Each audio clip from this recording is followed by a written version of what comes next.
そのように私の瞳をじっと見つめるのはやめた方がいい。何を見てしまうとも限らないからね。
わめくがいい。無能。ここだ。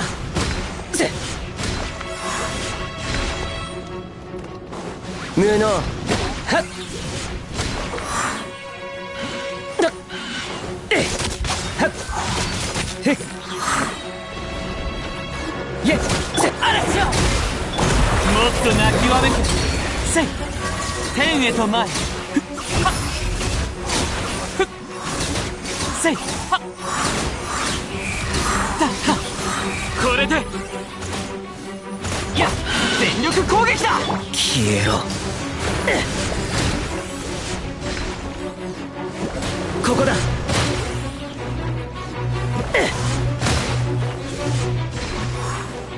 ここだ。はっ。へっ。いえ。へっ。礼をわきまえる虫けらが属性を見おらさん。せい。天へと前。はっ。その程度か。だ。はっ。だ。みんなは俺が守る。せい。わめくがいい。風よ。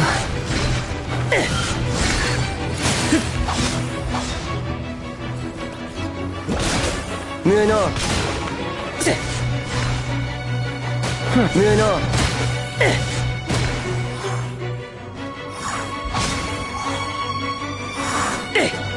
させよせいとやへいはっと雑魚どもせい無駄だ。属性を見下ろさんはっせいはっや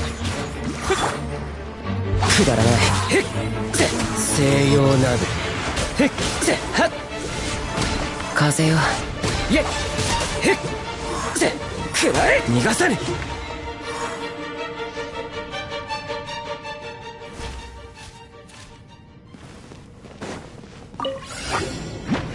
岩山八九天理チョークはっ裁きの雷ここより弱滅の時やっはっやっはっ捕まえた終わりね撤収やっ真理は循環する。やっ天道ここにあり剣女盤石やっ甘い無我の境地さっそこ見切りましたはっふっふっと糸よ工作せよふっほっと天道万象岩山八九はっはっせい、お前にやらは受け取れ。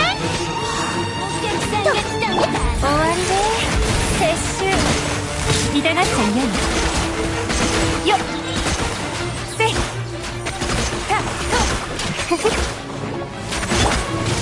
よっ裁きの一天道ここにあり剣女盤石た後悔しても遅いぞ。真理は循環する。ここより弱滅の時逃げ道はありませんたっそこはっはっふっとせっどの目が出るかしらやっせいふっやっはった天道万象難攻不落ふっふっやりふっキランバ周期せいよっと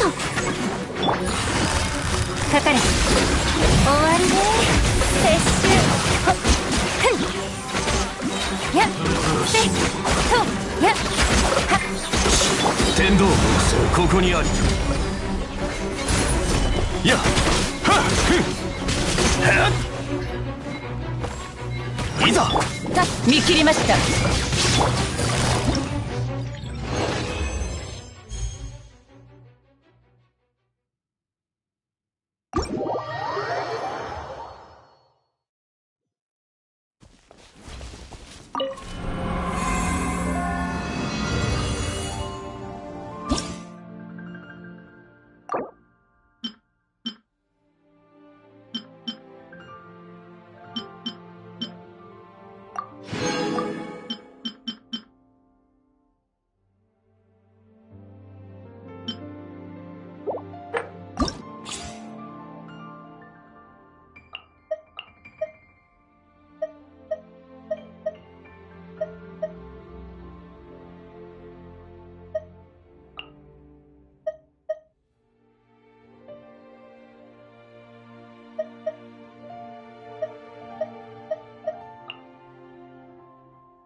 しのぎましょう。私のお家にいらっしゃい。この仕事は排除するべきですね。全部丸見え。安らかに犬猿よ。せよっせとし判決からは逃れられない。これこそが知恵の伝道。元王帝君のために。三尺の修正よっ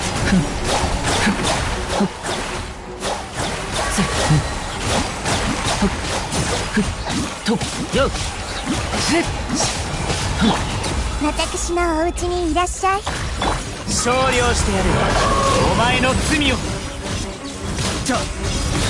神里水遊。この仕事は排除するべきですね。お触り禁止。知識をあなたにも。犬猿よ。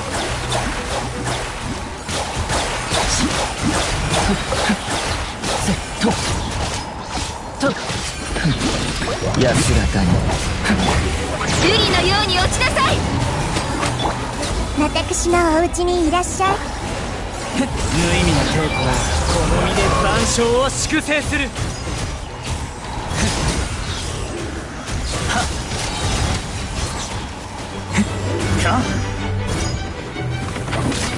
やっ元王帝君のために。知識をあなたにも。三尺の修正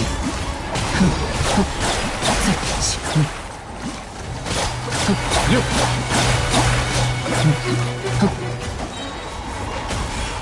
よっ私のお家にいらっしゃい。判決からは逃れられない。何かを立はびこりなさい。瑠璃のように落ちなさい。安らかにとせし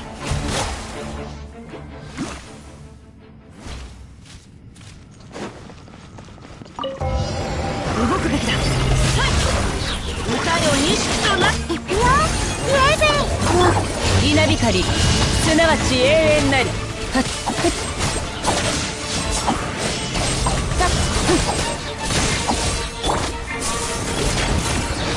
天道万象。裁きの雷。形この剣はわかるかい。ここより弱滅の時。逃げ道はありません。痛いに飛んでけ。天道ここにある。剣女盤石。はっ見切りました。ヒュッ描きがたし大ウルコ稲光すなわち永遠なり。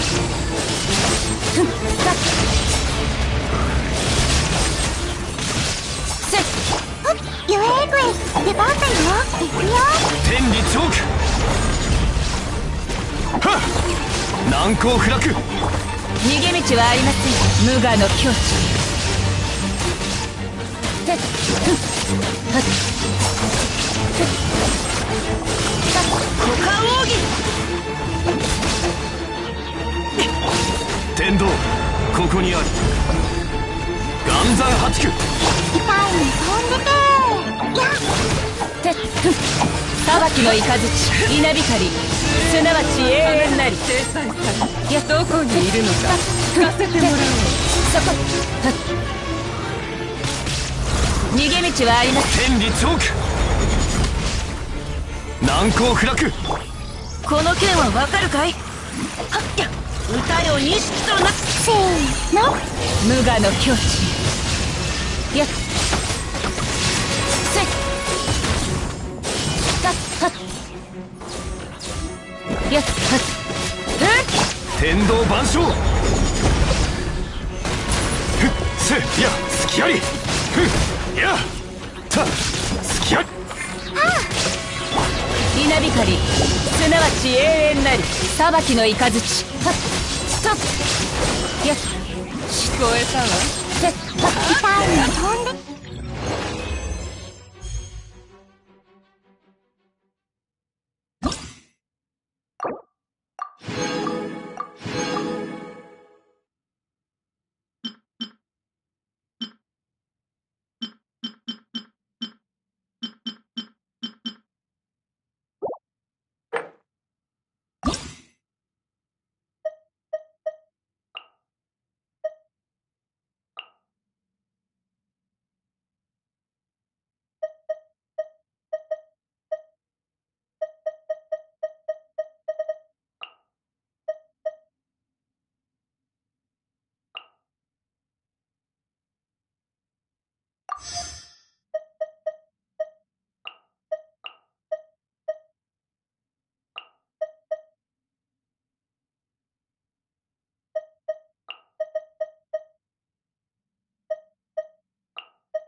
静粛に大末となるがいい。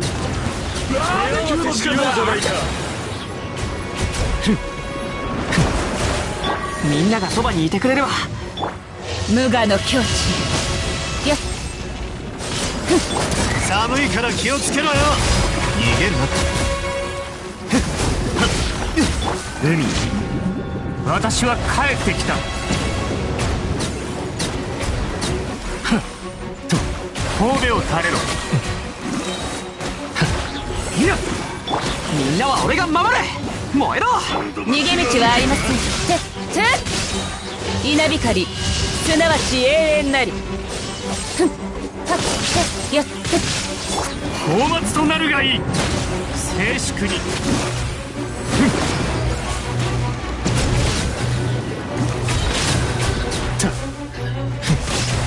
みんながそばにいてくれれば。無我の境地。たってふっはっ。高き私は下げず。三度は負けをしないが。騒ぐな。みんなは俺が守れ。くらえ。恐れなくていいぞ。罪に向き合うんだ。ここより弱滅の時見切りました。海、私は帰ってきた。静粛に。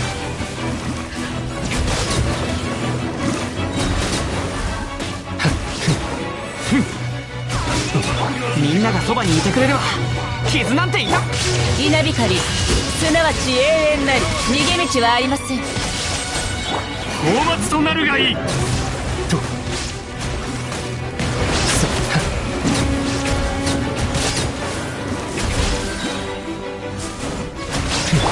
全力攻撃だ。寒いから気をつけろよ。いや、はっ、始めよう。海、私は帰ってきた。神戸を垂れろ。いや、みんなは俺が守る。ここより弱滅の時裁きの雷。やっ、ふん、行ってプラス。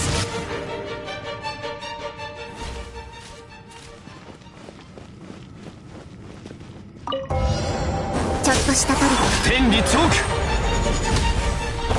剣女盤石。元王帝君のために。三尺の修水。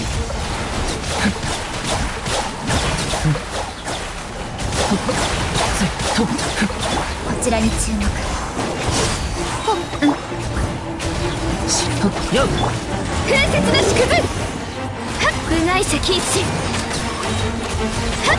神里に水遊総流水泳。よっ、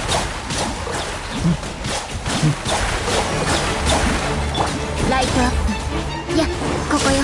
ちょっとしたトリック。天道万象。はっ、ここの仕事は排除するべきです。安らかに犬猿よ。よっと天道ここにある。はっはっいざ難攻不落。やっは風雪の縮図。こちらに注目。天道万象。剣女盤石。三尺の収水。総流水泳と天道ここにあり。マジックスタート。瑠璃のように落ちなさい。お触り禁止。よっせとよっふっはあせ安らかに。天理チョーク。こちらに注目。よっ。風雪の縮図。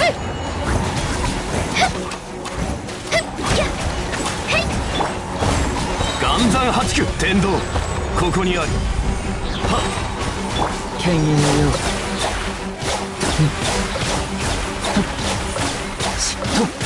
よっマジックスタート。やっ。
世界を熱狂の渦に。はっ岩王帝君のために。はっ全力攻撃だ。くらえ。ドドーン。よっと歌え。僕の喉元に。あなたの訪れははっこれはじゃじゃーん。みんなは俺が守れ。訪れは神格が示して一緒にさらば。風雪の縮図。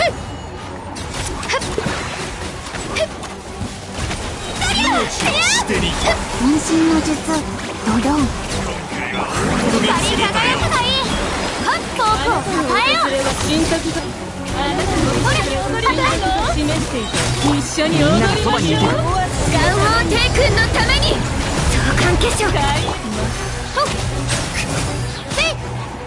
世界を熱狂の渦に。はっ出てこい。今回は大物だ。命を捨てに。あなたの訪れは神格が示していた。風向きに歌え。僕の名のもとに。この仕事は排除するべきですね。お触り。みんなは俺が守れ。せい。分身の術あなたの訪れは神格が示していた。一緒に踊りましょう。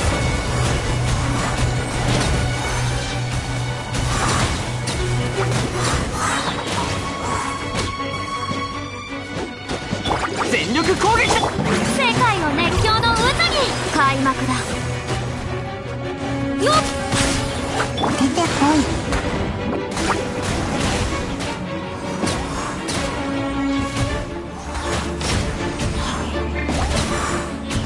たまらない。瑠璃のように落ちなさい。部外者禁止。命を捨てに来た。みんんなは俺が守る。燃えろ。歌え、僕の名のもとに。あなたの訪れは神格が示していた。永遠のオアシスのために。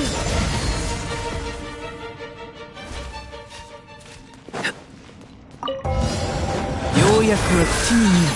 さあ糸よ、工作せよ。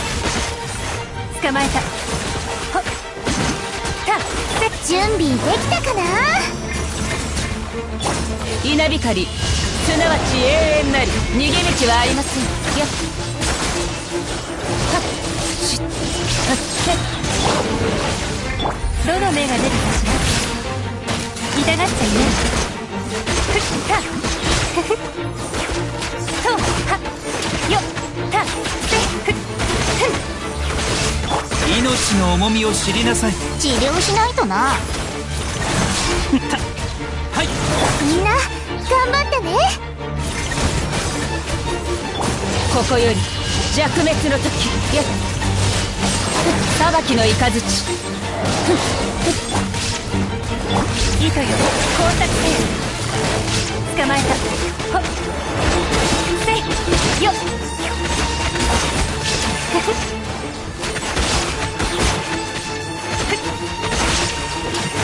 痛がっちゃいない。すぐに直してみましょう。ようやくは口に見ない。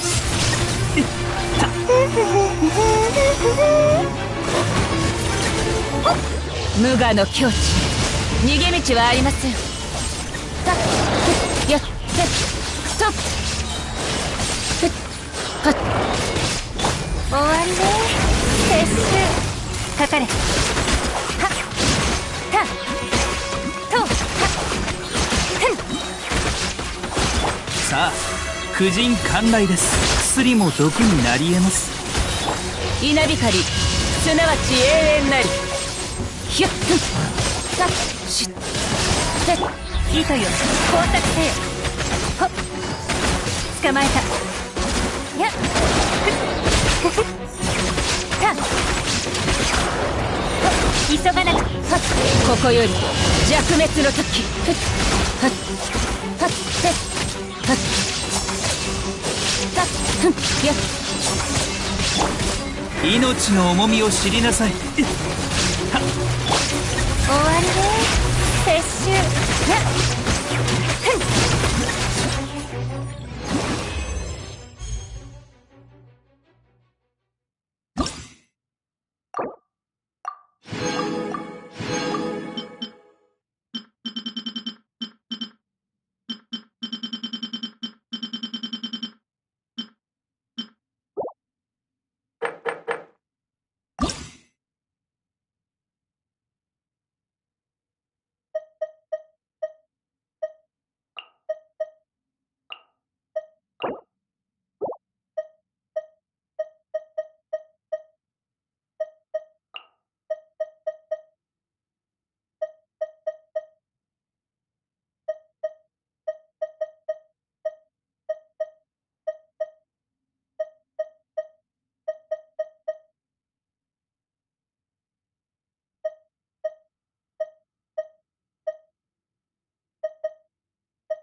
神里流水遊総流水泳。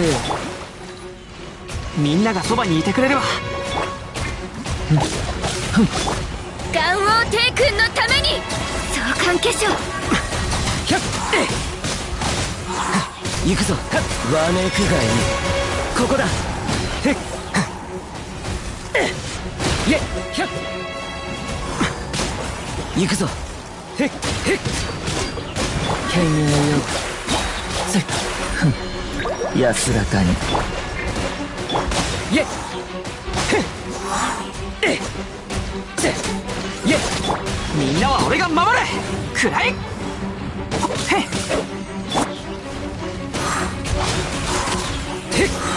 へっ西洋鍋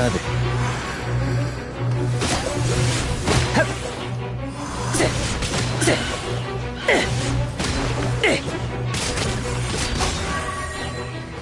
ひゃっはっ瑠璃のように落ちなさい。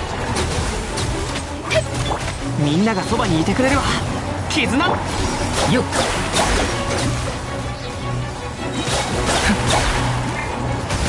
とお触り禁止。はっはっぜわめくがいいここだへっ無能ひゃっぜくだらないへっへっイェッはっえイェッみんなは俺が守れ三尺の修正はっ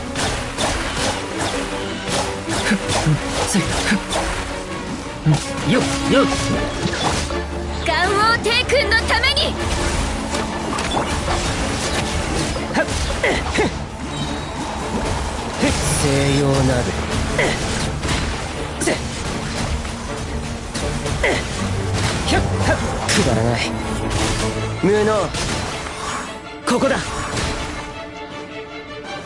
無能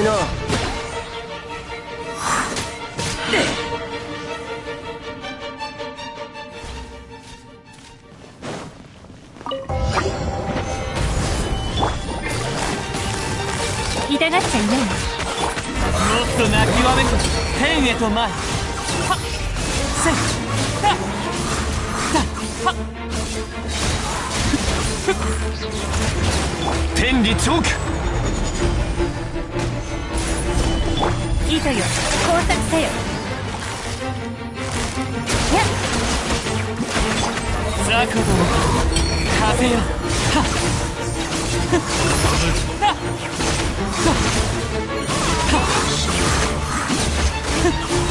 やっ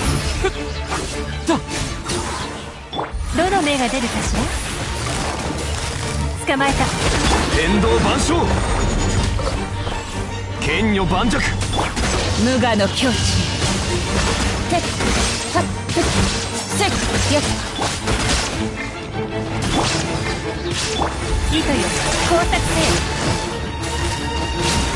はっふっ礼をわきまえる虫けらが天へと前はっこれでやっせい天理チョークどの目が出るかしら。かかれ。はっ風よ身の程を知れだ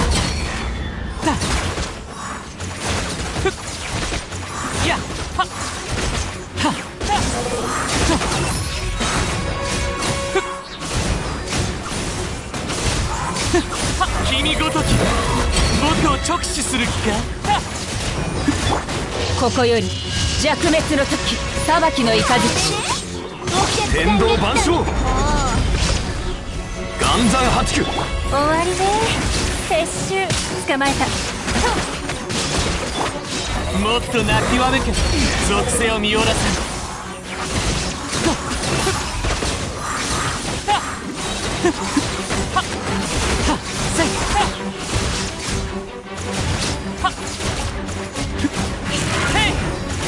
雑魚ども天道ここにありやっはっどの目が出るかしら。痛がっちゃいない。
藤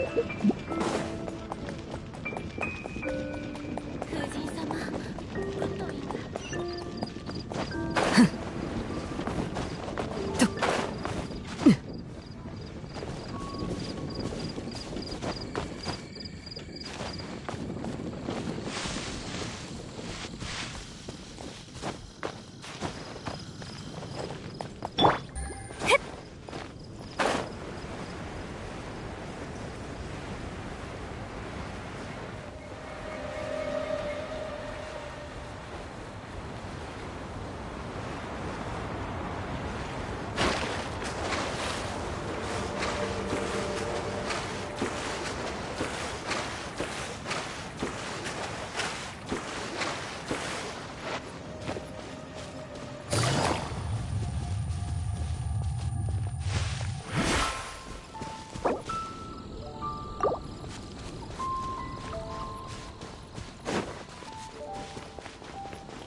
捕まえた。糸よ、工作せよ。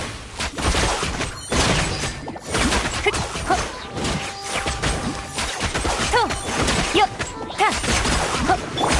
月のように永遠な全力攻撃だ。天理チョーク、剣女盤石。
子供たちは今頃どうしているだろうか。まあ好きにすればいい。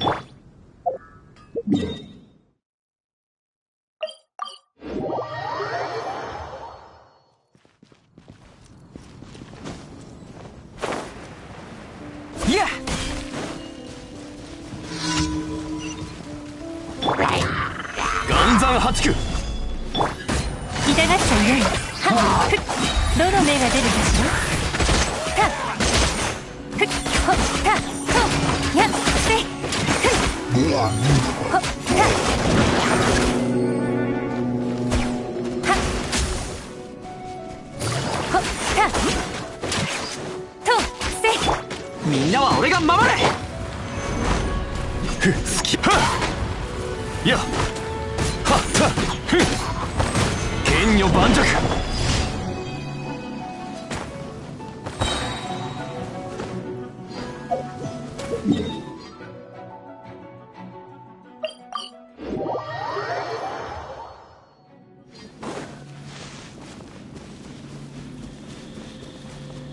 やっ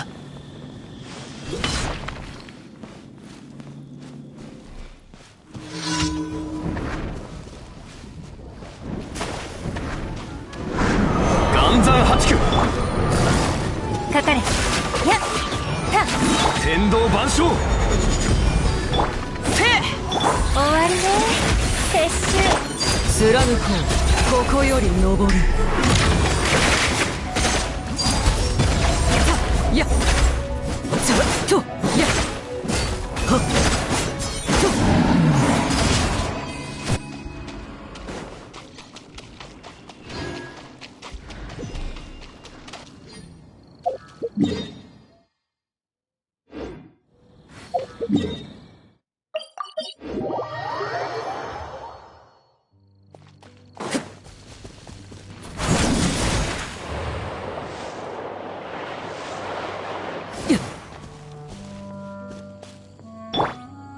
霹靂先陣。はっ。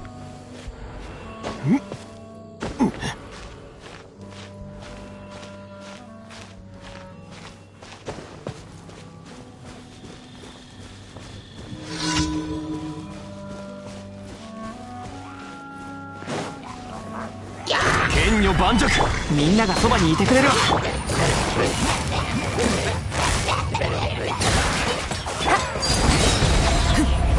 落ちるがいい。やっ却下する。どの目が出るかしら。痛がっちゃいない。ふった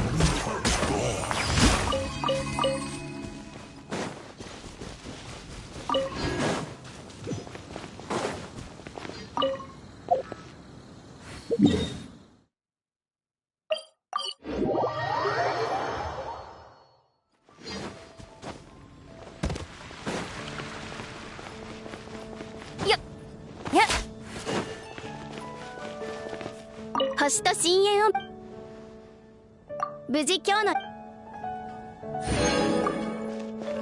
星と深淵を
君たちか。ちょうど探しに行こうとしてた。あれ、ティナリがなんでここにいるんだ？コレイは？コレイの様子を見に来たんだ。簡単に言えば病気になった。病気？まさか。あ、ひょっとして昨日のオイラのせいなのか？心配しなくていい。おちびちゃんがここまで深刻な事態を引き起こすことはできないよ。これはコレイの持病なんだ。まあ実を言えば、確かに君たちが来たこの数日、コレイは興奮しすぎて自分の体の状況に気づかなかったっていうのもあるけどね。無理もない。何しろコレイはもう長いこと友達に会っていなかったんだ。ティナリ、コレイは一体？場所を変えようか。彼女は薬を飲んで寝たばかりだから、静かに休ませてあげないと。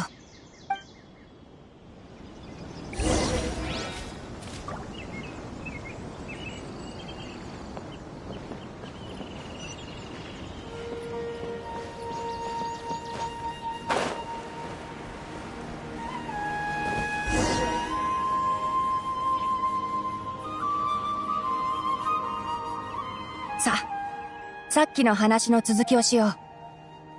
実は、君がいわゆるモンドの栄誉騎士だってことは、さっきコレイが話してくれた。リーユエと稲妻での正義感ある行動についてもちょっとは知ってる。でも、先に言っておくけど、コレイに関することを君たちに教えるのは、君たちの身分や経験とは全く関係ない。理由は一つ。コレイに頼まれたから。正直言うと、コレイの過去を君たちに教えるのには賛成できないけど、コレイ曰く、君たちが友達として誠実に接してくれたから、コレイも同じように君たちに接するべきなんだってさ。ティナリー、コレイは何の病気にかかってるんだ？持病って言ってたけど、まさかずっと前から病気だったのか？そうだ。コレイはまだ小さい頃にマリン病という病を患ってしまった。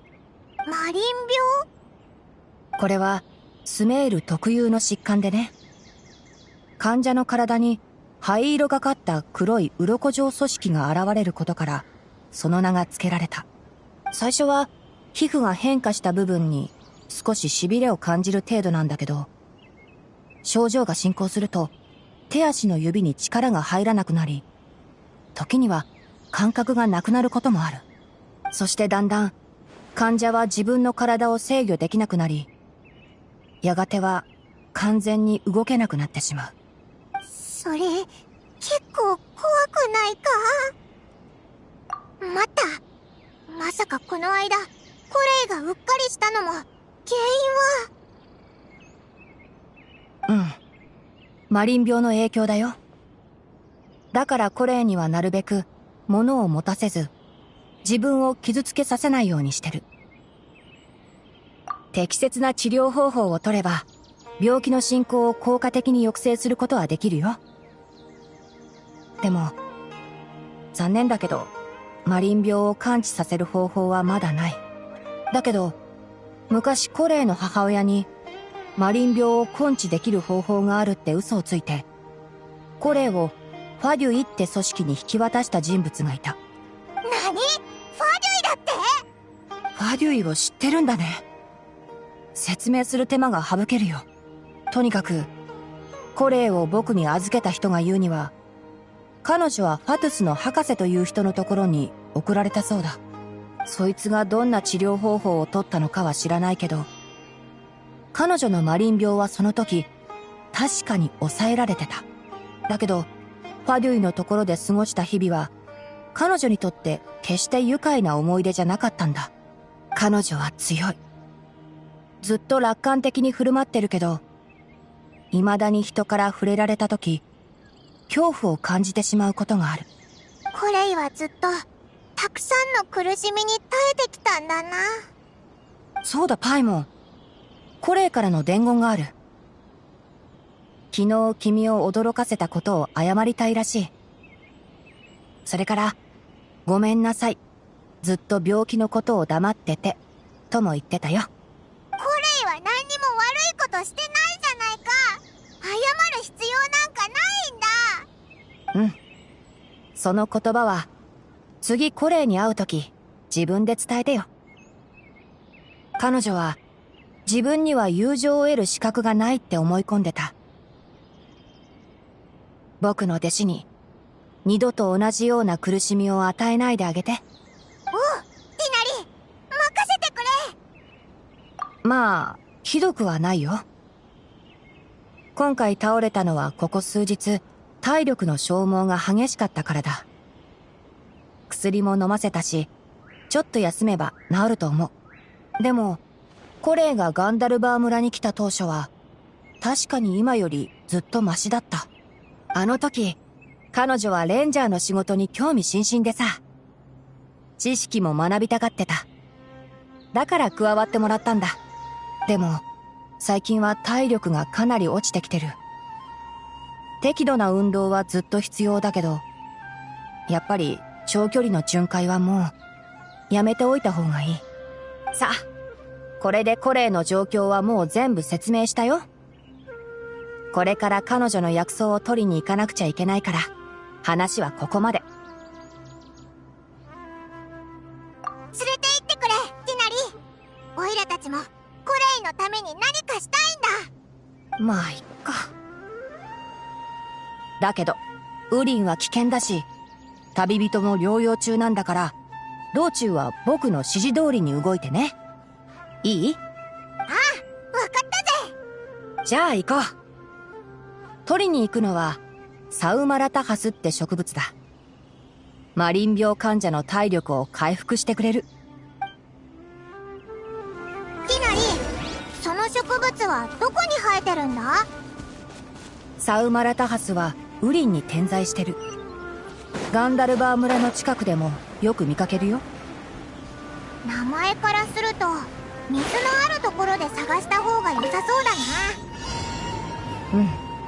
サウマラタハスは水生植物だからね。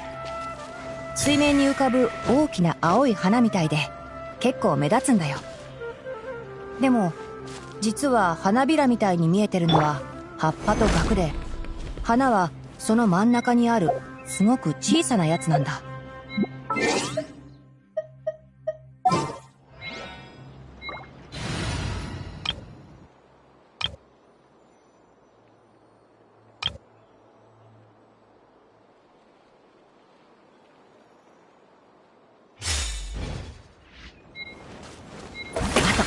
スメールの植物は名前だけじゃ判断できないものが多い。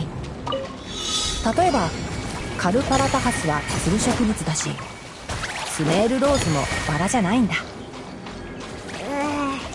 そうなんだな。うっかりしてたぜ。いきなりと植物の話をするのは早計だったよな。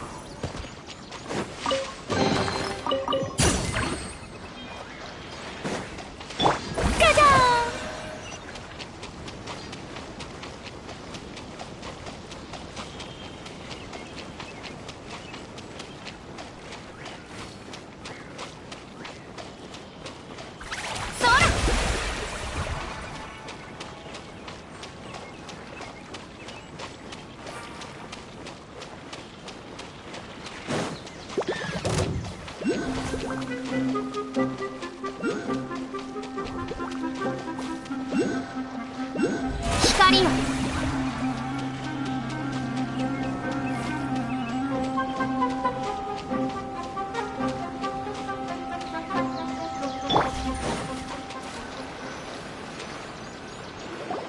サウマラタハスはこの近くに生えてるはず。手分けして探そう。君たちは4つ取ってきてくれたらいいよ。十分な薬草が取れたらこの近くで落ち合おう。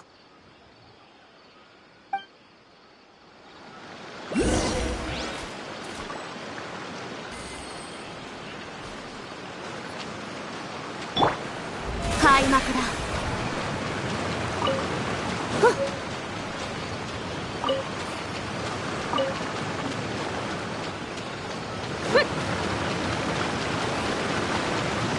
サウマラタハスも集まったし、早くティナリと合流しようぜ。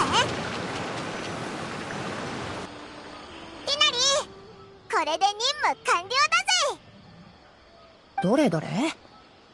うん、なかなかいいね。よく選んでくれてる。君たちの豊富な野外探索経験のおかげで時間を節約できた。おかげでついでに他の薬草も取れそうだよ。おーい、ティナリさん。ティナリ、誰かがお前を呼んでいるぞ。服装からしてレンジャーみたいだな。うん、知り合いのアミルたちだ。みんな出発したばっかりなのにもう帰ってきたの？行ってみようか。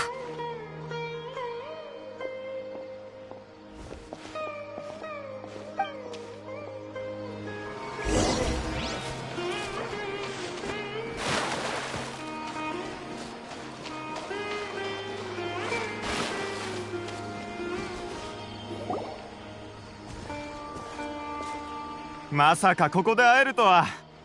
ガンダルバー村に帰ってティナリさんを探そうとしていたところだったんだ。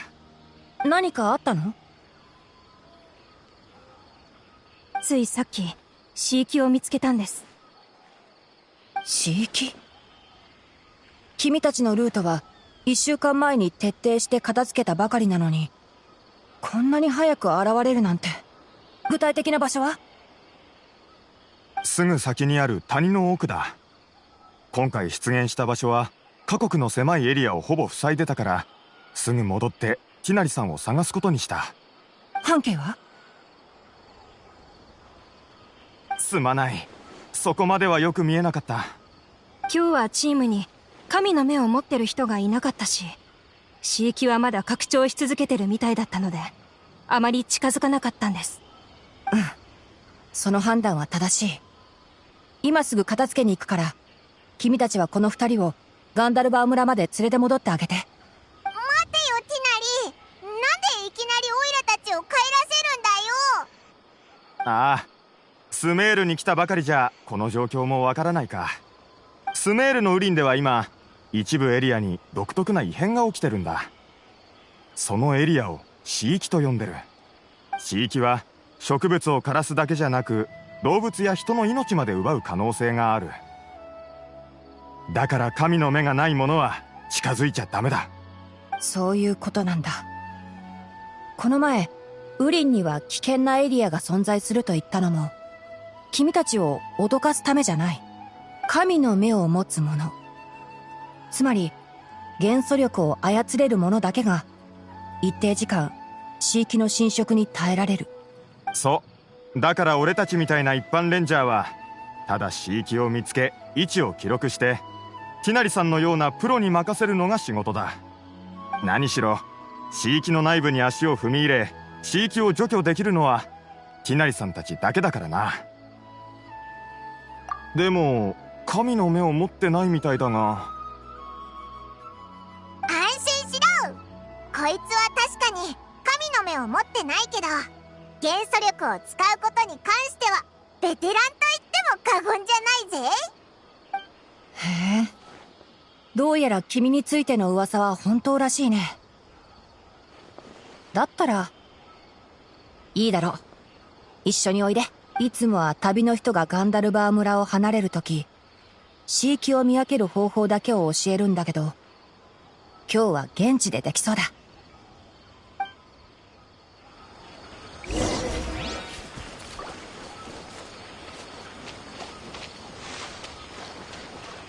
君に捧げよう。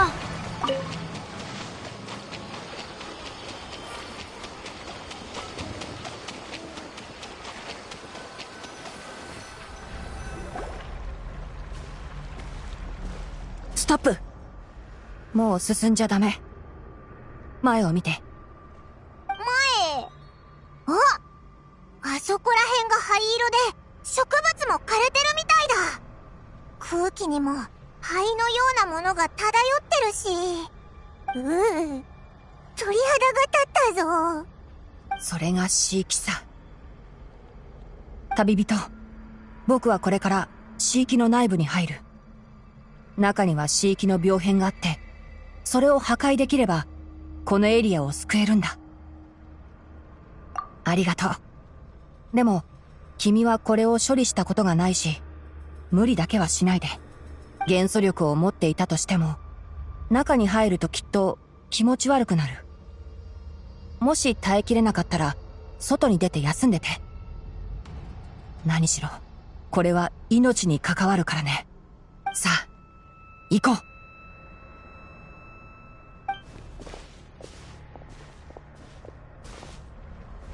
う。まずは死域を維持してる枝を探そう。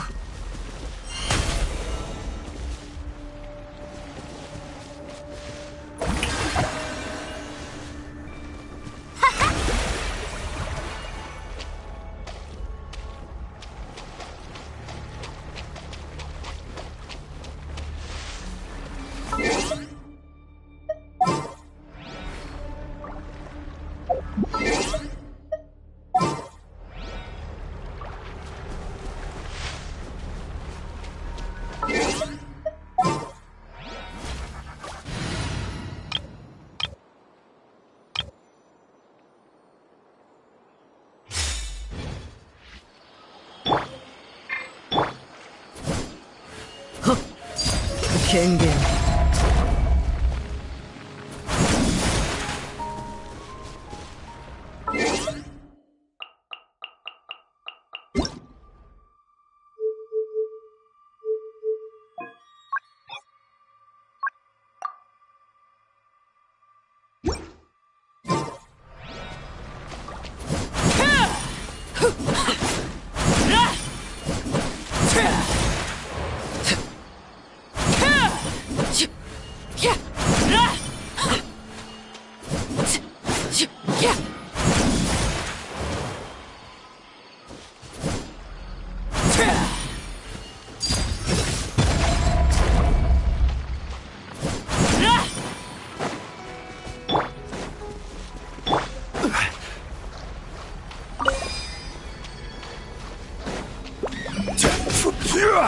Solidify!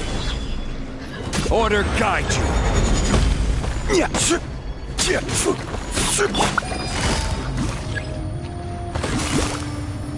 Busted.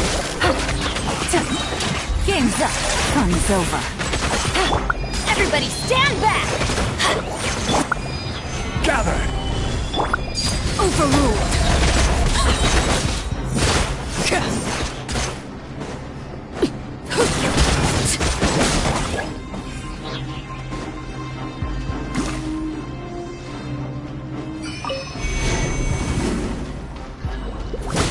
Everlasting as the moon! Quietly now. Solidify! Get out of here!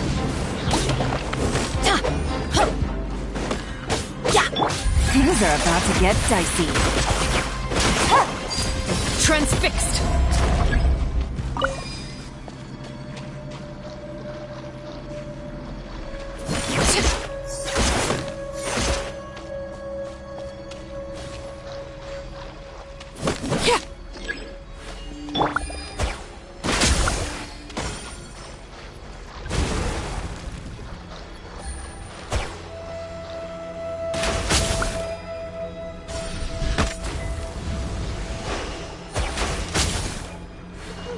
Great work. Now that all the branches have been cleared, we'll need to take care of the tumor.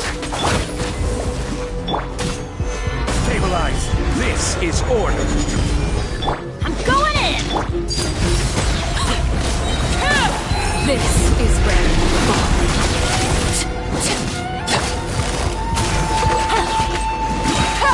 Here comes the catch. Now! Destroy the tumor of the withering!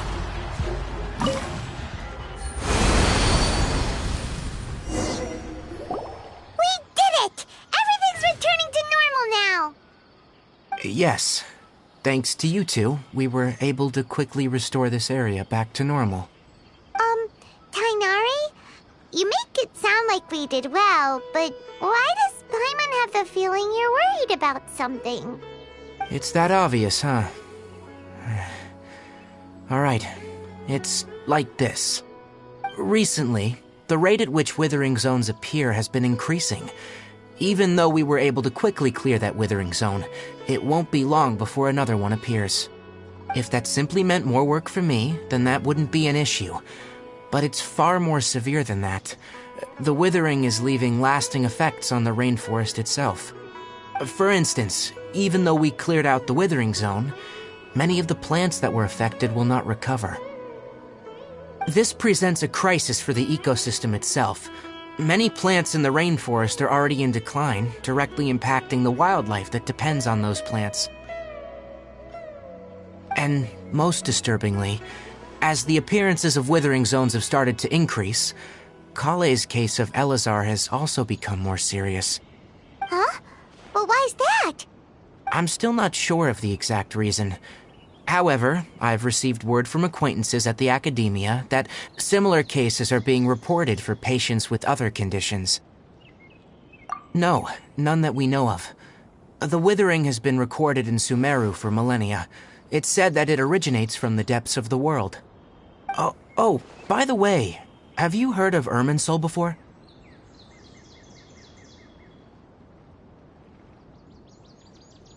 Irminsul is a tree located deep beneath the surface.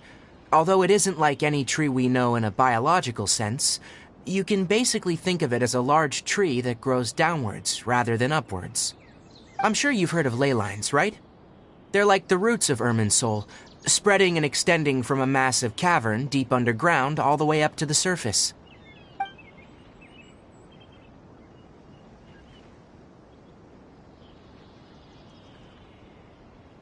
Ley lines continually absorb the memories of this world, which are then funneled into Irminsul, allowing it to collect knowledge and wisdom from ancient times to present day. The Dendro Archon is known as the god of wisdom because her consciousness is directly connected to it. It is also said that the Dendro Archon's power is a manifestation of Irminsul. And as for the withering, its emergence is related to a disease that's affecting it. That's right. My ancestors learned of this from Greater Lord Rukkhadevata's familiars a long time ago, but even those mysterious creatures did not know of a cure for Irminsul. I'm afraid we Rangers will be battling the Withering Zones here for a long time, until a cure is found. Alright, that's enough on this topic for the time being. Now that we've taken care of things here, it's time for us to head back to Gandharvaville.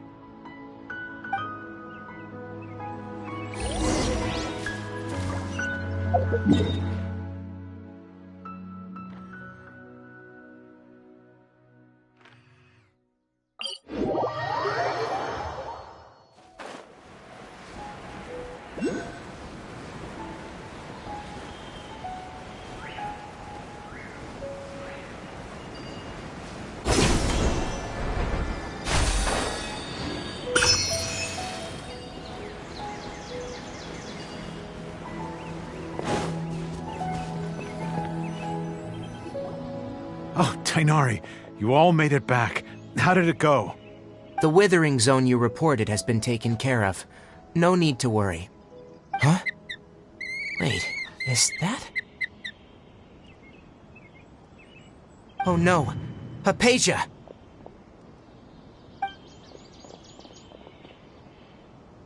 Huh? What's wrong, Tainari? This Duskbird is Hypatia's designated courier for urgent news. You do remember her, don't you? She's the scholar you and Paimon were following when you first arrived in Sumeru. Oh, her? How could we forget? So did something happen? Let me see what's written in the letter first. So what's it say? And what's with that weird expression on your face? Just let Paimon read it. Huh? All Paimon sees are 3 squiggly lines. Yes. Allow me to explain. After we brought you from Hypatia's cave to Gandharvaville, Hypatia resumed her meditation. She must have just finished. It's been nearly 3 days since she's had anything to eat, and it appears she's forgotten to prepare some rations. This letter is her asking us for help. We need to go. What? You mean she's been sitting there for 3 days? Hey, wait, how did you know all that from just a few lines on the paper? Well, obviously because this has happened before. Last time she drew 5 lines, and by the time we found her... Well, I'd prefer not to remember that. Needless to say, Hypatia's been through worse, but we should still get to her as quickly as possible. I've got some emergency rations set aside for times like these. Paimon, Traveler, could you two bring these to her? Wait, you want us to bring her the rations?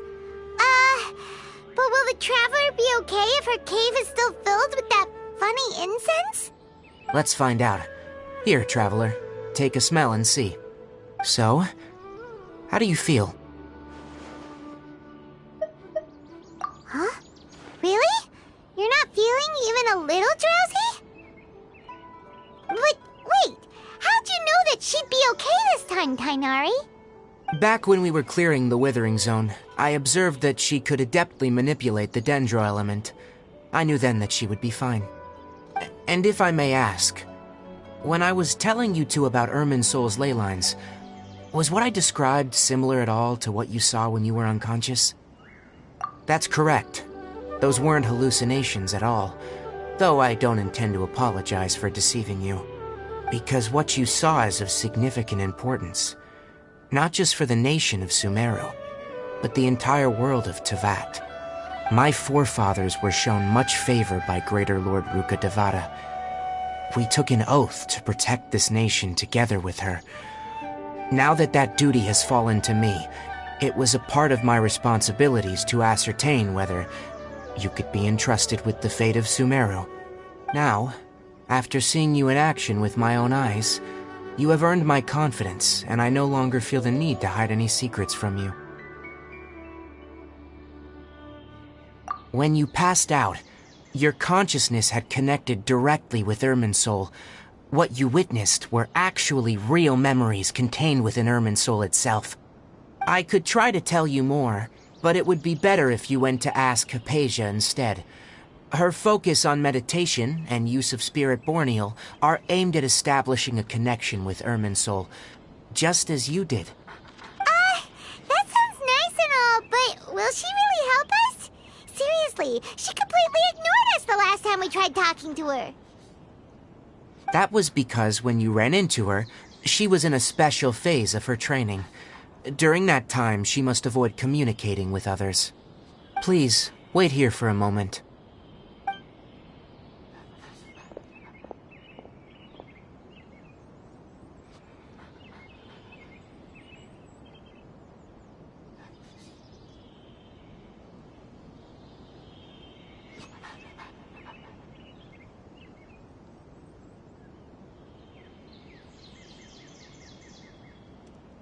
Here, take these.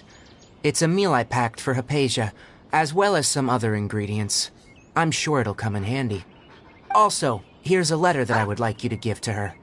Just show it to her, and she'll answer any questions you may have. No, I should be the one thanking you. You've both been a great help these last few days.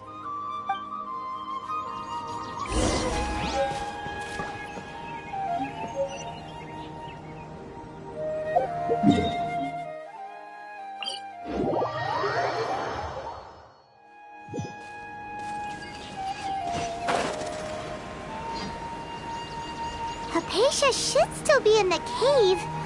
Let's go inside and see how she's doing.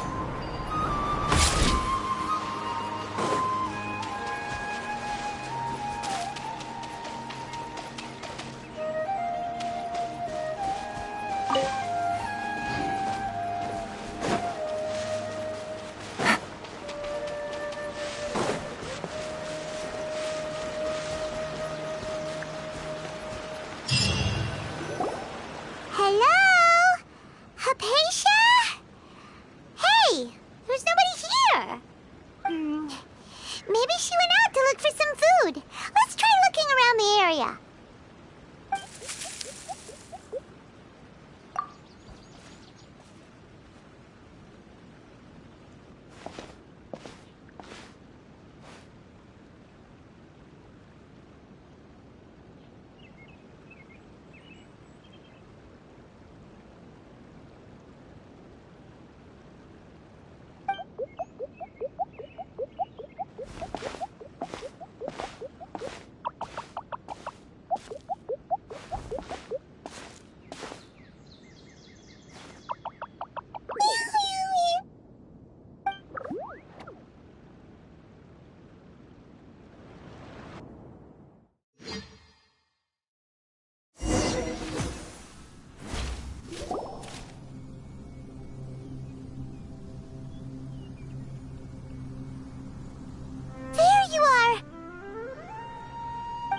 Hypatia, are you alright?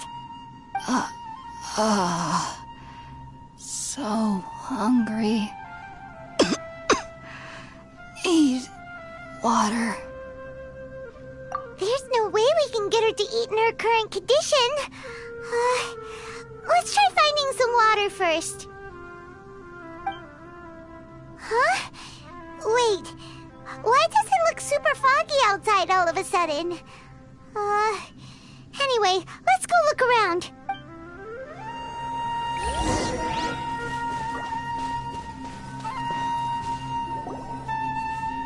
Huh? How'd things out here end up looking like this?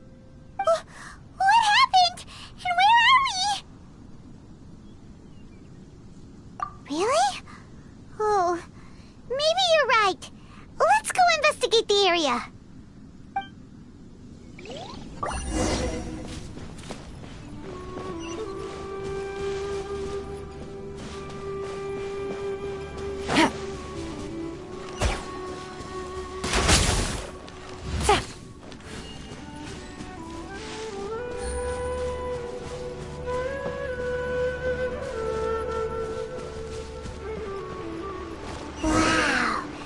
This is huge!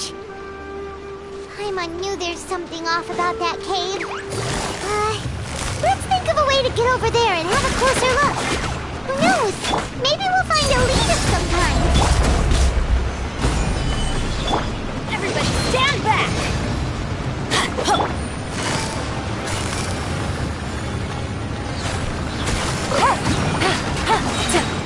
Things are about to get dicey.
What happened just now? Why'd everything around us suddenly change?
Gotcha.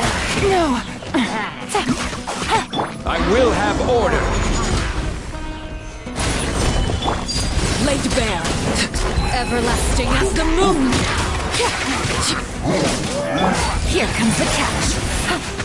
Quietly now.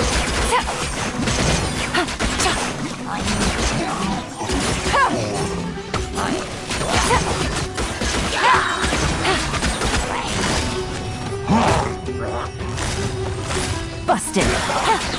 Things are about to get tight. Teamwork is dreamwork. This is order. Gather. Transfixed. This is where you fall.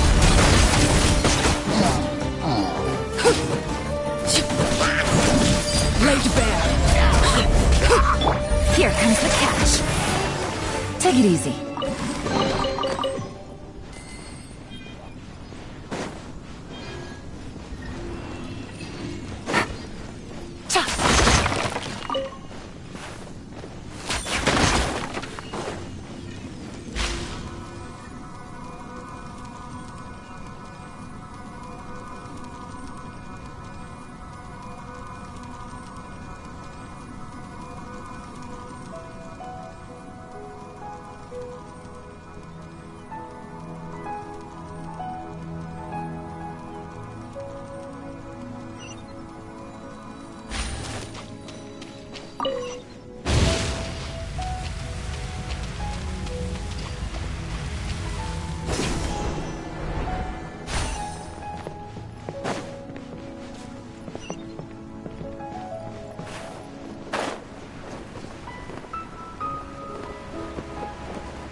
Tibet is going on here?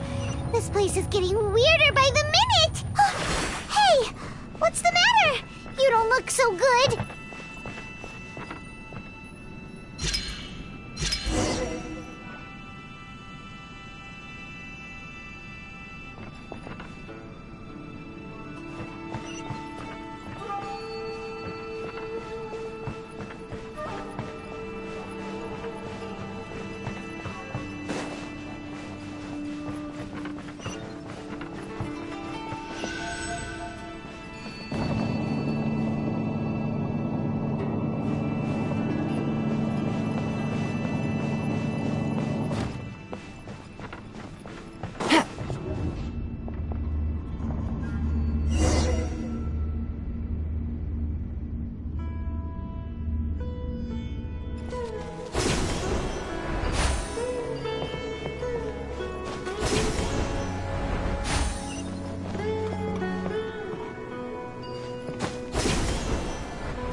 Well. Looks like we meet again, traveler. The Abyss Herald! What are you planning to do in this strange place? Strange place? Plotting? You needn't worry about such things. They don't concern you.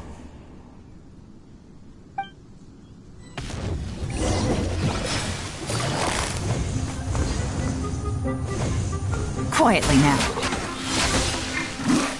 Order guide you. Solidify! Everybody stand back! Gotcha. Things are about to get dicey. Stabilize! Witness my rise.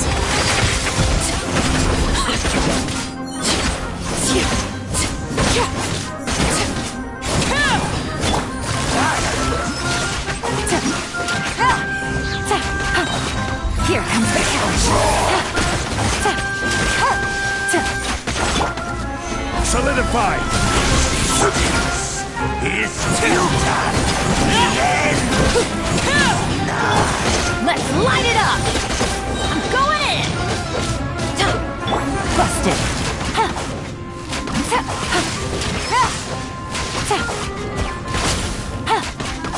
The end will come. Huh? Why can't we beat this guy? Oh, Paimon doesn't get it! We faced others like him before! What's wrong this time? Traveler, though you may have managed to avert countless crises before, your good fortune was bound to end sooner or later. It's time you realize how weak and powerless you really are. Your brother. Oh, pitiful traveler. Are you really so ignorant? Or are you just living in complete denial? His Highness has long since forsaken you. Your meager existence in his eyes is that of an annoying bug, only to be stepped upon. The bonds of love and family which drive you to find your sibling are utterly gone. Your journey is meaningless. But don't you fret now. Today will be your last. Now die!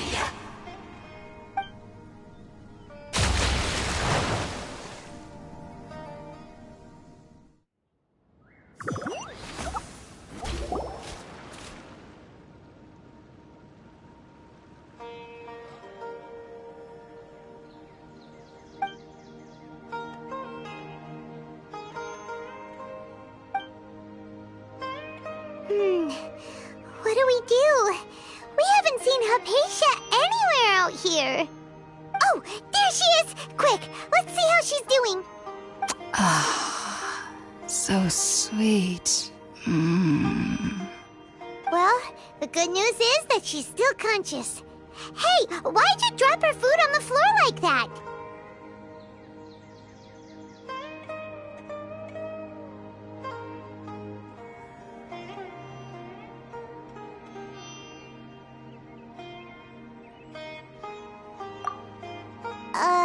Are you okay?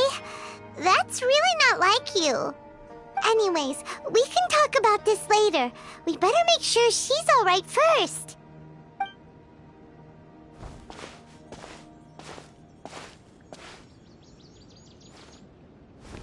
Whoa! Wait a sec. Look at all this fruit lying around her. We can put that to good use.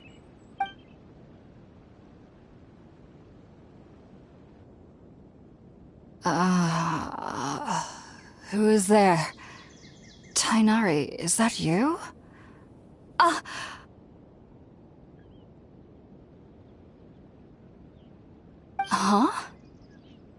It's okay. You can relax, Hypatia. Tainari sent us here to bring you some food and water. Here, we have a letter that he asked us to give you.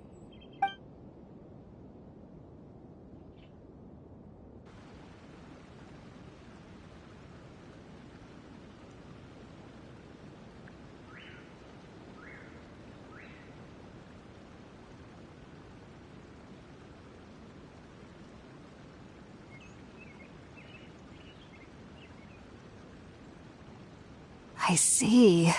So, you're friends of Tainari. I apologize for all the trouble I've caused you. I'm grateful that you came so quickly to save me. You even brought all this fruit. Well, actually, we didn't bring the fruit. It was already here when we arrived. We were kind of wondering about that, actually. When we found you here, there was all this fruit lying around and even some juice dripping from your lips. How did you end up like this anyway? Oh, really? I seem to understand now. All the fruit was likely from my, neighbor. Must have come by and saw me like this. Your neighbor? You mean there's someone else living nearby? Oh?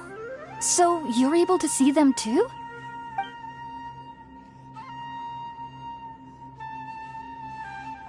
Wait, hold on a second, Traveler. You say that before we arrived, you saw some mysterious creature and suddenly had a strange dream? Isn't that a little too crazy to believe? No, I actually do believe what the Traveler is saying. I myself had a similar experience once before and ended up scaring my timid little neighbor here. You needn't worry. They mean you no harm. They only dragged you into the dream because they hoped to buy themselves a little time in order to scurry away. So, Hypatia, just what kind of creature is your neighbor exactly? I'm not sure what it's called, to be honest. But I do know that they have some sort of deeper connection with the Dendro Archon. I know this because the first time I saw them was also the exact day my consciousness was able to form a connection with Irminsul. Even after I opened my eyes and stopped meditating, my heart was still pounding, and my mind was racing with all the knowledge that I had touched. And at that very moment, I suddenly noticed a small figure at the opening of the cave. In my curiosity, I began to walk over to the creature. They must have already been used to me living in the cave, because they didn't seem to mind me approaching them. They just kept doing whatever they were up to. It wasn't until I crouched down next to them that they suddenly realized that I could see them. Oh! And then? And then I had a dream. By the time I came to, they were nowhere to be seen. I was convinced they'd never show up again. But sure enough, I saw them nearby a few days later. And they weren't alone. I feel like they aren't as afraid of me as the first time I approached them. But I never would have expected them to save me. Yes, no doubt about that. By the way, Tainari mentioned in his letter that you had questions for me regarding Irminsul.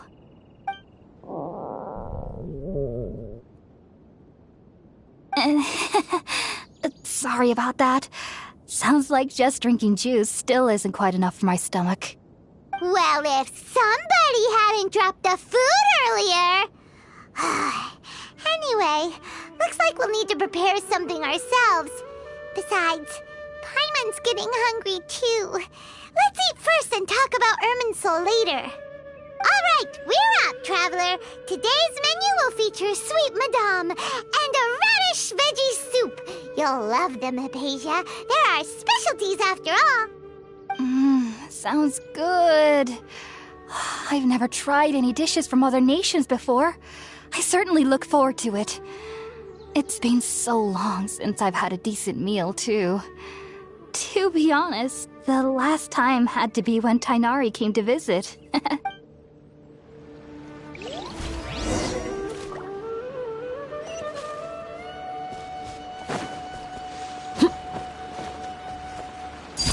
Overruled.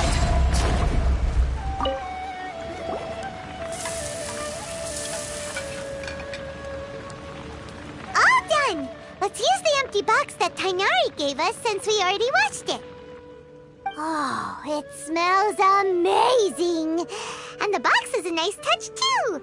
Let's go serve this up and start eating with Hypatia!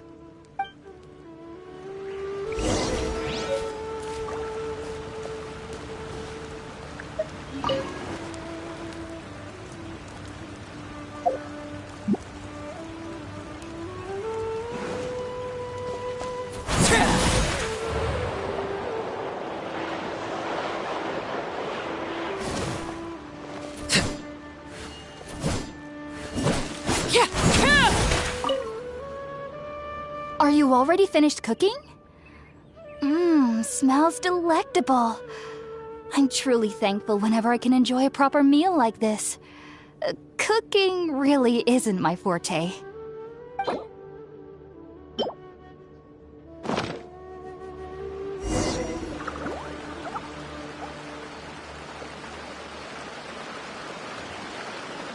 Even though everything you mentioned was in Tainari's letter, it's still hard to believe you were able to connect with Irminsul immediately after smelling Spiritborn eel for the first time. It took me nearly 3 years before I could do so.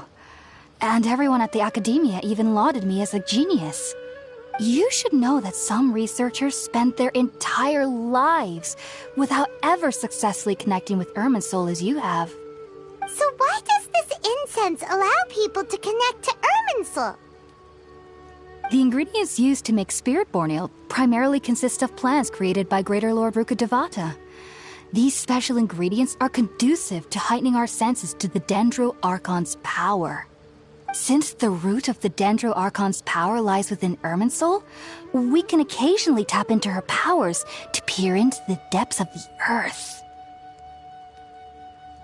Naturally, anyone who can establish a connection with Irminsul in their first ever attempt must be a person of great understanding.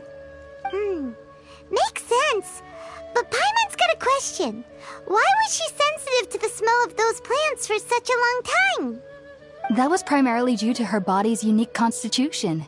Stimulated by the incense, she could perceive the Dendro Archon's power and experience the sensory overload, hence the adverse reactions. Taking in any scent similar to the ingredients of Spiritborn eel would cause adverse effects. Not to worry, though. It appears you've already fully recovered. Technically, your body should still be sensitive to the powers of the Dendro Archon, but unless you're using intentional meditation techniques, the scent of Spiritborn eel should no longer trigger such reactions. Whew. Well, that's a relief. I must admit, I am quite envious of your abilities.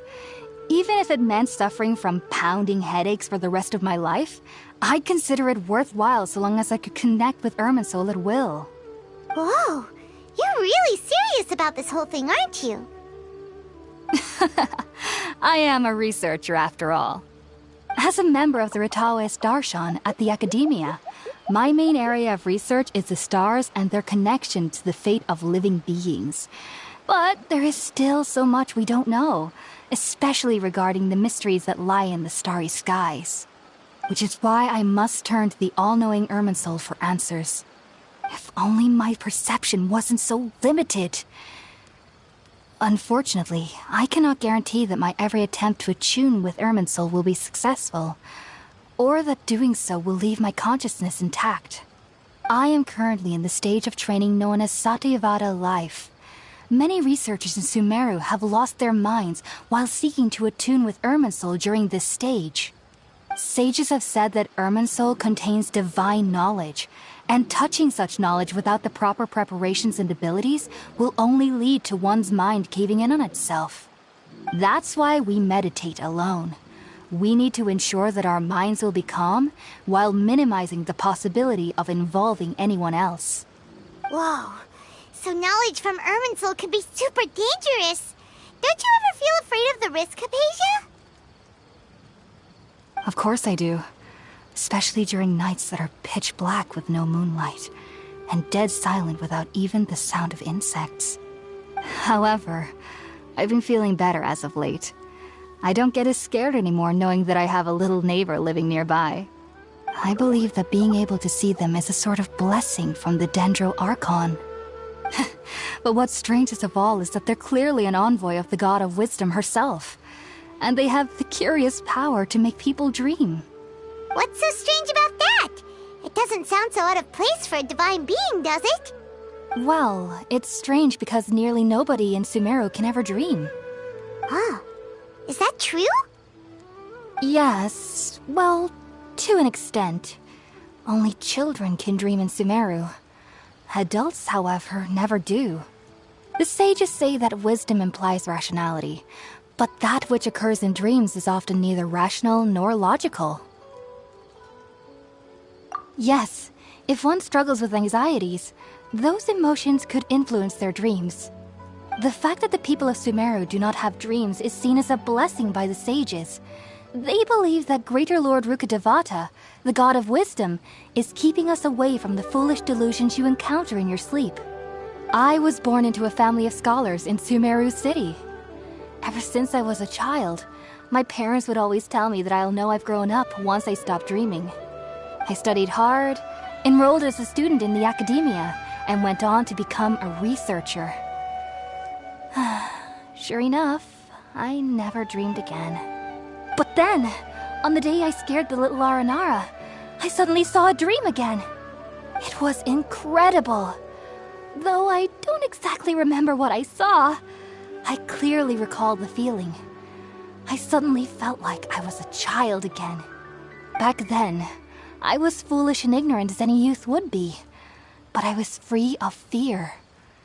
Maybe dreaming isn't as bad as we've made it out to be. Just be sure not to speak of this if you travel to Sumeru City. They'll look at you as if you've lost your mind. So, do you have any thoughts about the things she saw when she connected with Irminsul? Sorry. I'm afraid I don't have any answers as of now. All I can say is that what you saw is a memory contained within Irminsul itself. World forget me. What could that possibly mean? If only I could ascend past Satyavada life and begin Paripurna life, I might have some more answers for you. If you two are ever in the area again, please be sure to come and see me. There's no need to be thanking me. You two are my saviors. Besides, I'm already looking forward to tasting some more of your cooking.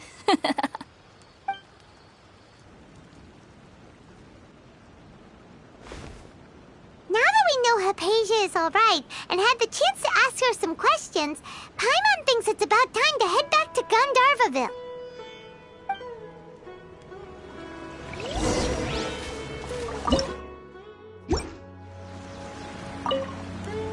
Heading out, I see? If there's anything else you'd ever like to ask about, you know where to find me. Take care.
Think about it, Tainari. Refusing to join is tantamount to burying your head in the sand.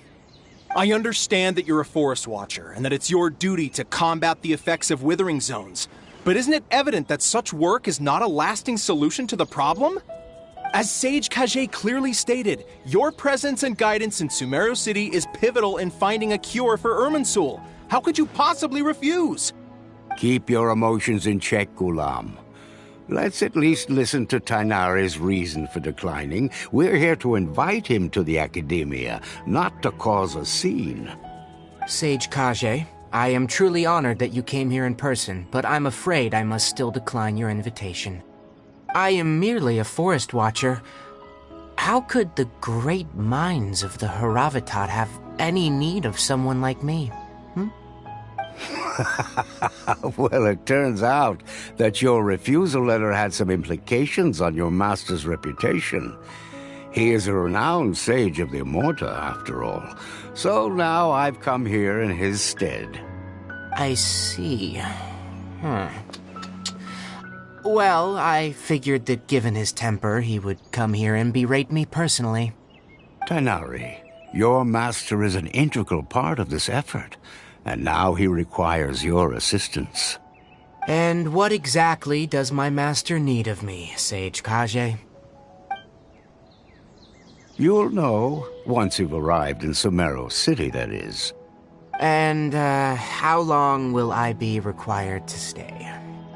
There's no definite answer as of now.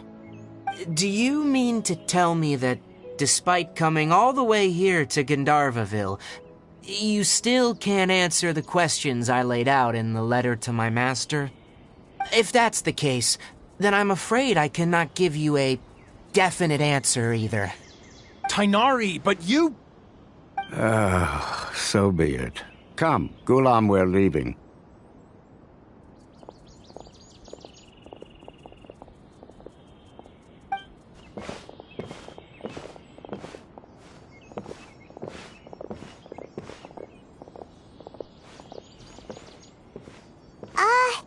Tainari, what was that all about?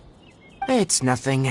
Some people from the Academia wanted me to go to Sumeru City to assist them with a project, but I had to refuse on account of all my responsibilities here. But all that can wait. How did things go with Hypatia? It was quite the eventful trip, but the main thing is that she's safe and sound. She answered a bunch of questions for us, too. Very good. Now that the Traveler has made a full recovery, there shouldn't be any reason for you to tarry here longer. I assume you will be heading to Sumeru City, correct? That's right! We want to meet Lesser Lord Kusanali and ask her for advice. Do you have any idea on how we can find her? Sorry, I'm afraid I don't have any advice for you there. Well, do you at least know anyone we can try asking in Sumeru City? Let me think. My trips to Sumeru City have been fairly short, and most of my acquaintances are researchers. Oh, how about this?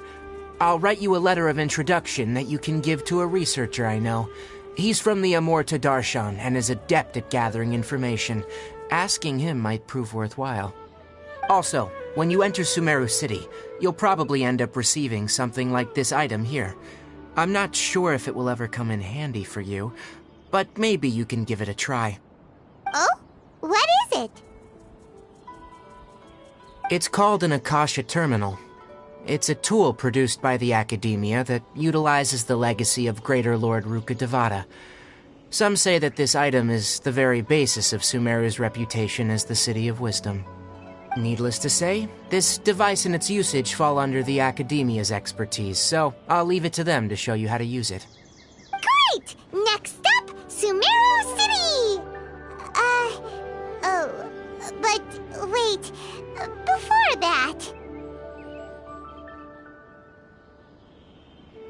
That's right! Tainari, we have something important to say to Kale before we leave. Is she doing better now? Yes, she's doing much better. After being confined to her bed all this time, I thought a little walk would do her some good. Last I saw her, she was taking the path towards the North Crossing. She knew you two would be leaving soon, so she must have wanted to see you off. Thanks, Tainari. All right, let's go! Farewell, and good luck to you both.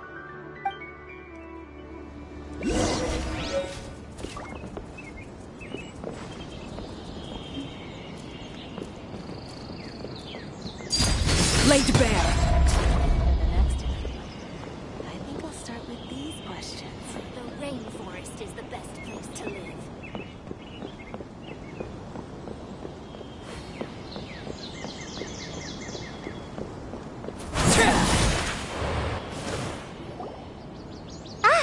I've been waiting for you two.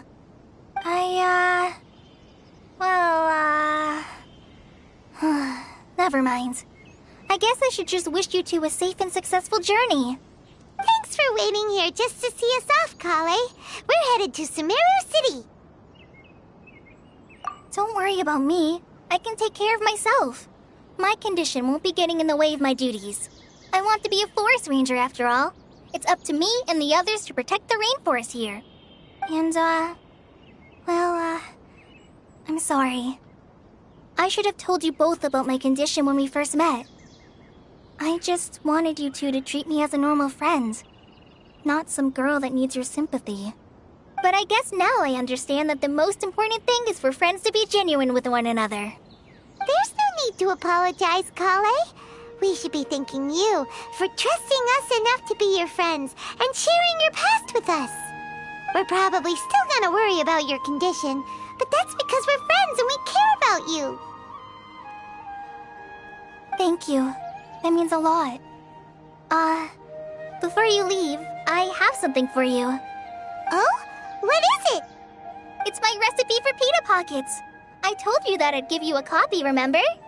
My handwriting is a little, messy, so please don't laugh. Yay! Thanks, Kale. Now we can eat those scrumptious little pitas whenever and wherever we like. I hope that whenever you eat them, you'll both remember your time here in Gandharvaville. Well then, I, trainee Forest Ranger Kale, bid you both farewell. Please visit Gandharvaville again. The Rangers will always be ready to assist you here.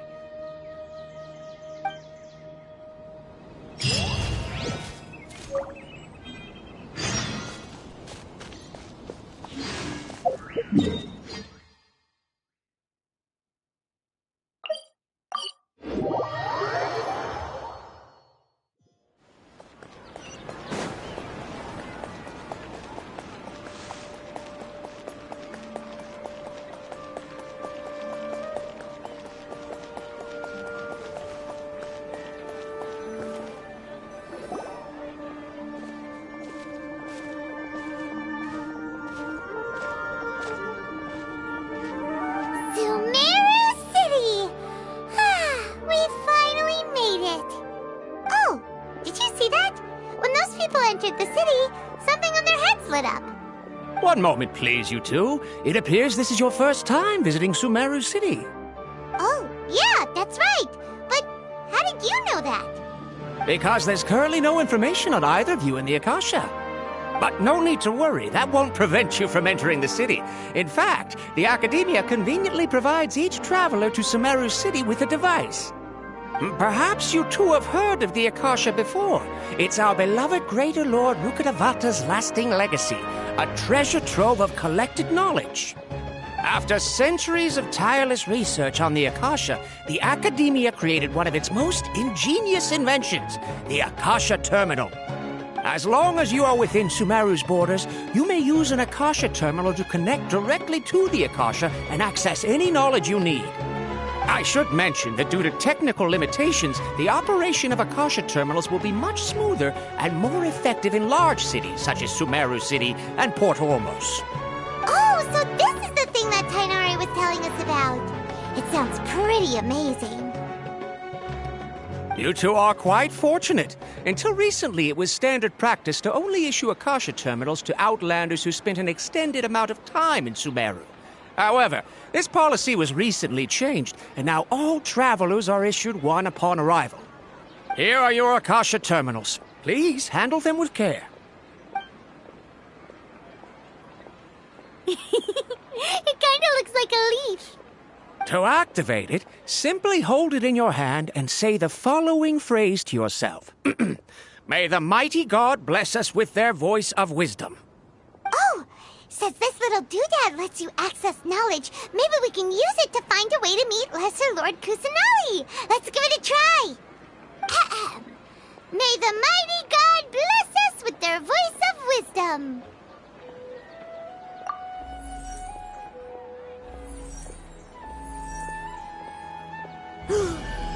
Whoa! Just now, something clicked, and Paimon suddenly knew how to use this thing. It seems all we need to do is concentrate on what we want to know, and bam! You get it. Oh, that'll come in real handy. Exactly. That is the power of the Akasha. And with that, let me officially welcome you both to Sumeru City. May the wisdom of the Dendro Archon always be your guide. Okay, now that we're in, we can check the Akasha about Lesser Lord Kusanali. Let Paimon try. 500 years ago, the sages found a newly born deity from within some scorched ruins. The deity now resides in the sanctuary of Suristana. Seems pretty similar to what Kali was telling us. Okay, next, let's concentrate on asking how to meet her.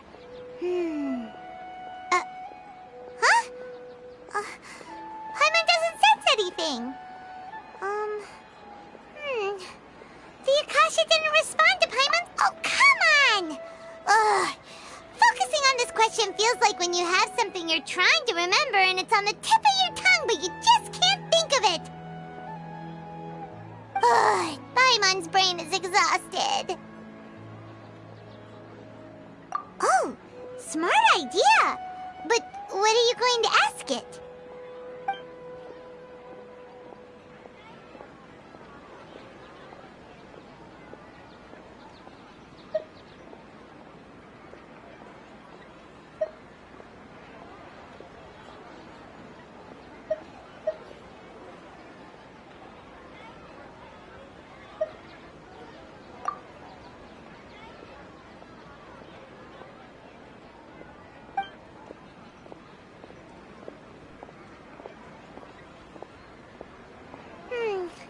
You too?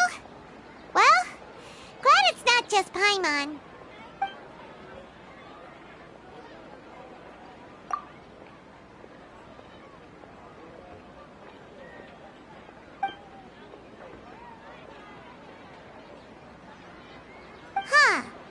Could it be because we're Outlanders and we've only just arrived in Sumeru? You know, maybe we're not qualified to receive an answer to this sort of question or something.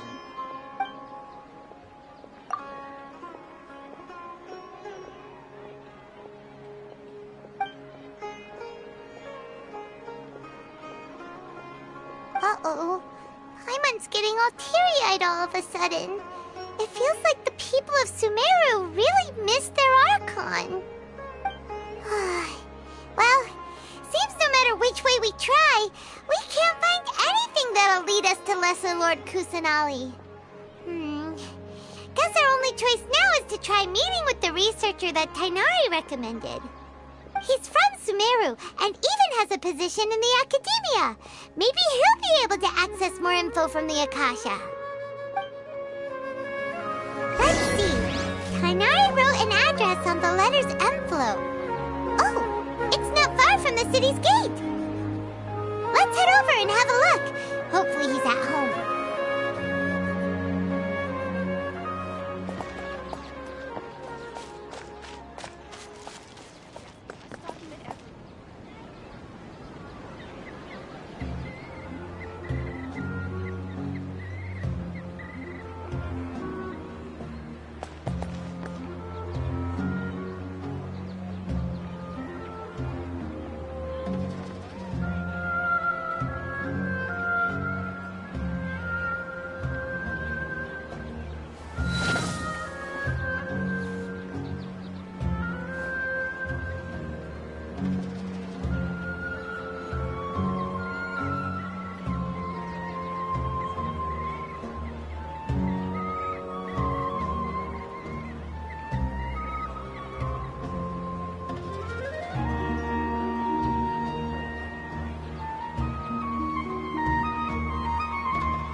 Watch out for pickpockets.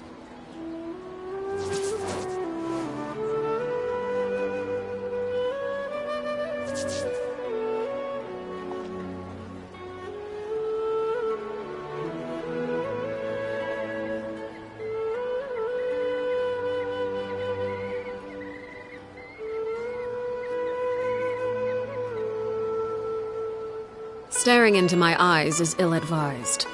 I can't promise you'll like what you see.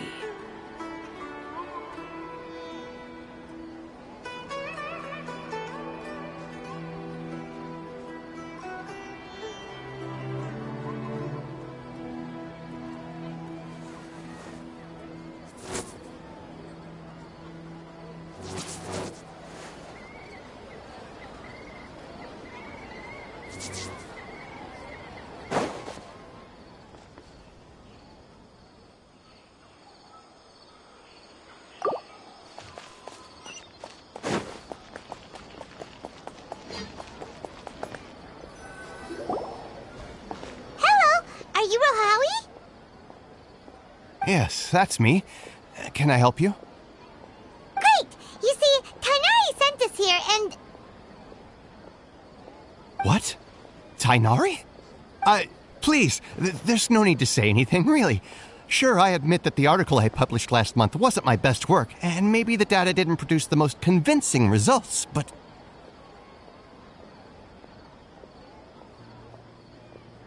Here! This is a letter from Tainari! Oh, let me see. Oh! Ooh, what a relief. You two nearly scared the life out of me. So you two just have some questions for me? Seems even Tainari acknowledges my innate ability for procuring information. So, what is it you two would like to know? We want to meet with Lesser Lord Kusanali.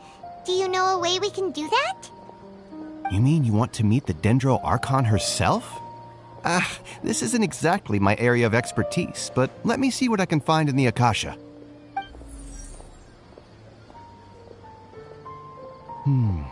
Sorry, the Akasha didn't respond to my query. What? You too? But what about your abilities for getting information and all that? Paimon was sure you'd be able to access more info than we did.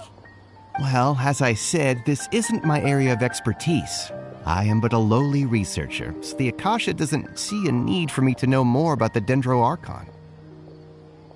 All I know is that ever since Lesser Lord Kusanali returned to Sumeru, she's never left the Sanctuary of Sorasthana or made a public appearance. Huh. Didn't expect her to be such a mysterious figure. The Dendro Archon is somewhat of a recluse. Perhaps she just doesn't want to entertain visitors, which would explain the lack of information in the Akasha. But then what can we do? No need to worry just yet. I'm only hypothesizing here. You could certainly try asking around and see if anyone else has ideas. And besides, you two should consider the bright side of things. Not being able to see Lesser Lord Kusanali may not be a bad thing. In this world, there will always be information you cannot obtain from the Akasha and things you can never accomplish. Knowing when to yield is a form of wisdom. Take me, for example. It's a miracle if my brain cells can spit out one paper every 3 years. But Tainari? That guy can publish 3 papers in just a single year. Okay. Thanks for your advice. Don't mention it. If you two ever want information about things like who's been promoted within the academia or relations between the 6 great sages, come find me. Hey, come on! This is a survival skill at the academia. Oh, Paimon's expectations were pretty low, but this is so low it's like digging holes in the dirt. So what do we do now? Even if we want to talk to someone, we don't know anybody here.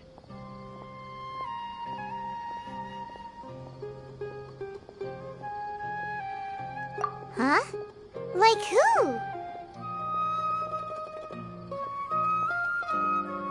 Oh, you're right! Catherine! The Adventurers Guild has its own intel network. Let's hurry and find her.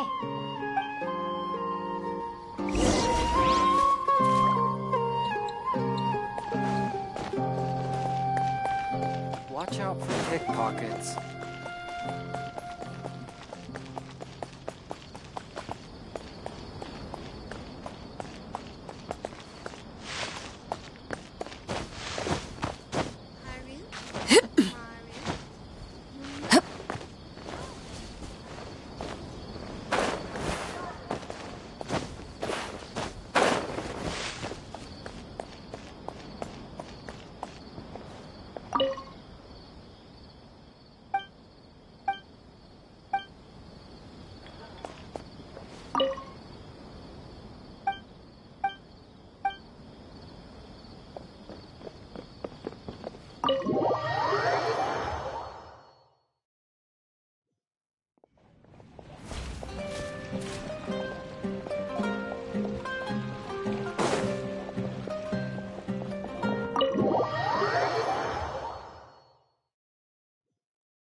Ad Astra Abyssosk. Hello, Traveler and Paimon. Catherine, we need your help with something. Understood. The Adventurers Guild is always ready to serve you. With what do you require assistance? We want to meet with Lesser Lord Kusanali. Do you know a way we can do that? You two wish to meet with Sumeru's Archon. Understood. Please wait.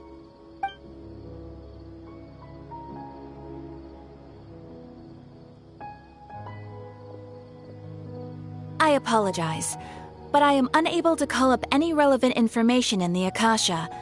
I'm also unable to locate any pertinent information in my personal memory. Aww, another dead end. Well, if Catherine can't help us, then we really don't know anyone else to ask now. Please do not worry. I may know of someone who can help you two. In Sumeru, the Adventurers Guild does not serve as the vanguard of information. Rather, there are numerous active mercenary groups collectively known as the Eremites. They take on various contracts and work all across Sumeru, so they naturally accrue intelligence. An Eremite brigade called the Corps of 30 is in charge of Sumeru City's defenses. Not only are they the oldest brigade, but they are responsible for managing and coordinating the affairs of all other mercenary brigades. Corps of 30? What a weird name. Supposedly, they are named as such because their ranks numbered 30 at their inception. Asfand, an advisor with the Corps of 30, maintains good relations with the Adventurers Guild. Though he's already retired, he and his words carry great weight within mercenary circles. If you'd like to get in contact with him, you can find him at the Corps of 30's headquarters, the Citadel of Regzar.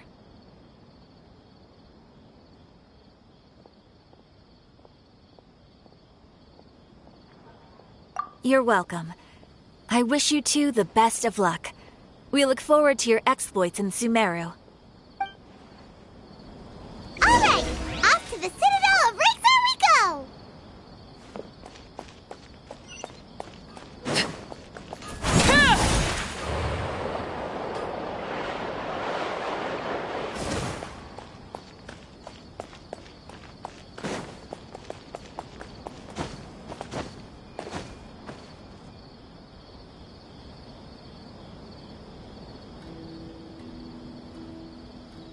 Welcome. The Adventurers Guild told me to expect you two. It's nice to meet you, Asfand. We'd like to ask you about something.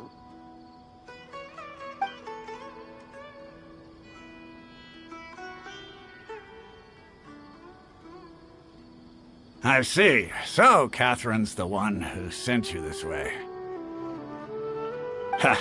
It's true that the Eremites' network is vast, but even I can't help you meet the Dendro Archon.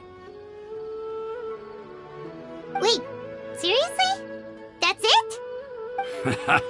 Afraid so. The Eremites aren't terribly religious, so we don't know much about divinities. As far as the Akasha goes, we can access even less than you. We originally came from the desert. The gods there died off long ago. Since those days, we've used our own two hands to carve out a living. We don't beg gods for their aid. It isn't just us, though. If you ask me, I think most in Sumeru aren't interested in Lesser Lord Kusanali. Oh? Why's that? Just take the Academia, for example. They're the ones who truly rule Sumeru. Although they believe in gods, most of them only care for the late Greater Lord Rugadavada. In their eyes, she was the one who founded Sumeru and gifted us with the Akasha. Lesser Lord Kusanali just happened to inherit her legacy. Because of the Academia's influence, most citizens are more familiar with Greater Lord Rugadavada and hold her in greater esteem.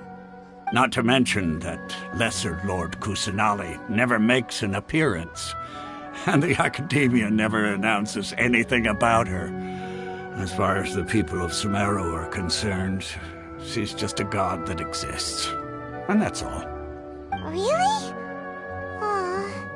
After hearing all of that, Paimon sort of feels bad for Lesser Lord Kusanali. Ha! But who knows? We're all just guessing when it comes down to it.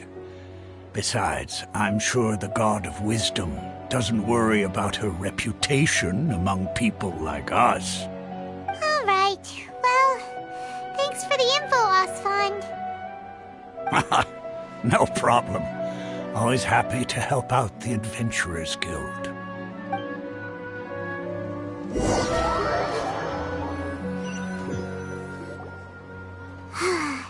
Seems Osfond was right about most people's attitudes here. Not only are they not interested in the Dendro Archon, they even say stuff like, if the Akasha doesn't think I should know, then I don't need to know about it. We've been asking for information non-stop ever since we got to Sumeru. But the harder we try, the more helpless everything seems. Isn't there at least one person in this entire city who cares about Lesser Lord Kusanali? Oh, you two are interested in Lesser Lord Kusanali? Huh? Who are you? From the sound of it, you two are Outlanders who recently arrived here. You've been asking around for information on Lesser Lord Kusanali, right? Oh, I'm sorry. I forgot to introduce myself. I'm Dunyarzad, one of Lesser Lord Kusanali's faithful followers. Whoa, really? Then do you know how we can meet with her? I'm afraid I can't help you with that. But your conversation earlier did happen to remind me of a legend about the Dendro Archon.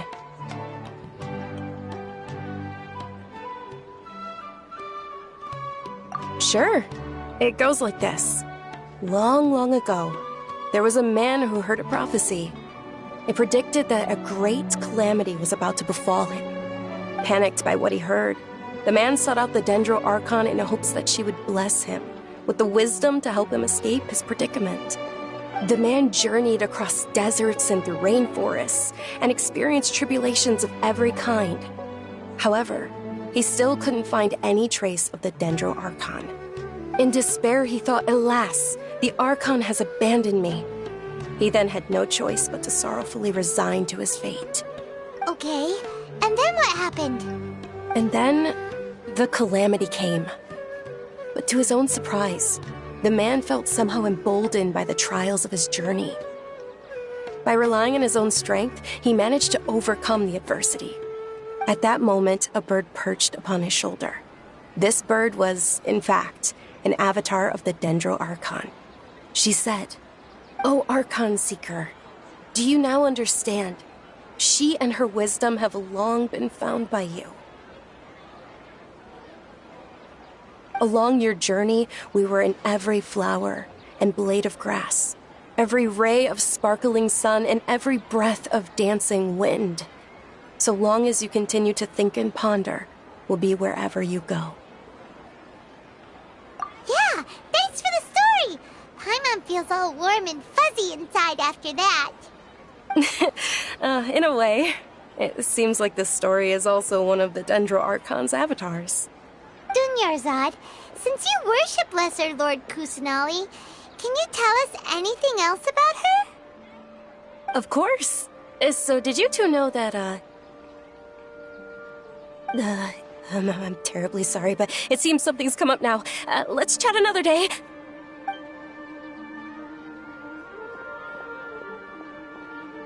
Hey, wait!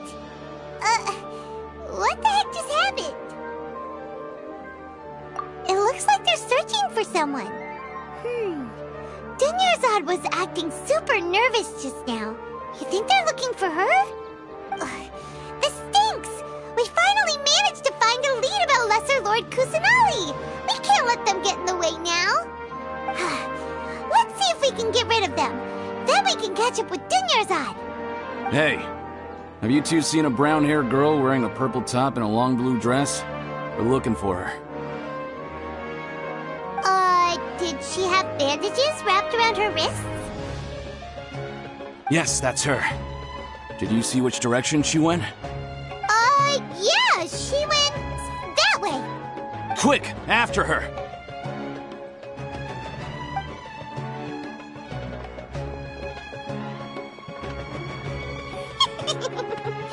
That should keep him busy for a while.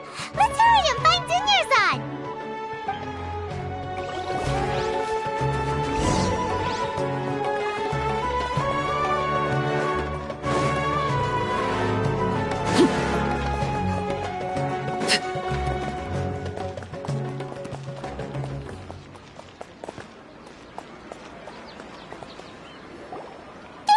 Dunyarzad, we thought you might have been long gone by now.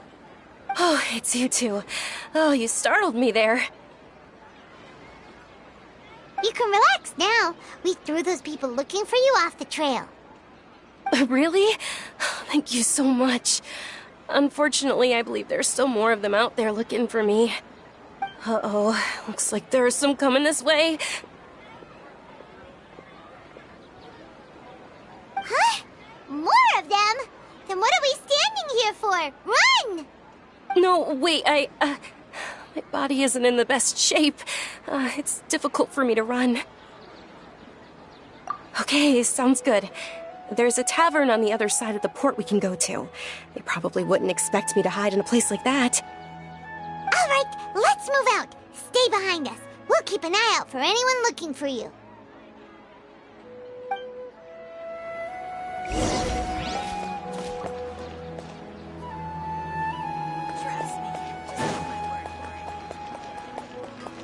It's called being a freelancer.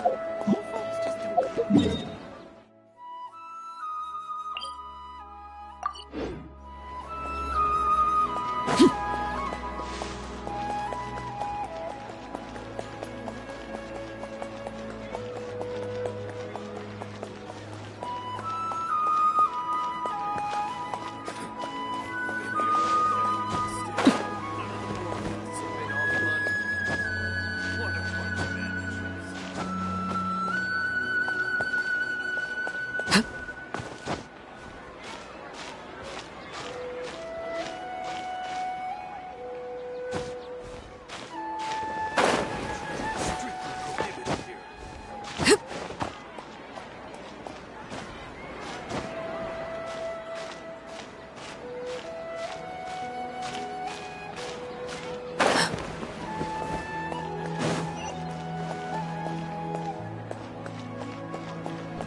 We made it.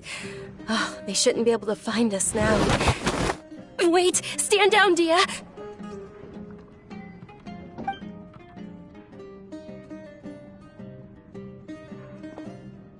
My lady, who are these two?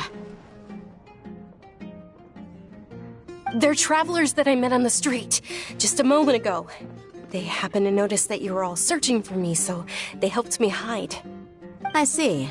In that case, you two should scram. There's nothing here for you. Wait a sec! Who the heck are you? And why are you shooing us away? I'm Miss Dunyarzad's bodyguard, here to see that she returns home safe and sound. My lady, let's get going. You've been gone for so long that your parents are worrying themselves sick. And if I refuse to go with you? It'd be easier for the both of us if you cooperated. But if you insist on not going, then I'll have to carry you like a sack of potatoes. Hey! Dunyarzad already said she doesn't want to go back. Why are you still pushing her? Stay out of this. You don't understand the situation. Sorry, my lady. Even though I'm your bodyguard, your parents are my employers. I have to answer to them. How much? Wait, what? How much more do I have to pay you to become your employer? So you never listen to my parents ever again. Double? A triple? Give me some time and I'll get that much. My lady, this isn't about Mora. I don't know what you think of us Eremites, but let me say this. I like Mora, but I'll never go against my principles. That's why I'm here looking for you. Sure, it's an order from my employer, but my conscience was also telling me it's the right thing to do. And knowing your health, carelessly running around like this is gonna hurt ya. For the sake of those who love you, don't be stubborn. No, you're wrong. I'm aware of my limits, and I know what I'm doing. Honestly, the only people being stubborn right now are my parents. And they know perfectly well that it makes no difference if I'm at home or not. They still won't accept reality. And every time I bring this up, they just change the subject. Dia, you've been living with us a long time already. This should be old news to you. Dia, I know it hasn't been easy for Mother and Father, and I'm grateful for everything they've done for me. But there's someone else in this world I'm also grateful to. Because she saved me. The love I have for her is the same I have for my parents. This is my life and my last chance. So I want to do something meaningful.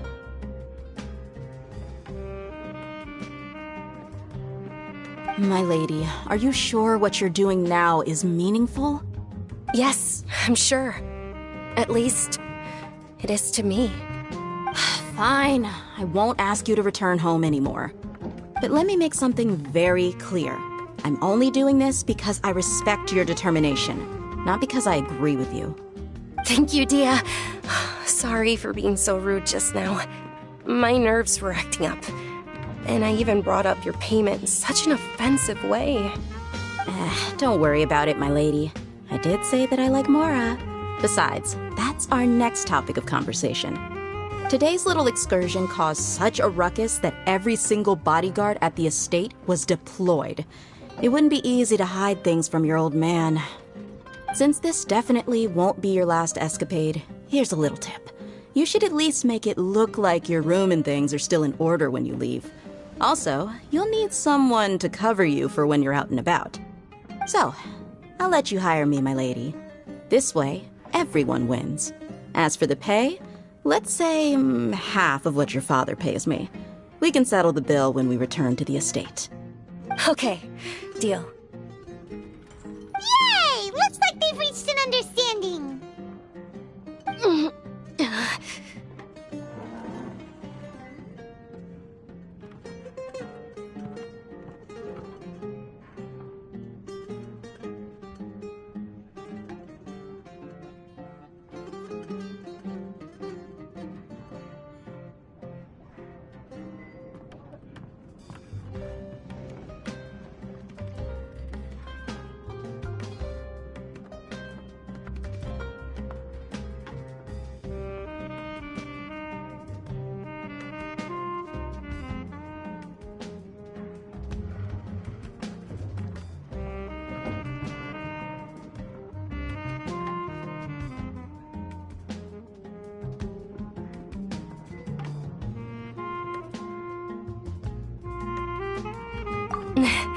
I'm fine, really.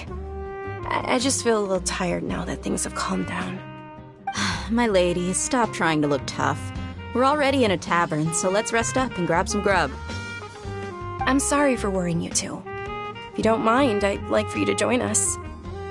Sure! After you rest up, we want to hear more about Lesser Lord Kusanali.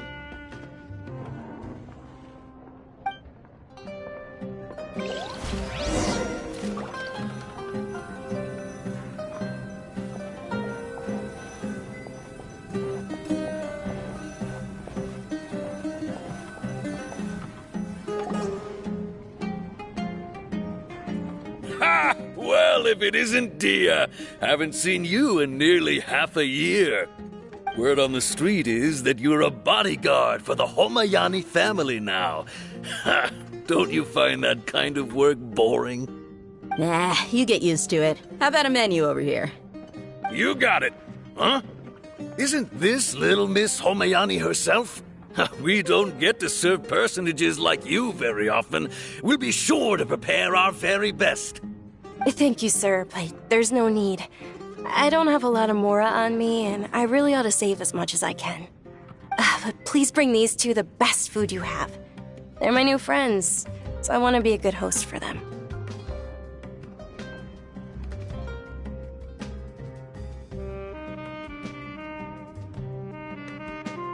Yeah, we're already super grateful for everything you told us about Lesser Lord Kusanali. How about our charcoal-baked agelenach cakes? They're our signature snack, and they run cheap. Look, other customers over there are eating some now. They look kind of burnt and dry. Paimon will pass. Hey, come on! Paimon has personal preferences too, you know. Dunyarzad, we asked a lot of people when we first arrived, and almost nobody was interested in Lesser Lord Kusanali. So, what made you want to follow her? Well, remember when you asked me if I knew how to meet the Dendroarchon? Even though I don't know how, I think I've actually seen her before. Huh? Really? Yes, it was when I was a child. At the time, my illness had kept me bedridden for the better part of a year. I was stuck inside and couldn't make any friends, and my parents did their best to find treatments for me. But even then, the Akasha didn't have any helpful information. My younger self no longer had any hopes or dreams. One flare-up was so bad that I was in a semi-conscious state for several days. Then one night, I woke up alone in my room. I was terrified. My body was paralyzed. Even if I cried, there was no sound. At that moment, an ethereal voice spoke in my mind. Dunyarzad, don't be scared. You don't have to cry. Dunyarzad, don't be scared. You don't have to cry. Who are you?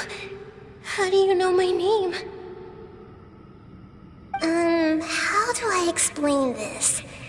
You might not be able to understand, but actually, I know everything about you. Really? Of course. I know that you're scared of thunder, that you hate taking medicine every morning, and that you love counting the petals on your mom's skirt. Wow, you really do know everything. Dunyarzad, is there anything you want? Want? Not really. I can't go anywhere or do anything. Huh? But aren't you a child? All children have wishes. Tell me what you want, and maybe I can make it happen. But can you make my illness go away? Oh.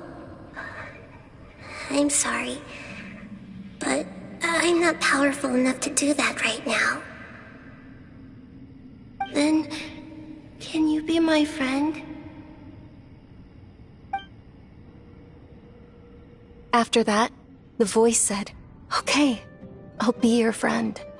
Although my body was suffering during those days, that voice encouraged me and told me many wondrous things.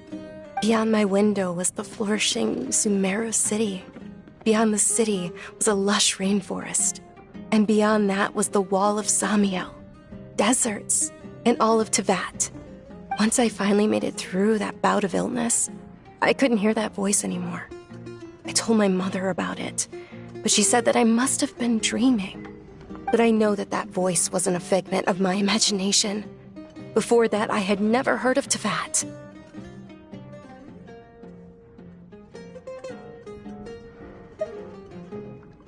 Yes, for sure. If it weren't for that voice, I would have never grown curious about the outside world, nor would I have learned how to read and enjoy so many books. That voice sparked a desire for wisdom. It had to have been the Dendro Archon. I've been hoping for a chance to repay her kindness. In fact, I was running around today to help prepare the Sub-Zerus festival for her. What's the Sub-Zerus festival? It's Lesser Lord Kusanali's birthday, which was the day that she was found by the sages. It's actually an old holiday that originally celebrated Greater Lord Rukkhadevata's birthday. When she passed away, the holiday eventually became a celebration of the Lesser Lord's birthday. I heard everyone was overjoyed when they welcomed her back to Sumeru. In those days, the festival was a huge deal. But because of the Academia's influence, people have gradually lost interest in the festival. The Academia actively participates in Sumeru's many holidays dedicated to Greater Lord Rukkhadevata. But when it comes to the Sub-Zerus festival, forget any funding. They practically act like it doesn't exist. Maybe they see Lesser Lord Kusanali's birth as confirmation of Greater Lord Rukkhadevata's death, so they're reluctant to celebrate it. Aw, but that's awful. It is. It's absolutely terrible. Sure, the Greater Lord founded Sumeru, but hasn't Lesser Lord Kusanali been the one quietly protecting us for the past few hundred years? Just remember that we're still out in public. Don't get too carried away now. I know that people over by the Grand Bazaar still hold the Sub-Zerus festival to this day. But I hadn't met any of them before, so I was never able to contribute. But recently, I made a friend there who also follows Lesser Lord Kusanali. I gave her my savings because I want her to throw a wonderful festival this year. That's the least I could do for Lesser Lord Kusanali. Hold on, my lady. Does this friend happen to be Nilu, the one who sends flowers to the estate? Yes, that's her. I saw her leaving the other day with a nervous look on her face. It seemed like she was hiding something in her arms. Did you give her something? Yes. Initially, I didn't have much more prepared, so I had Nilu sell one of my skirts. I've agreed with Nilu to meet up at the Grand Bazaar today and see how things are coming along. Dia, would you accompany me? Sure. That's quite the trip, though. I'll carry you. No, that would be too much, even for you. You might as well just accept the lift. If I let you walk, who knows how long it'll take us. And if anything happens to you, then I'd really never hear the end of it from your father. But of course. Nilu will be thrilled to hear there are more people interested in Lesser Lord Kusanali.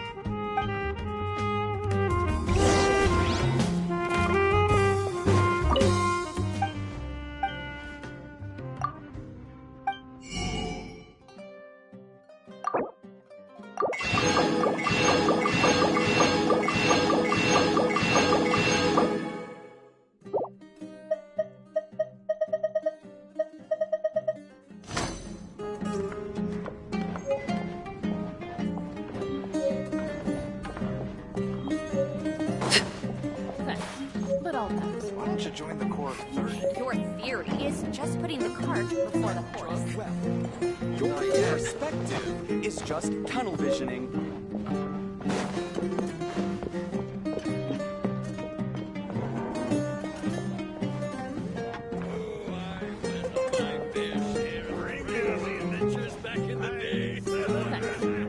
I can still drink.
Sorry I'm late, Nilu.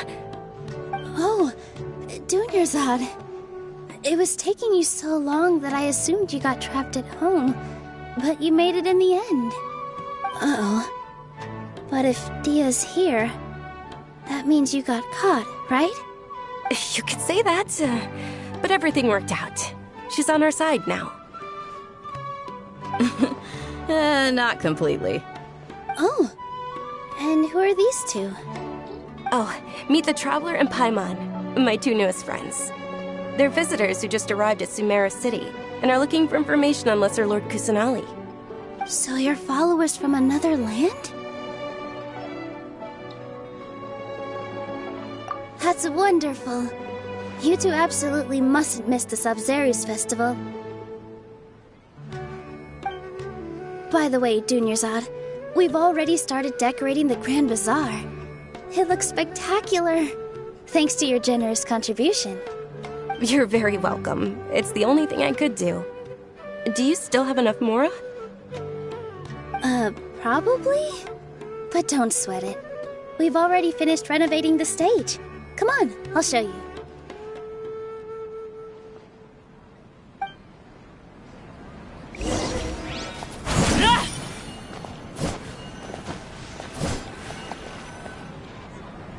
Wow! This place is amazing! Not bad. Last time I was here, the stairs were full of holes. The stairs were nothing. A little while ago, we discovered that the tree above the stage had a huge chunk of bark ready to fall off. Mr. Zubair was worried sick. We reported it to the academia many times, but they never sent anyone to deal with it. We didn't want anything bad happening, so we were going to cancel all the stage performances. Oh, probably because it was the theater asking. The academia looks down on performers like us. They probably think it would be best if the theater closed down completely. We can't let that happen, though. Not only would everyone involved in the theater go hungry, but then we wouldn't be able to hold the Sabzeruz festival anymore. Thank the Dendra Archon for Dunyarzad. But the more she gave us, we hired someone to patch up the tree, and we also gave the stage a much-needed makeover. The stage is going to be even prettier when it's festival time. I can't wait for you to see it. And I can't wait to see you on the stage. You've been practicing so long already. It's almost time for your dream to become reality. It's our dream. I'll do my best for the two of us. Nilu, what are you gonna be doing at the festival? She'll be dancing the dance of Sabzeruz, the most important performance at the Sabzeruz festival. Dunyarzad, have you told them the origin of this holiday? I only told them about the Greater Lord and Lesser Lord so far. Okay, then I'll tell you two about how this holiday came to be. According to legend, the Sabzeruz festival was originally the Goddess of Flowers' birthday celebration for the Greater Lord. A long, long time ago, on one of Greater Lord Rukkhadevata's birthdays, her friends threw her a celebratory banquet. Some of the gods got drunk. One started playing music, and the Greater Lord started singing, so the Goddess of Flowers began to dance. As she danced upon the grass, countless beautiful parisaras began to bloom wherever she stepped. Those brilliant purple flowers became her dazzling stage. All the gods clamored, "Oh, if only time could stop at this very moment." Of course they did. When people mention the gods, they always think of the Archon War. But Sumeru's gods also had happy times. Although they aren't around anymore, they're preserved in our tradition of dance. This outfit I'm wearing is apparently based on how the Goddess of Flowers looked. Though we're just tiny people compared to the divine, we still have to do our best to make sure that the birthday girl feels loved on her special day. Nilu, you of all people will definitely be able to convey our well wishes to the Dendro Archon. I also noticed that you went the extra mile and scattered parisaras around the stage. They symbolize the Goddess of Flowers, after all. It's just a shame that all the real parisaras went extinct after her death. Yeah, the Greater Lord brought forth Padisara's in memory of the goddess of flowers, but she ultimately could never truly replicate that beautiful purple. Thinking about the goddess of flowers dance makes me wish I could have seen it. If my stage were anything like that, I'd be thrilled if I had just 2 real Padisaras on the stage. So, Traveler and Paimon, what do you think? Interested in the Sabzeruz festival? Will you two be coming? All of Lesser Lord Kusanali's followers will be there for her birthday. It'll be a good opportunity for you to learn more about her. Ooh, Paimon thinks that's a great idea! Hey, come on! There's nothing wrong with enjoying a festival. Besides, it's Lesser Lord Kusanali's birthday. She'll be happy to have more people who are celebrating it. So how about we all attend the Sabzeruz festival together? Dunyarzad, let me show you which stage decorations we've picked out so far. Traveler and Paimon, if that doesn't sound interesting to you, then feel free to explore the area. Everyone at the Grand Bazaar loves Lesser Lord Kusanali, and we're all looking forward to the Sabzeruz festival. In that case, we'll take a look around.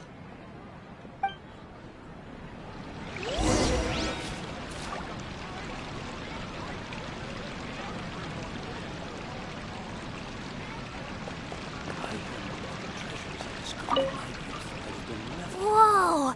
What's with your yellow hair? And why do your clothes look so funny? Are you an Outlander? Did you know that the Sabzeruz festival is about to happen? There'll be loads of fun things to do at the festival.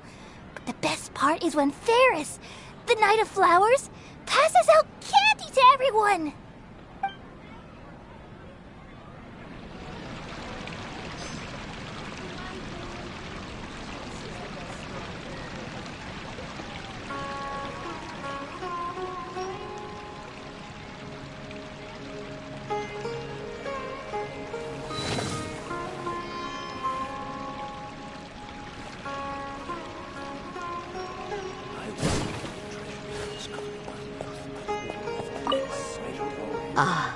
Dancing at the Sabzeruz festival.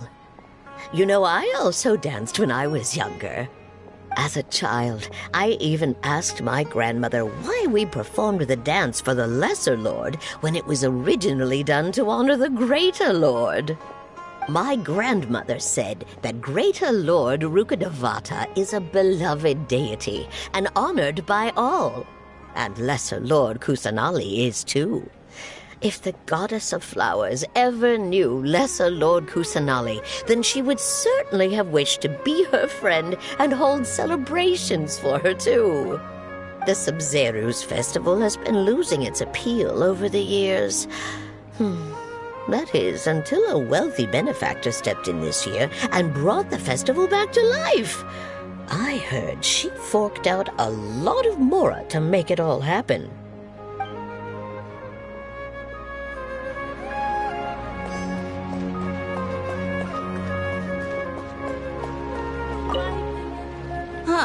Revamping the stage for the festival couldn't have been easy, that's for sure. I bet this year's festival will be one to remember. I don't know much about the Grand Bazaar, but I do know that the residents here have a penchant for song and dance. 2 things that the academia doesn't particularly approve of. Oh, and the perfume sold around here is a lot better than what you'll find elsewhere. The fragrances are longer lasting and they're gentler on your skin and... I mean, that's what I've heard at least.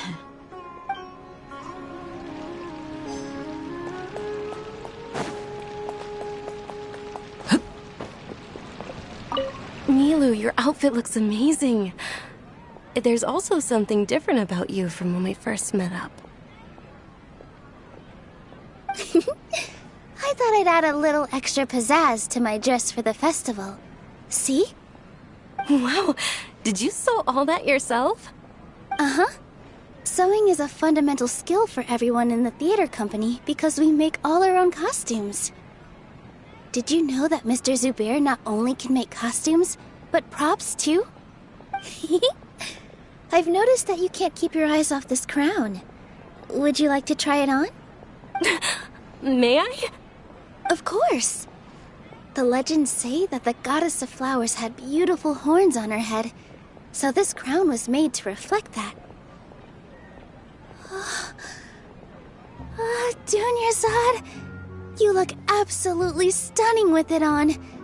It's like I'm looking at the goddess of flowers herself.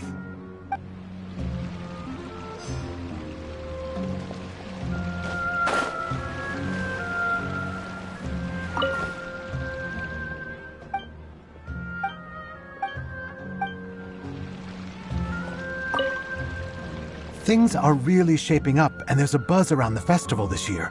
We're expecting people from all over to come by this year and buy things during the festivities.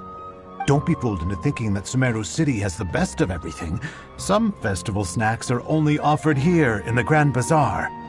And when it comes to musicians, dancers, or singers, the Grand Bazaar's got the best of the best. Sure, those folks at the Academia might not like it, but what's a festival without song and dance?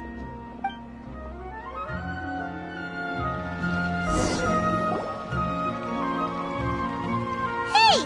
Is that who Paimon thinks it is? It looks like Catherine.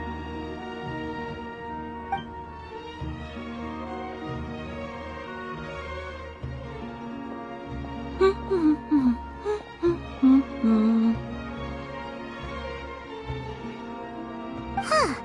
Come to think of it, Paimon's only ever seen her behind the counter at the Adventurers Guild. This is the first time we've ever seen her taking a break. Hey, Catherine! Huh?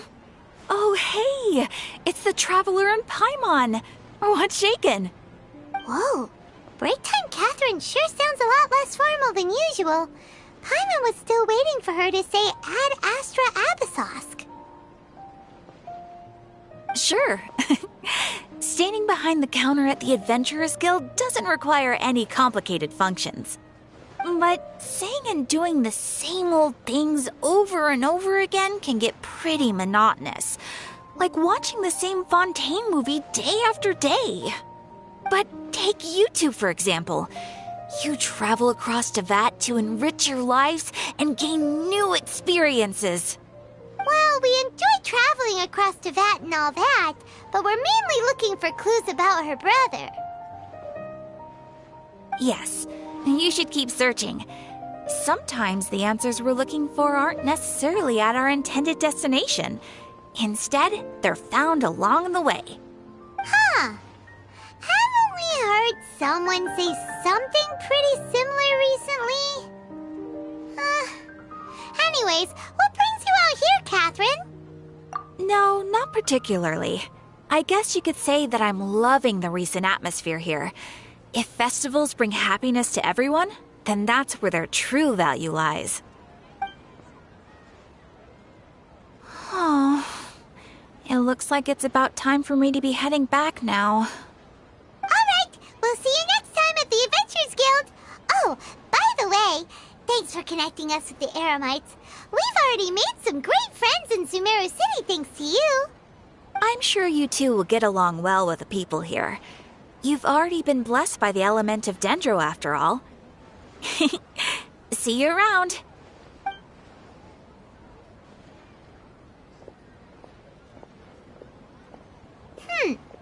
There's something really different about Catherine today.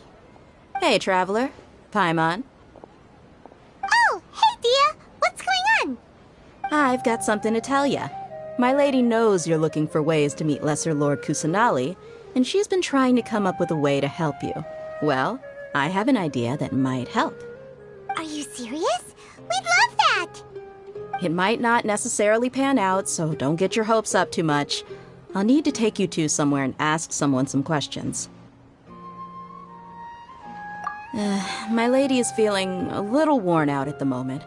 Nilu's found a place for her to rest. After I take my lady home, let's meet in front of the Citadel of Regzar. Sounds like a plan! Let's head over to the Citadel of Regzar and wait for Dia!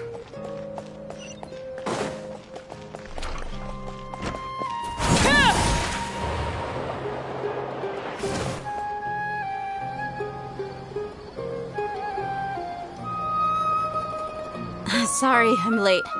It took some convincing for the master and mistress to believe that Miss Dunyarzad was only sitting in the port for a while because she was in a bad mood. Anyway, I guess I should be thanking you. I haven't seen Miss Dunyarzad that happy in a long time. If it wasn't for you two, she probably would have been caught and dragged back much earlier. You sure sound a whole lot nicer than when we first met, Dia. Who would have thought you had such a soft spot for Dunyarzad? It's called being a professional. I'm a bodyguard, and I work for whoever's paying. Look, Dia's blushing. Listen, you two. I don't expect to be working for Miss Dunyarzad very long, but I hope to finish things on a positive note if possible. Let's cut the chit-chat and head into the Citadel. We'll see if the person I know has a way for you two to meet with the Lesser Lord.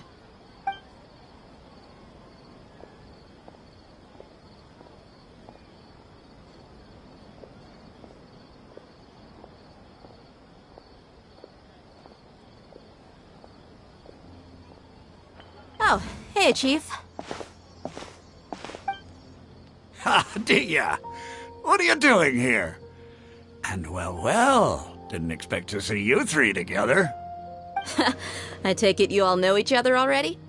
Mm-hmm. We met this morning after the Adventurers Guild pointed us to Ozfon for more info. No kidding. Huh. So, where's Ruksha? I thought I'd help these two out by asking about the theft. Anything you can tell him? Ruksha's gone over to the Academia. The Grand Sage recently ordered Sumeru City to begin bolstering its defenses, so people from all over have been called back to the city. Since you've already mentioned the theft, I suppose I might as well tell him what we know. Appreciate it, Chief. Theft? Sorry, what the heck are you guys talking about? Just recently, the Academia lost something, and there's a chance the item is connected with the Dendro Archon. This case might just somehow help you in meeting her.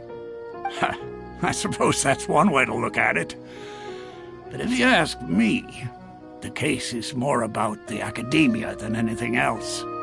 Let me fill you in.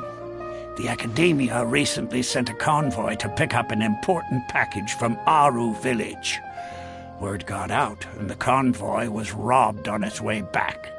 The Grand Sage took the whole matter very seriously. Not only did he dispatch the Matra, but also enlisted our help in the search for leads. All we know so far is that whatever was stolen is currently in Port Ormos. You two have heard of Port Ormos, haven't you? It's the largest commercial port in all of Sumeru. You can travel there by leaving Sumeru City and heading south along the river. The Academia's grip isn't long enough to reach all the way to Port Ormos, so the city's a little more laid back, meaning the population's also a mixed bag. You never know who you'll meet there. Apparently what was lost has a great deal to do with the Akasha, knowledge, and even the gods. I'm afraid I don't have any other details for you, though. If you're interested, maybe you could head to Port Ormos and ask around yourselves. If you want my advice, try introducing yourselves as students of the Academia once you're there. Are you serious, Chief? All the Academia students are in Sumeru City, you know. Why should they pretend to be students in Port Ormos? If you're also interested, just go there and see what happens. Count me out. I've got plenty of work to do here for the Homayani family. And take it from me, if you two really do decide to visit Port Ormos, you'd best watch your backs. Let's just say that the Eremites there aren't nearly as friendly as those here in Sumeru City. There are even some extremists who go around shouting slogans like, "Retake Sumeru for King Deshret." Word is that more and more are joining their movement. They're becoming a real headache for Chief and the others. You bet they are. King Deshret's been dead for thousands of years. Now they start spreading rumors of his return. Ridiculous. Not everyone's like you, Chief. Even the desert natives who abandoned their homes in the wilderness still wish to have a god of their own. Well, Traveler, that's about all the information we have for you. Thanks, Dia, and you too, Ozfond. Since we've gathered all we could for the moment in Sumeru City, Let's head to Port Ormos and see what we can find next. Miss Dunyarzad is looking forward to seeing you both at the Sub-Zeru's festival, so be sure to get yourselves back here in time for that. Good. Then we'll see you both at the Sub-Zeru's festival.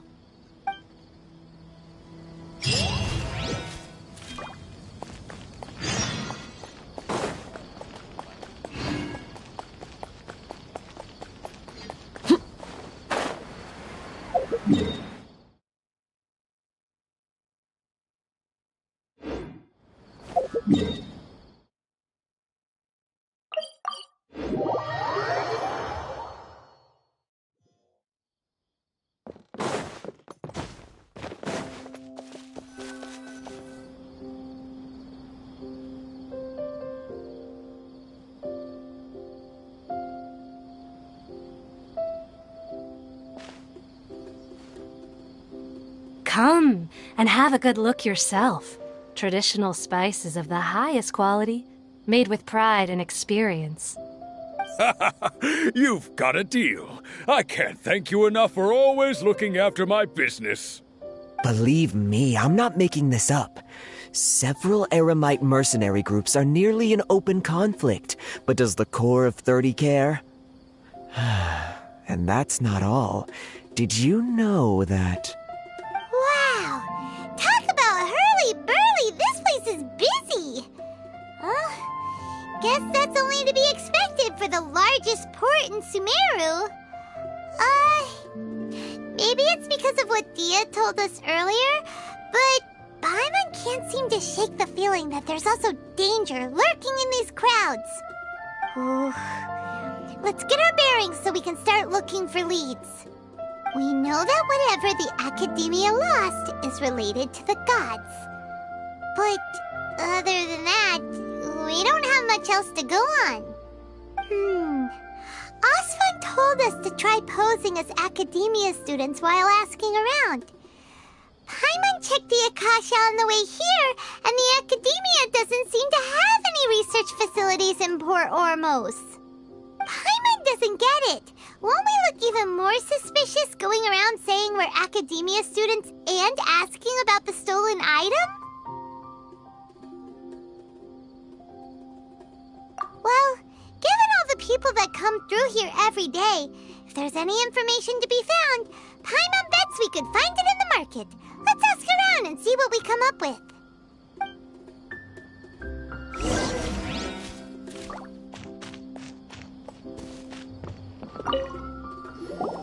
Welcome. Welcome. How can I help you two? Hi there. We would like to ask you a question. Do students from the Academia ever come to Port Ormos? Of course. Especially around this time of year. Students from Sumeru City that are about to graduate often come to Port Ormos to cut loose a little.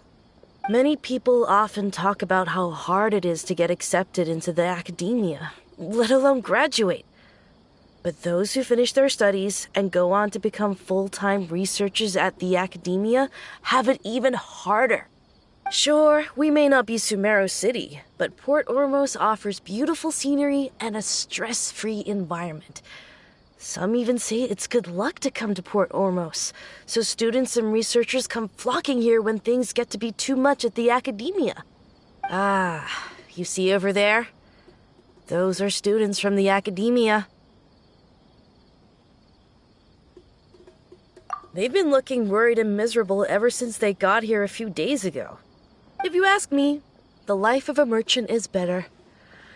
So long as the Akasha teaches us what we need, then life is good. Those students seem to be discussing something. Let's see if we can listen in.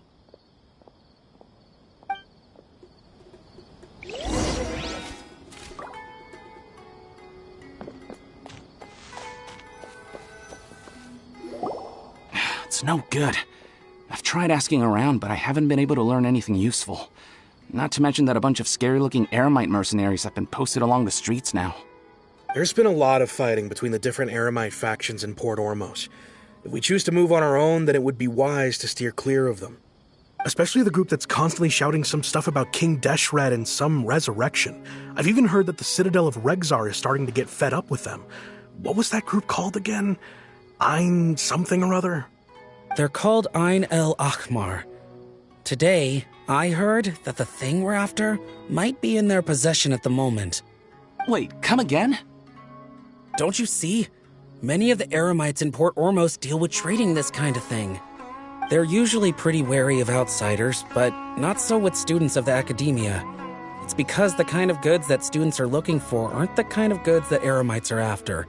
As long as they know you're a student, then deals can be made.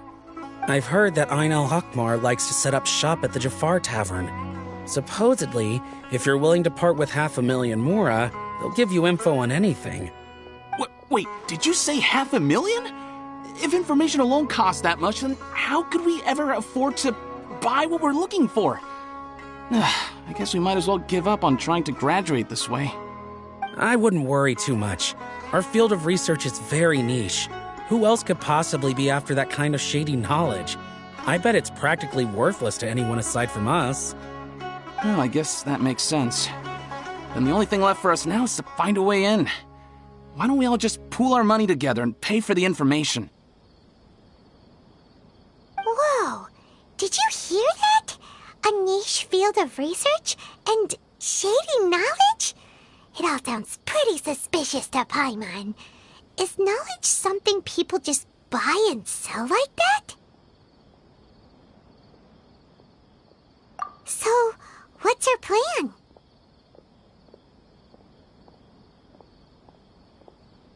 Wait, didn't you hear what they just said? Buying information is going to cost us 500,000 mora! Have you lost your mind?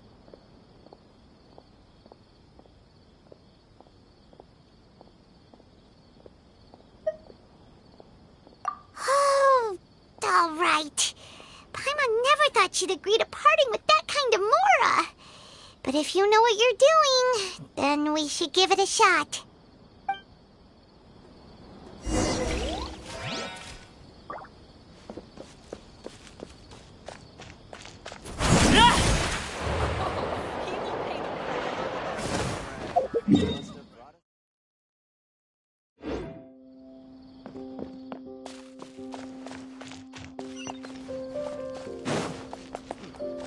Got any commissions related to antique appraisal?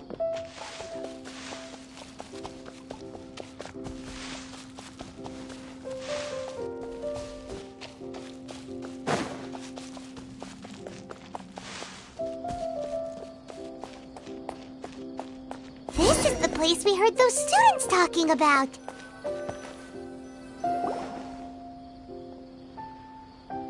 Oh, you've arrived. Please, take a seat. So, they think that they can go toe-to-toe with the boss? Huh! Once we reclaim the power of King Deshret, they'll be the first that the boss punishes. They're nothing to be afraid of. Our main rival now is the Caracal Battalion.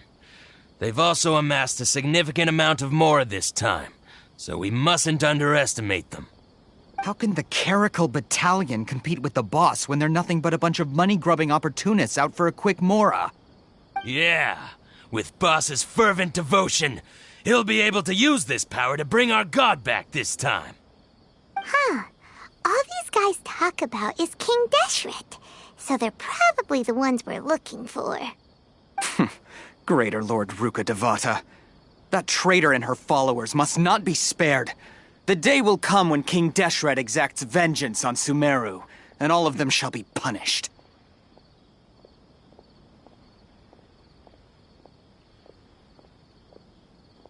Yeah, Paimon was wondering what they meant too. We should ask about that if we get the chance later.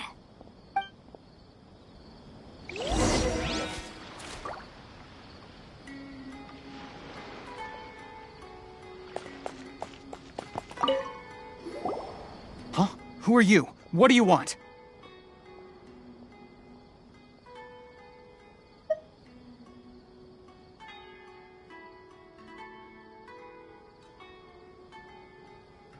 A student? What's a student from Sumeru City doing in Port Ormos?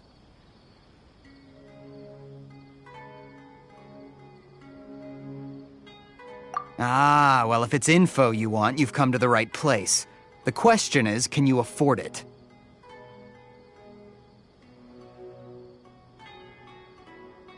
Huh? What is this, some kind of joke? Oh! Sorry! She must have grabbed the wrong amount! Hey, what do you think you're doing?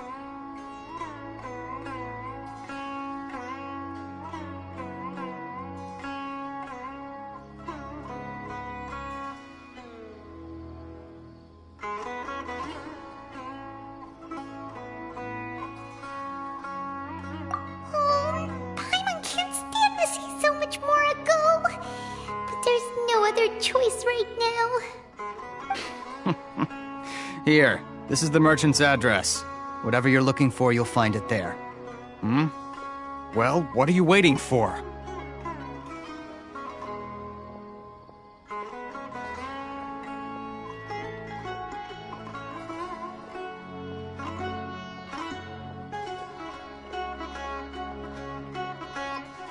Oh, that's right! We heard you mention King Deshret just now.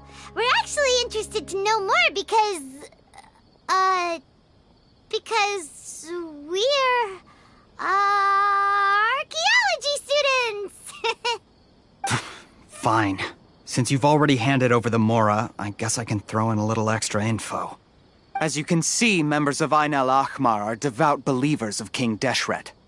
Years ago, King Deshret founded the great desert nation that was our homeland. It was an advanced civilization, far beyond anything you'll see in present-day Sumeru. King Deshret was the rightful god of wisdom, but he was betrayed by a companion he trusted. She even stripped him of his title, God of Wisdom.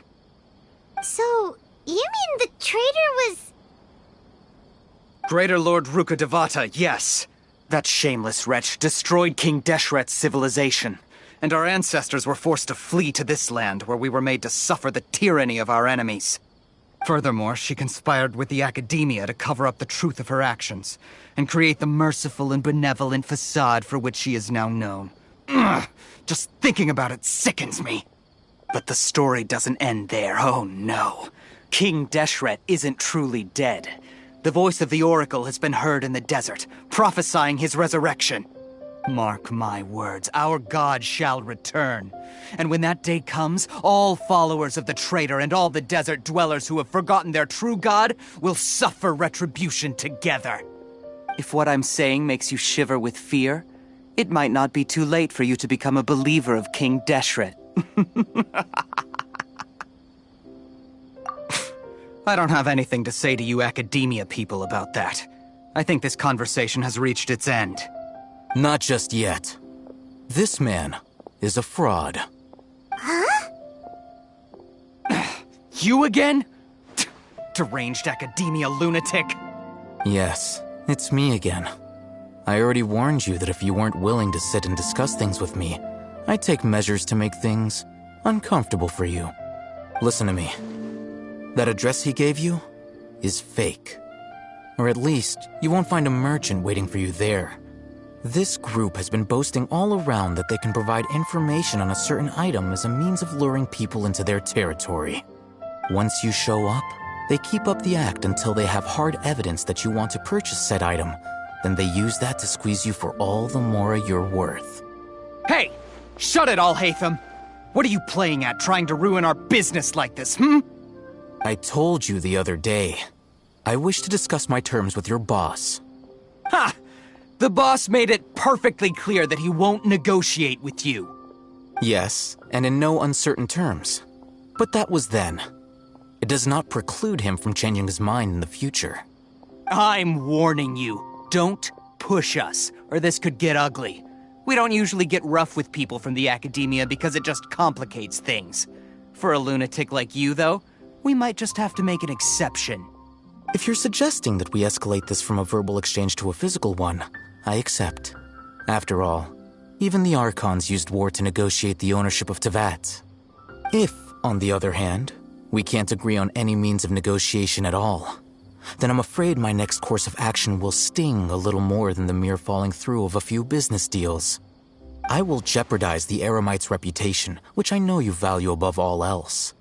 I am quite confident that if I began to take such action, your boss would willingly approach me himself. However, I fear that by then, some things will have happened that cannot be undone. Also, a word of advice. I suggest you tell your boss exactly what happened here today. Otherwise, he might blame you for not telling him in the future. What did you say? Consider this. Have I ever failed to follow through on my word in the past? This guy is really out of his mind. Okay then. If you really have a death wish, let's meet a week from today. The pier in front of the Pharos Lighthouse, 4 o'clock in the afternoon, sharp.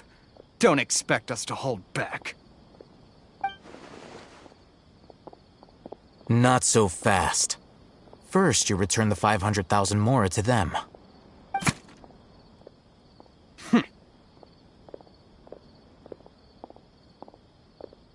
Please, I beg you, don't provoke them. We can't afford any trouble with this crowd. They haven't even paid for their food yet. Ah, Mr. Ayman. There appears to be fewer staff in the restaurant recently. This wouldn't happen to be because they're all busy spreading the word to the students, would it? Well... Someone who chooses to do business with a group like that really can't afford to get so flustered the instant someone confronts them about it. Consider the meal compensation for our silence. I'd say you're getting an excellent deal. Whoa, did you see that? He not only got us our Mora back, but sent the Amorites running too! Plus, he seems to know a lot about what's going on around here. Let's catch up with him and ask some questions! He went that way! After him!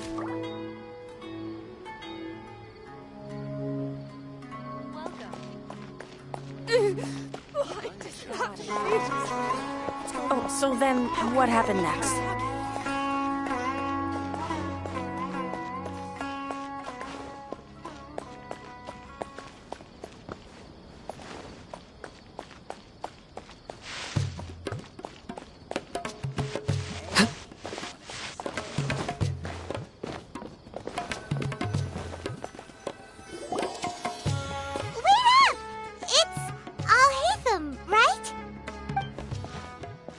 What do you want?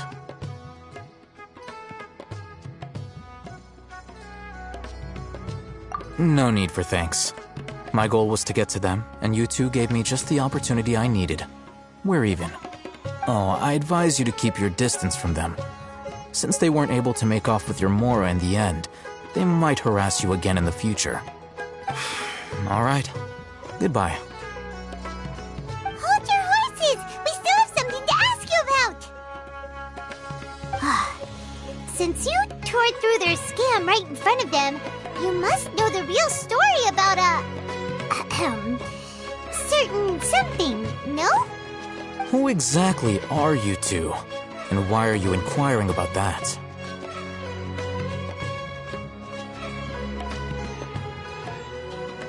A student. Right. Look, you should know that those thugs conducting business with you had nothing to do with your lie.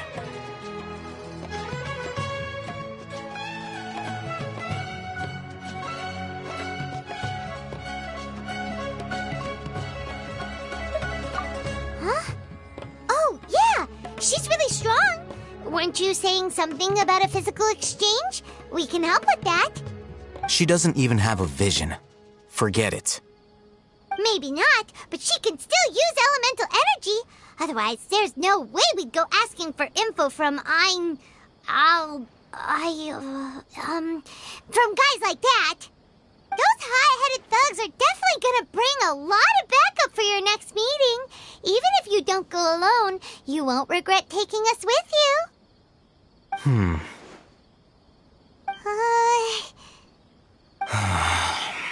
All right, I accept. Got a pen and paper? If you're searching for someone who sells that kind of merchandise, I'll give you one of their addresses, and you can try your luck. We'll reconvene at the appointed time by the pier. It doesn't matter if you show up or not. So, since you were happy to give us this merchant's information, does that mean you can tell us exactly what we're after? You were willing to part with 500,000 mora for something and you didn't even know what it was? Okay. Well, if you truly are as skilled as you claim, then you can beat the answer out of them when they become hostile. Look, if you've been making inquiries, then you have to know something by now. Tell me what you know so far, so I don't waste time repeating information. We know it's connected to the academia somehow, and that not only do the Eremites deal in it, but some students want to get a hold of it too. What else? You know almost everything there is to know, but you're unable to compile this information because you've never seen the object before. This is what you've been looking for. Huh? Paimon can't tell what it is. It looks like some kind of ornament. This is a knowledge capsule. To put it simply, it's a vessel that can store a fixed quantity of canned knowledge. It's like a miniature Akasha. Anyone who links it to their personal Akasha terminal instantly becomes privy to its contents.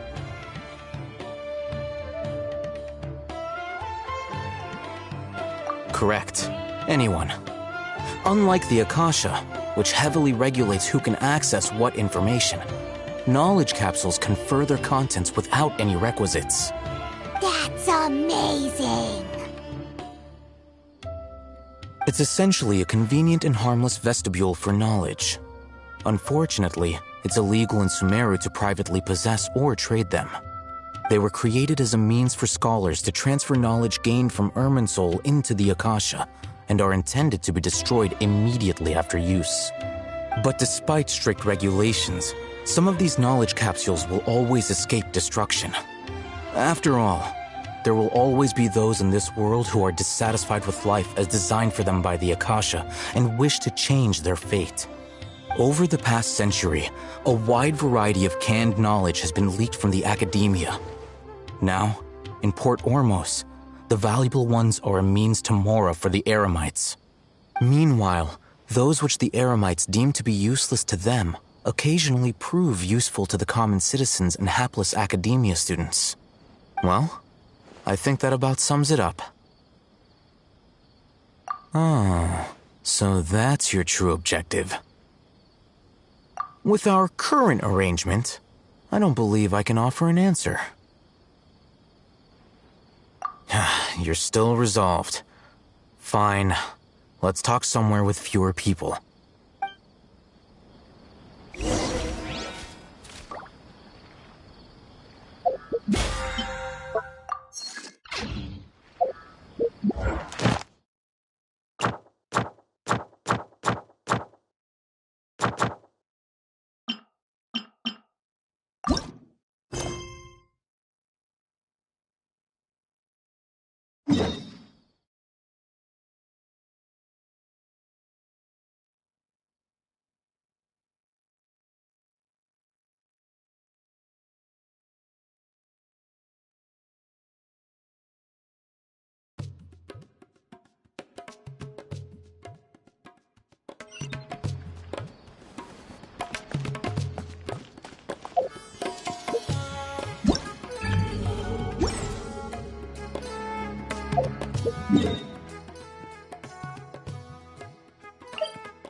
Let's continue our conversation here.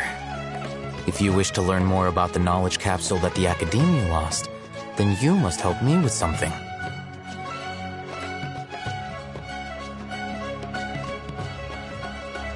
I need you to find someone named Dory, a traveling merchant. Unlike the peddlers who hawk inferior knowledge capsules, she often has quality goods in stock. Some say that as long as there is profit to be made, there is nothing she won't dare to sell. She's guarded against people from the academia because most of her wares don't comply with academia regulations. I think she blacklisted me. I met with her informant, but it soon became clear that they had no intention of letting me get any further. Become one of Dory's customers and earn her trust. This is my condition for further collaboration. Why do you want us to meet with her? Until you complete this task, you don't have question privileges. Fine. So how do we go about doing this? You two are outlanders who haven't been here for long, so Dory should view you as safe clients. I'll give you the informant's address and their contact password. Beyond the password, though, I have no way of knowing what other tricks she might have up her sleeve. You'll have to improvise. This is kind of nerve-wracking. The true challenge begins after you meet her. She has a keen nose for Mora and a shrewd eye for wares, and she only likes customers who she deems to have good taste. I'll prepare some funds for you. Buy her highest quality wares and earn her approval. But we only just saw a knowledge capsule for the first time. We don't know how to tell which ones are good and which ones are bad. Is that something we can learn quickly? That's true. Have you two heard of elemental sight? Oh, that's a surprise. Guess I'll have to hold you in higher regard. Anyway, that ability should resolve your issue.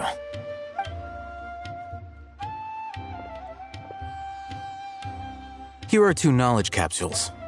Tell me, can you detect any difference in their quality?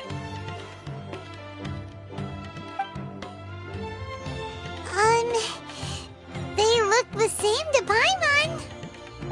Try inspecting them with elemental sight. How'd it go? Did you see anything?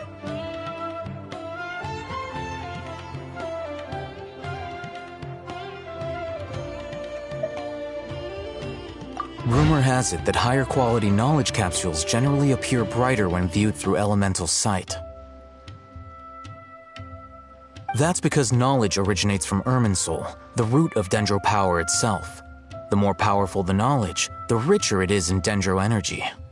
However, some canned knowledge with a high concentration of elemental energy is of little use in contemporary times, so those capsules are of little value. Using elemental sight is merely a stopgap measure, but it should suffice for earning Dory's trust. That sounds pretty impressive. Here's a sheet with the informant's location and contact password, and here is the Mora for purchasing canned knowledge. Don't be cheap. You'll need to spend to catch Dory's eye. If there's any Mora left over, just keep it. Oh, and be sure to exercise some caution. There have been Matra present in Port Ormos lately. Your efforts will be for naught if they catch you. Matra?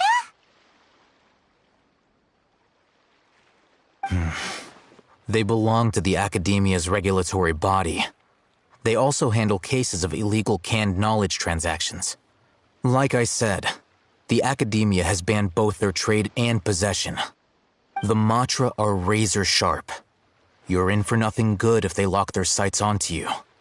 If you two want to back out, now's the time.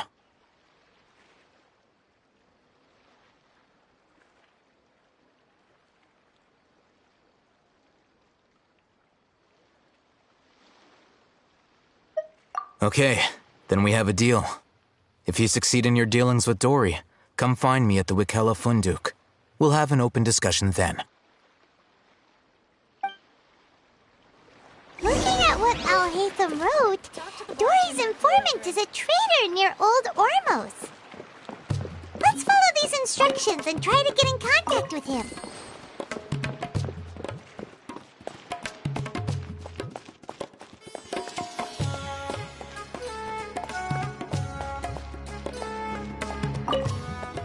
Hello. What are you two looking to buy?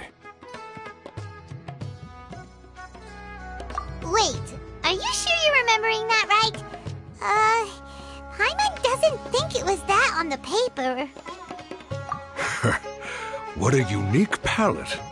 We have unripe horror fruits, but we usually keep them in the back. I'll have someone escort you. Following the paper got us past the first round. Ronak, these two want to buy unripe horror fruits. Show them to the warehouse. Got it. You two, please follow me. You two have a fascinating fashion sense. We haven't seen a customer wearing a Sumeru rose for quite some time. Hold on. Let me think. Sumeru rose means common merch. No, look again. We're obviously wearing mourning flowers. Ah, my mistake. I do apologize. Whew. That pop quiz sure was scary. The warehouse is up ahead. Please follow me.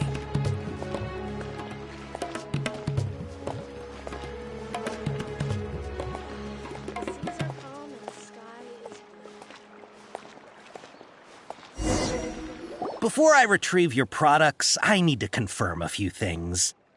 Please forgive me, but we may not have sufficient stock for you today. Earlier, many of our hara fruits were taken by mice.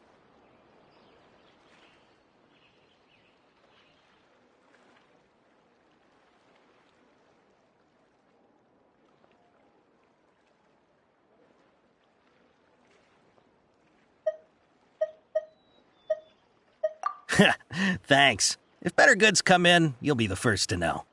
You look like you have some skill. Why don't I pick out some fruits that'll make you dizzy?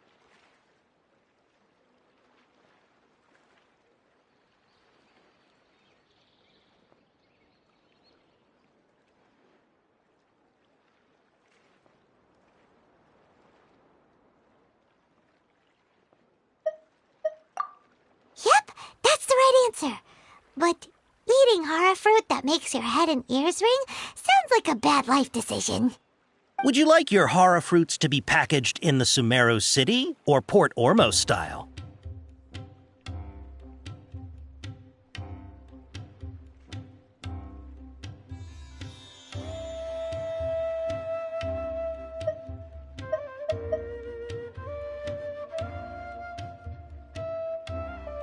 I'm guessing that you're going for a more traditional packaging since this is your first time here. Wait a sec. Sumeru City style means we're only buying a few things. He won't take us to see Dory if we do that. I'm sorry. But as things currently stand, we won't be able to fulfill your order. Why don't you two think things over? He's cautious of us. Let's take a closer look at the paper that Al-Haytham gave us. Before I retrieve your product, please forgive me, but we may not have sufficient stock for you today. Earlier, many of our hara fruits were taken by mice.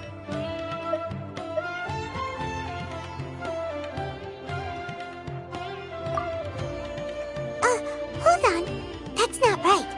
Taken by mice? He's cautious of us. Let's take a close... Before I please forgive me, but we may not have sufficient stock for you today. Earlier, many of our hara fruits were taken by mice. Thanks. If better goods, you look like you have some skill. Why don't I pick out some fruits that'll make you dizzy? Yep, that's the right answer. But eating hara fruit... Would you like your hara fruits to be packaged in the Sumeru City or Port Ormos style? Wow, you two sure are generous customers. We'll be sure to package your products beautifully. Okay, everything has been confirmed. Miss Dory is waiting for you up at... Shoot, it's the Matra! Run! What? The Matra? Where? Al-Haytham said we're done for if they catch us. We gotta get out of here. We don't know this area, so let's follow that informant. Delicious food, freshly made and served.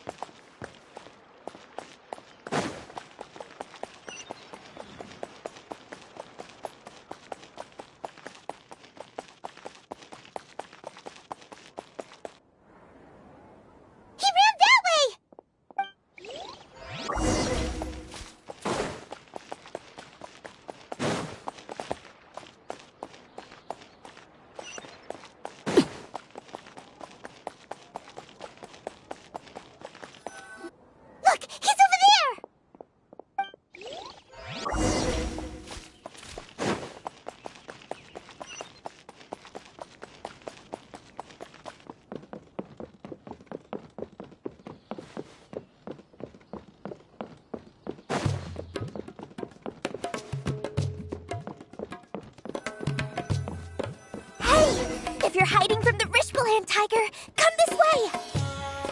Another password! Huh? Oh, that voice came from behind the building! Here, over here! You can stop running now.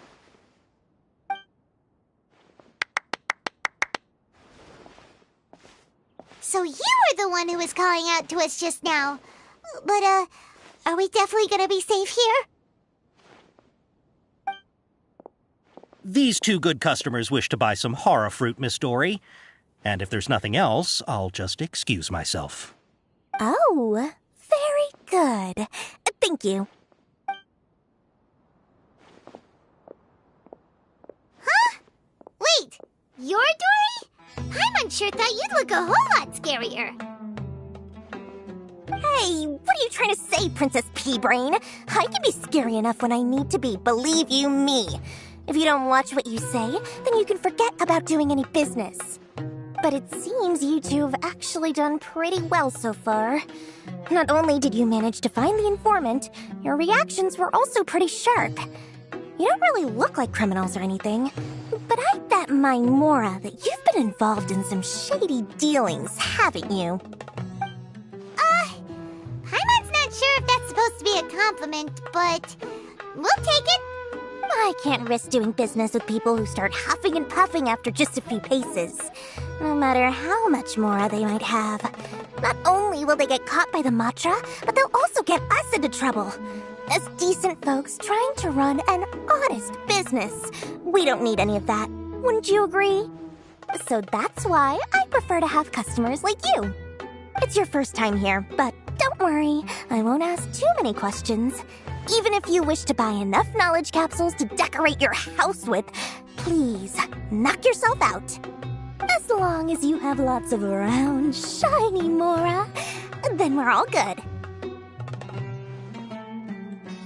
Ah, yes, of course, of course. Go ahead, help yourselves. Voila! Wow, she has a trove of canned knowledge. Whew. She'd probably be in serious trouble if the Matra caught her with all this. What kind of products do you seek, my dear customers? Don't worry, I'm not interested in your reasons for buying. I can, however, offer some suggestions. Take this one, for example. An analysis of the sociological ideology and dialectics of the Hilichurls. Only 3 people in all of Teyvat have ever studied it, making it extremely rare. It's on sale now for 350,000 Mora. Yeesh, who would want to be an expert in that topic? Or how about the architectural styles and construction methods of Teyvat in the early Archon War period? With this one, you can become an expert in historic architecture preservation and find an excellent, well-paying job in nearly any nation. Ooh, now this sounds like it could be useful. 2 million Mora, and it's yours. No discounts. Whoa! That's a lot of Mora! Of course, you are free to pick whatever your heart's desire.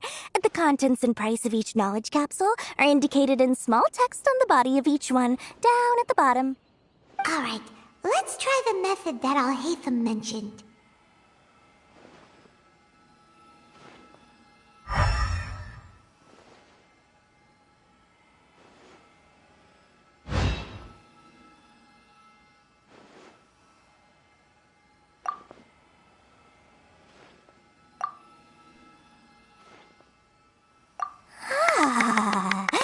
You've really got a good head on your shoulders, and quite the eye for quality.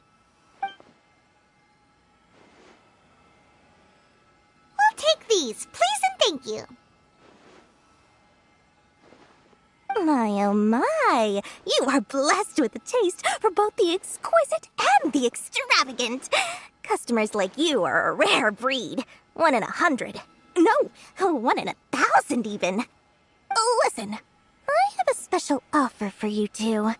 If you spend just 100,000 more, you can pick any knowledge capsule of your choice up to a value of 1 million Mora. Say what now? Hey, did you hear that? Spend another 100K, and we get a capsule worth a whole million! But all the canned knowledge we just bought is easily worth 500,000 mora. If we spend just a little more, we can get something worth 1,000,000 mora. Isn't that a fantastic deal?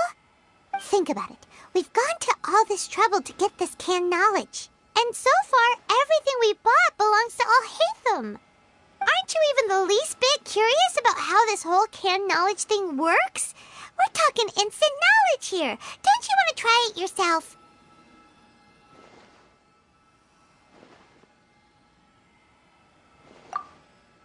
Come on, come on! We still have around 100,000 of Al-Haytham's moral left, so let's put it to good use by finding something useful for you. Ahem! You've got a deal, Dory! We'd like to spend an extra 100,000 mora. Excellent! Then please, select from this fine collection of canned knowledge over here. Hold on a second. Paimon thought we could choose whatever we wanted. Why can't we choose the ones from over there?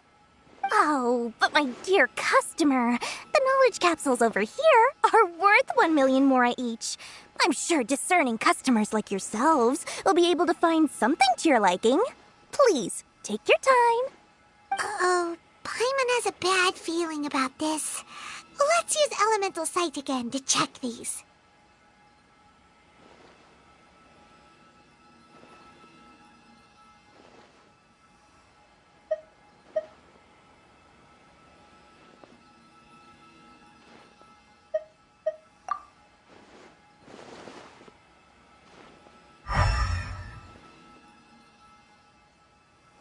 So, what did you see?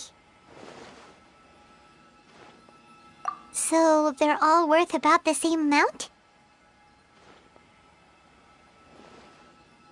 Well, anyway, the mora's already been spent, so let's at least try to find something useful.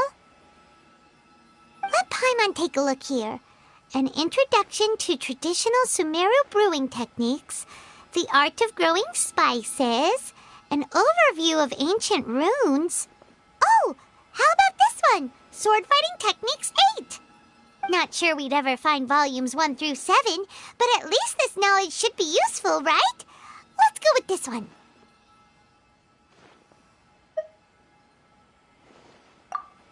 Dory, we'll take this one.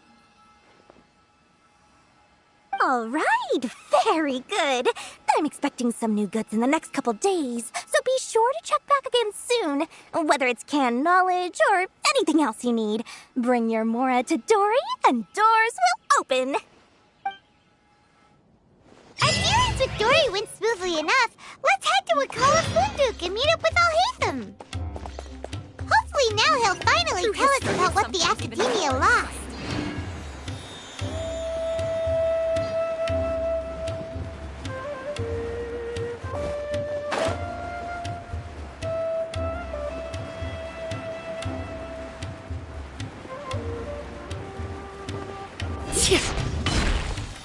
Ha, you two made it. And from the looks on your faces, you were successful. Whoa, there's so many people from the Academia here. Why would you pick this place as our meetup spot? Well, Wakela Funduk is under the Academia's control, so naturally the Academia has people working here. I came to Port Ormos under the pretense of conducting official business. You're a pretty daring guy. Relax. No one here is interested in anything we say, and the Matcher won't come here. Okay now, tell me how your encounter with Dory went. Okay, we did what you asked. So, can you tell us about the knowledge capsule that the Academia lost now? Before that, I have to ask. Why are you two so intent on tracking it down? You don't have to answer, of course.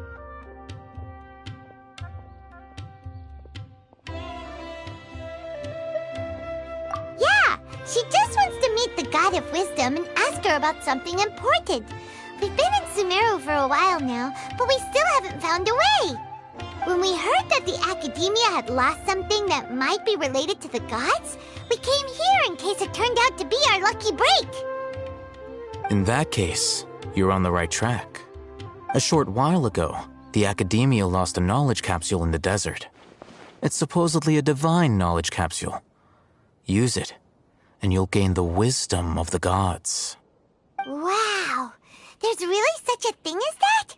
Hey, if we find it, do you think we could learn how to meet the Dendro Archon? Ooh, or even how to find your brother? I highly doubt it has any mystical properties, but it does indeed exist. And it's right here, in Port Ormos. So, where exactly? That's what we need to find out next. I won't deny that. I am investigating because I'm curious as to what the divine knowledge capsule truly is. As you know, the Eremites in Port Ormos also have their eyes on it.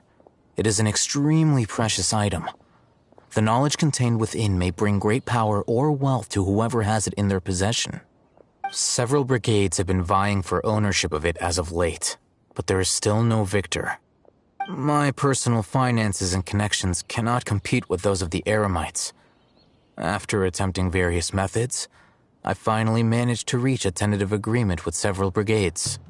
I agreed to forego ownership of the divine knowledge capsule in exchange for the opportunity to study it. After all, there's no harm in understanding what it is. However, there are those who are less amenable to negotiation, such as those from Ain al-Ahmar. They adamantly believe that the divine knowledge capsule contains King Deshret's power, and that he will return to this world when they obtain it. They refuse to let anyone from the Academia tarnish their deity's soul. So you kept hounding them because they refused to cooperate with you? Yes. Ain al-Ahmar isn't exactly wealthy, but its members are determined to get that capsule by any means necessary. To that end, they've resorted to many methods more foul than fair in order to amass sufficient funds. So, I've been sabotaging their business to force them into negotiating with me. The divine knowledge capsule should be up for a secret auction within the next few days. Each brigade will place their own bid, and the prize will be covertly given to the winner. To ensure the capsule's security and to evade the Matra's notice, the winning brigade will not publicly disclose their victory. Unless I know whose hands the divine knowledge capsule ends up in, my agreements with them will fall through. Dory is the most reliable source of information, but that avenue was previously closed to me. With you on board now, the situation is different. In other words, you wanted us to befriend Dory so you could find out where the divine knowledge capsule is. Yes, you can say that. But this arrangement harms none of us. The day after tomorrow, go back to Dory and try to purchase information on the divine knowledge capsule's whereabouts. If she has no information, wait 2 days and approach her again. If I get the opportunity to study the divine knowledge capsule, I will relay my findings to you. Will that suffice as compensation?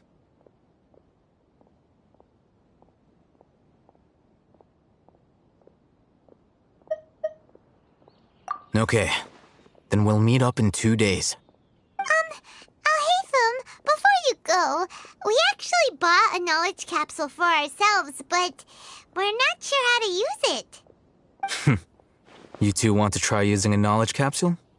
Sure, I can teach you. Doing so right under the Academia's nose is a bit problematic, though. What do you say we head to the outskirts of town?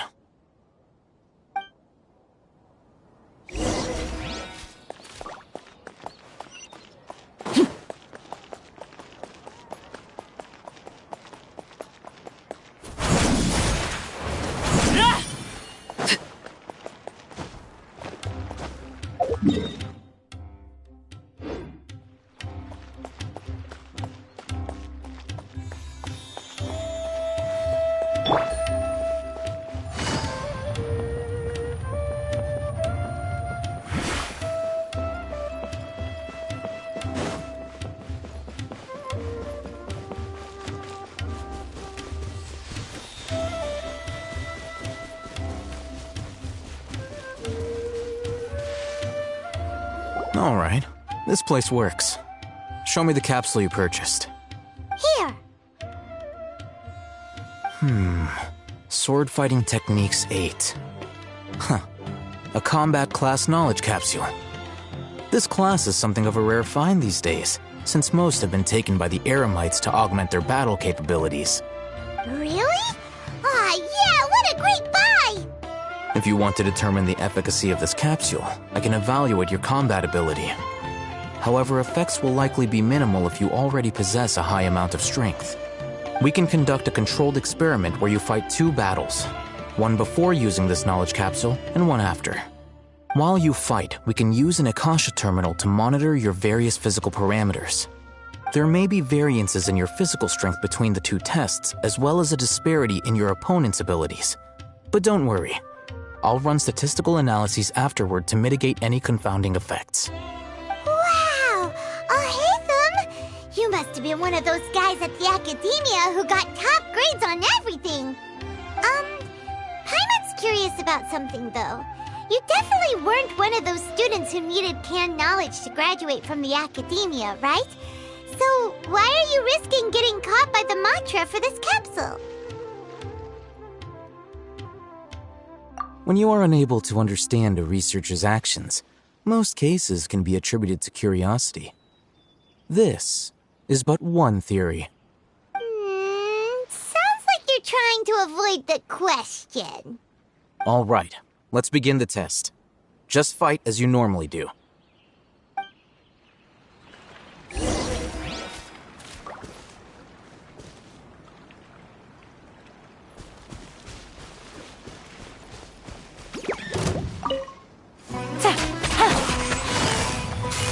Gotcha. Things are about to get dicey.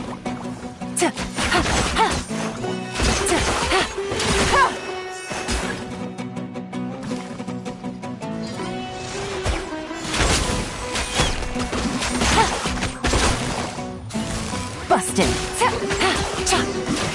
Take it easy. All right. I'll link your Akasha terminal to record data. The next step is to use this knowledge capsule. Hold it in your hand. I'll help you establish a connection with it so you can activate its power.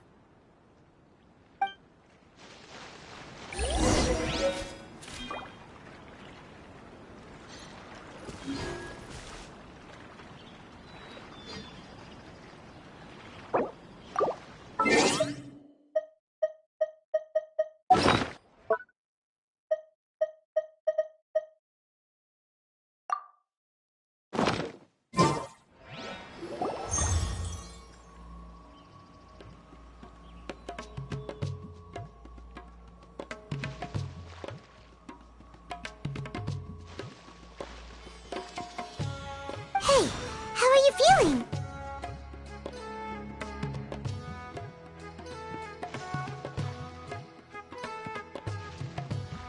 You mean that it worked? All right. Time for round 2. Fight with the same composure as before.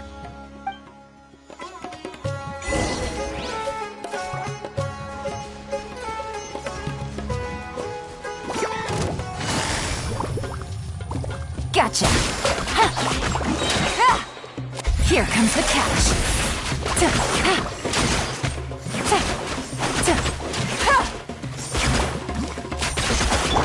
Transfixed.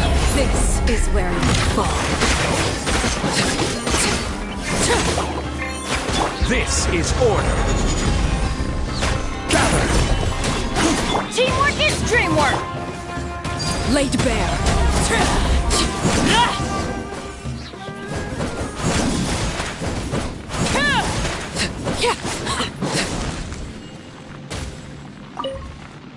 Now, I'll start recording data again. Haytham, how's it going? Well, the knowledge capsule you purchased did improve her combat capability. During the second fight, her overall fighting performance increased by 0.073%. Wait, how much?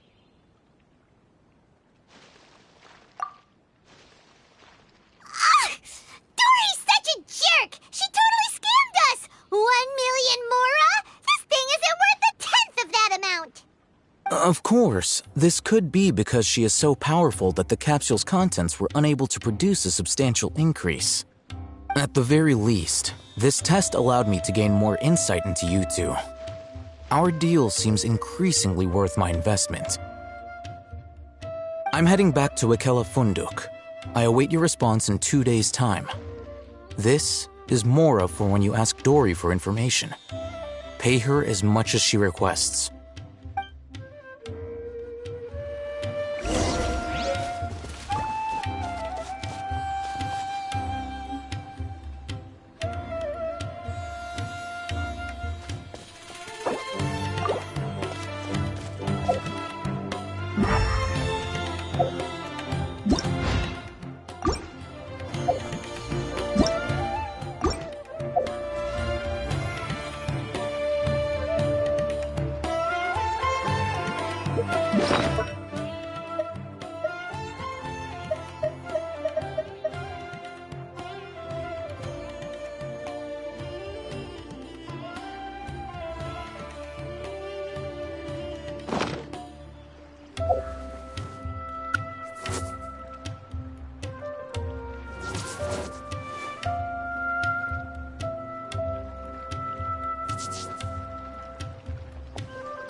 Let's see Dory today and ask her about where the Divine Knowledge Capsule is.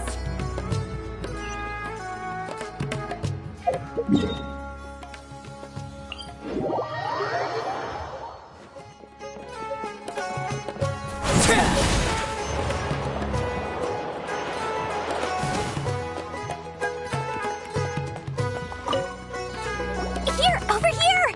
Oh, welcome back, my loyal patrons. What can I do for you this time?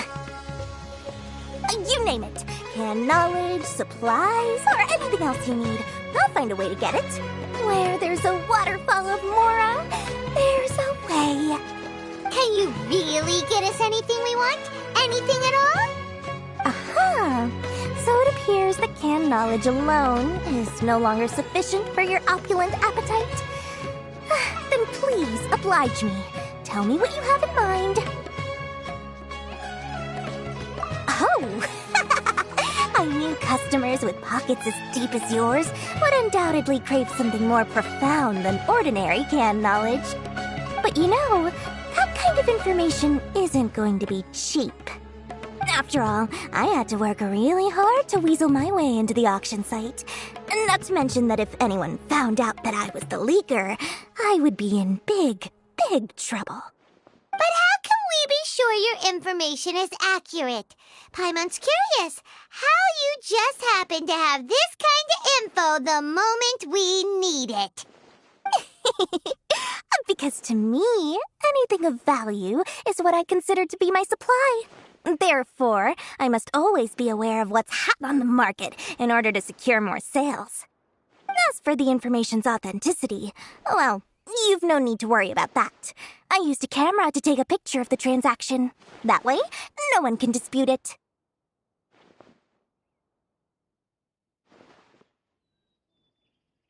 It's always a pleasure doing business with such sterling patrons.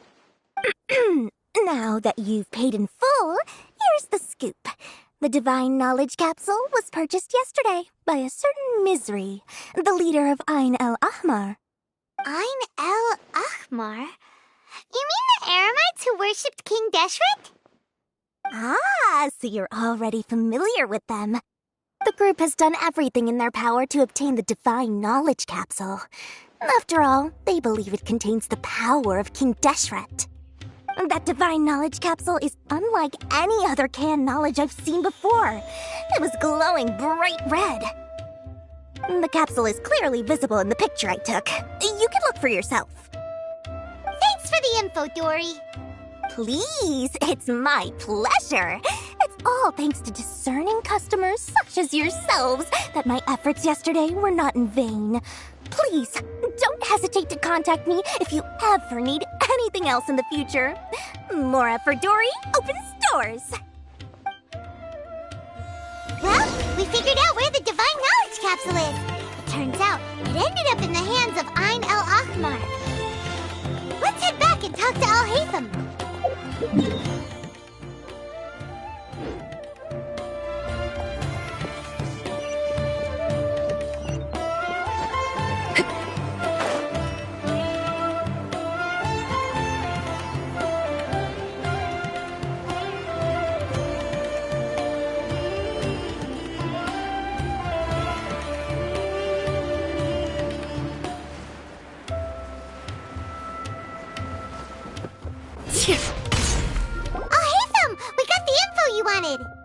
Really? All right. Let's hear it. Dory even gave us evidence to verify the intel. Have a look. Huh, look at that. Clear as day.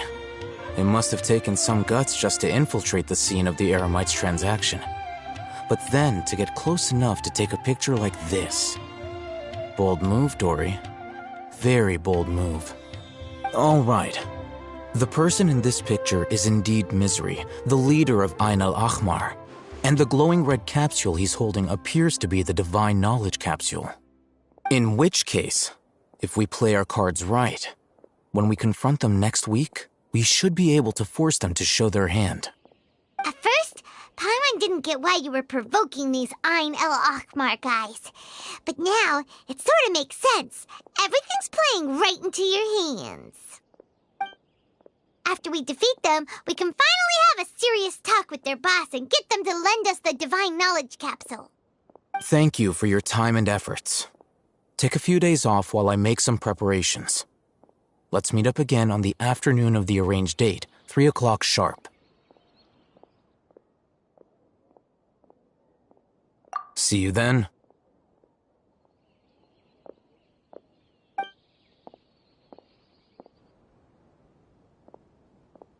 Al-Haytham sure is taking his time. Where could he be? Oh, there he is. Sorry to keep you waiting. Let's head to the pier in front of Pharos Lighthouse. Yep, let's go.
I'll hate them.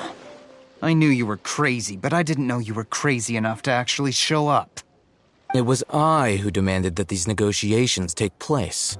I was more worried that you might go back on your promise.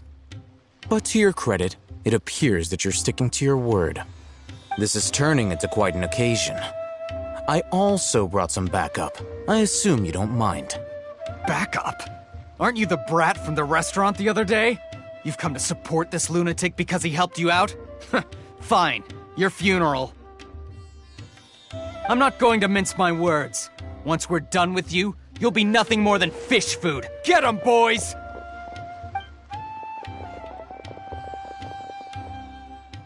Uh-oh, here they come. Good luck, you two.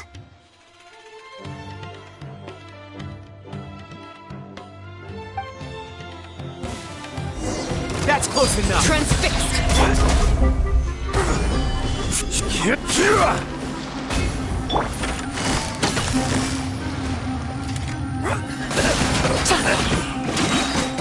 Things are about to get dicey. Everlasting as the moon. Laid bare.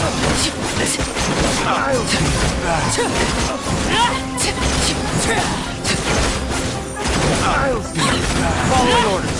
Order guide you. I'm going in. Overruled. This is where you fall. Quietly now. Game's up. Fun's over.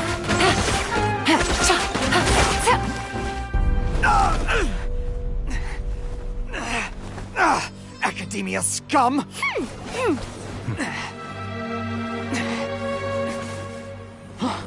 Boss! Finally! Did you use it? Great! Now we can...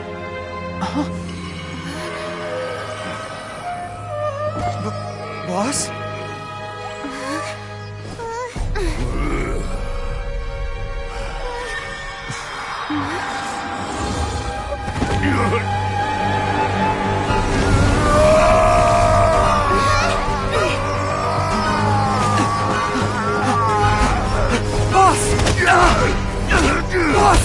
What's wrong? What happened to him? We have to cut his Akasha connection, now.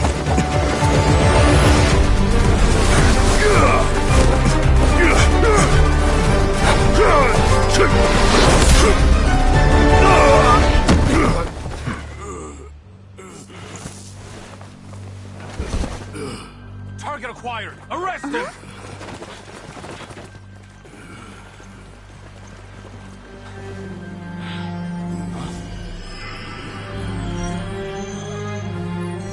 Do not impede our work. Is that understood, Al-Haytham? Of course. I was only trying to help. Take him away!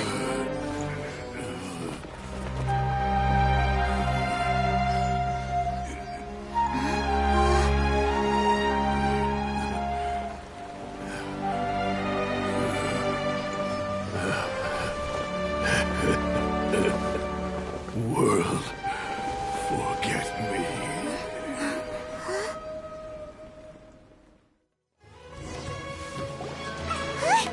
What in Tibet just happened? It's like that big guy suddenly lost his mind. It looks like he used the Divine Knowledge Capsule. You mean the Divine Knowledge Capsule did that to him? Oh, yeah. You mean how some researchers go insane after getting knowledge from Irminsul? I've heard of numerous incidents of researchers in Satyavada life going insane. The state that man is now in suggests that this is a similar situation. This divine knowledge capsule does appear to be linked to the gods, but beyond that, it doesn't seem anything like the rumors suggest. Possessing it doesn't grant you divine wisdom or power. Did you hear what he said? World, forget me. What could that possibly mean?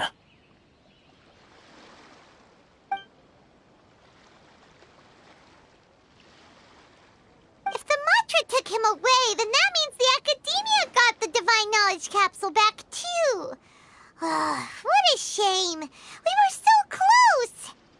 Still, Paimon didn't expect the divine knowledge capsule would be so dangerous. Imagine if we tried to open it. Oh, who knows what would have happened to us? As things stand, there is no reason for me to remain in Port Ormos. I believe our collaboration has also reached its end. Oh, we were so busy trying to find the divine knowledge capsule that Paimon forgot to ask you something. Since you're a member of the Academia, do you have any idea how we can go about meeting Lesser Lord Kusanali? Truthfully, I don't. Lesser Lord Kusanali appears to exist outside of Sumeru's entire administration. Most of the time, you wouldn't know she exists at all. Moreover, since the Academia possesses the Akasha, a symbol of our deity's wisdom, scholars have no reason to desire to make contact with the deity herself anyway. Everything about Lesser Lord Kusanali is such a mystery! I'm heading back to the Academia. How about you two? It's almost the day of the Sub-Zero's festival. Maybe we should head back too. We've been rushed off our feet over the past few days, so maybe a little rest and relaxation will do us good. Then we'll part ways here, Alhaitham, until we meet again.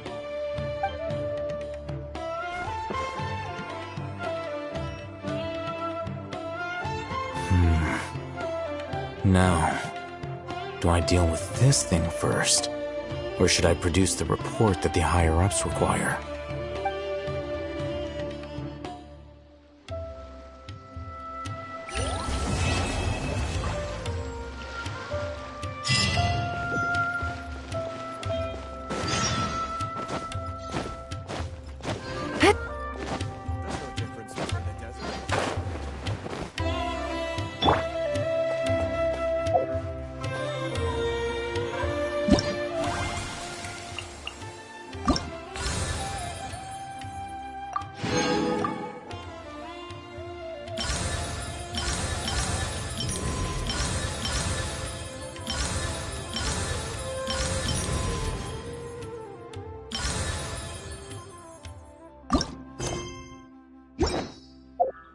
Something you wish to report? Go on.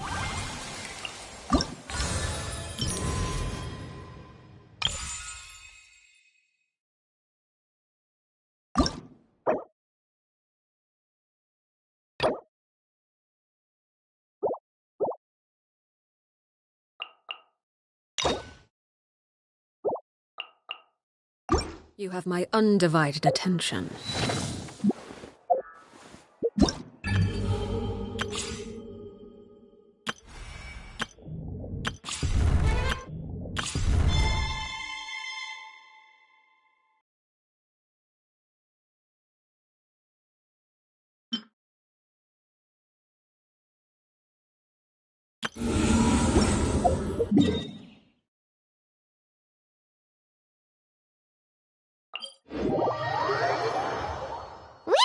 The Sub-Zero's festival, right?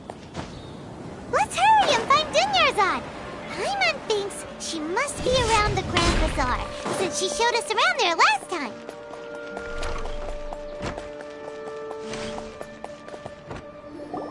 There she is! Dunyarzad, we're back! Just as promised, Traveler and Paimon. I'm so glad that you two came back to celebrate Lesser Lord Kusanali's birthday. Indeed. The festival's tomorrow. We've been preparing for so long that I can't help but feel a little nervous. There's no need to be nervous. Paimon sure that Lesser Lord Kusanali will feel everyone's gratitude. Thanks, Paimon. I hope that everyone who comes to the festival will also have a good time. Speaking of which, did you manage to make your way to Port Ormos? Discover anything over there? Of course we went! A lot of things happened there.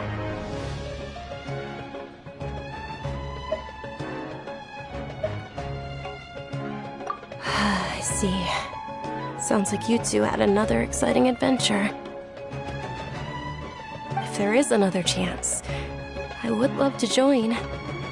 My lady, if you went to Port Ormos in your current state, we'd both be in for a lifetime of trouble. Dia! You were eavesdropping! It's called covert protection. Keeping an ear out for what's going on around my employer is part of the job. It's all right, Dia.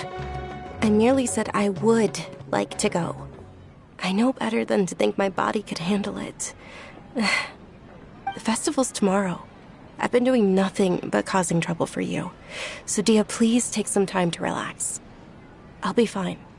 Even when you put it that way, it still doesn't feel right. Don't worry, my guardian knight. Okay, fine, but only tonight. Tomorrow's a big day, and many no-good scumbags are gonna try to take advantage of that. Oh, you two must be exhausted from your long journey back to the city. My apologies for not realizing this sooner. I've already prepared a room for you to rest. Please follow me. Whoa, you're so thoughtful. Paimon's so ready.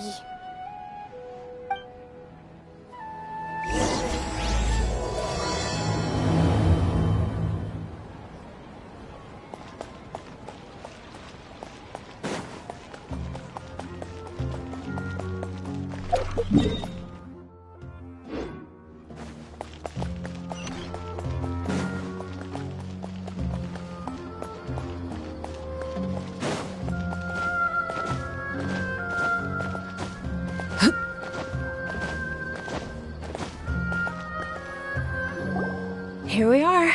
It's also fairly close to where I've been staying. It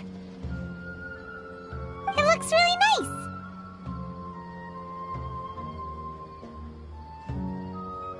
nice. Not at all. Just tell me more about your adventures when you next get the chance. That's Paimon's specialty. Paimon can tell you stories next time. Oh, if you don't mind, how about we all walk around together tomorrow? All of my friends will be working the festival, and Dia is still insisting on her covert protection. Yeah. It'll be pretty hard to relax and enjoy the festival if Dia's constantly hovering over you, right?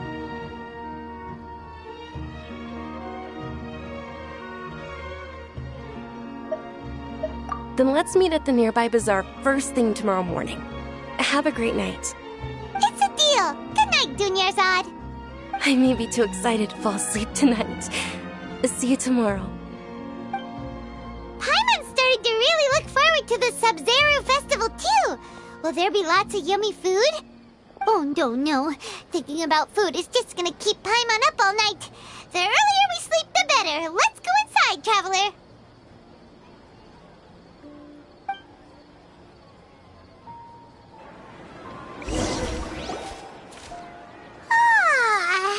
Did we oversleep? We should go meet Dunyarzad right away!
Traveler, Paimon, I've been waiting for you two. Good morning, Dunyarzad. We must have overslept a little bit. Not at all. I arrived early. Today is finally here. I must cherish every moment as if it were gold. You've worked so hard for this day. You gotta enjoy it to the fullest. You know it. It's just that, as expected, I had some trouble falling asleep last night. I'm hoping my body won't be too much of an issue today. Well, shall we? Let's start with the stalls over there. Many vendors came out of the blue to support the event, and they insisted on covering costs themselves. Let's go give them some business. They paid for everything out of pocket? Oh, sounds like they're not in this just for the Mora. They all said that contributing to a lively festival atmosphere is more important than money. Especially since we don't often get to celebrate Lesser Lord Kusanali's birthday. Ooh, they're selling food over there? This is a stall offering foods from the Haftmewa feast. Oh, you could tell straight away. I thought most people nowadays wouldn't know. Mushrooms, flowers, and all kind of fruit? It's all vegetarian stuff.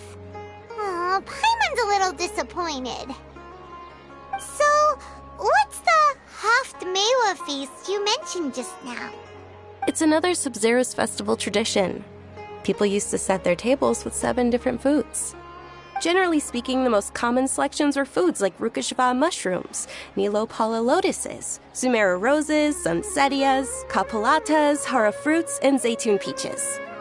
So, the Sub-Zero festival is a vegetarian holiday? You don't have to be a vegetarian to enjoy the spread. We just use the 7 foods to symbolize the 7 virtues of the Dendro Archon. Wait, but if that's the case, if Sumero uses vegetarian food to represent the Dendro Archon, then wouldn't the Pyro Archon's festival be full of food like roasted fowl, juicy meatballs, grilled steak? Oh, Traveler, we have to go to Natlan as soon as possible! I hope your wish comes true one day, Paimon. Thanks! Alright, how about we also check out some of these other stalls?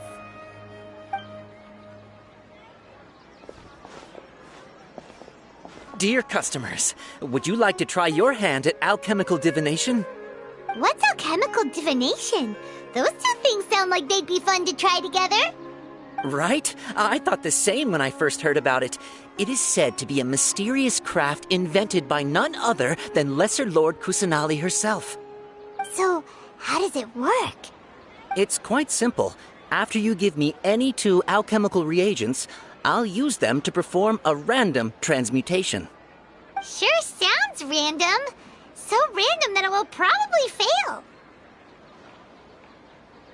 That is precisely what we need. After the transmutation fails, your one and only diviner here will interpret the remnants.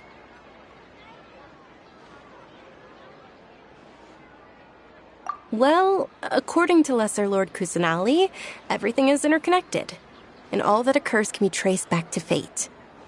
You could say this is a pearl of old wisdom. Why does everything sound so much more credible when Dunyarzad says it? Are you guys working together? So that's the true wisdom behind it. This young lady sure knows her stuff. So, how about it? Want to give it a try?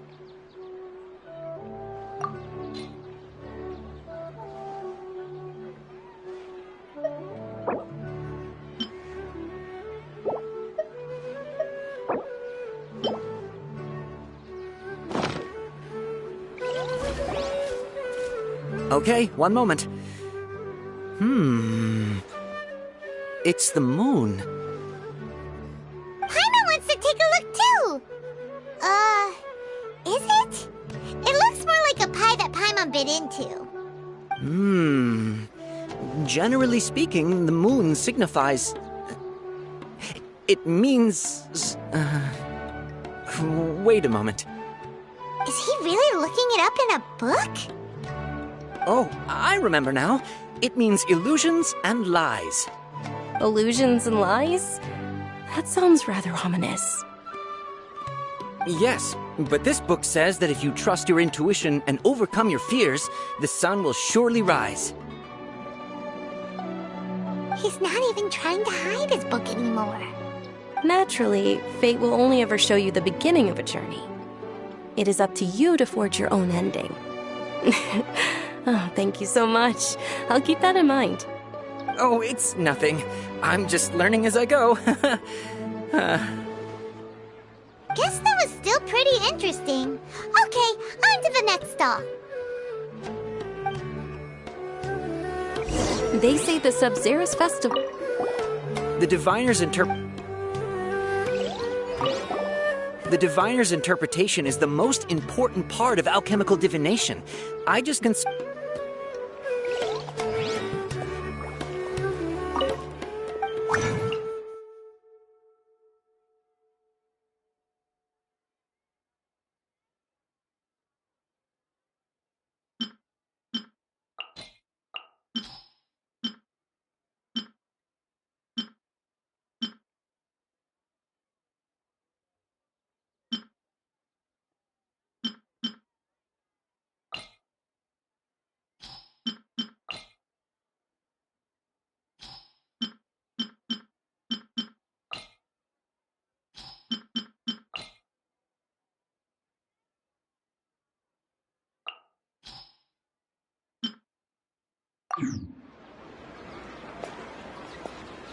Large flower carriages used to parade through the city.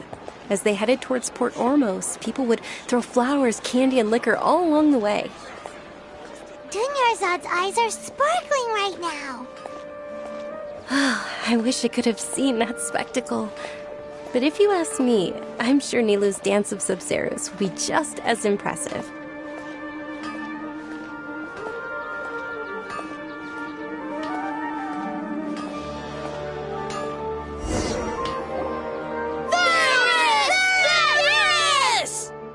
Attention! Soldiers, fall into formation if you want any Yalda candies.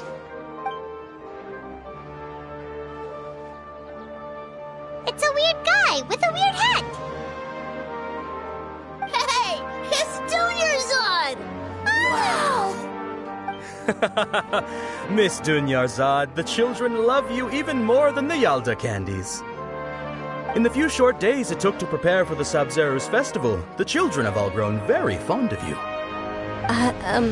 The Hallowed Night of Flowers. It's an honor that you know my name. Attention! In the name of Ferris, the Knight of Flowers, I commend you on your contributions to the glorious Sub-Zerus festival. All right, little soldiers. Take your Yalda candies and don't forget your loyalty to Lesser Lord Kusanali. Dismissed!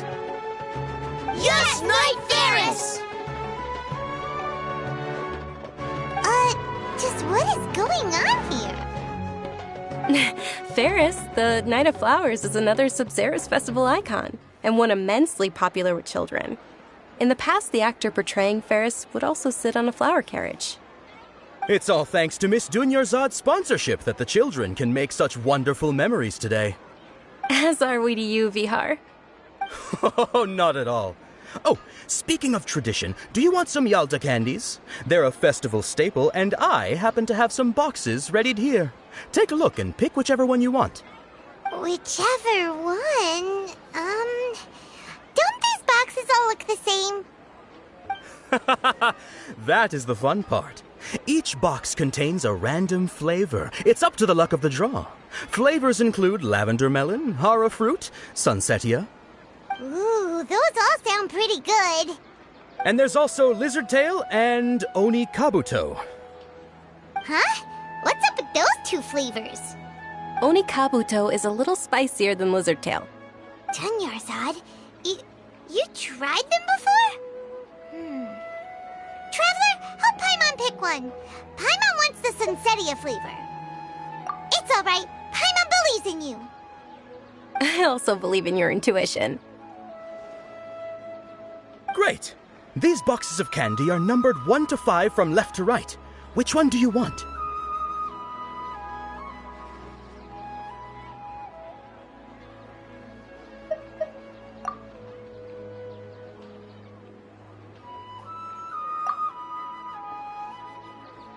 Attention!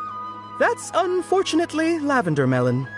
Oh, Paimon thought you survived so many epic battles because you had incredible luck. But looks like Paimon was wrong. The Sunsetia-flavored candy was in box number 4. How about this? The most important thing is that everyone has a good time at the festival. So please, take both boxes. Really? Thanks a lot, Knight of Candies! It's Night of Flowers, not Night of Candies. Paimon really wilted the carriageless Knight of Flowers. They all basically sound the same. We got our candy, so let's keep going. Oh, actually, I just remembered that I left something behind. Since you're here, can you come with me to get it? Dunyarzad, you probably forgot because you're so excited about the Sub-Zero's festival. How embarrassing.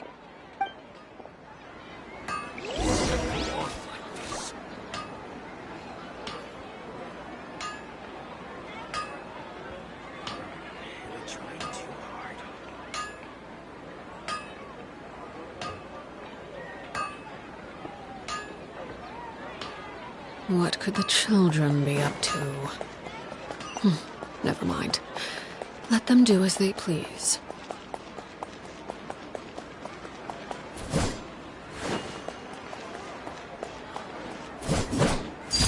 Transfixed!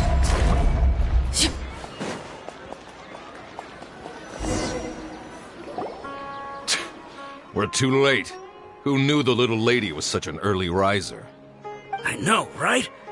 Hey, wait a minute. Pause! Isn't that her? Oh, that most certainly is. We're in luck. She's walking right into our clutches. Those Eremites don't look like they're up to any good. Who are you? I don't believe the Homayanis hired you. That's right. We haven't received any of their mora, but I wonder how much the Homayanis would shell out to get you back. They're a gang of kidnappers! Traveler, hurry and protect Dunyarzad! Hey, did you scumbags even consider that the Homayanis might have hired a merc that outclasses you? You're... Dia! Dia the Flame Main! No wonder we mercs haven't heard anything about you for so long. You sold your unruly mane to the highest bidder. Don't speak so disrespectfully. My family started working with her as gratitude for her past kindness to us. Don't worry about it, my lady. Just some friendly banter between mercs. One punch and those rabid dogs will expose themselves for what they really are. Aren't your claws all dull by now? Don't get too cocky!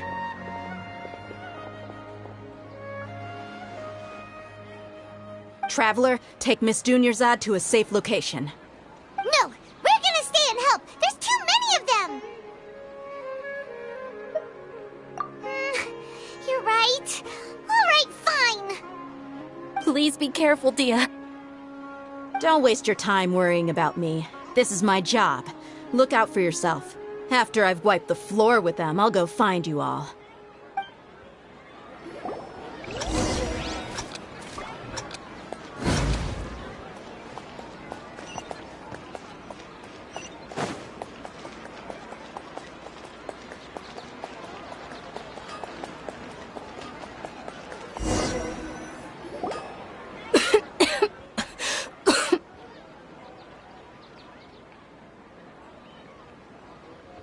Dunyarzad, are you okay? You look a little pale. Are you in shock? I'm fine. My body always reacts like this whenever I exert myself too much. You sure you're okay? I'll be fine after some rest. I'm more worried about Dia. After all, none of this would have happened if I hadn't insisted on coming out today. Yeah, don't worry.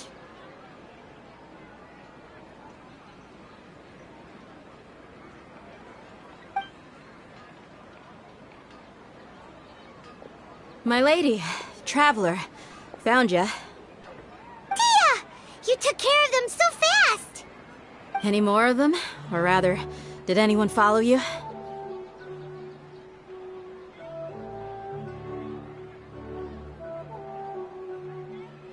Dia, your arm. Oh, this? I'm fine. It's just a scratch. Normally, they wouldn't have been able to land a hit on me at all, but I'm still getting used to this new greatsword. Please, let me take a closer look. Come on, it's nothing. Us mercs aren't as fragile as you think. Hold on, you said something about a new greatsword. What happened to the one you were using before?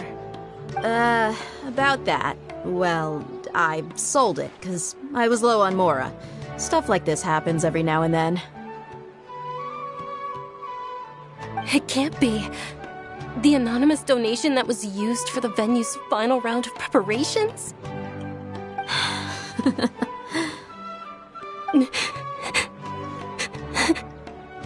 Hey, Miss Dunyarzad, I wasn't trying to make you cry, and I'm not gonna lose my commission because I made my employer cry, am I? Okay, making your employer cry won't affect your commission, but selling your weapon without permission and getting hurt? I'll have to reevaluate your performance. You're so unreasonable, my lady. Thank you very much, Dia. Don't be like that. I get embarrassed really easily.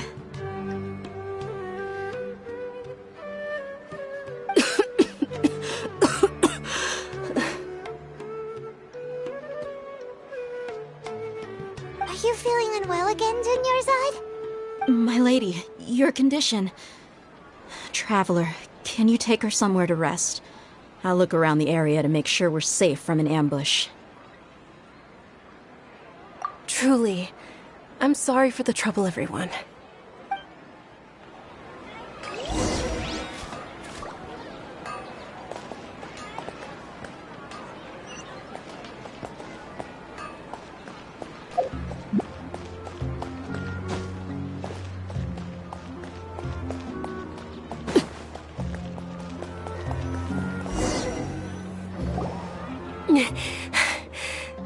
Are you feeling better, Dunyarzad? Yes, much better. Just give me a few moments and I'll be good to go.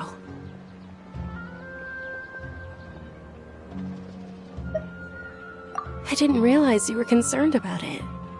I guess I shouldn't continue to keep it a secret. I was actually born with Elazar. It's terminal now.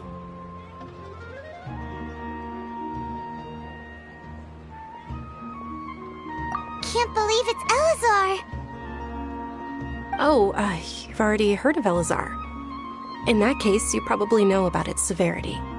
Sumeru's current medical advancements still haven't been able to find a cure. The disease's progression can only be delayed through environmental therapy. Dunyarzad. There's no need to be sad. I've always lived with Elazar and I came to terms with it a long time ago. Compared to the simple fact that I'm afflicted with this, its effects on my life have been much more painful. I know that my family loves me dearly. They've done all they can to provide the best environment for me so that I can live for that much longer. However, I know I will one day succumb to this. Did you know? Before I ran away from home this time, the world outside of my home didn't even know that I existed. Since I was a child, all I could do was sit on my bed and stare at everything outside of my window. I'm sure my family's worried and disappointed in me for running away, but I just didn't want to have any regrets. I wanted to meet other people. To me, there's nothing more beautiful than being able to meet and speak with others. Not to mention the incredible time spent preparing for the festival. The joy on everyone's faces here, and all the support I've received from friends like Dia. This way, when my final day does arrive, it will be less sorrowful. At the very least, many people will remember that I once existed in this world. right? As long as you don't forget Paimon. Paimon also won't forget about you. No, even if you forget Paimon, Paimon will still remember you. Thank you two so much. I apologize for the depressing conversation. This is out of character for me. To be honest, Lesser Lord Kusanali gave me the courage to do all of this. If it weren't for her encouragement, I wouldn't have taken that first step. Thanks. There will always be frustrations in life, but I know that the point of living is not to leave behind any regrets. Oh, right. Isn't it almost time?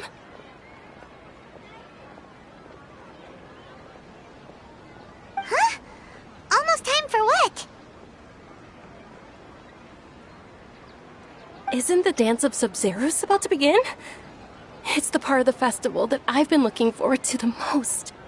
Nilou will recreate that legendary scene with her most splendid dancing. And the Sub-Zeros festival will conclude amid everyone's applause and blessings. And with that, my wish will also... Then what are we waiting for? Let's go to the stage!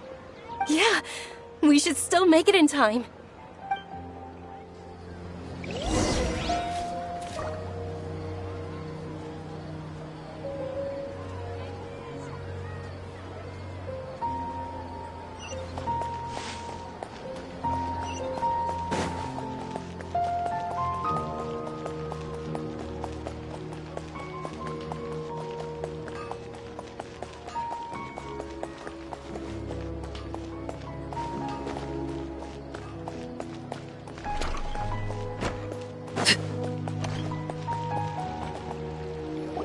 Were you not aware that the law prohibits this type of performance from taking place without prior permission?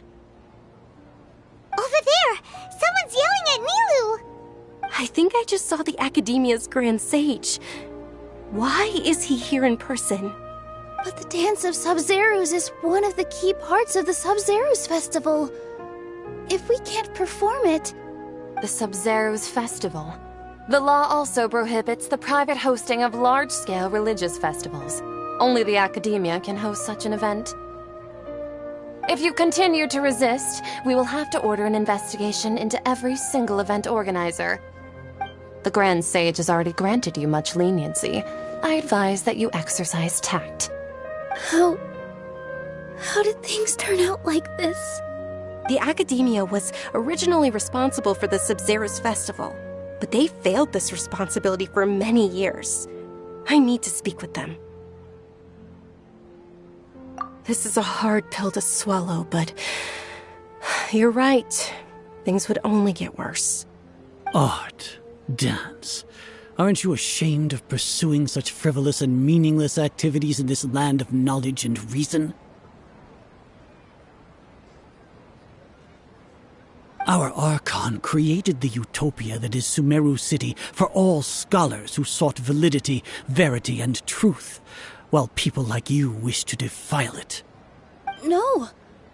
I believe that our Archon never rejected the arts. Even the goddess of flowers dedicated a dance to her.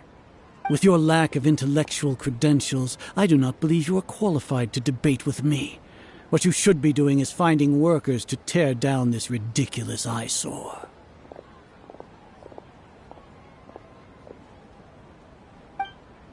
When we return, have the scribe draft an ordinance before the next Nyargarbaha Day that prohibits public art performances. We will announce it to the public later via the Akasha. Understood. I will inform him when I return.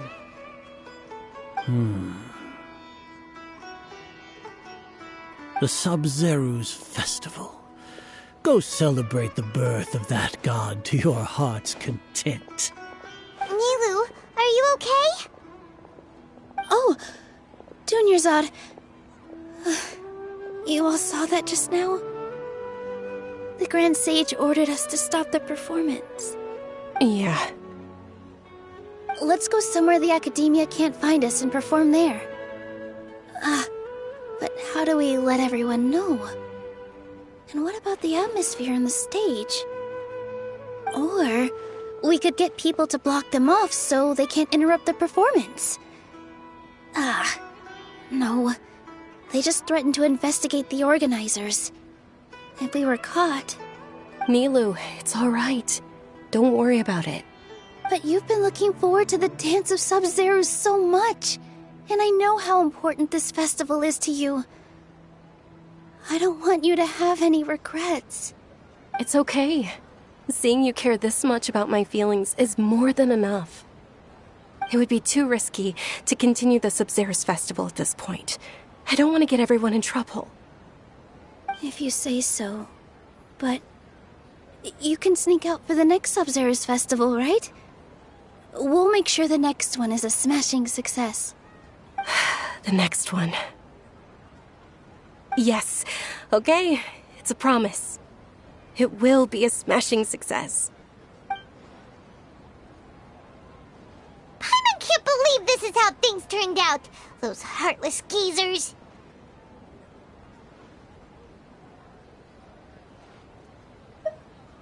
It really is okay. There's nothing we can do about it. Still, I'd be lying if I said I had no regrets. I would have loved to see Milu's dance.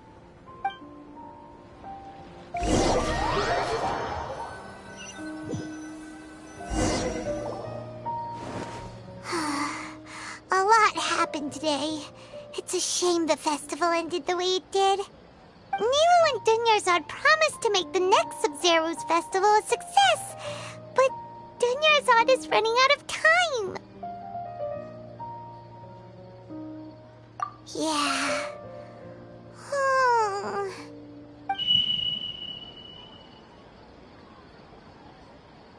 All connections have been secured to construct the most stable framework possible. The project has entered its most critical phase. Power has begun to flow from...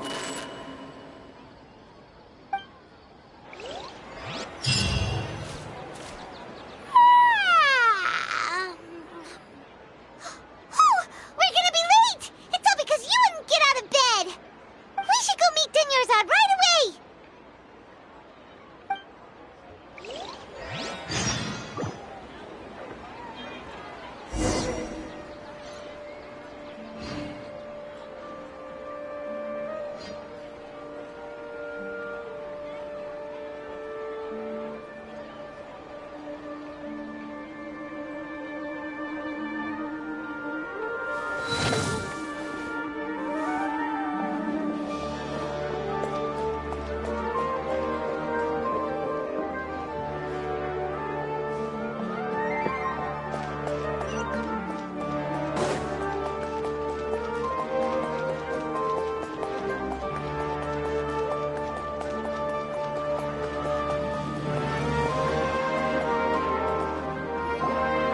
Good morning, Dunyarzad.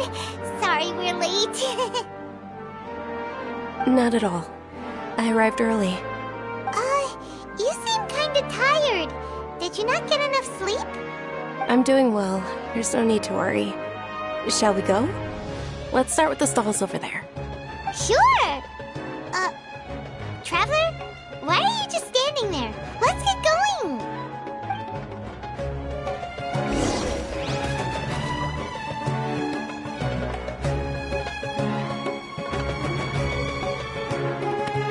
Ooh, they're selling food over that way!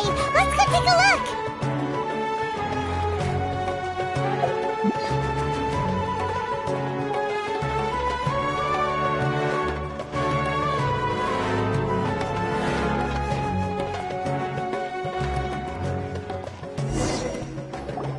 This is a stall offering foods from the Haftmewa feast. You are quite well informed, miss. I thought most people nowadays wouldn't know. They're all plants! Oh, Paimon's a little disappointed.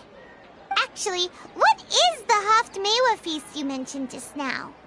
It's one of the Sub-Zero's festival's traditions.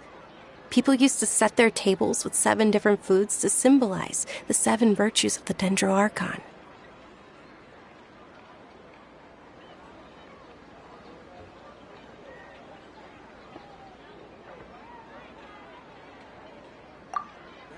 appear to be in the form of the moon. Really? Paimon thought it looked like some kind of food. The moon signifies... It's escaping me for now. Wait a moment. Is he really looking it up in a book? Oh, right. It means illusions and lies. But if you trust your intuition and overcome your fears, the sun will surely rise.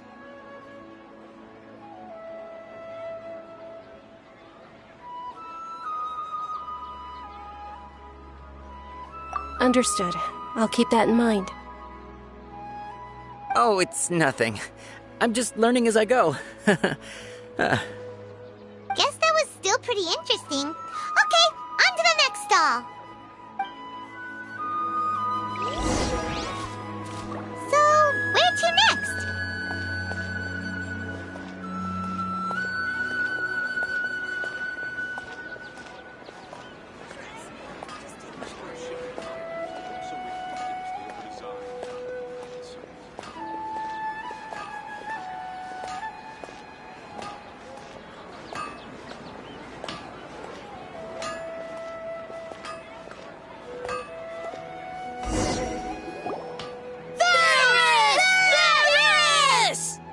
All right, soldiers. Now that you have your Yalda candies, don't forget your loyalty to Lesser Lord Kusanali. Dismissed! Yes, Knight Varys! What's going on? Is this a play? Ferris, the Knight of Flowers, is another Sabzeruz festival icon and one immensely popular with children. It's all thanks to Miss Dunyarzad's sponsorship that the children can meet the Knight of Flowers. Oh, do you want some Yalda candies? I happen to have some boxes readied here. Take a look and pick whichever one you want. What's to pick? Don't these boxes all look the same? It's not that simple. Each box contains a random flavor. It's up to the luck of the draw. Flavors include lavender melon, hara fruit, sunsetia. Ooh, how interesting! And there's also lizard tail and oni kabuto. Ugh, why do those flavors even exist? Traveler, help Paimon pick one. Paimon wants to eat the sunsetia flavor. Great! These boxes of candy are numbered 1 to 5 from left to right. Which one do you want?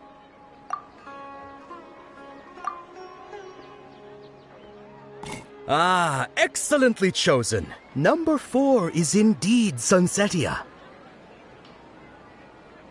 Ha-ha! Paimon bet you had incredible luck, and Paimon was right!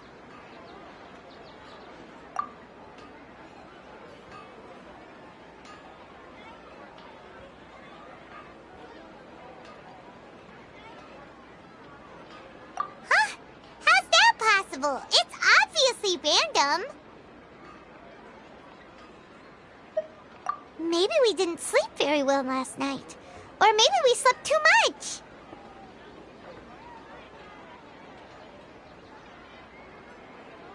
Oh, sure.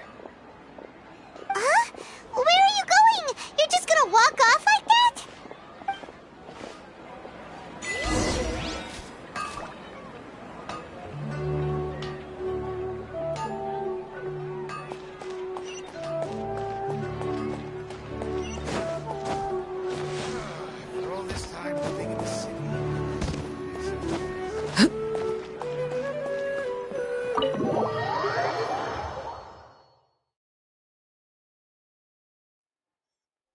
A feeling of deja vu?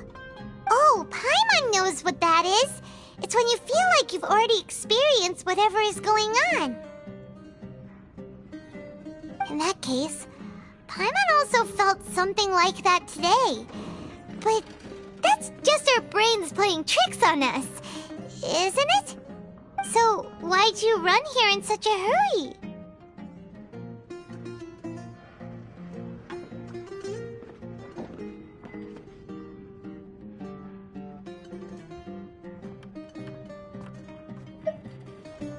So that's it! You're intentionally doing things you usually wouldn't and seeing if you still get that same feeling of déjà vu. Welcome, you two! Are you here for lunch? What would you like to eat? Got it! You don't look like you're from these parts, but I gotta say, you've got good taste. I'll give this order to the kitchen. Charcoal-baked Angelina cake? Isn't it that burn thing that didn't look tasty at all? Oh, Paimon understands what you're trying to do now. You'd never normally order something like this.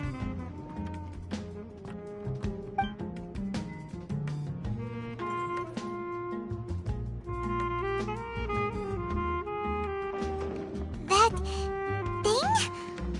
Are you really gonna eat it? Isn't this going a bit too far?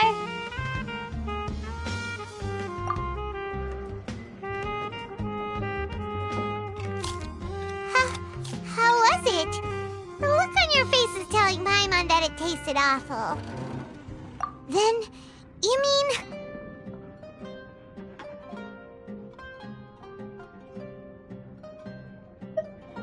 That's impossible! We were just talking about how gross it looked! So, would this be a case of taste bud déjà vu?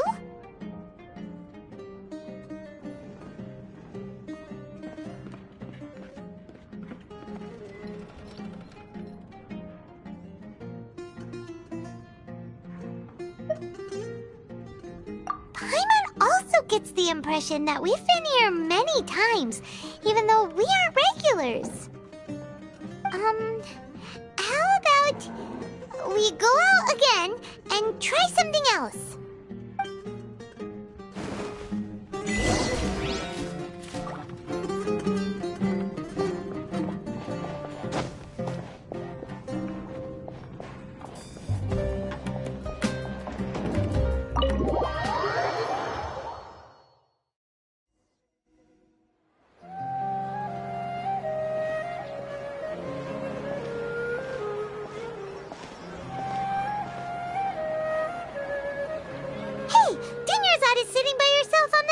Over there.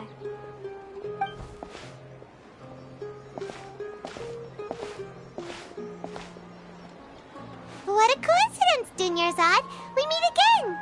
Why are you sitting here all by yourself? Oh, I ran into some kidnappers just now, but thankfully Dia came to my rescue. I started to feel unwell after that, so I sat down here. Kidnappers? Oh my goodness, are you hurt? I'm okay. Dia's arm got scratched, but it isn't serious. Whew. That's a big relief.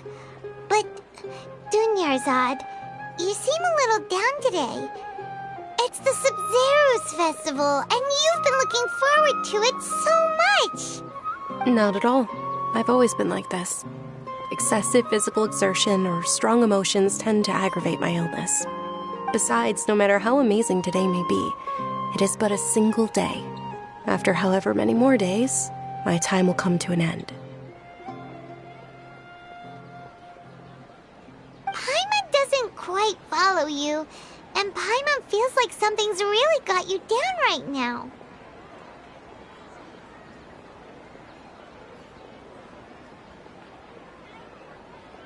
It really is fine. I don't mind.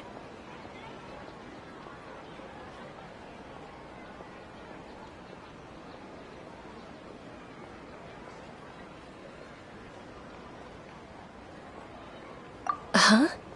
Did something happen? Dunyarzad, have you ever felt déjà vu? You know, like when you've already experienced something that's happening right now? Déjà vu? No. But my days have been the same for years now. Even if I were feeling déjà vu, I suppose I would already be used to it. Oh, Paimon sees. Then, is it only the two of us? It's almost time. Huh? Time for what? Nilou's Dance of Sub-Zeros is about to begin. Let's go.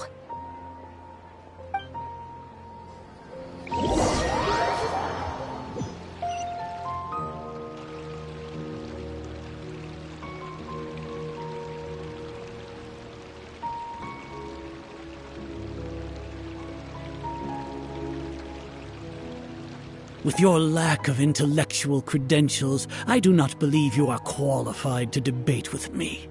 What you should be doing is finding workers to tear down this ridiculous eyesore. When we return, have the scribe draft an ordinance before the next Nyagarbha Day that prohibits public art performances. We will publicly announce it later through the Akasha. Understood. I will inform him when I return. The Sub-Zeru's festival. Go celebrate the birth of that god to your heart's content.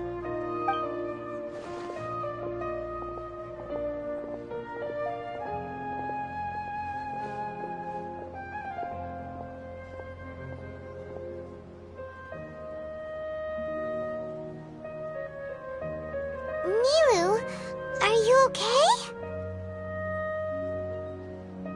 Oh, Dunyarzad. The Grand Sage ordered us to stop the performance. It's okay. There's nothing we can do about it.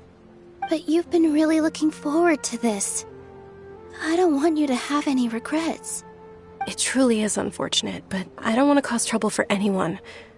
Didn't the Grand Sage say that he might investigate the organizers? True, but...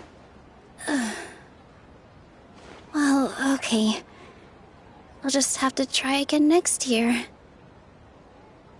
The next festival. I probably won't be around by then. Wait, what did you just say? No, nothing. I'll be heading back to rest. Thank you for your help, everyone.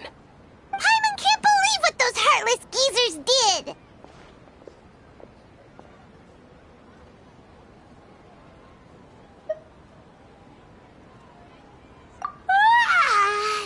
Did Dunyarzad already go back? We should also return and get some sleep.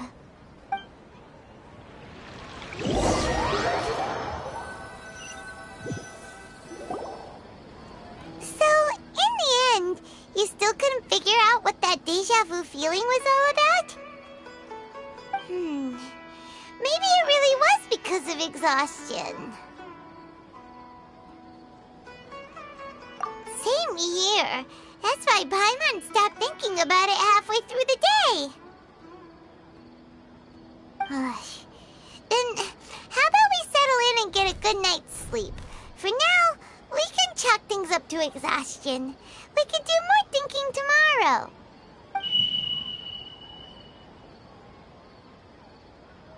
Observing a modest drop in the output of jnana energy, but values still remain within normal parameters.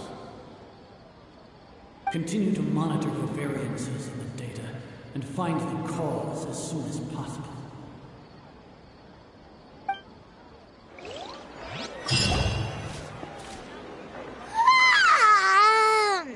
Why does Paimon feel so tired after so much sleep?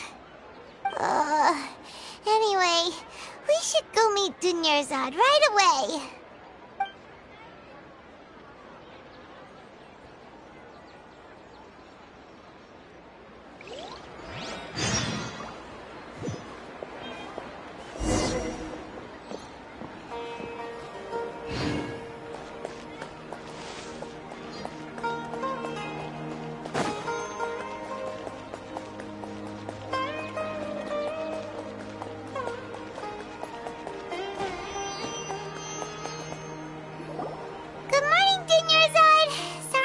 You waiting? Not at all. I arrived early. Huh? Paimon thinks you sound kinda tired. Did you not get enough sleep? I'm doing well. There's no need to worry. Shall we go? Let's start with the stalls over there. Great idea! Let's get going! Traveler?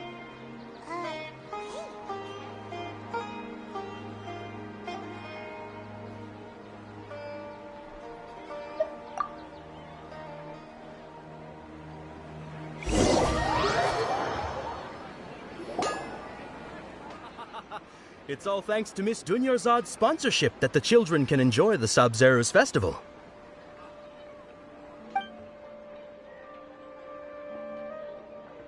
Oh, are you interested in Yalda candies? I have some boxes of candy here. Pick whichever one you want. much of a choice. All these boxes look the same. It's not that simple. Each box contains a random flavor. It's up to the luck of the draw. Flavors include lavender melon, hara fruit, sunsetia. They all sound pretty tasty. And there's also lizard tail and oni kabuto. Huh? What were those last two? She'll help me choose. Paimon wants to eat the sunsetia flavor. No problem. These boxes of candy are numbered 1 to 5 from left to right. Which one do you want? Oh, I like your confidence. No hesitation at all. Oh, congratulations! Number 4 is indeed sunsetia.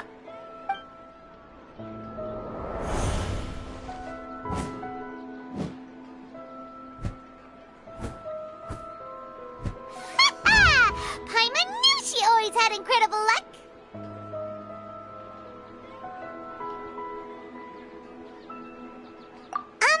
Paimon's not really interested in the other flavors. Wait. How did you know? Don't tell me that you already knew which flavor was in each box. What? She was right about all of them? That couldn't have been luck. How is this possible? I packed all those boxes this morning and they've been sealed ever since. You couldn't have known beforehand. Mind reading? X-ray vision? Or some kind of magic trick? This is way too freaky. Tell us what's going on. Since when did you get superpowers? Traveler?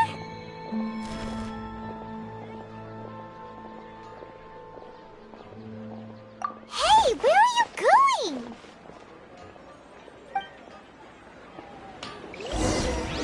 What's going on? Did you see something? Us leaving Dunyarzad without letting her know is kinda rude, you know.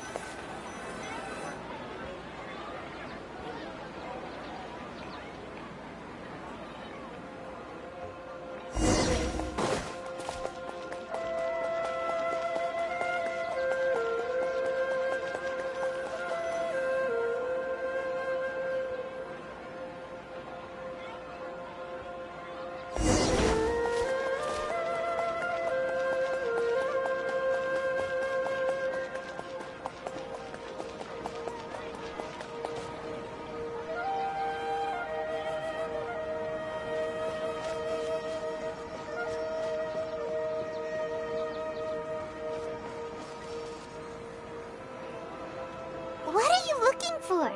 Why did we come here?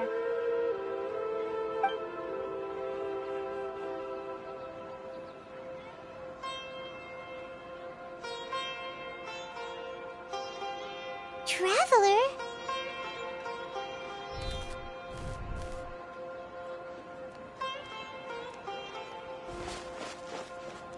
That's...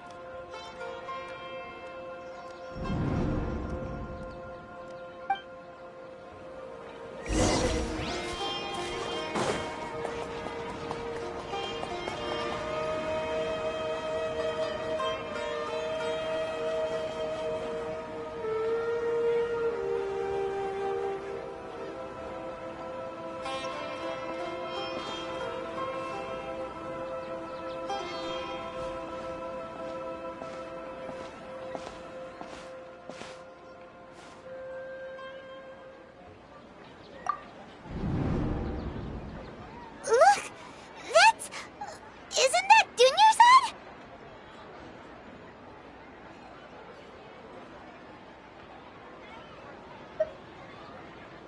What's happening here? Why are there 2 Dunyarzads? You already know that this isn't your first Sub-Zero's festival, don't you?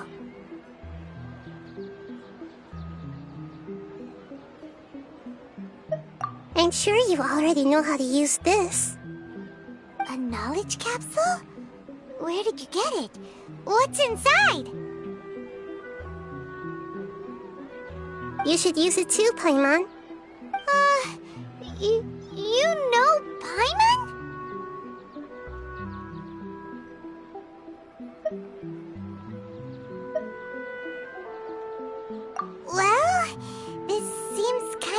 sketchy, but Paimon feels like this is what we should do.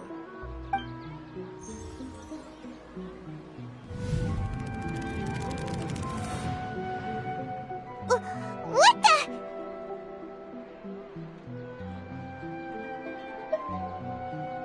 This is our 20th time at the Sub-Zero's festival? Huh? No. The 30th? 40th? Just how many times have we been to the Sub-Zero's festival? Have we been trapped in a single day? If it weren't for you, we wouldn't have even realized. What the heck was inside that knowledge capsule? Your memories are still scrambled? Try your best to remember. This isn't the first time we've met, and I answered that question a long time ago. Let Paimon think. Oh, it's coming back. Meeting you was the real catalyst for restoring our memories, and the knowledge capsule was just your means of showing our minds the way. What about everyone else? Why are you only helping the two of us? Your sense of deja vu is stronger than everyone else's, yes? As for an explanation, you two received the blessing of Dendro, and you also have special, sensitive constitutions. It was as if a single sheet of paper was separating those memories from your consciousness.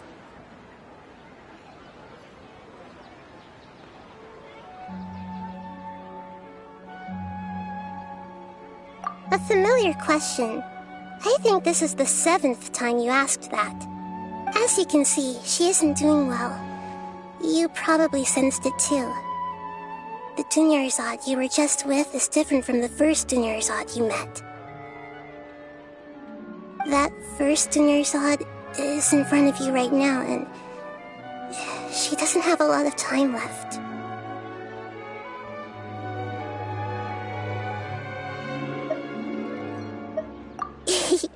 Looks like you're almost done sorting out your brain. Oh yeah, I'm Nahida.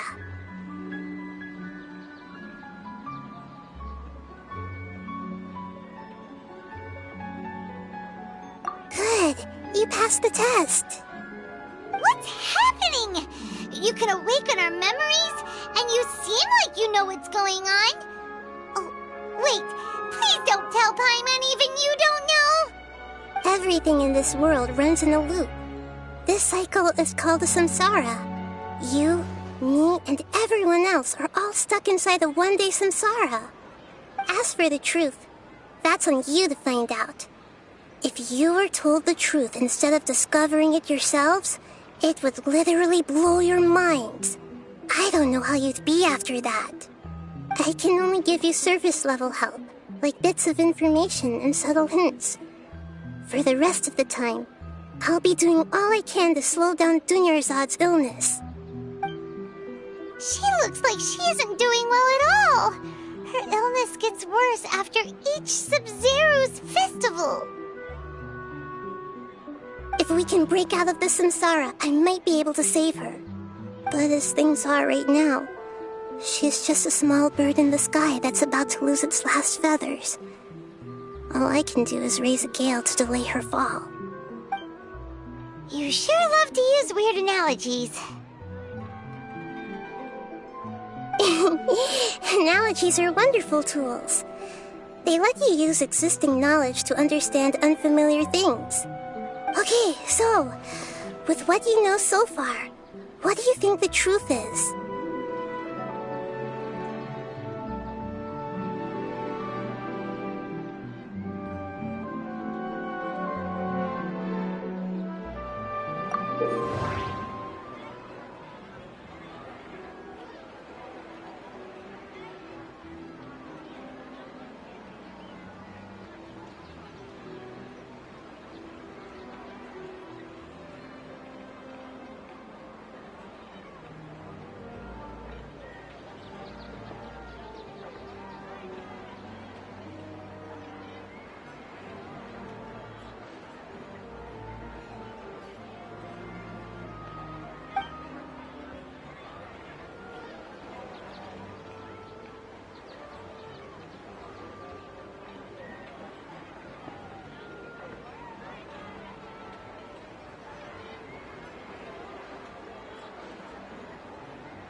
We've already experienced the Sub-Zeru's festival many times, and the day of the festival seems to be in a perpetual samsara.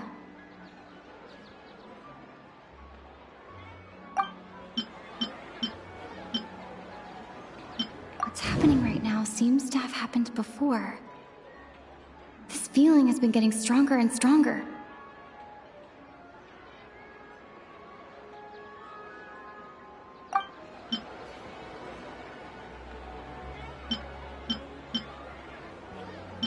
My mind feels exhausted, even though I haven't done too much. The moon, illusions, and lies. What do they all mean? Grand Sage said, go celebrate the birth of that god to your heart's content. Did he mean something more?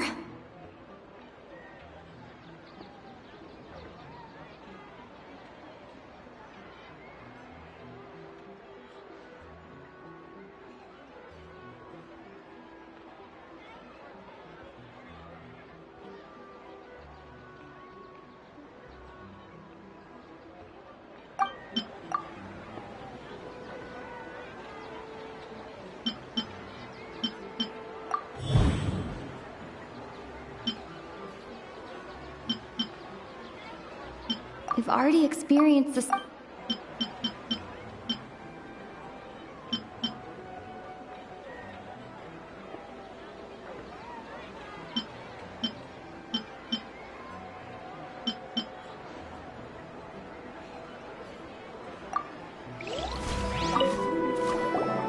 Okay, so, with what you know so far, what do you think the truth is?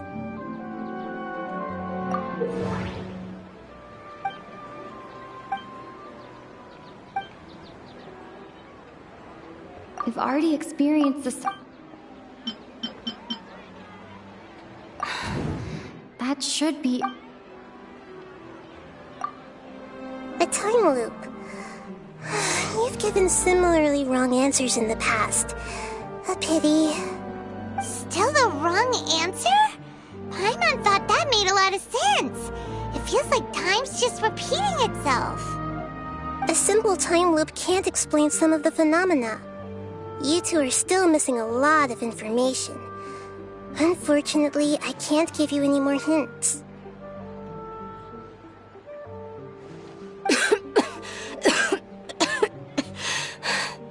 Dunyarzad! The Sub-Zeru's festival is happening every day, but that doesn't mean we can waste an infinite amount of them. Hurry and find the truth before today's festival ends.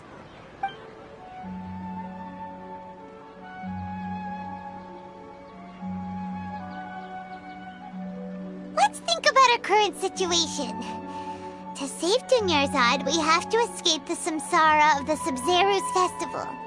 And to do that, we need to figure out what's happening. The truth.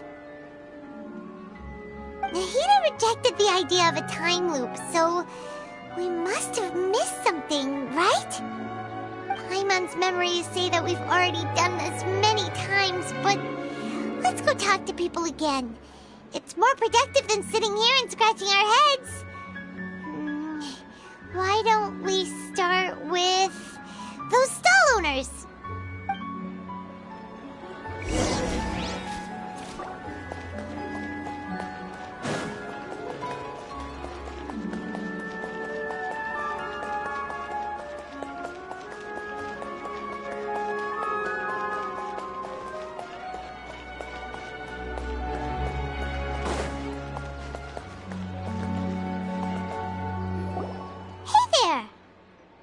Hey, it's you guys again. She... I see. Did you come back to buy something? I guarantee the freshness of my products. I harvested them from the forest just yesterday. Huh? What brought this about? I hurried back from the forest yesterday, and I'm selling produce here today. I haven't felt anything strange. To put it another way, if you really, really think about it, Was yesterday truly yesterday? Did you actually come back from the forest yesterday? What kind of philosophical nonsense is this? Are you two daydreaming? Didn't you know that no one dreams in Sumeru? Go somewhere else if you want to find someone to daydream with. He actually has a point. Is this a dream? Is everyone dreaming? True. It's so weird that people here don't dream. Why is that? Anyway, if this all really were just a dream, we would have woken up a long time ago. Let's keep asking around.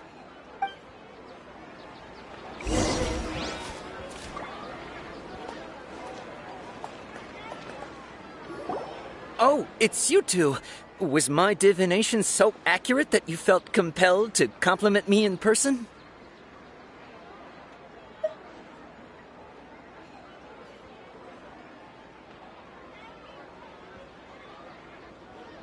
Ooh, I knew it! I told you, the god's divination is highly accurate. You just hadn't fully understood its significance yet. You're really excited about this, huh? That's exactly why we came back. Help us better understand it. Help you better understand it? Well, that isn't exactly what I excel at. So, you're admitting that you don't have a clue? Anyway, what kind of situation did you get into? Huh? Hold on a second.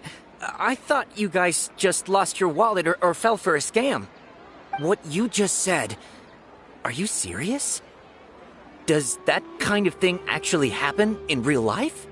Paimon knew you weren't going to believe it. Marvelous. Truly marvelous.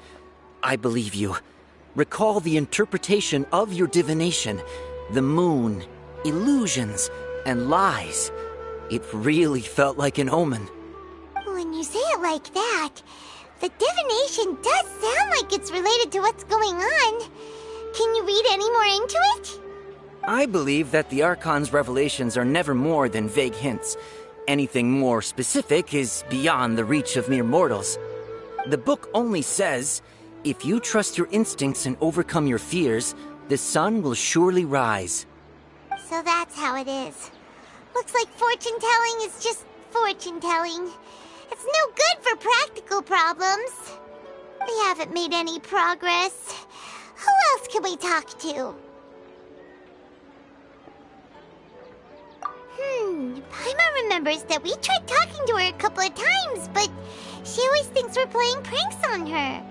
You think she'll brush us off again? Yeah, if we tap into Dia's strong sense of responsibility as a mercenary, then she'll definitely take us seriously. At this time of day, Dia's probably just finished beating up those kidnappers. Let's go find her.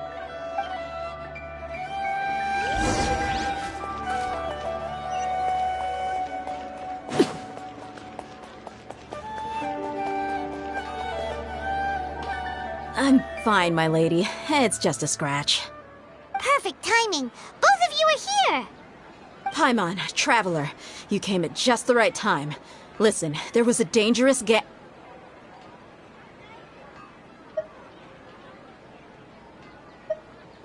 Huh? You saw? Then why didn't you jump in earlier? If someone was protecting Miss Dunyarzad, I could have went all out. Anyway, can you do something for me? You want the Traveler to take Dunyarzad somewhere to rest up while you check to see if there's still any kidnappers around. Did Paimon get that right? How did you know what I was going to say? We need to say something convincing.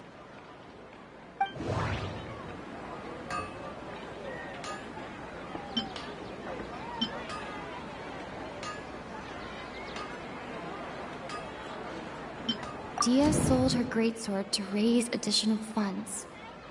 And then she was injured because she wasn't used to her new weapon.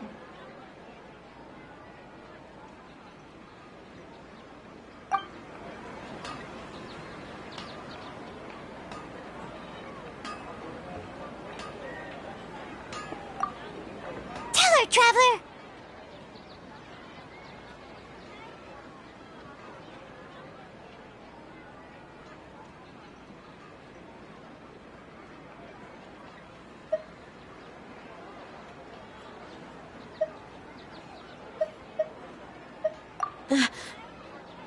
I didn't tell anyone about that.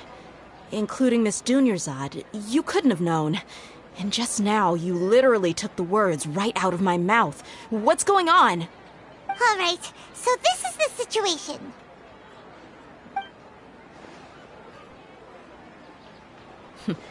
It's kinda hard to believe what you just told me. First, let me make something clear.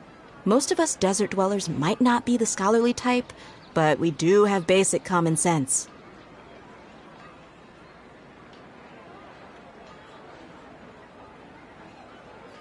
She's quieter than usual.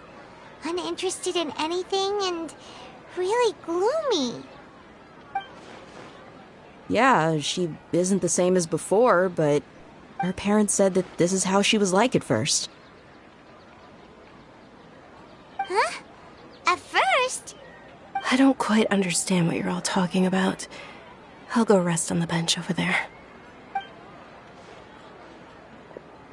My lady, are you angry?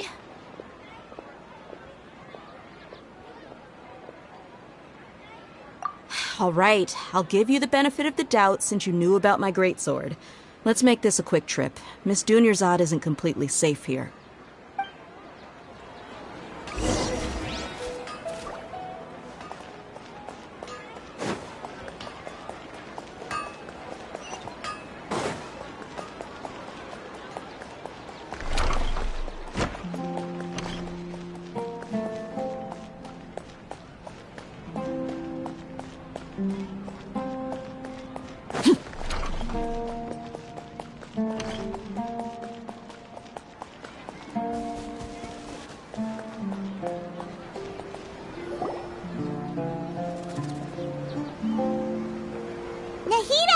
We brought a friend! Are you busy? I thought I told you that it won't help to bring anyone here. We just wanted her to see the real Dunyarzad's condition. The real Dunyarzad? Where and who are you talking to? Huh? I told you that you two are special. Other people can't see me or Miss Dunyarzad here.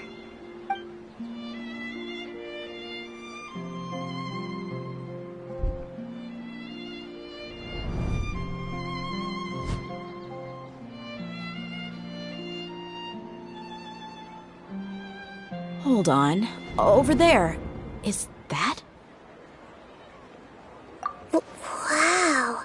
How perceptive. Does she have invisible antennae? Miss Dunyarzad, she's lying down here, isn't she? How's she doing? Her condition's really bad, and she's basically in a coma. How did you know she was here? I can sense her aura. There are also lingering feelings of something like regret or disappointment. What happened? Do you believe us now? The Sub-Zero's festival has been repeating itself. So, you think the sages are behind this? Yeah, they've always been against us. Wouldn't surprise me if they're using the Akasha to intentionally repeat the Sub-Zero's festival as a sick joke. You have a point. Aside from the Dendro Archon, the Academia's sages are the only ones in Sumeru who could pull off something like this. Maybe there's more to the Akasha than we know. Right! Didn't you awaken our memories using something that looked like a knowledge capsule? That means you must know something about the Akasha! The Akasha relies on the power of a gnosis to operate, as it is the manifestation of the God of Wisdom's power. It compiles the wisdom of the entire populace, and it grants knowledge to the people. A gnosis could do that? No wonder the Akasha is so magical. It's being powered by the gnosis of Sumeru's Archon. So, this Nahida you mentioned, what did she say? She said, and Paimon quotes, "The Akasha relies on the power of a gnosis to operate, as it is the manifestation of the God of Wisdom's power. It compiles the wisdom of the entire populace and it grants knowledge to the people." Compiles the wisdom of the entire populace and grants knowledge to the people. Wait. I get the grants knowledge part. That's what people have always used the Akasha for. But compiling the entire populace's wisdom? How does that work? Did she mean that the sages enter new knowledge into the Akasha?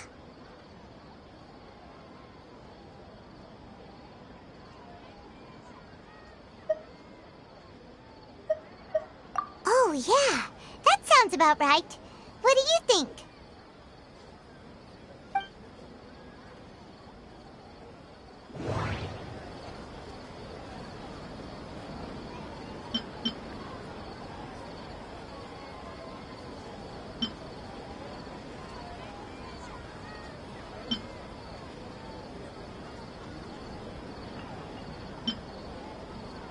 Okay, Nahida said, "The Akasha relies on the power of a gnosis to operate, as it is the manifestation of the God of Wisdom's power.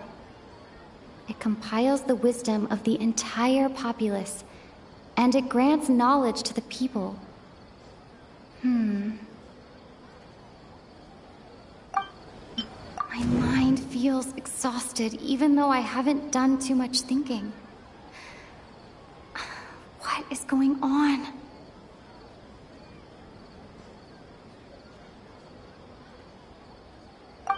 What's happening right now seems to have happened before. This feeling has been getting stronger and stronger. People in Sumeru don't dream. What a strange phenomenon.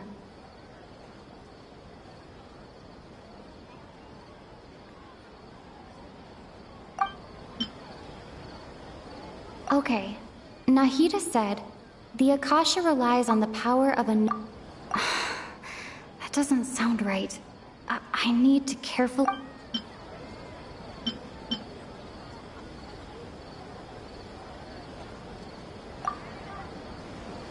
You mean the Akasha is causing our mental fatigue? Now that I think about it, my head's been feeling unusually heavy. When the desert dwellers set off on their quest for knowledge, a sage once said, "Knowledge always comes at a price." Compiling the entire country's knowledge.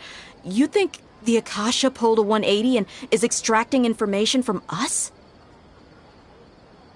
Who knows? The Akasha can put knowledge into our heads, so who's to say that it can't also poke around in there? We don't know any specifics.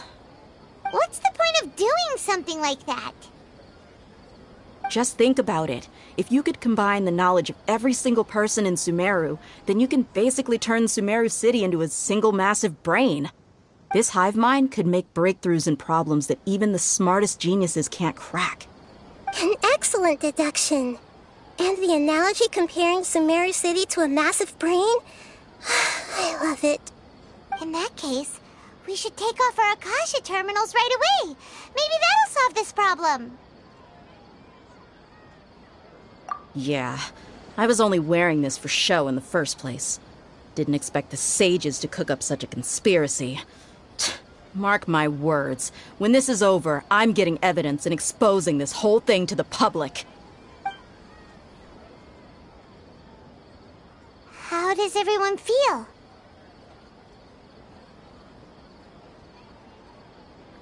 Huh? What is it?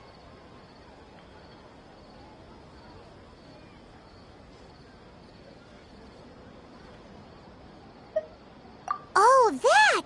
Paimon knows what you're talking about. It's a single soft beep that sounds like it's coming from the Akasha terminal. The sound of a beep. Could it be a prompt tone for when the Akasha is operating?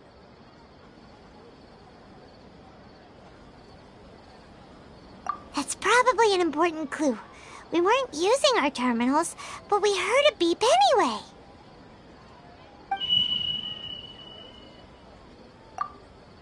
Traveler, did you hear that? I heard it too.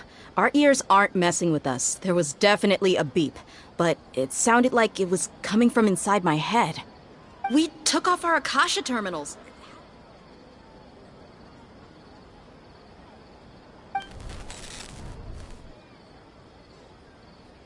Phase runtime has exceeded its expected length. At this rate, there may be casualties. But we cannot lose all of our progress.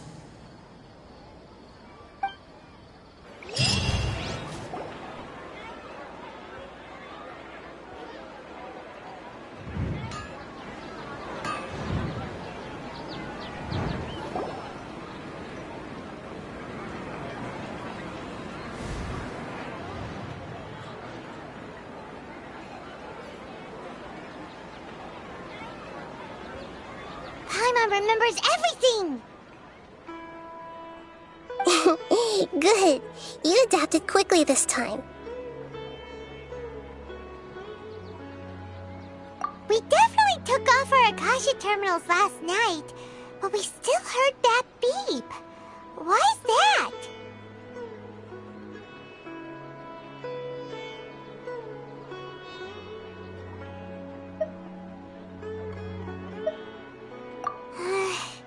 But now we can at least confirm one thing. The Akasha definitely has something to do with whatever's trapping us in this cycle. Oh, Paimon doesn't get it. Why would the Akasha go this far if all it wants is everybody's wisdom? It's extremely difficult for lab rats in an experiment to understand why they're being treated the way they are. If we're lab rats, then what are you? Nahida, you've never told us anything about yourself. I guess I'm the moon. The moon? Wasn't that the result of our divination? Anyway, knowing who I am won't help you get closer to the truth, so you should focus on other things. Don't get distracted and miss any clues. Okay then. Dia helped us a lot yesterday, so let's go find her. If Paimon's reading the time correctly, those kidnappers should be showing up soon.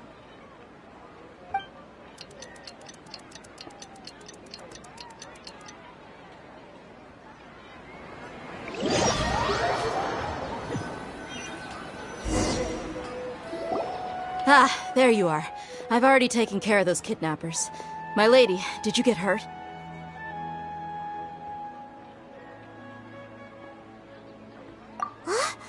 Dia? What's wrong? Why are you both gawking at me like that? You didn't get hurt this time. Huh? What do you mean this time? Why are you so surprised that I managed to get out unscathed? Those kids were amateurs.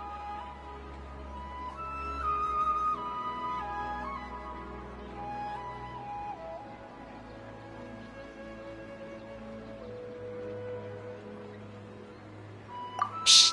How did you know about my greatsword? I haven't told anyone about it. Please, don't tell Miss Dunyarzad. So Dia's lost her memories after all.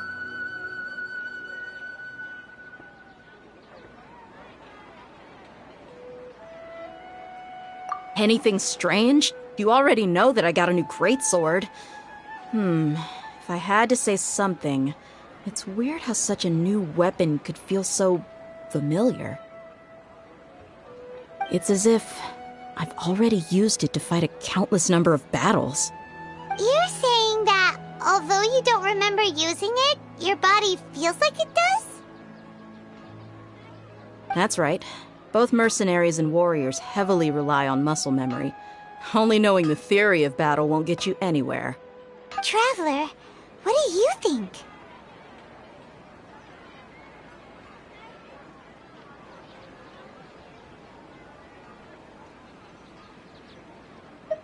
Yeah! Paimon's feeling really hopeful. Oh, you're right! Earlier in the Samsara, some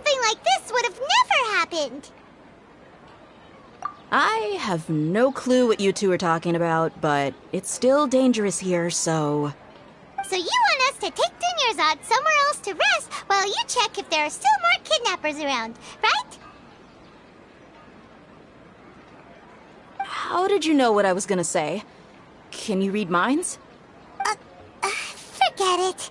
Go and do your thing.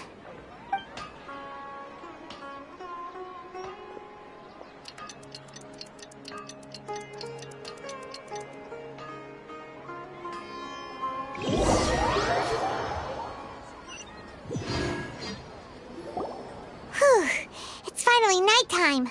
Aside from Dia not getting injured, everything seems to have stayed the same.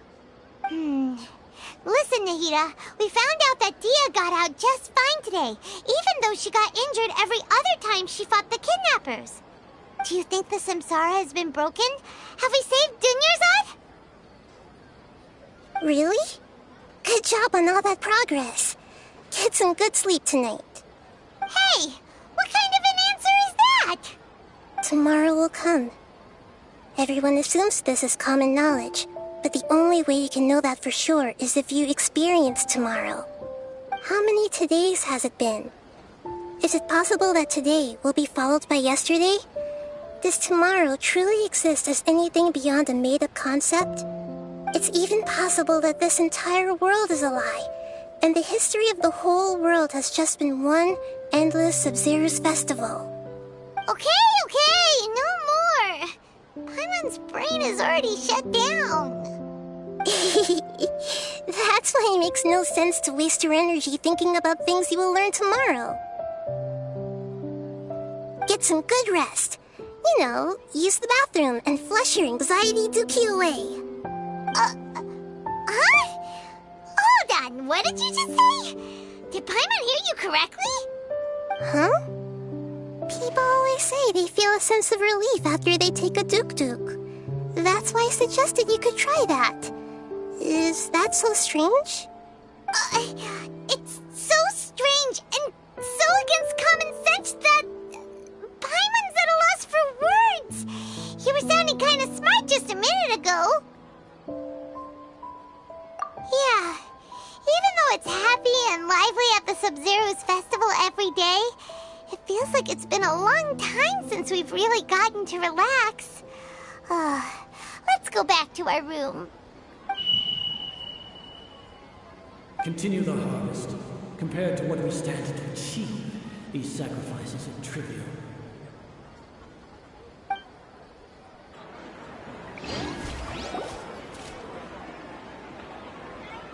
We're still in the same day! Nahida, you already knew last night that we didn't break out of the Samsara? Why did you tell us? Would there have been a point? You would have spent the night with new worries, with tomorrow still out of reach. In that case, you might as well rest within that brief moment of hope. An opportunity like that doesn't come by often, and I thought it might help you clear your minds. Paimon thought the Duke did that! Whatever. Guess you were looking out for us after all. Of course. In the time we've been together, you two have been everything to me. Paimon's flattered and everything, but maybe you're taking things a little fast. What I mean is, even though I had asked you to solve this puzzle, you two are still the only ones who can see me and sense my presence. In other words, if you weren't here, I may as well not exist. That's why you two have been everything to me. Get it? Nahida's talking about confusing stuff again. Anyway, that's enough chit-chat. So, Traveler, did the new clues yesterday help you gain a new understanding of the situation?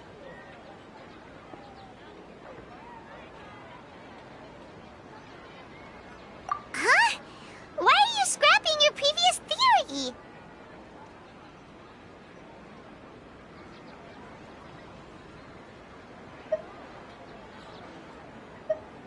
Oh, yeah! You're right!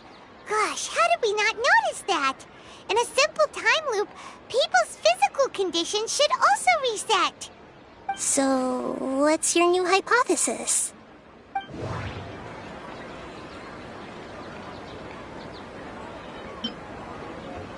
Mercenaries rely heavily on muscle memory. And Dia was able to use her experiences to avoid injury in later samsara cycles.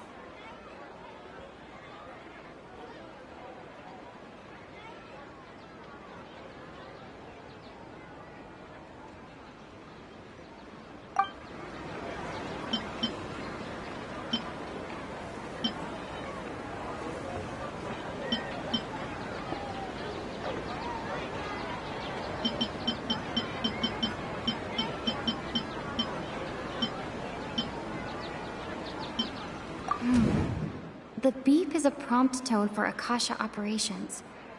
We still hear it every night, even though we removed our Akasha terminals.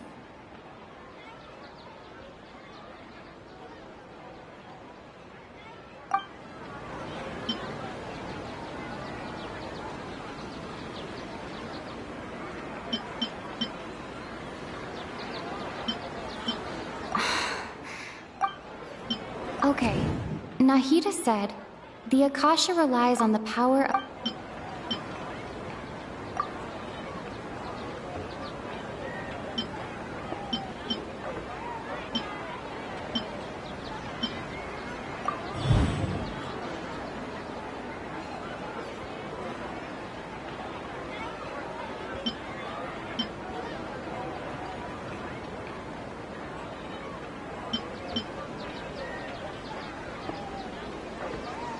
All our memories of a day are erased.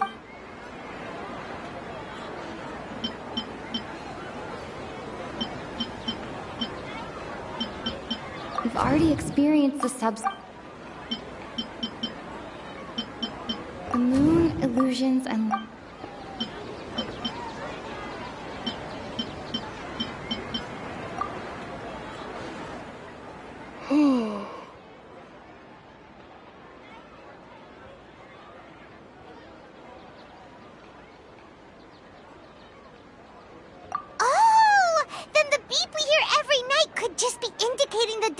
Of our memories. That's why when we wake up, everyone thinks the Sub-Zero's festival hasn't happened yet. It's already the next day, but everyone still thinks it's the day before. But muscle memory can't be erased. That's why Dia has been getting better at using her greatsword. Now everything makes sense. A brilliant deduction. Nahida, tell us if we're right or wrong. To put it simply, it's as if you've mistaken a pyro crystal fly for a firefly in the night. You lost sight of its true nature because you focused too much on your perception that it glows. That isn't simple at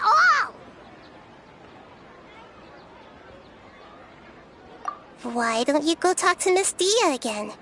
You might learn something new. Right! She did help us find our latest clue after all. Let's go!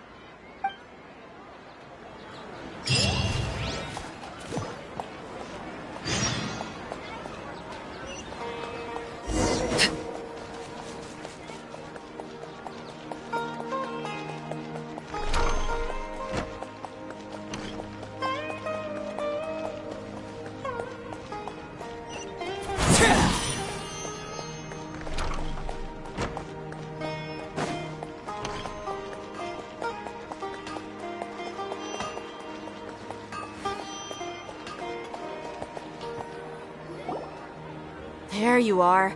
Really took me a while to find you. As expected, Dia also didn't get hurt today. Get hurt? Why would I? Don't underestimate me. Well, you're still getting used to your new greatsword. Huh. Truth be told, I also think it's pretty strange. It just suddenly felt so familiar in my hands and... wait a second! How did you know I got a new greatsword to begin with? I didn't tell anyone about it. Traveler, could you explain the situation to her today? Paimon's gotten a little sick of doing it.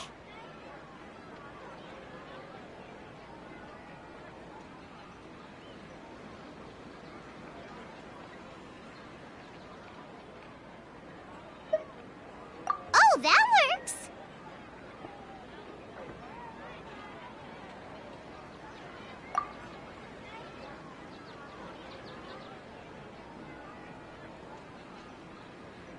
What happened to you guys while I was gone? Did you get brainwashed by some cult? Don't think too hard about it. Just take what we're saying at face value. All right then, let me get this straight. You're telling me that my body's already gotten used to this great sword, but my brain just doesn't remember it? Yes, your memory's being erased every day. Then I'd have to disagree. That's impossible. Oh? Why do you think that? If we've actually been reliving the Sub-Zeru's festival day after day, then what happened to the things we used, the money we spent, the food we ate? Common sense says my wallet should have emptied itself a long time ago. There's no way I wouldn't have noticed that.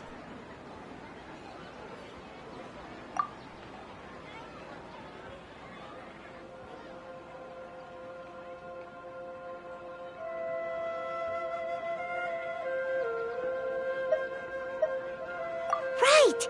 They could use the Akasha to record what everyone did that day, and then use the city's resources to replenish everything!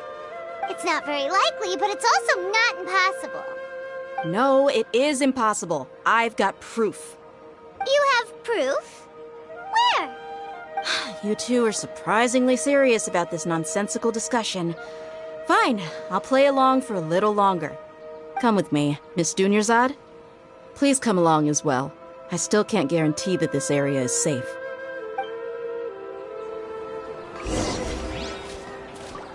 Paimon can't believe it's Dia who wants to show us something this time. 2 days ago, we were the ones taking her to see Dunyarzad.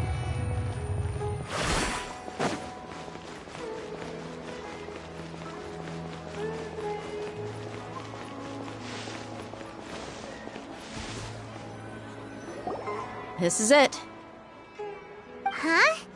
This is a wooden training dummy. What about it? See those marks on the dummy?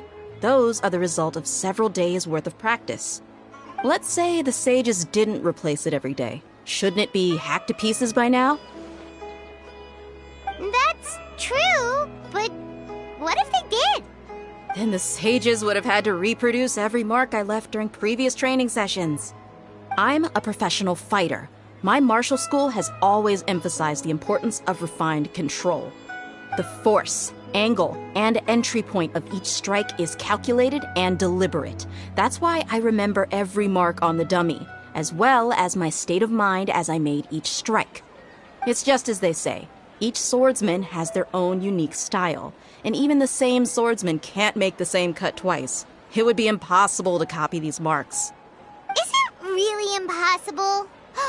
What if they used some fancy machine to carve every single mark? People often say that a camera's photo can never replace an artist's painting because the former has no spirit to it. The same thing applies here. At a mere glance, I can differentiate carved marks from the results of combat training. Whew, I hope that cleared things up for you. Hey, is this that new brain exercise game that's been super popular with the scholars lately? It's surprisingly fun. Anyway, it's getting late. I should escort Miss Dunyarzad to Nilu's stage. See you later. Well, back to square one. Is our memory deletion theory also wrong? But at least we've reached some other conclusions in the meantime.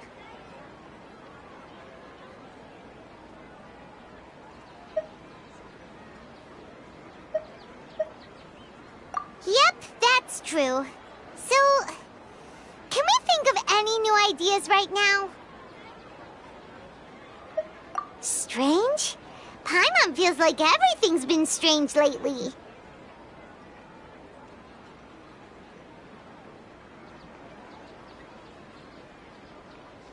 Huh? Leaving the city? You're right! It's really strange how we never thought of such a simple solution!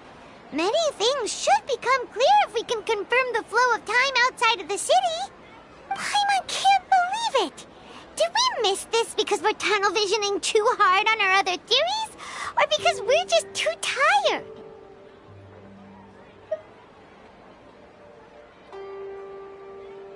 How about we go back and ask Nahida? Maybe we've forgotten something about leaving the city.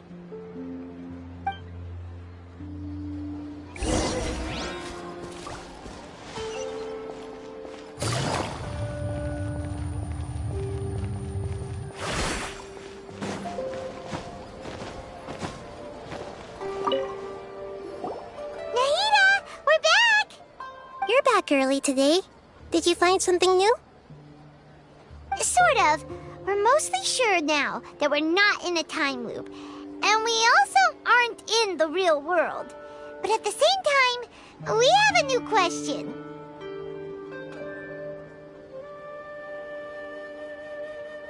Leaving the city.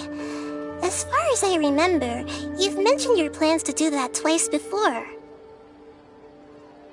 We did? But we don't remember anything. What happened after we talked about those plans? What did we say when we got back? Let me think. I don't think you ever actually told me what the outcome was. Oh, it's probably more accurate to say that both times you never came back the whole night. But you two sometimes stay out the entire night anyway, so at the time, I didn't think too much about it. It is true that sometimes we lose track of time during our investigations. Before we know it, it'll already be the next day. But still, neither of us remember anything about leaving town. Really? That's kinda strange. In theory, I should have already awakened all your memories.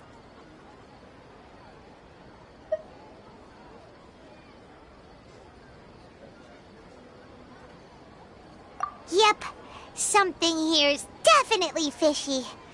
Let's get to the bottom of this tomorrow.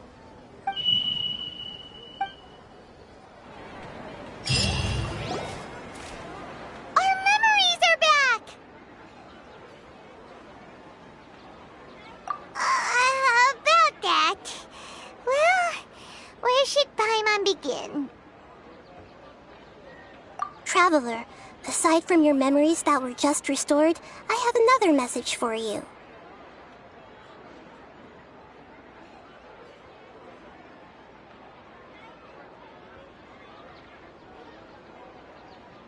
Listen to it and you'll understand. Can't go back. There are countless spaces here. Our Sub-Zero's festival in Sumeru City is just one of them.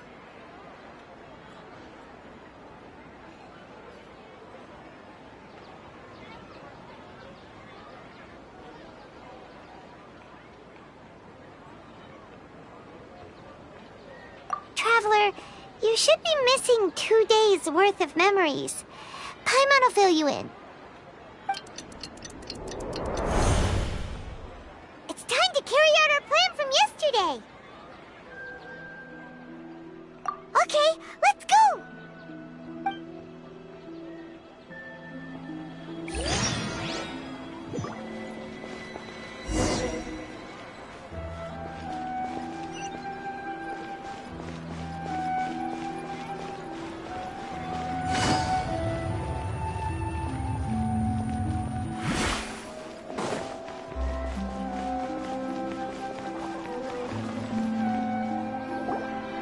Why can't we leave the city? What is the Academia up to now? Don't ask me. It's not like I can tell you anything. This is a direct order from the Grand Sage. Just wait until tomorrow. I have a real emergency. My goods have already arrived at Port Ormos. If I don't hurry, they'll be stolen. That's your problem. Make sure you make a request in advance next time. But it's not like you can just predict business matters in advance. It looks like the Academia already announced a lockdown for Sumeru City today. How completely unsurprising. Let's go and question them. Hello, sir. Why can't we leave the city today? Here we go again. Don't ask me. I don't know either. We just received an order that no one is allowed to enter or exit Sumeru today. They didn't tell us anything else.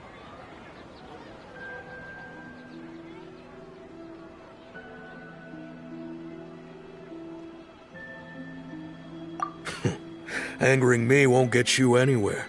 If I had that kind of insider info, I would have left this stupid post long ago. It looks like he really doesn't know. If we can't get anything out of him, let's take matters into our own hands. Why don't we climb over the walls? Those guards can't be everywhere at once. This is a good spot, and the guard hasn't noticed us at all. Let's hurry!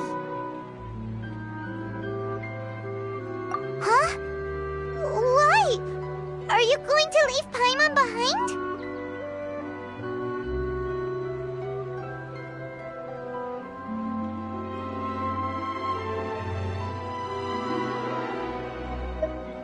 But what if things get really weird out there and you get into some trouble?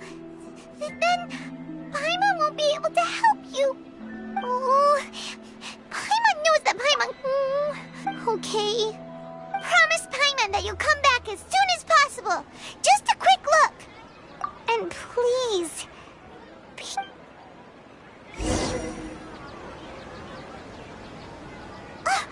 memories!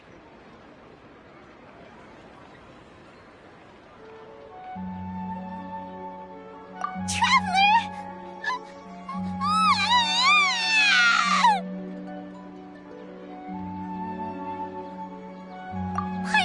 Paimon would never see you again!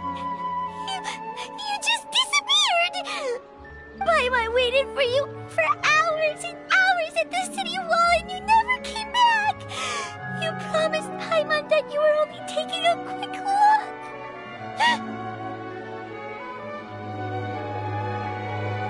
Paimon, calm down. She's here now.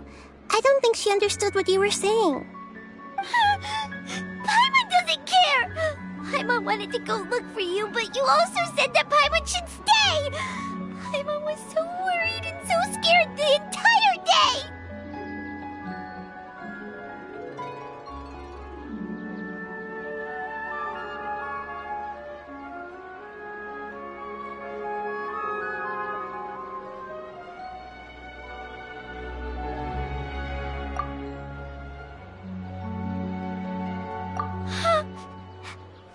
Okay, Paimon, can you tell us your perspective of what really happened yesterday?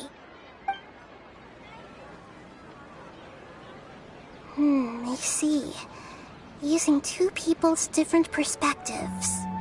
After that, you left the city. Paimon kept her eyes on you the whole time, but then you... disappeared in an instant.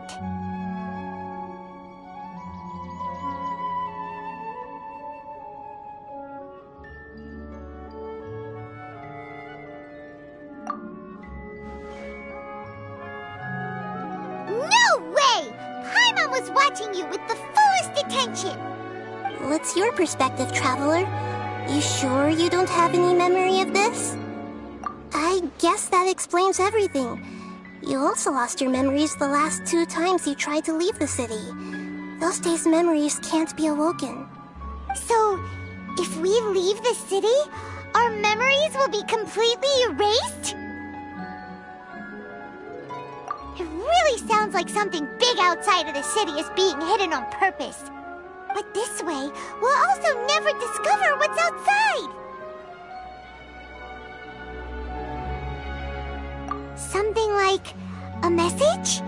But how can we send it back? Don't look at me like that. I'm not used to being stared at. Well... Okay. You want something that can pass on messages, right? Give me some time and take care of Dunyarzad for me. Yep! Now we're talking!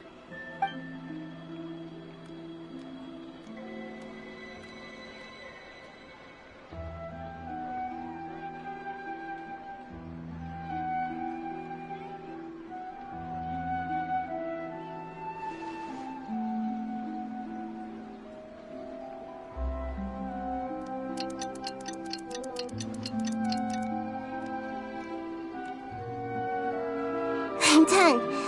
Here you go. What? Isn't this just an Akasha terminal? You made some little changes. Akasha terminals are already capable of sending messages. I just tweaked it so that it could connect to any node. To make something like this? Nahida, you really know the Akasha like the back of your hand. Anyway, we can use this now to record a message, right? Yep. I'll help you save the messages. It should be pretty easy to use.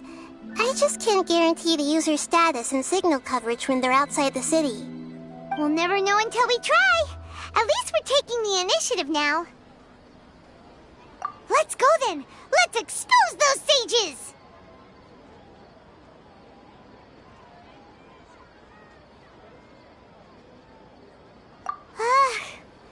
Alright. Paimon isn't as worried about being separated since it happened once yesterday. But Paimon still isn't happy about it.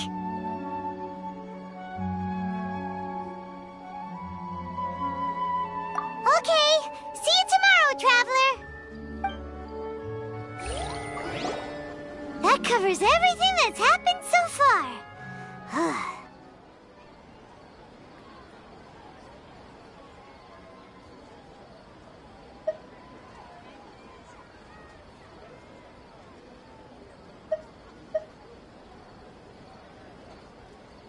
Yes. Although the signal was choppy and had some interference, we still managed to receive 2 messages from you when you were outside. Okay, now that you understand what's going on, let's hear the messages together.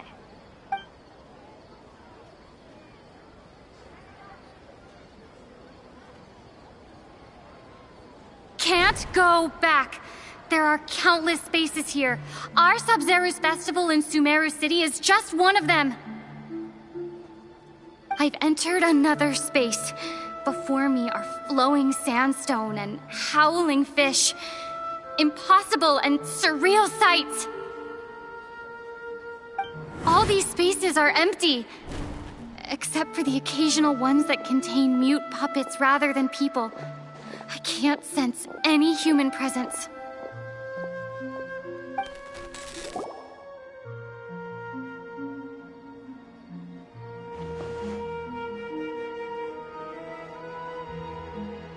That's one heck of an info dump. It sounds like you left the Sumeru City space when you set foot outside of the walls. But everything looked completely normal when Paimon was looking out from the inside. That's unbelievable. And if we take your word for it, the other spaces all had very weird contents. There's another part here. We only received it last night. These spaces have been disappearing, one after the other, absorbed by something like a sun in the sky. And now, even the final space has also disappeared. Behind me, a lot of spaces just appeared again from thin air. I get it now. Those spaces are actually...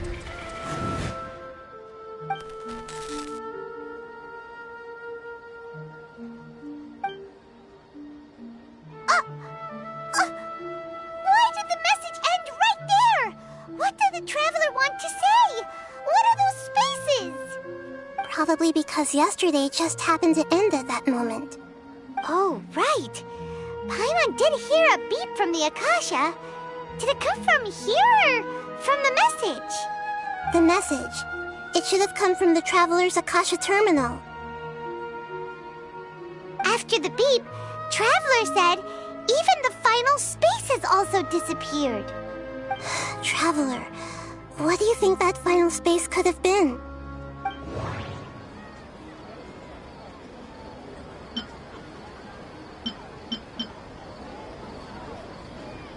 All the bizarre spaces I saw outside the city had one thing in common: a lack of human presence.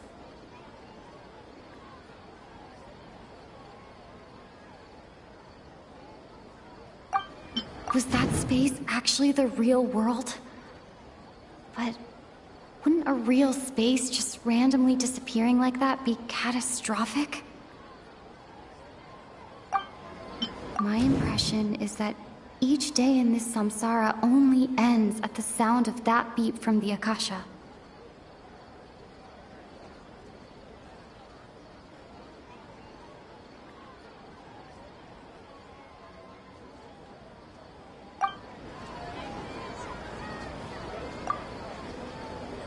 Oh, so that's what it is! After the sound of the beep, the final space, the Sub-Zero's festival, also disappears, and we're taken to the next day. Later on, Traveler also mentioned a bunch of new spaces materializing behind them. Do lots of new spaces appear every day?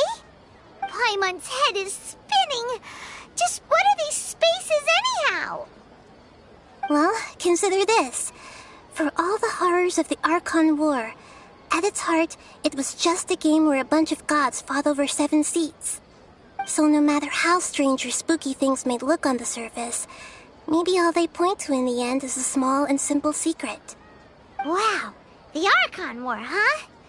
That's an analogy and a half.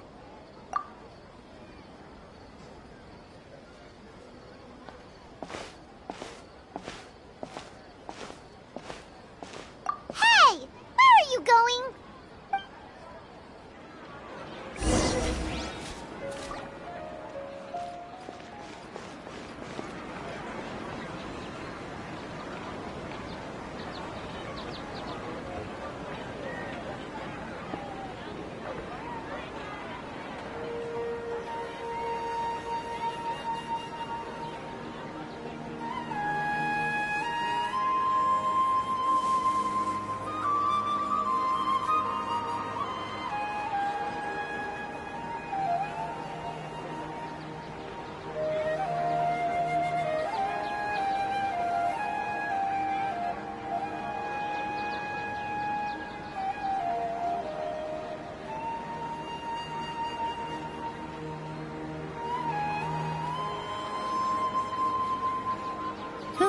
Good roll. All right, maybe I'll take one more day off and knock out the rest of the work once I'm feeling up to it.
I got a new letter from an informant. Looks like the situation has changed again.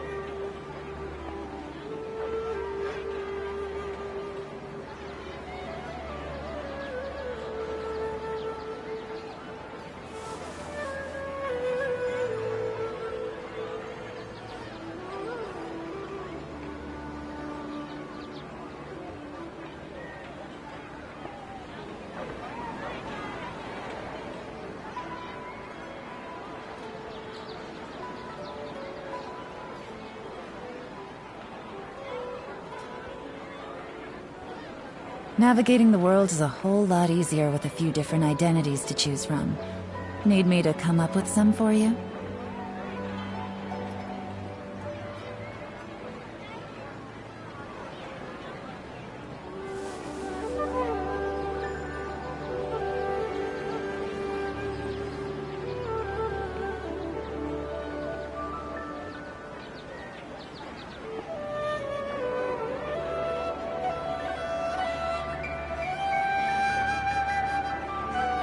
I got a new letter from an informant. Looks like the situation has changed again.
Good roll. All right, maybe I'll take one more day off and knock out the rest of the work once I'm feeling up to it.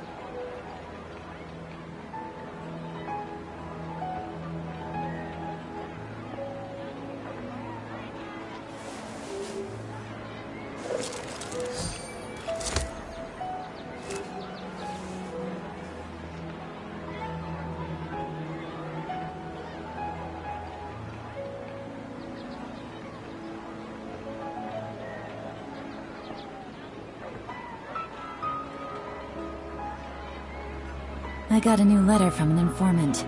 Looks like the situation has changed again.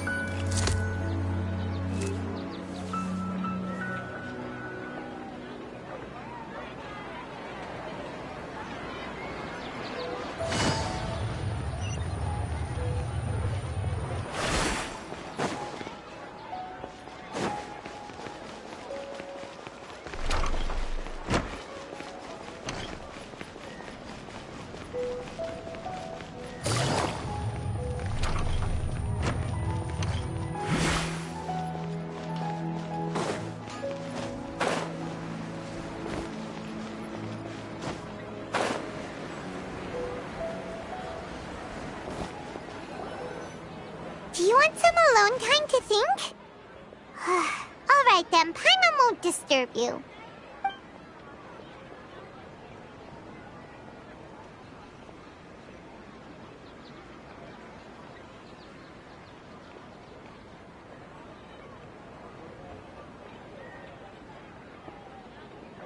The dance of Sub-Zeros is about to begin. I'm going to go watch it. Okay. Why don't you go ahead, Dunyarzad? We still have some other stuff to do first. Okay then. See you later. Have you figured it out yet, Traveler? Time is ticking away.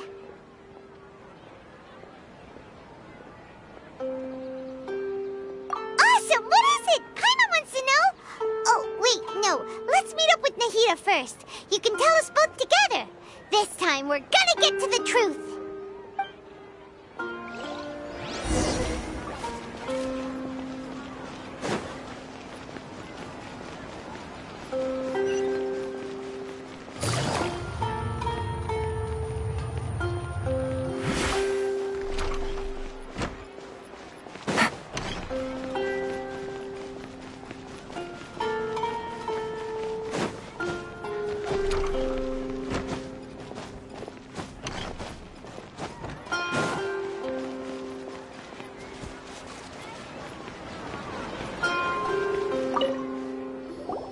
You're back!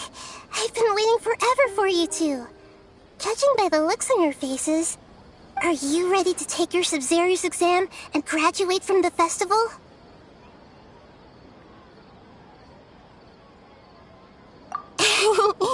Okay, first off, have you discovered the hidden truth?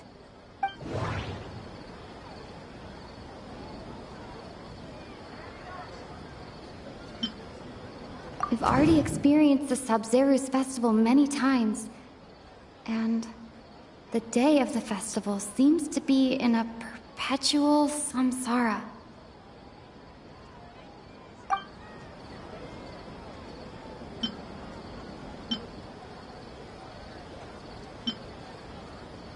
All the bizarre spaces I saw outside the city had one thing in common: a lack of human presence.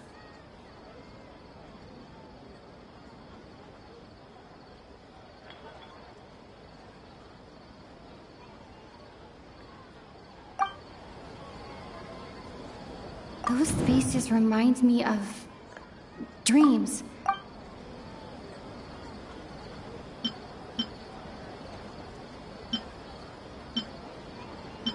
The moon, illusions, and lies. What do they all mean?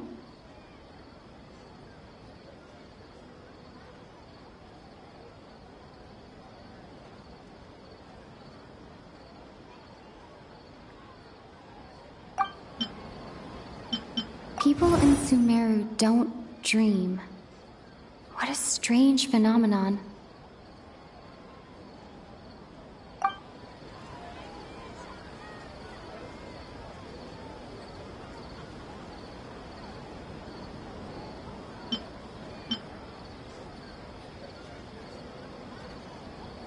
Those spaces remind me of...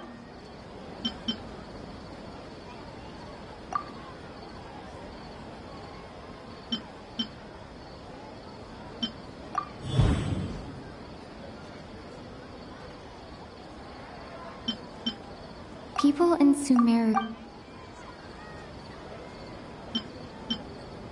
We are all in a dream. Okay. Nahida said, the Akasha relies on... Okay. Those spaces... All the bizarre...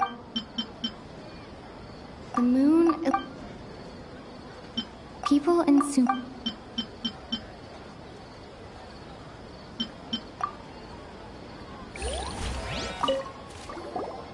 You're back!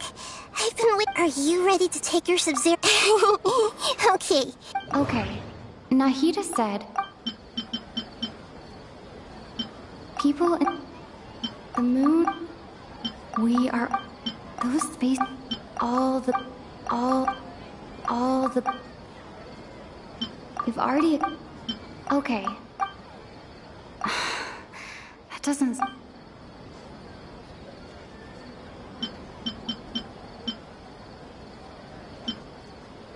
People in Sum...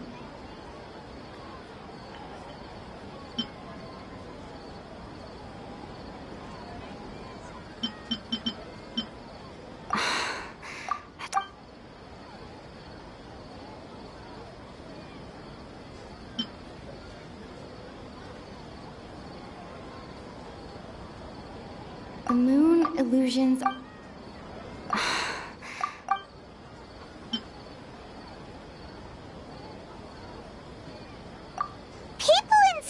Think they don't dream, but the truth is the Akasha steals their dreams without them knowing it. And those spaces with no human presence are stolen dreams without their host. That would explain why they sounded so weird when she was trying to describe them. Huh. So people in Sumeru do dream after all. In fact, we're all in one big dream together right now. Correct answer. Now, how did you conclude that the Akasha is capable of this?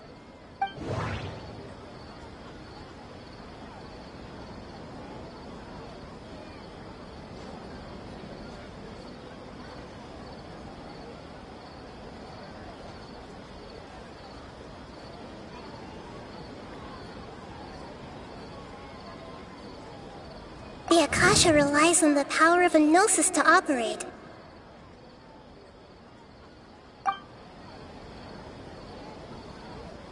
It is the manifestation of the God of Wisdom's power. It compiles the wisdom of the entire populace.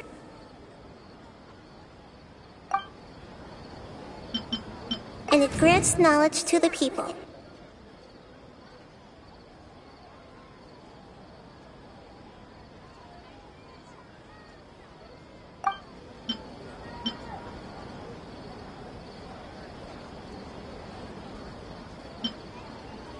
It compiles the wisdom of the entire populace. That doesn't sound right.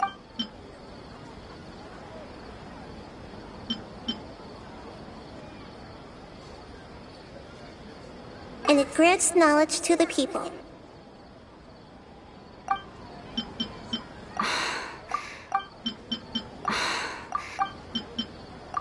Oh, okay. Those dream-controlling creatures in the forest also get their power from the Dendro Archon, right?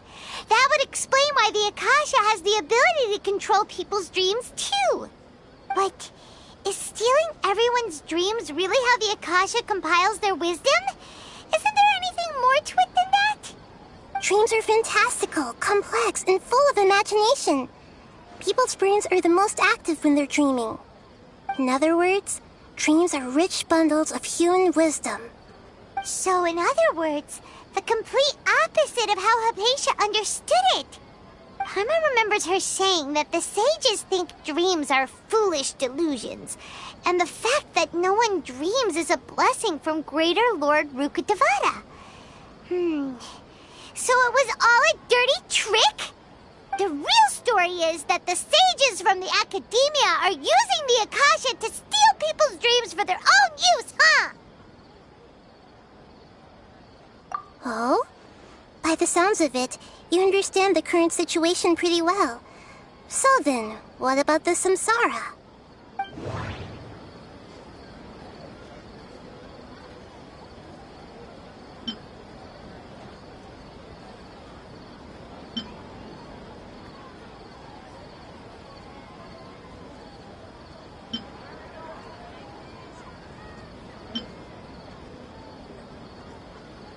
We've already experienced the Sub-Zeru's festival many times. And... those faces kept disappearing before my eyes. But as soon as that beep sounded, many more spaces materialized.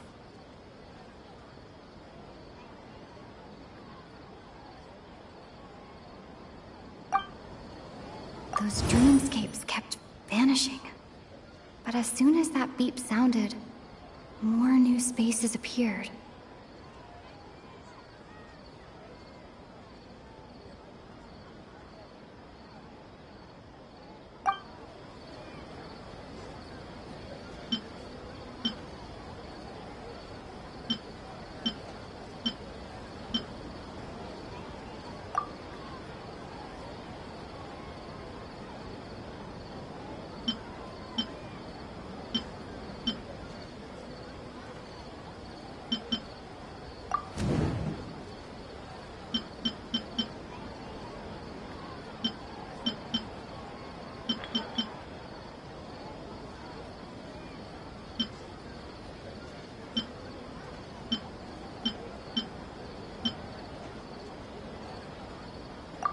Correct. The Akasha is keeping each person's brain in a constant dream state, but also separating their consciousness from their own dream. Their disembodied consciousness is placed inside the collective dream of the Sub-Zeru's festival along with everyone else's, while their now vacant dreams are harvested by the Akasha. No one is any the wiser as another day passes in the dream, and so begins another samsara cycle. People wake up to yet another dream about the Sub-Zeru's festival. The dreams that belong to them are once again harvested by the Akasha, and so it continues. So, this is like a dream factory, and the Akasha is a dream harvesting machine. Did Paimon get that analogy right? Very good, Paimon. Using analogies well is an excellent habit to get into. Okay. So that beep we keep hearing is actually from our real-life Akasha terminals. Taking off our terminals in this dream doesn't do anything. All right, last question. Who am I?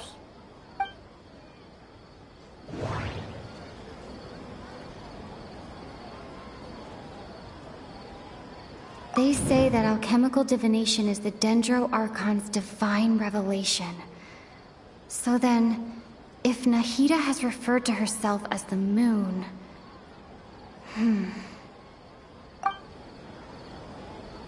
Now that I think about it, wasn't illusions a hint that we're all dreaming?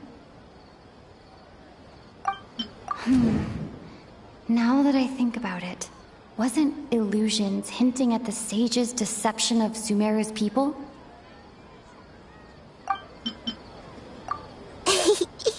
So you noticed. I thought that one would be the hardest question. That's why I put it last. That wasn't hard at all. Even Paimon guessed that. Everything about you is different. We just didn't want to expose you is all. Now that you mention it, Nahida, you've been hinting to us since the very beginning. It's funny. Thinking back to when we were asking all over the place for info about Lesser Lord Kusanali. Paimon didn't expect to meet you like this.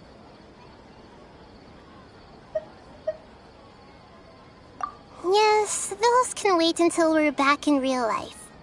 On the other hand, I'd be happy to answer any more questions you have about here and now.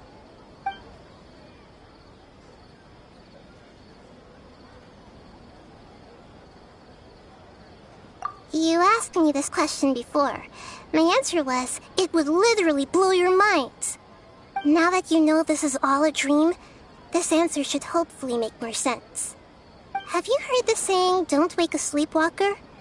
Likewise, if someone suddenly had told you all this instead of you learning it on your own, your notion of reality and dream would be thrown into irreversible confusion.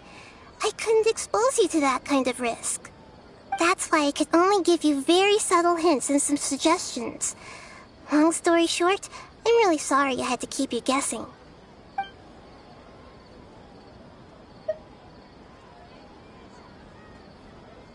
Firstly, this dream we're in is completely based on reality. People have already experienced this Sub-Zero's festival, so it would be very difficult for them to find anything that strikes them as surreal. Secondly, you're probably wondering why people don't have any memories from earlier samsara, right?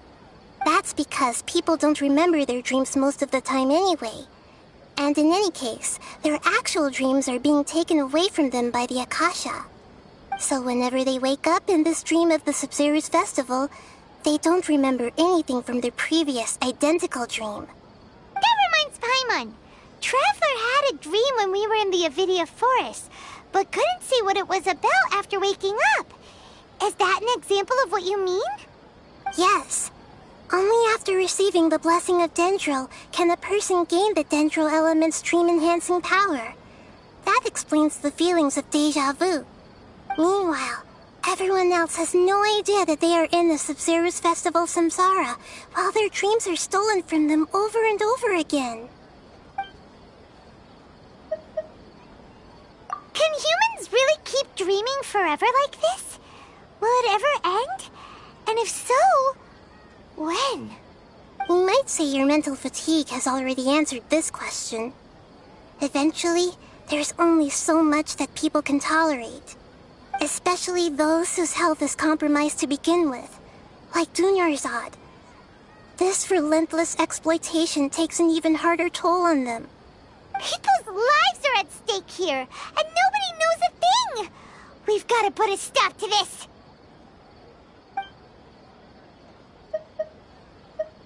I know, right? Why did they have to base this dream on my birthday? Could it really just be a coincidence? Even you don't know the reason? Wow, now that's strange. The Academia sages are determined to harvest lots of dreams in a short time, no matter the cost.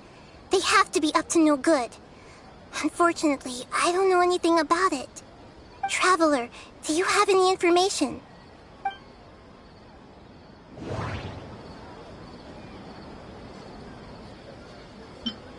Grand Sage said, go celebrate the birth of that god to your heart's content. Did he mean something more? Celebrate the birth of that god? Could it mean...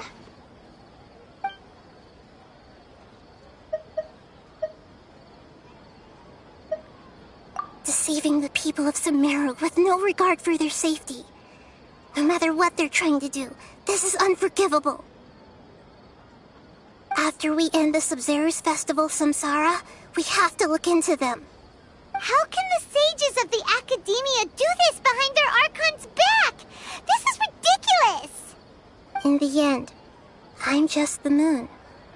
The real sun is Long Khan. A sun and a moon? Nahida's talking in riddles again. Oh, we're out of time today! I'll tell you how to break free of the samsara tomorrow. See you then.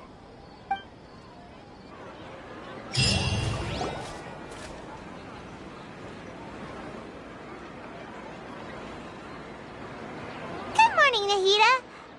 Wait. Now that Paimon remembers everything, should we instead say good morning, Lesser Lord Kusanali? What's wrong, Nahida? You don't look too good. I'm afraid that what you're thinking right now is correct. Did Dunyarzad already disappear? No way! Are we too late? The real Dunyarzad's consciousness has indeed disappeared. It can no longer endure the constant dream harvesting.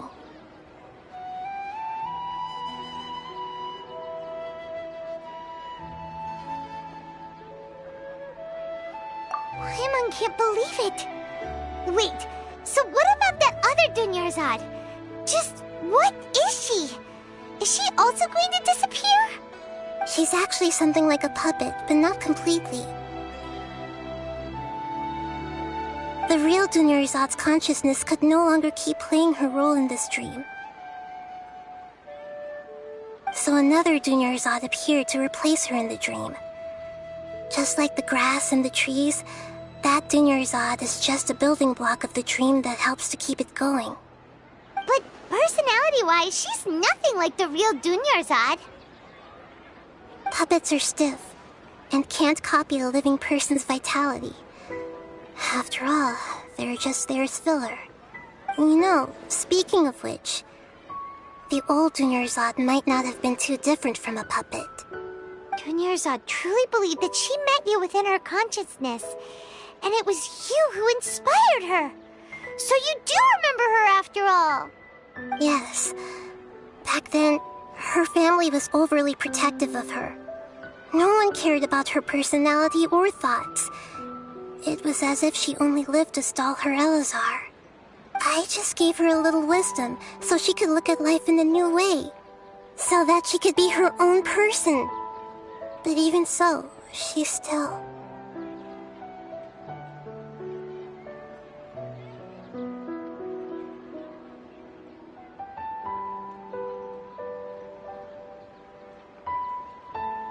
Far from it. I'm still a long way off from being a real Archon. I couldn't even save her. If I were a competent Archon, I wouldn't have let my most faithful follower die at the Sabzeruz festival with so many regrets. Please don't beat yourself up over it, Nahida. It's the sage's fault, and theirs alone. I'm not beating myself up. All I did was to rationally observe the distance between myself and a real Archon. Don't be like that, Nahida. Even real Archons are still allowed to be sad.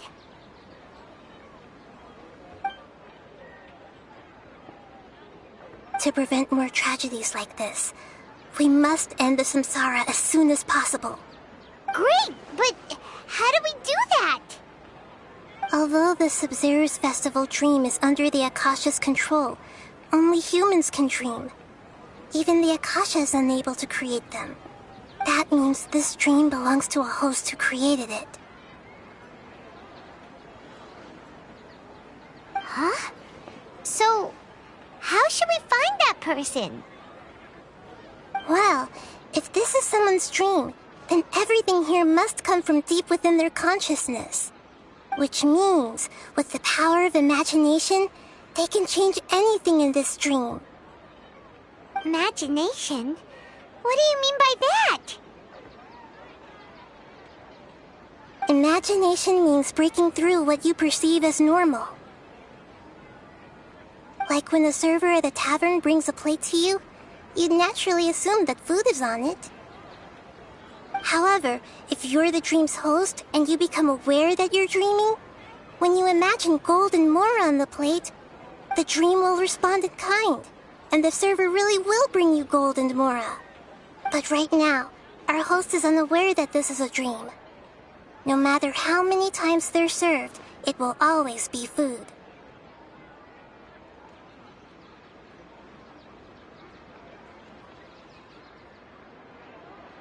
Find some way to make that person realize that they're dreaming. Usually, once that happens, the person will wake up and the dream samsara will be broken. How are we going to find them, though? If it could be anyone, it'd be like looking for a needle in a haystack. And Even if we did find them, how are we supposed to make them realize they're dreaming? After all, like you said, don't wake a sleepwalker. It's extremely difficult, yes. But the only ones who can do it are you two. Remember, everything you've achieved up to this point has all been for the sake of finding the host and ending the samsara. As for me, during this time, I'll be out of town. Out of town? Are you going to that place full of dreams where the traveler went? Yes. I want to try something. There must still be a small wisp of possibility. Hurry and go. Dreams are supposed to be fantastical, romantic, and full of pleasant surprises. Unnecessary things like this samsara need to end. Paimon's still a little upset that we've come this far only for Dunyarzad to... She was such a good person, with such a simple wish. But fate would... Yeah. Saving Dunyarzad is what kept us going this whole time. But we mustn't lose hope, Traveler. Dunyarzad would definitely want to see us save everyone else. So let's break the samsara for her sake. Paimon's wondering, do you think the sages would get one of their own to be the host of this dream? Feels like it would be easier to control it that way, no?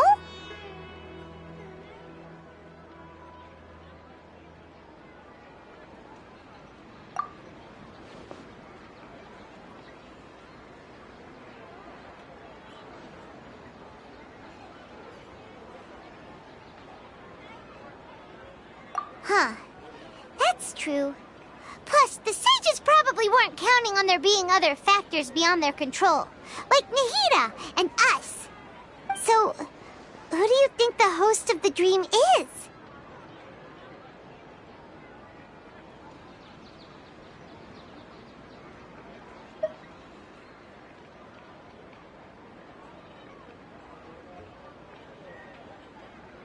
Oh, that would make sense! Ferris, the Knight of Flowers, is a symbol of the wholesome Zeru's festival, right? Pretty core character. Let's go ask him some questions, shall we?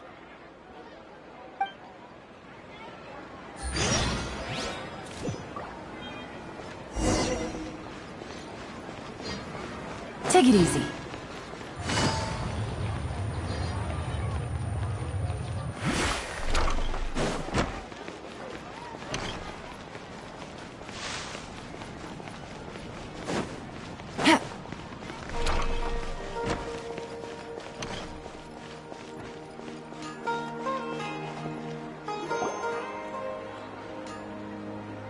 You're back. You left in a hurry last time.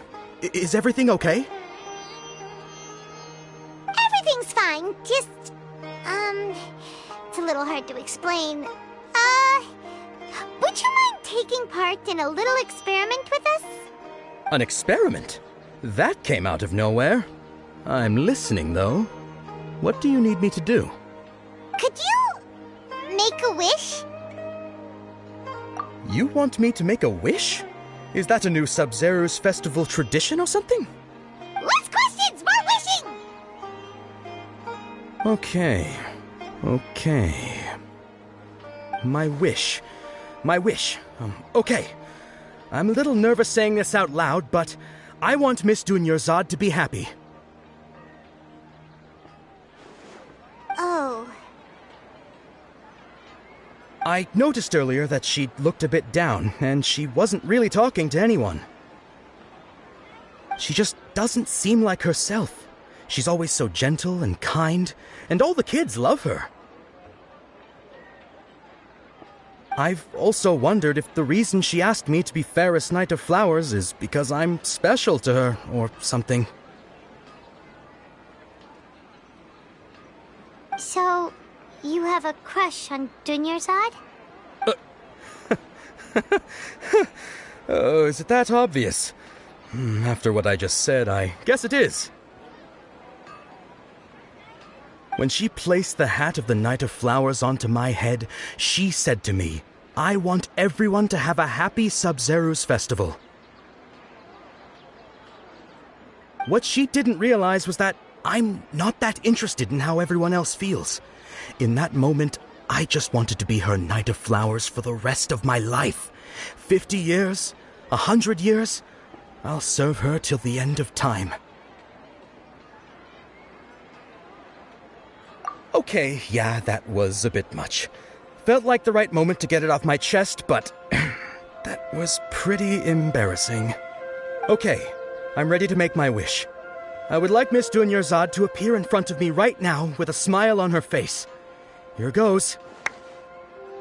Please come true.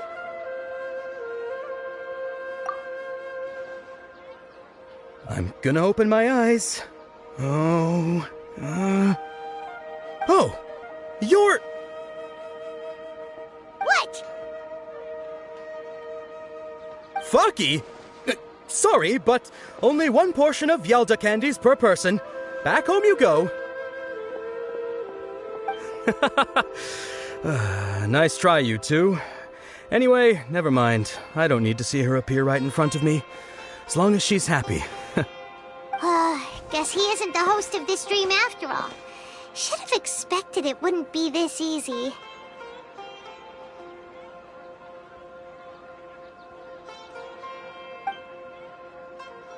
It seems like everyone who knows Dunyarzad loves her, but none of them has any idea that she... My lady, step back. That sounds like Tia! Oh, right. This is when Dunyarzad bumps into the kidnappers. Huh? But Tia can handle them. Hey, Traveler!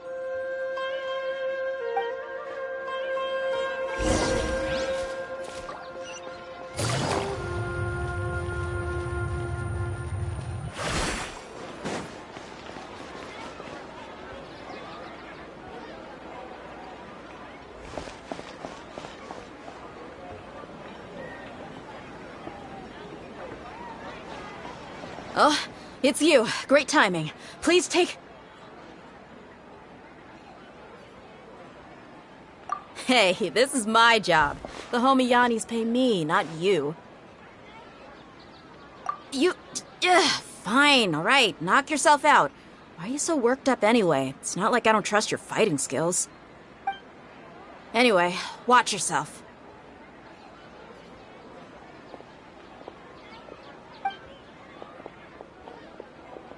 So you got yourself some backup. Suit yourself. You're going down. That's close enough. A new punching. Where do you This is order. Busted. Everybody stand back!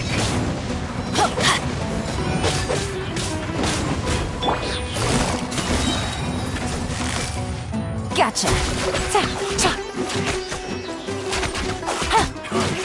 You Things are about to get dicey.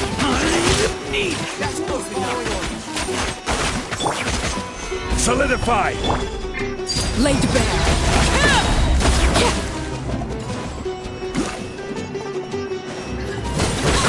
Everlasting as the moon. Going in!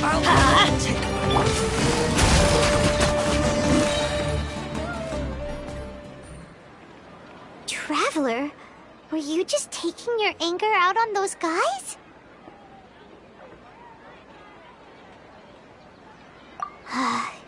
You and Nahida both. Dunyarzad wouldn't want to see you two like this. Oh, and speaking of her, Paimon just remembered something. Remember how during the first Sub-Zero's festival, before the Samsara started, we came here with Dunyarzad because she wanted to pick something up? She said it was because she had forgotten something.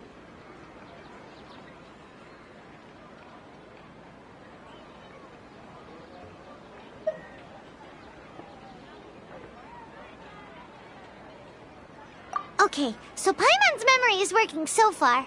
Anyway, Paimon also remembers that she is staying somewhere around here. She pointed it out to us the night before the Sub-Zero's festival.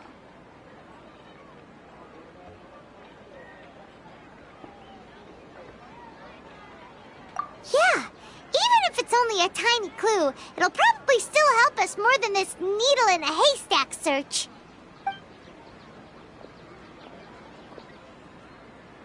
This is the place! It's rude to enter other people's spaces without permission, but desperate times call for desperate measures! Hey, the windows are unlocked! Okay, Paimon's gonna take a peek inside.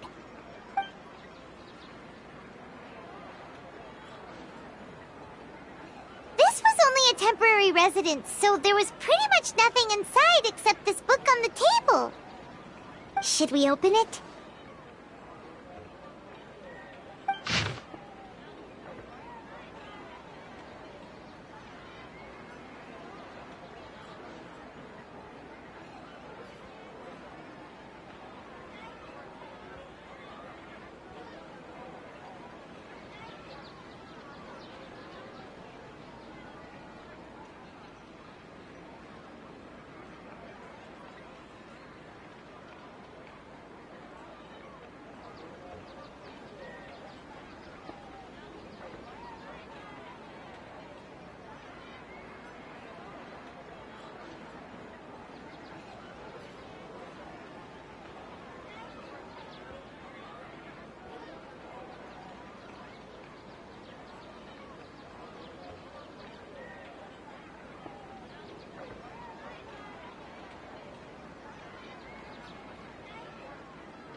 Wow, Dunyarzad wrote all of this. Sounds like she was always thinking of us even while we were away. Even though she was also busy preparing for the Sub-Zero's festival and had all her health problems to worry about. She must have wanted to give this to us as a gift on the day of the Sub-Zero's festival, right? If we hadn't found this book, we never would have known. But now that we know, we can't even thank her. Hey! Where are you off to now?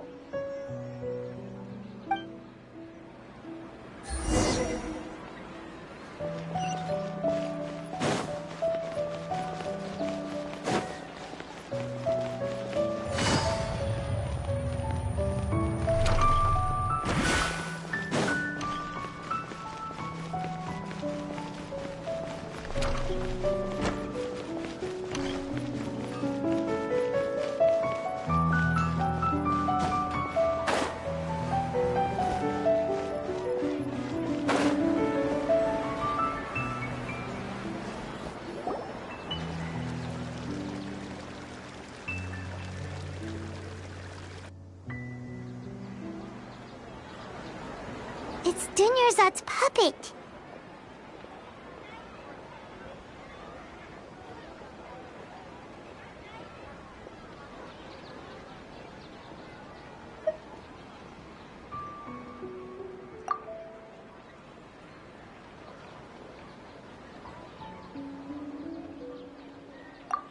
Traveler?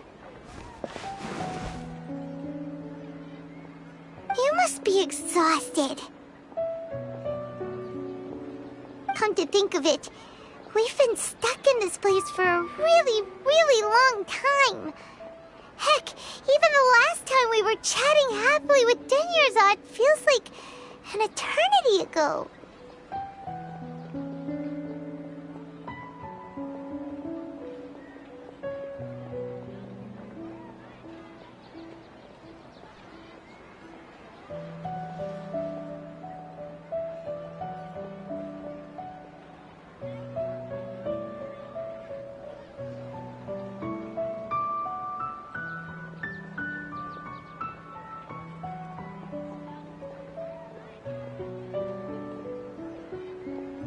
Paimon still remembers when we were sitting here, And the way her eyes sparkled when she talked about Nilu's dance of Sub-Zerus. There will always be frustrations in life, but I know that the point of living is not to leave behind any regrets.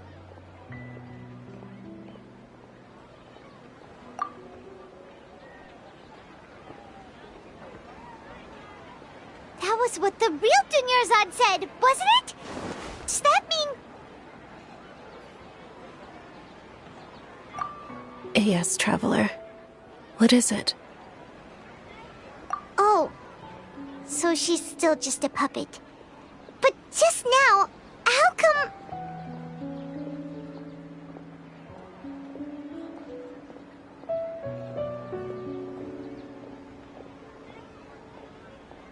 What? Where are we going this time?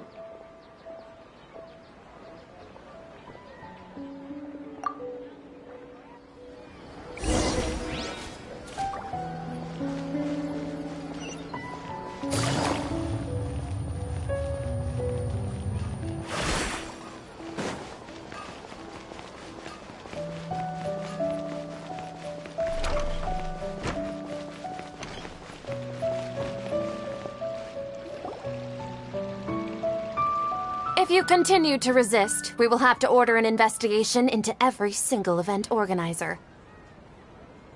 The Grand Sage has already granted you much leniency. I advise that you exercise tact. How did things turn out like this?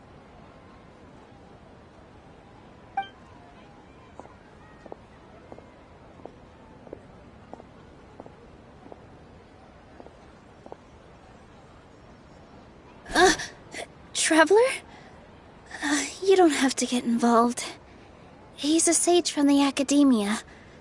I don't want to drag you into this. Traveler?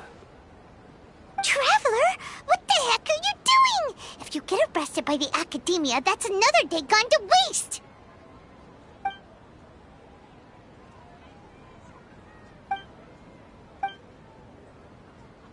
Wait, they're not reacting. Have they been scared stiff?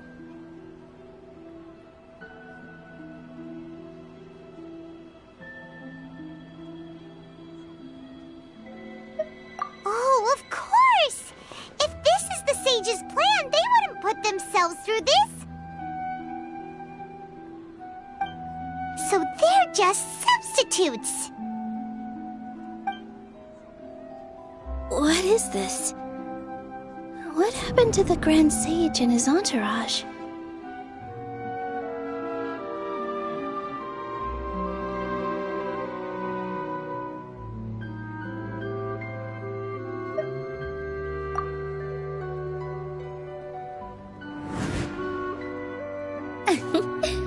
Like I said, they symbolize the goddess of flowers.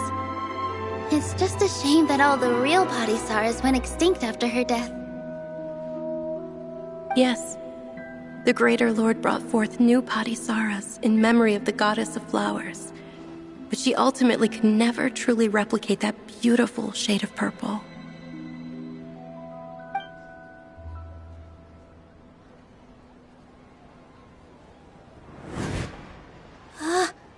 That beautiful shade of purple. Aren't these flowers real Padisaras? Just like the ones from the legend? I didn't even notice! Dunyarzad, did you find these?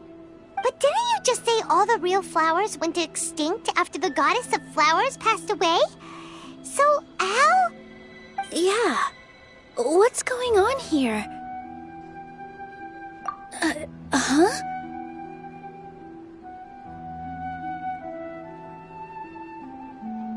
You guys are acting weird. But okay, I'll try.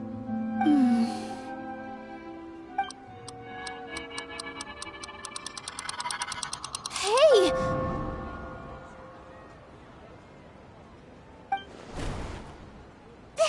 They disappeared! So Nilu's the host! What a surprise! Purple Padisaras don't exist in the real world anymore. But in Nilu's subconscious, they can appear as decorations on the stage! It's just like the example Nahida told us.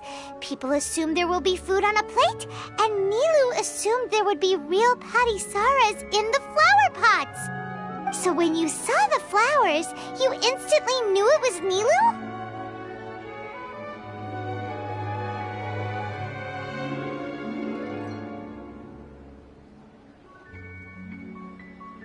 But if we want to end the samsara, we need the host to become aware that they're dreaming.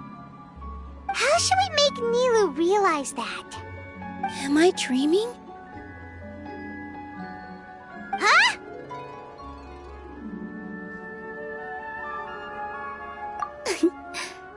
So I'm right. Is this Lesser Lord Kusanali responding to our celebration of the Sabzeruz festival?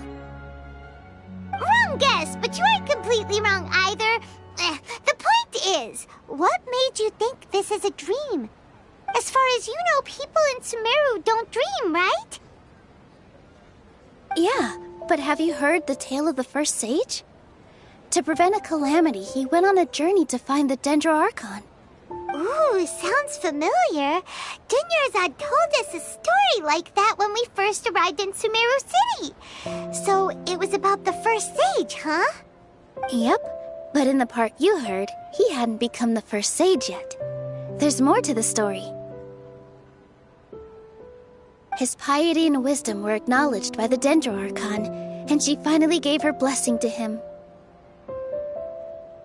All kinds of spectacular scenes appeared in front of the first sage, as if all the knowledge in the world was being painted onto a canvas right before him. He was captivated. After who knows how long, he mastered all the knowledge he could comprehend. Afterward, he said to the Dendro Archon, "I miss my parents, my wife, and my children. I've been away from home for far too long. They must be worried." The Dendro Archon smiled. The next second, the sage found himself lying in his bed, as if he had just woken up from a dream. His wife, lying next to him, said, "You're off to search for the Dendro Archon today, aren't you? Have a safe journey, my love."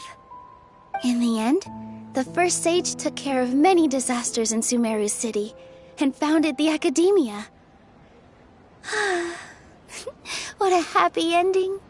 So, the first sage was dreaming ever since the beginning of the story? He never went on his journey? Yes, but his faith and determination were conveyed to the Dendro Archon, so she blessed him in the form of a dream. Paimon understands where you're coming from now. That's a really interesting connection. But we really gotta wake up soon, like the sage in the story!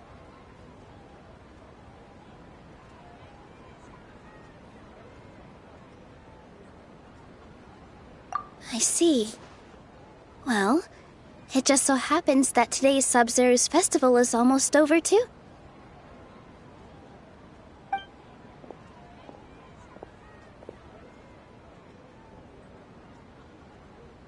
Since we're in a dream, let's make this final dance of Sabzeruz as beautiful as we can.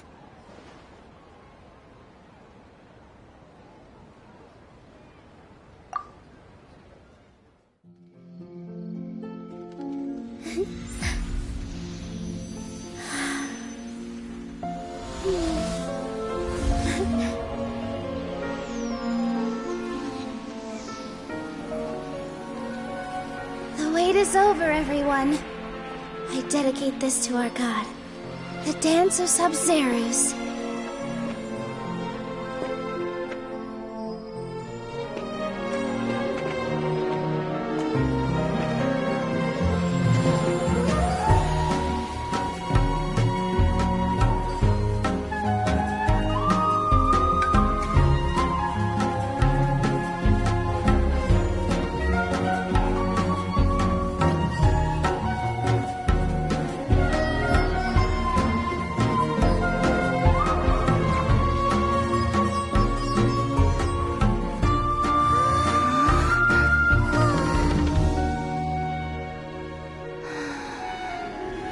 I'd be lying if I said I had no regrets. I would have loved to see Nilu's dance.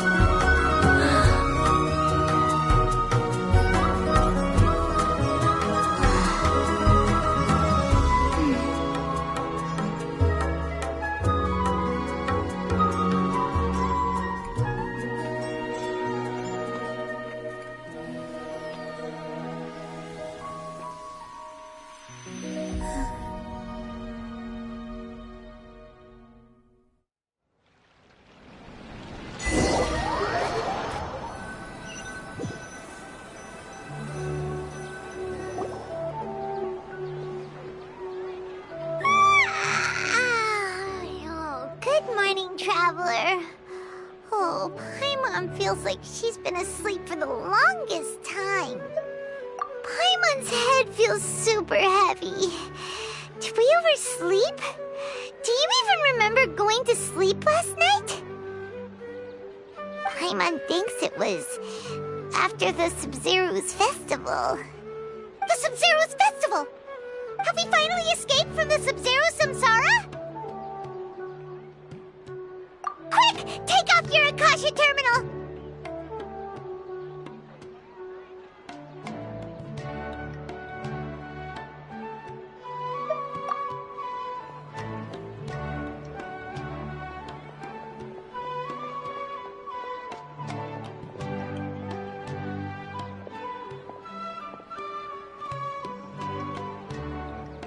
She's not in her room! What happened? Huh? What usual spot?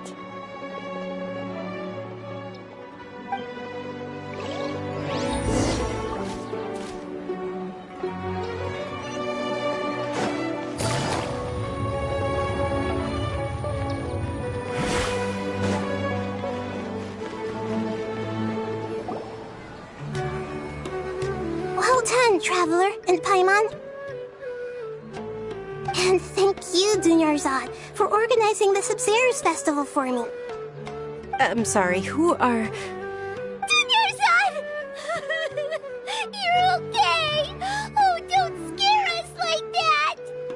Oh, Traveler Paimon, I have something amazing to tell you. I just had a dream, and I saw Nilou performing the dance of Sub-Zeros.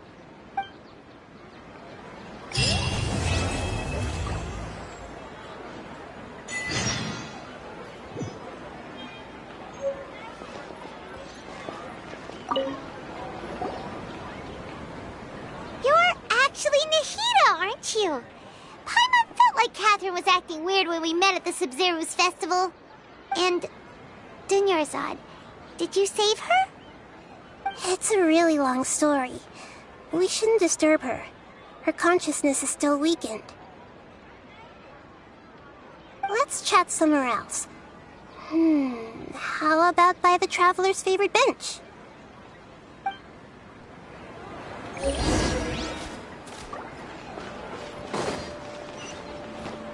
Take it easy.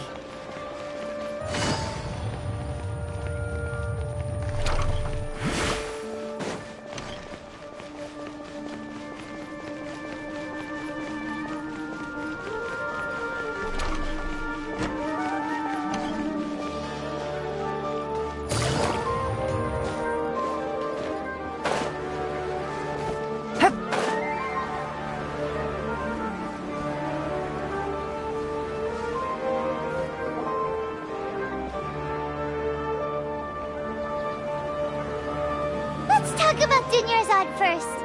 It's such a relief that she's all right. After we parted on the last day of the Sub-Zero's festival, I left the city and saw what the Traveler had described. Among the countless dreams, I found one that was growing fainter and fainter. This proved my suspicion. Once Dunyarzad could no longer bear the Akasha harvesting her dreams, her consciousness began to dissipate. But this also meant it escaped the Akasha's control. Such a small fragment of consciousness can't last for very long, though. It will return to its original dream, where both will gradually fade until they completely disappear. I used all the power I had to keep her dying dream alive as long as possible. But it still wouldn't have lasted for much longer if it hadn't been for you two breaking the samsara. So it looks like we did manage to save Dunyarzad in the end. And not a moment too soon.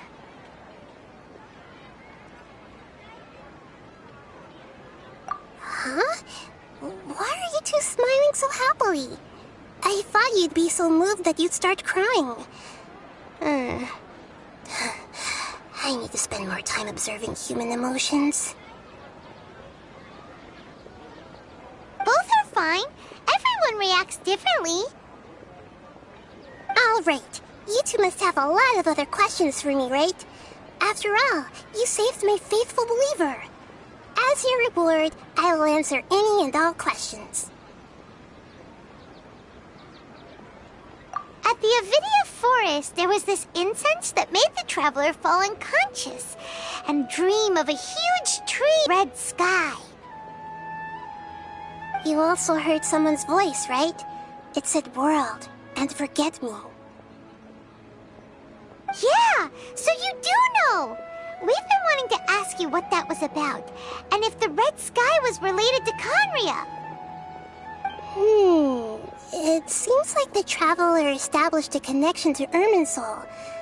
That was a message left by Greater Lord Rukkhadevata's residual consciousness in Irminsul. Perhaps her last memory before she died. As you two probably know, Greater Lord Rukkhadevata disappeared after the disaster in Conria. The timings of these events do line up, so your suspicions are reasonable. A message from Greater Lord Rukkhadevata? We thought it was from King Deshret. King Deshret? That god who died even longer ago? Some present-day desert dwellers still worship him. You probably just heard some of their conspiracies. Okay, so what does the message mean? I still haven't managed to decipher it. Even the Akasha isn't currently capable of doing that. Greater Lord Rukkhadevata's residual consciousness in Irminsul seems to be contaminated with something that has a very dangerous aura to it. Many devoted scholars go mad as soon as they connect their consciousness. I've warned the Academia about this many times, but people still keep falling victim to it. But I believe this is the key to saving Irminsul. That's why I've kept trying to decipher it. So the tree in the vision was Irminsul? Oh, Tainari also said that Irminsul is sick! Is it because of the contaminated consciousness? But even if you can't figure out what that vision was all about, it seems like our search for you was all in vain. The traveler wasn't affected after coming in contact with that consciousness. I've never seen anyone like that. With you here, we may have a chance at deciphering it. No, we must decipher its secrets. I've already eliminated all other factors that might affect Irminsul. This is the only one left. This puzzle has life and death at stake. It could determine Irminsul's fate, as well as Tevat's.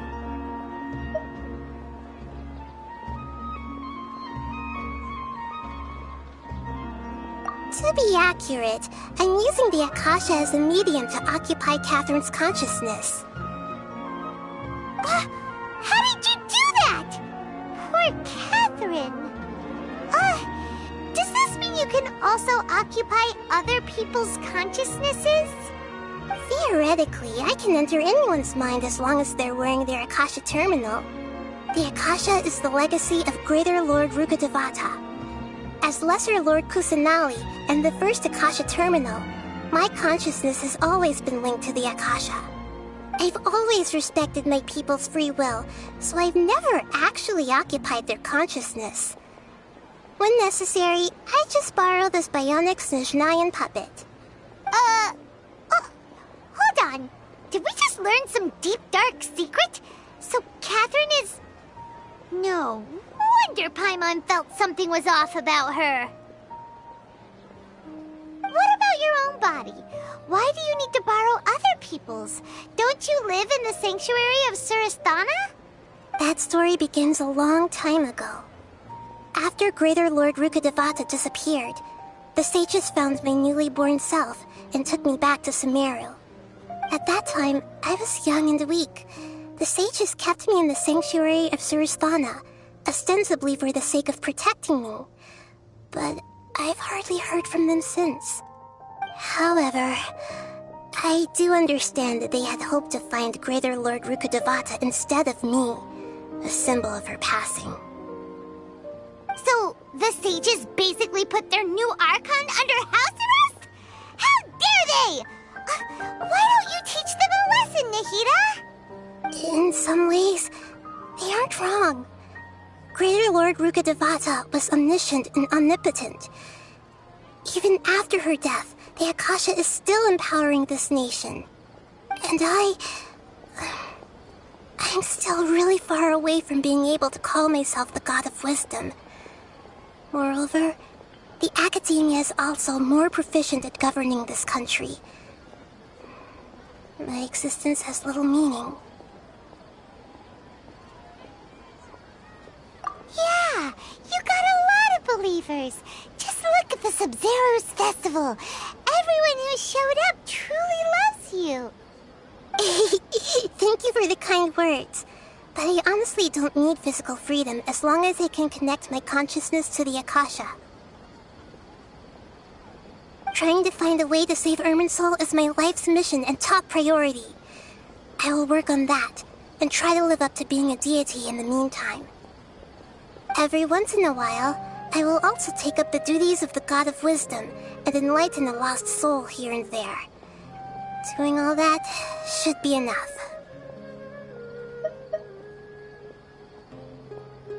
There's never been any big problems with the Academia's governance of Sumeru. This is the first time I've seen them step out of line. I wonder what caused them to go down this path, and what they hope to achieve. Even though the city's residents haven't noticed anything strange, if the Traveler hadn't broken the Sub-Zero Samsara, the situation could have become dire. I tried to do some investigating in the Akasha, but I couldn't find anything suspicious. And all the people of interest seem to purposely avoid wearing their Akasha terminals. I think they're deliberately trying to hide something. Oh, that reminds Paimon. In Gandharvaville, there was a sage who had invited Kainari to join some kind of project. Could it be related? Regardless, I need to first investigate the sage's motives, make things right, and punish them if needed. But I'll have to be discreet, or they'll see me coming. You mean how the Akasha stops you from having dreams? Yeah, it's been such a long time. No one's noticed something's up? It's not that no one noticed. It's more like no one cared. Ultimately, it's all rooted in the sage's misdirection. Misdirection? The sages convinced everyone to believe that being unable to dream is a sign of rationality and wisdom. Not dreaming is a badge of honor in Sumeru. Even if the truth is that their dreams are being reaped by the Akasha. With their propaganda in place, the sages can maximize their use of the Akasha to facilitate their research. Besides, Greater Lord Rukkhadevata must have created the Akasha in the hopes that it could be used to its full potential. That's why I've never come out strongly against this. Anyway, the perspective advocated by the sages drowned out any voices of doubt. By now, even those who never use Akasha terminals find it too shameful and embarrassing to talk about their dreams. Got it! I hope my answers were satisfactory, seekers of knowledge. To be honest, maintaining Dunyarzad's fading dream took a lot of mental energy. I think I may need to rest for a while. Oh, and you don't need to worry too much about the sage's activities for now. The Akasha won't be able to conduct another project on the scale of the Sub-Zero Samsara in the immediate future. Go and get some sleep. Leave everything to us. What a relief. This is truly the most exhausting birthday I've ever had. Traveler? Paimon? Why am I here? Do either of you know? Maybe you were sleepwalking. You know you can't wake up a sleepwalker. We happened to walk by, so we thought we'd wait for you to wake up. I see. Huh. I should visit my maintenance personnel sometime. Oh, I'm fine. I better go. Thank you.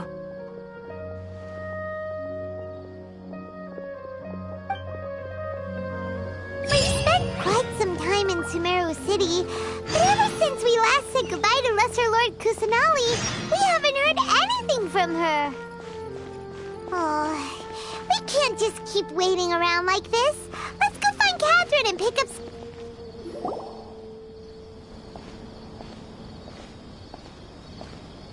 Ad Astra Abyssosque. We meet again, you two. Hi, Catherine. Do you have any commissions for us today? Commissions, huh? Let me think. Oh, how about this? Please attend the Academia's Academic Symposium this afternoon and recite a love poem on stage. Wait, say what now? And if possible, please also use your camera to capture the reaction of the audience upon finishing the poem. Huh? What kind of commission is that?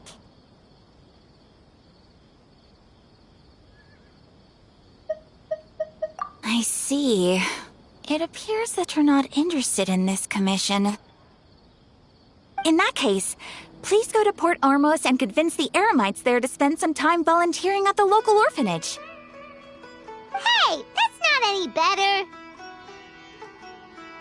I'm sure the mercenaries will have some interesting reactions as well. Paimon's gotta ask, just who exactly has been submitting these commissions to the Adventurers Guild? Oh, the commissioner? Well, actually, I just wanted to see the two of you in action.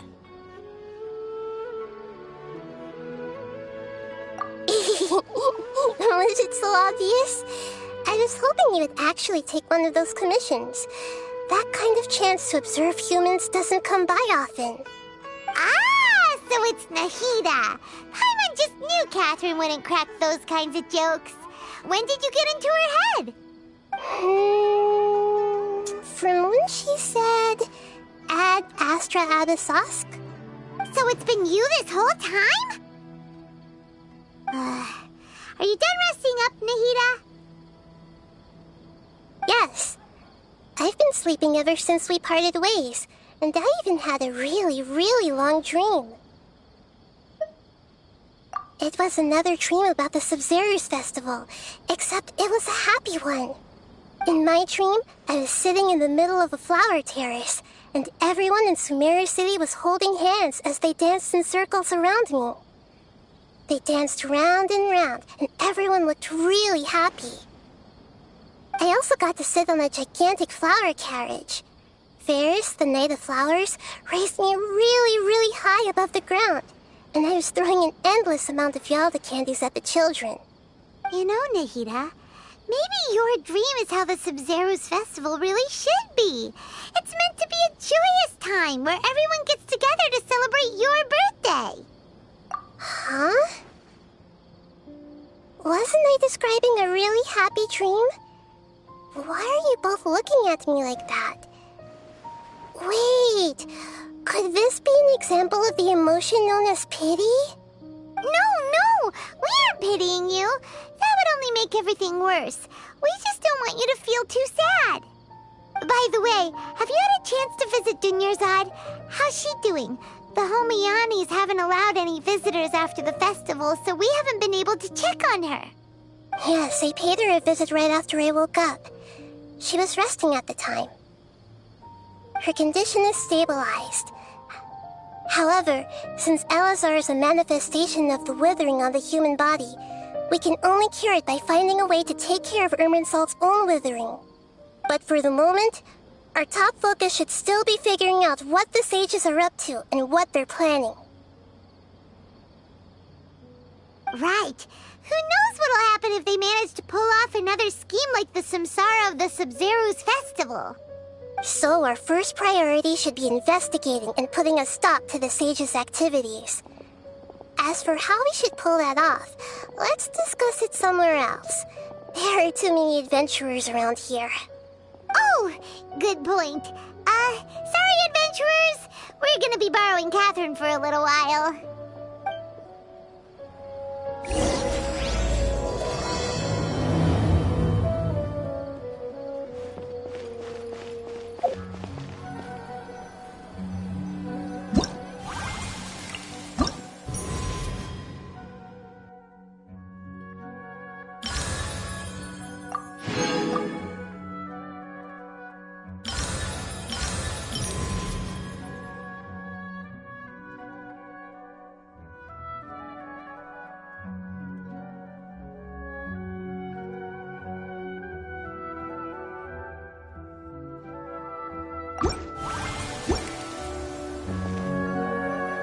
let's continue our chat here. Okay, so do you have any ideas on how we can investigate the sages, Nahida? Actually, I've already done a little bit of work on that. But for now, I want to hear your thoughts.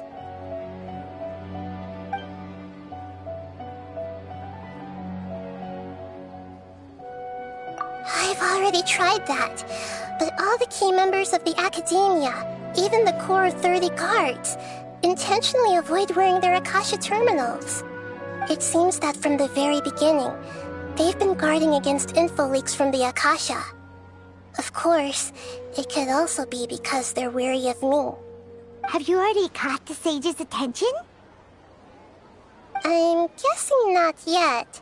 But distrusting me would make perfect sense if they've ever paid attention to the urban legends about me.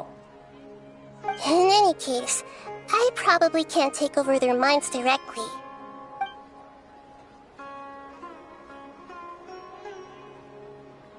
We're in the dark as of now. Since we still don't know anything about their goals, any rash move could tip them off and lead to terrible consequences. After all, every person in Sumeru City is one of their hostages. No way, that's too risky. You mean it'd be too easy to get caught? No, it's not that. We shouldn't involve innocent students in this. A single mistake could completely ruin their lives. Doing that would be ignoring the safety of my people for my own selfish goals. How is that any different from what the sages are doing? That's a good point. Spoken like the god of Sumeru.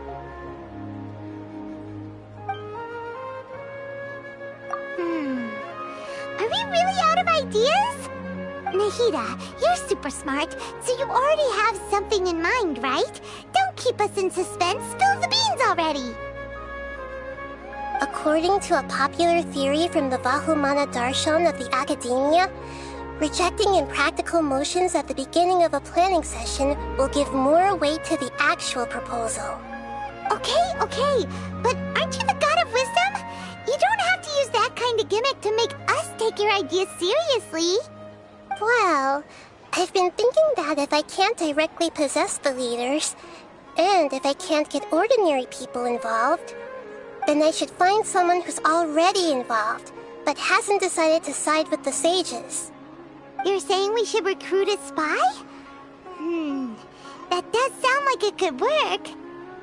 Oh, before coming back, we met someone named Al-Haytham. He seems like he acts alone, and he likes doing stuff behind the Academia's back. They probably aren't in cahoots. Actually, I already have someone in mind. Do you still remember that female scholar named Setaria? Setaria? Paimon remembers now.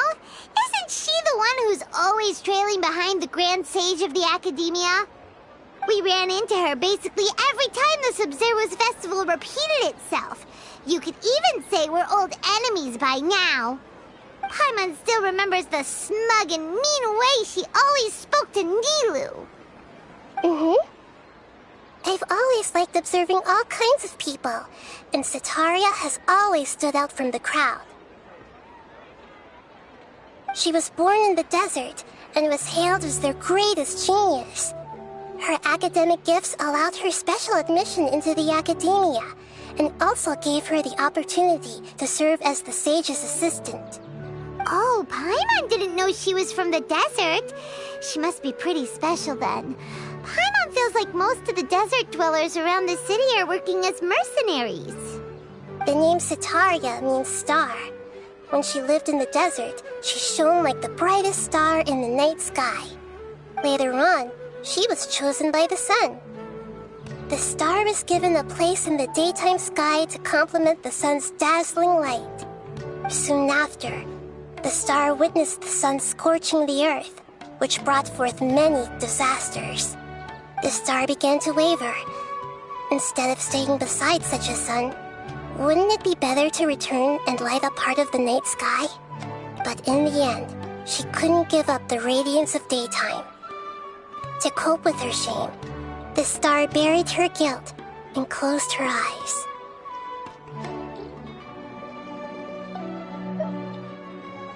From the sound of it, Sataria's just hung up on the research opportunities here. But she doesn't really support the academia. She still feels guilty about not doing more for the desert, right? She's just running away from her problems. Indeed. When they are presented with complex moral issues, many people will simply plug their ears and go with the flow until the problem can't be fixed anymore. She's suppressing a lot of guilt, but before she realized it, she had already become the sage's accomplice. She can't deny her part in their schemes anymore. Right. We must somehow make her face her problems again. That way, not only can we get useful intel from her, but she can also use it as an opportunity to redeem herself. From my past observations, Sataria will take a day off from the academia every 10 days to do some shopping in the city. Tomorrow afternoon just happens to be a shopping day for her. That'll be our chance. To prepare, let's go check out some of her favorite spots and have a quick chat with a few of the vendors there.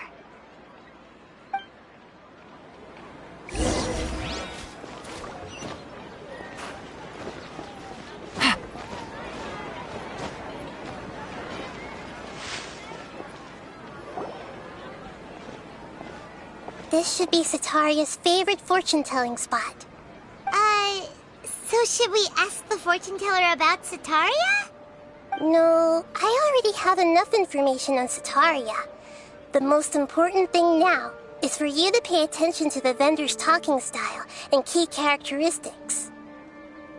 Talking style and key characteristics? My poor lost lambs. Have you become troubled over your fates? The divine voice of wisdom often echoes between mine ears. If thou be blessed today by the gods, I may be able to show you the way. Huh? Really? Nahida, you've been whispering things to her? Shh! My friend here has some doubts regarding her future. Can we get a fortune reading for her? Of course. In that case...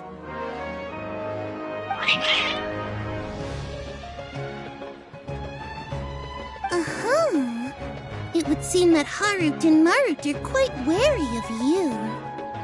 Perhaps, at some time in the past, you have somehow offended the gods.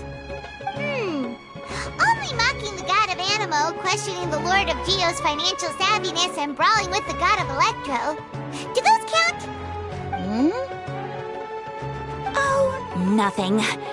Go on, pick an aspect for her to divine.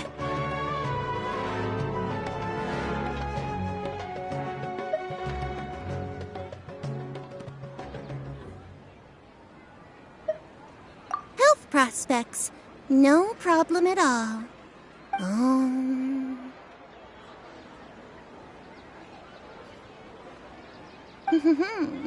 The gods have spoken. The truth shall be revealed. Your life shall continue on for... Many tens of thousands of years? Impossible. Harut, Marut, did you two spoil my divination? I've never read a fortune so absurd.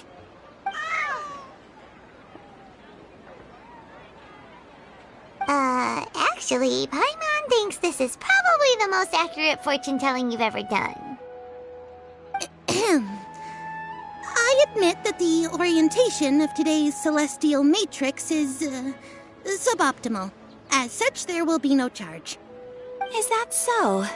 Well, that can't be helped. If you were to bring some food offerings for Harut and Marut on your next visit, perhaps they could help you reverse the wheels of fate.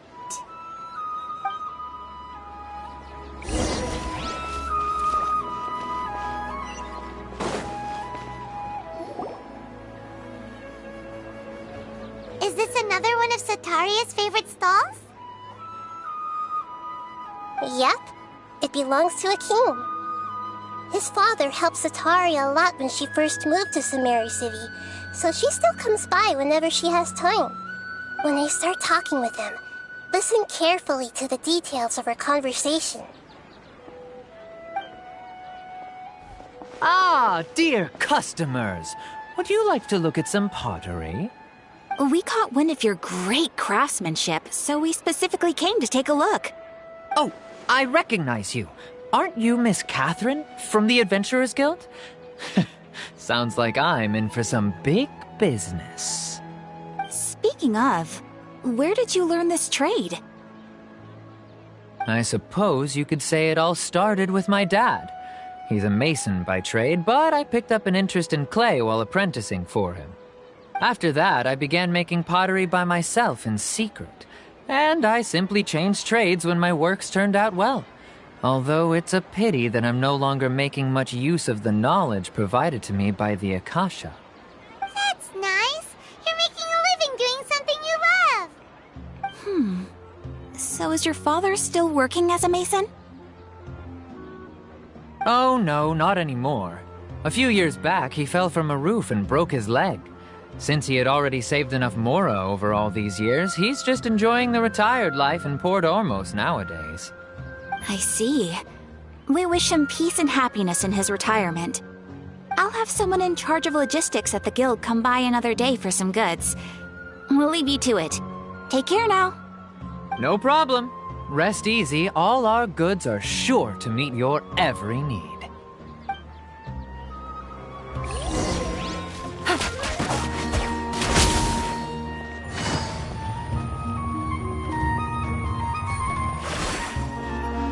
I will have order.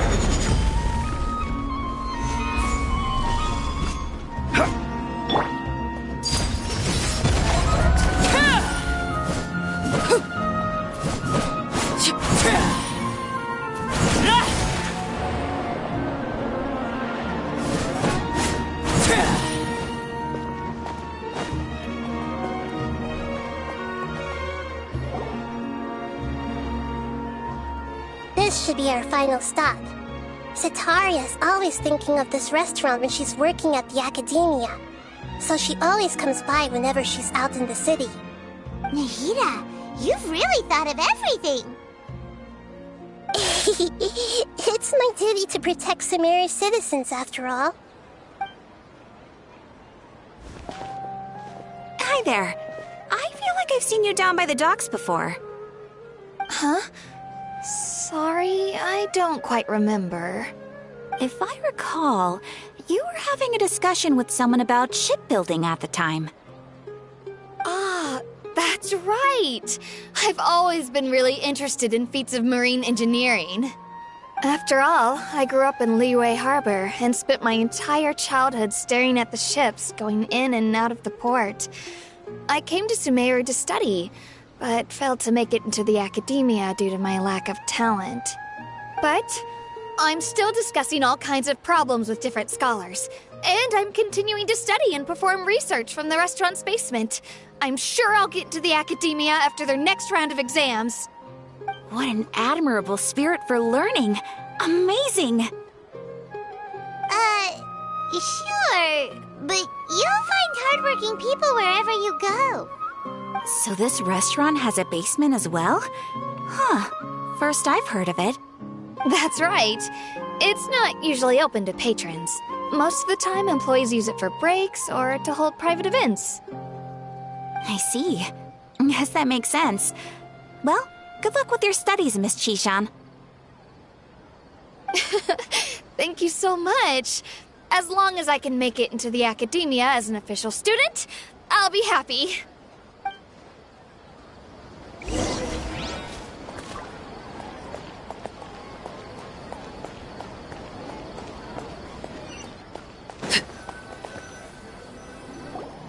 So, was that everybody? Mm-hmm. 3 familiar faces should be enough for Sataria. What's the point of all the information we've collected? Nahida, you still haven't told us how you're planning to make Sataria face her problems. Sataria is already used to avoiding her problems, so we must find a way to break through her usual sensibilities. I remember you mentioned that the Eremites in Port Ormuz are all making a fuss about the upcoming resurrection of King Deshret. Although it's all just a boatload of nonsense, the fate of her homeland may turn out to be Sataria's soft spot. Oh, Paimon gets it now! You want to take advantage of the guilt Sataria feels about her homeland. Although she knows she should return home to help the people of the desert, all she's done is conspire with the sages. So how do we set that up? Well, King Deshret is long gone, and Sataria is also too smart to fall for any simple tricks. If we simply engaged her under the guise of King Deshret's believers, she would definitely be wary of us, and we may not get anywhere. But if we were to borrow some of her close acquaintances to talk with her, her reaction would probably be very different. So, you mean you're going to possess those people we just talked to? Yep. Possess them through the Akasha. Imply they've already converted to the faith of King Deshret, and then convey our made-up will of King Deshret. As long as everything goes smoothly, we'll get through to Sataria for sure. She'll never guess that we had anything to do with it. So that's how you're going to use all the info we collected on these people. It's so that you won't slip up and break form. Possessing them will only work if you can manage to pass off as them. Exactly. So, best of luck with impersonating them. Huh? Best of luck? But we don't know how to possess anyone. That's no problem at all. I'll just share all their senses with you once I've possessed them. As long as you're also wearing an Akasha terminal, the effect will basically be as if you've possessed them yourself. Huh. That is pretty convenient. But why does she have to do this? Can't you do it yourself? Although I've been observing humans for a while, I've never been good at imitating them. You're not wrong. It's always been painfully obvious whenever you try to pass as Catherine.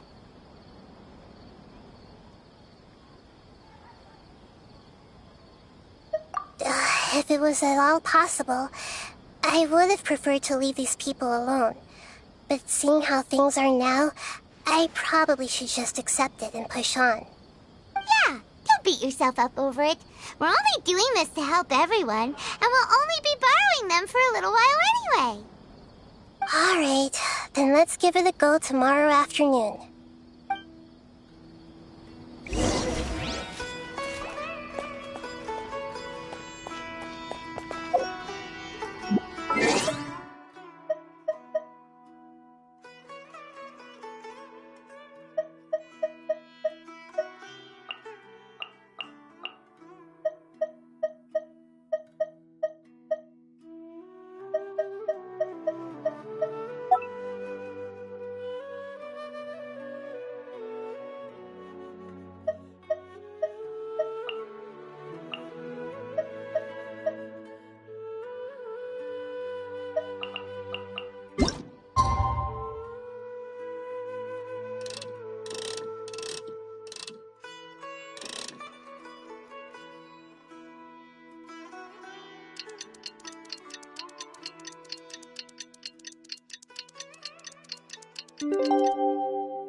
Deserves a higher price.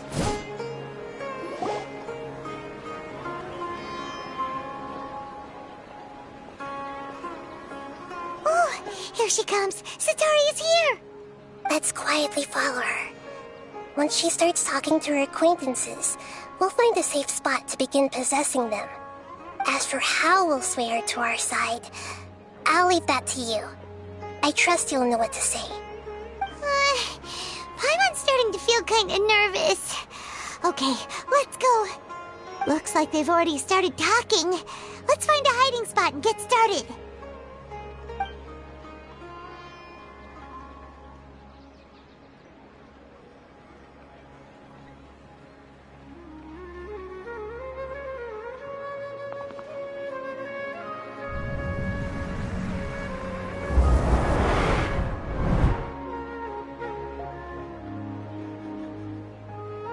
That's right. You really can't force anything when it comes to love. And besides, everyone around me has a very different background and outlook.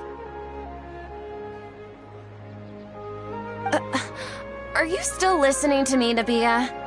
Oh, of course I'm listening. You were talking about troubles with your love life, right? I heard everything you said. Okay then. You just seemed a little distracted for a moment there.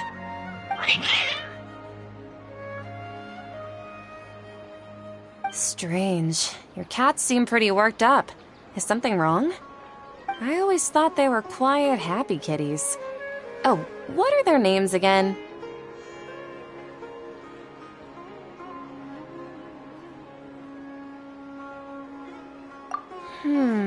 Are you sure? Those aren't ringing a bell for some reason. Well, actually they have many names. Which names I use depends on my mood. Huh, I see.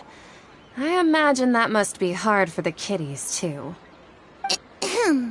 So, which fortune do you want me to read for you today?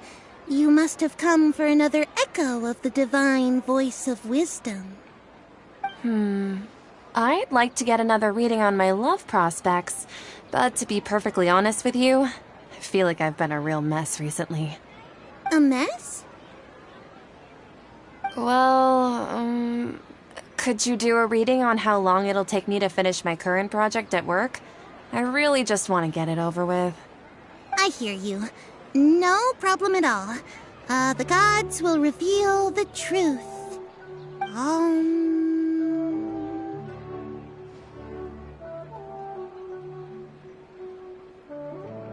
The gods are asking, Sataria, why haven't you gone home? Why haven't I gone home? Do the gods really know everything I've been thinking about? Sataria, why don't you just go home? It's a demand now instead of a question. The gods seem to be truly upset. I'm sorry. I know I failed the gods. Please pass on my most sincere apologies and ask for their divine forgiveness. And, if I may ask, Nabia, is there a specific god who's speaking to you right now?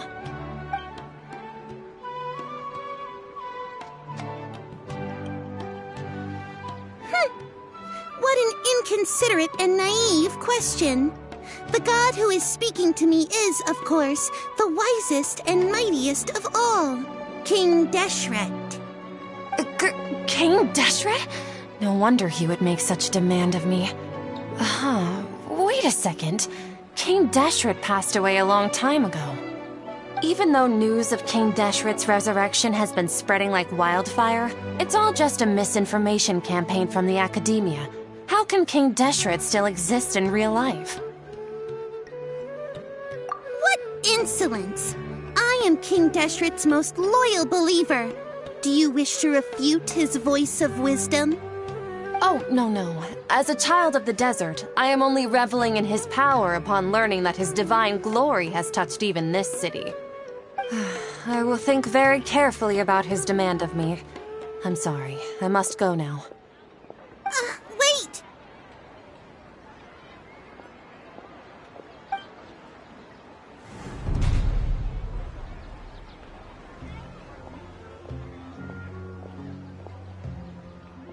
Oh, she just ran off in a hurry.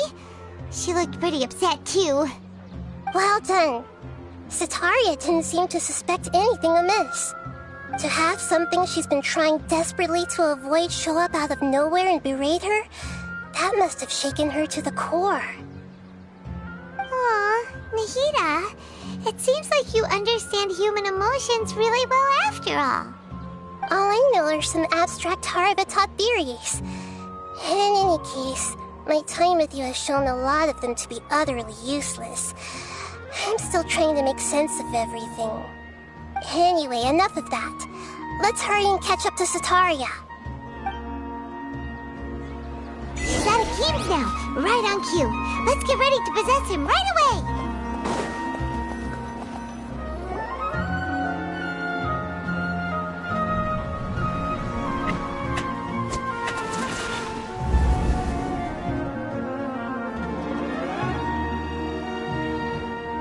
It's okay. I just got caught up in something. Oh, actually, didn't you ask me to help you look for work? What kind of work were you looking for again? Oh, right. Your old man's craft. How could I forget? Speaking of, how's he doing? Is he feeling any better?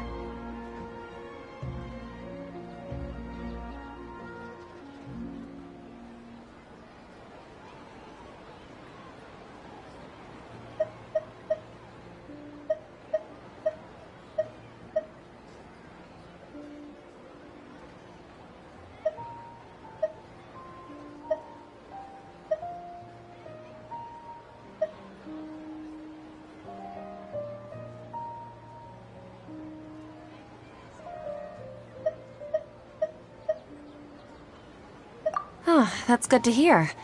I've been thinking a lot about him. If I could get some more time off, I'd love to pay him a visit. Actually, while we're talking about him, is he still living in Port Ormos? Yeah, he's been retired there for a while. If you could find the time, please write him a letter. Let him know that recently, faith in King Deshret has taken root in Port Ormos and has begun to spread across Sumeru. He has a quick temper and has always been a devout follower of the Dendro Archon. I don't want him to get into a fight with those King Deshret believers because of a difference in beliefs. Oh? So, who are you siding with in all of this? The Academia or King Deshret? I'm so jealous of you. You were born a child of the desert, yet you chose to betray King Deshret, and now you spend all your time with those crooks from the Academia. Akeem, you don't mean... you've also become a believer of King Deshret? What's so strange about becoming a believer of the wise King Deshret? In fact, aren't you the strange one? The one who still can't pick a side? Can't pick a side? Me? Whoa! Paimon had no idea you'd be so good at this! You really zeroed in on the issue and put it right in front of her. It might feel a bit overwhelming for Sataria. But once everything is over, I'll be sure to pay her a visit to her mind and explain everything. Anyway, let's keep going.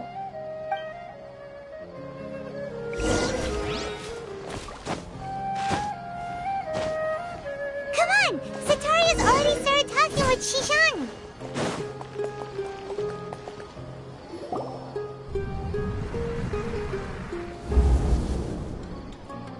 So, Shishan, have you noticed anything weird in the city lately? Like, as if someone was trying to preach to you about something?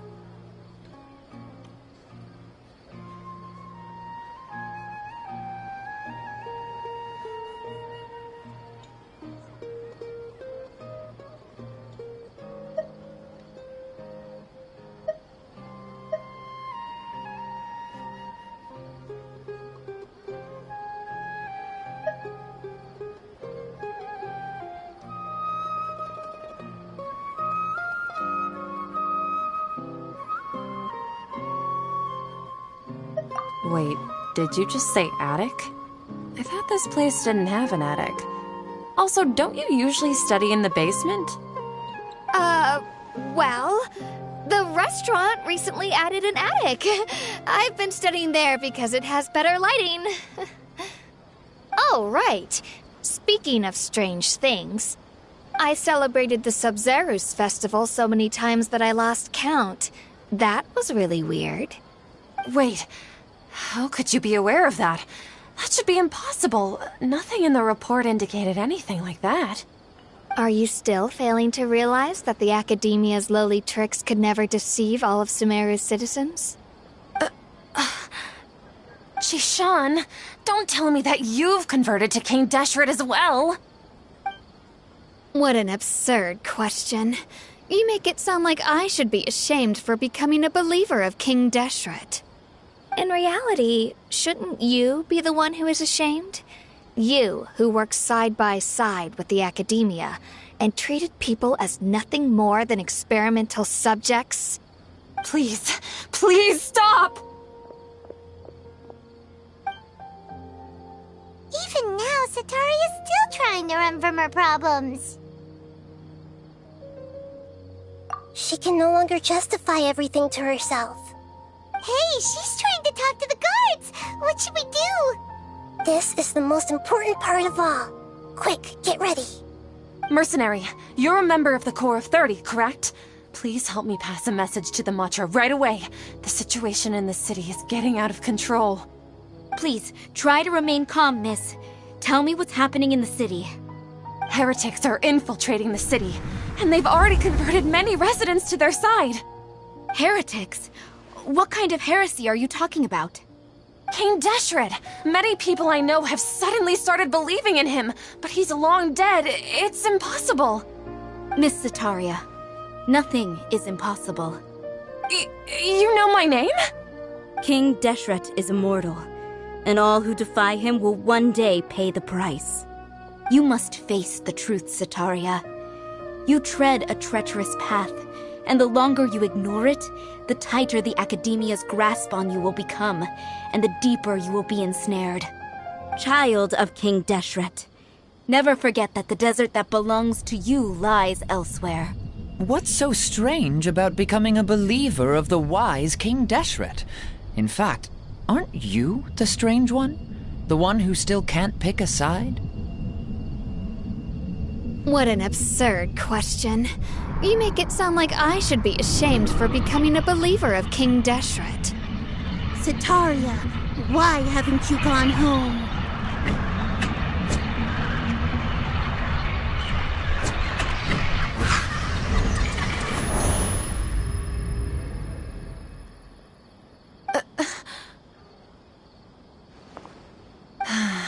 It seems that no matter where I run, I only keep finding more believers of King Deshret. I have to say, this is a familiar feeling. I've also been running from my guilt this whole time. Guilt over my part in the sage's plans, and from ignoring the letters from the children of my homeland. But no matter how much I may try to ignore or get rid of it, my guilt always comes back.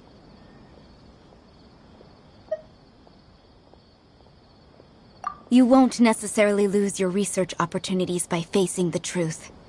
Besides, did you really want to conduct your research while carrying such heavy feelings of guilt? How do you know me so well? Are you truly just a believer of King Deshret? Or are you the god himself? That's not important. The important thing is to pass judgment on the Academia and its sages, and to correct their mistakes. If you could provide some assistance in this matter, perhaps it could serve as a form of atonement. I've actually never believed in the gods, but I've always believed in serendipity. Your appearance must be a fated opportunity for me to get out of this wretched situation. Please tell me, what can I do for you?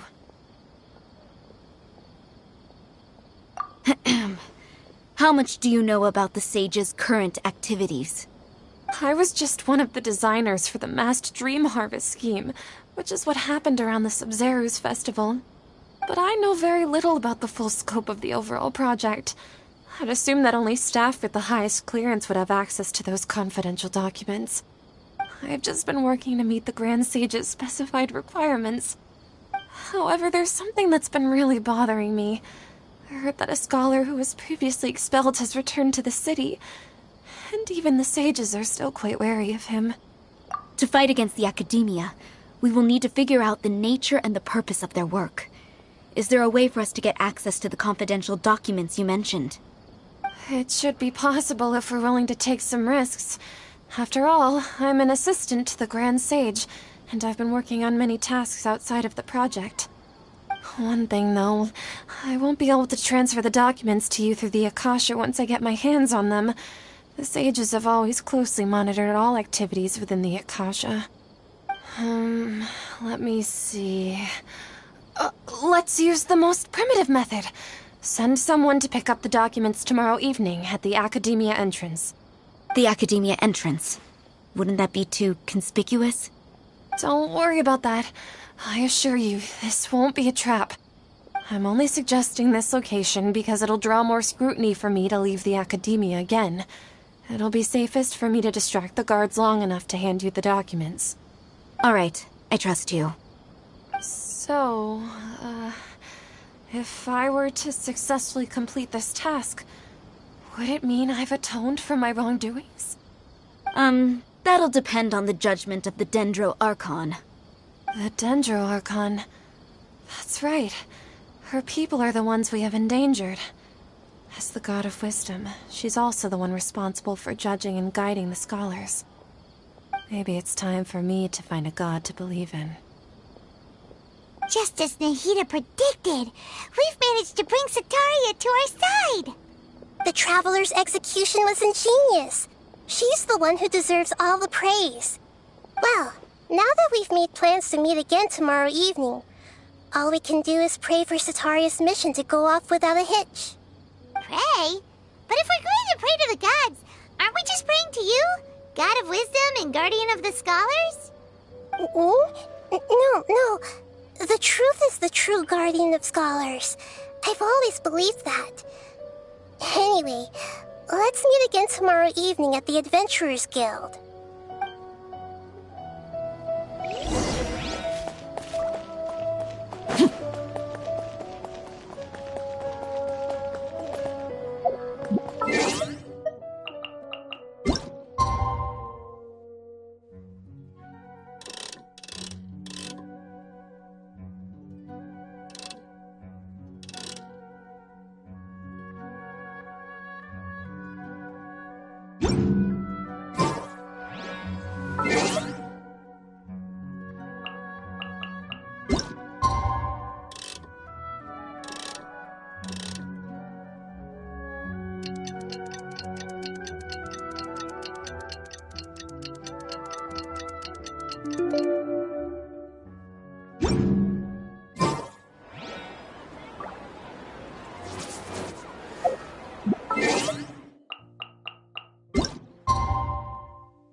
Catherine, we're here! Oh, you are the other Catherine, right? That's right. I suppose I'm the other Catherine in your mind. Shh! We're on a secret mission tonight, so we need to protect Catherine's identity. Yep, Paimon's right. We cannot fully rule out the chance that the meetup tonight is just a trap. If something were to happen, my existence may be the only trump card we'll be able to play. After all, the Academia should still be unable to confirm the existence of my consciousness in the outside world.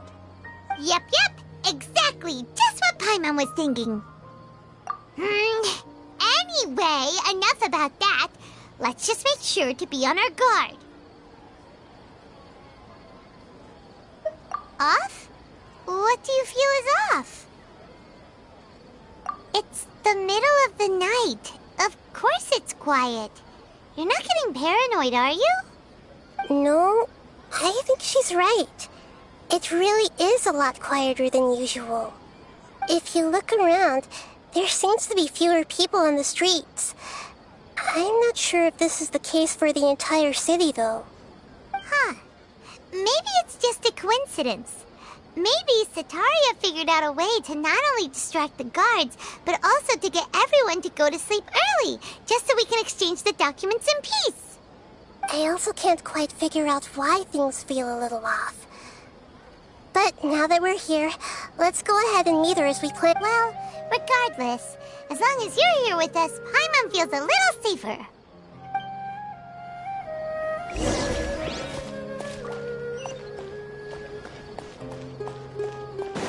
Huh. There really aren't many people out right now. Let's hope it'll be this quiet in front of the academia, and that Sataria managed to distract all the guards.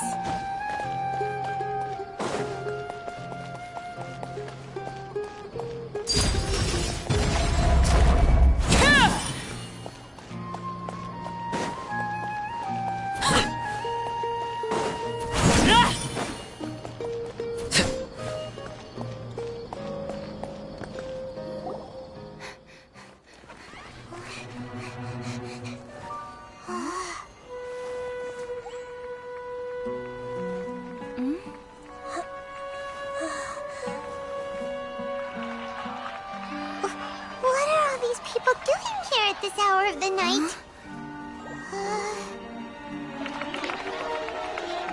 Ah, the triumphant hero returns at last.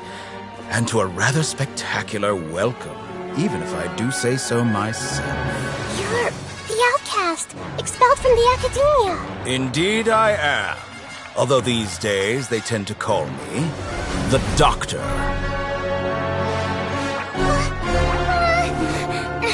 If you're looking for your researcher friend, she has already been taken into confinement. With some basic caution, she could have discovered the listening device on her person. Clearly, she lacks the degree of rigor expected of a true scholar.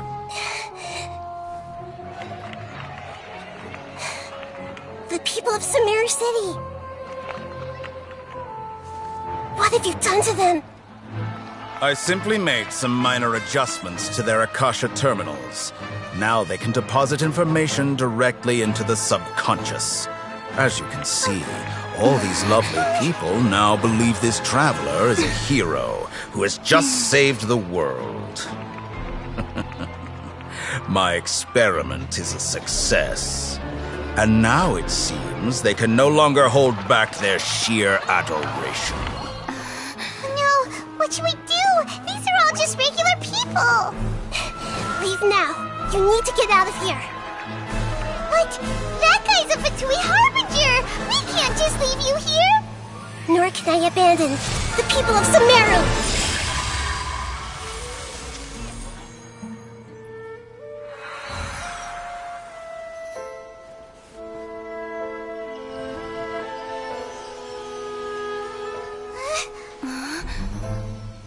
Don't worry. We'll meet again outside of the city.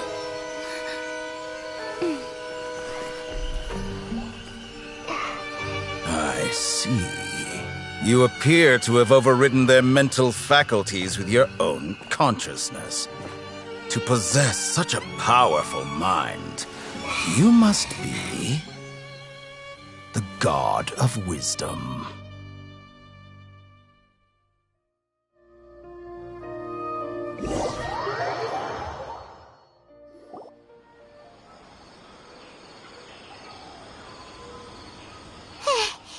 This should be far enough. Whew. Paimon needs to catch her breath first. Is Nahida going to be okay? We only made it out because of her.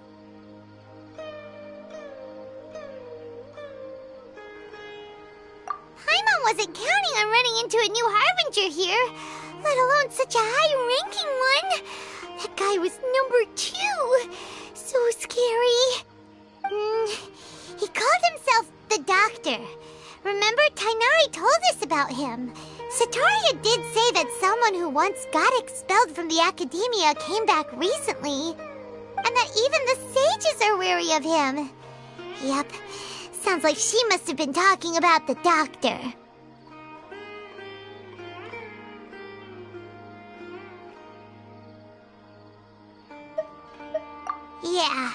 now that the doctor's in the picture, we're no longer just dealing with the academia. They're in cahoots with the Fatui. But what are the Fatui after this time? Another Gnosis?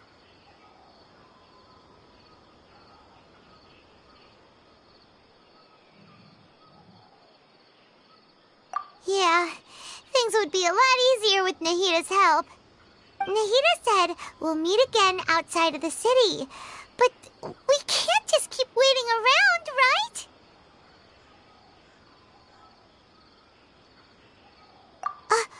You mean...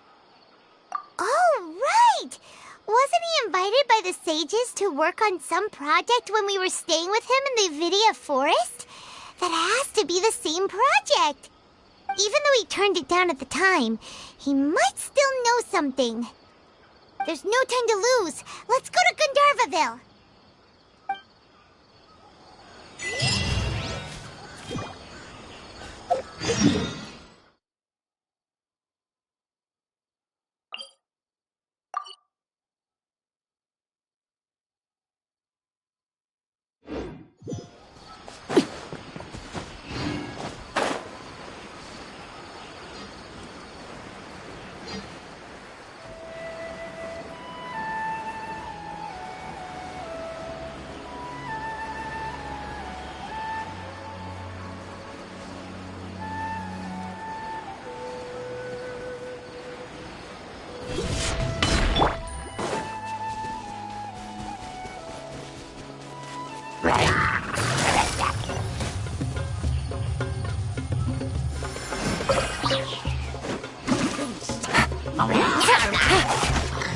Game's up. Fun's over.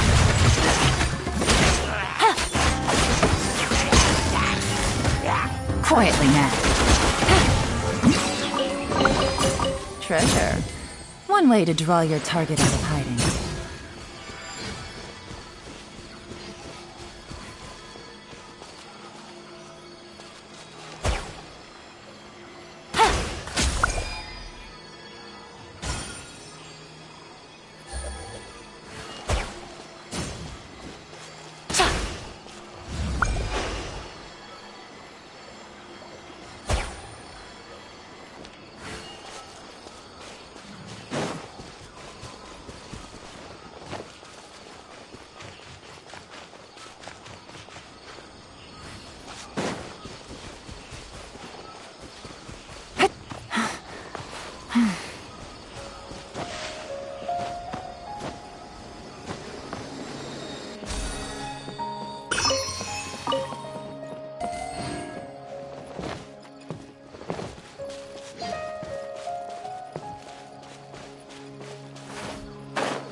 Hold it right there.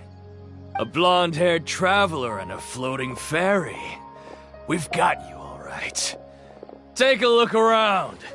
You've fallen right into our trap. Are you mercenaries from the Corps of 30? Did you come here to arrest us? Corps of 30? We're nothing like those government lapdogs who don't even get scraps for their work. We are an elite brigade that commands the highest commission rate in all of Sumeru. We're here on the orders of a client known only as the Outcast. The Outcast? An outcast from the academia? But why wouldn't the doctor just send the Fatui after us?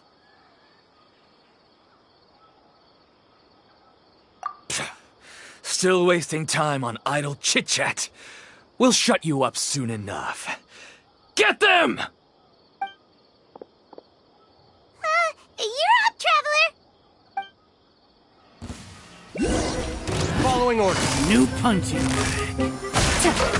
Everybody stand back! Let's light it up! Here comes the cash! Stabilize! Transfixed! Witness my rise!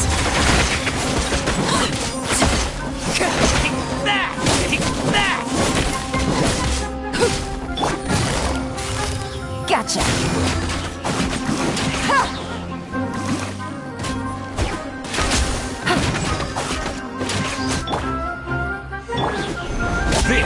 order. Gather! Quietly now. Game's up. Fun's over.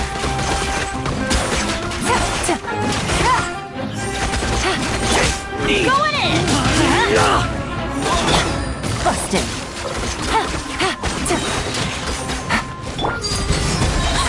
Everlasting as the moon!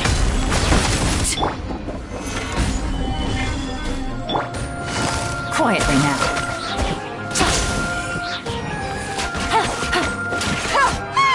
It isn't over yet!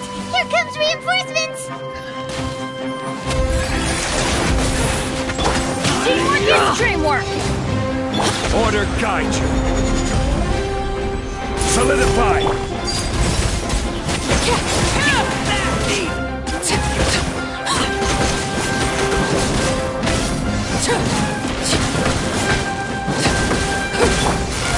Gotcha. That was pretty rough. Is that what elite mercenaries are like? Yeah, looks like we'll have to keep our guards up. But this doctor guy seems like a pretty tough opponent. He knew exactly where to set up an ambush. Did he predict that we would try to find Tainari? Going up against smart people is tough. Anyway, let's keep going.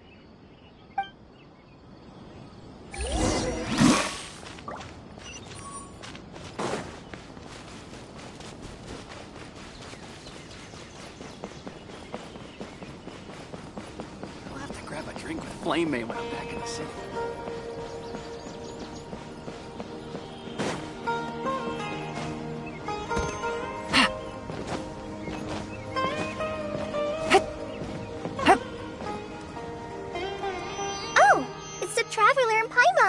What are you two doing back here?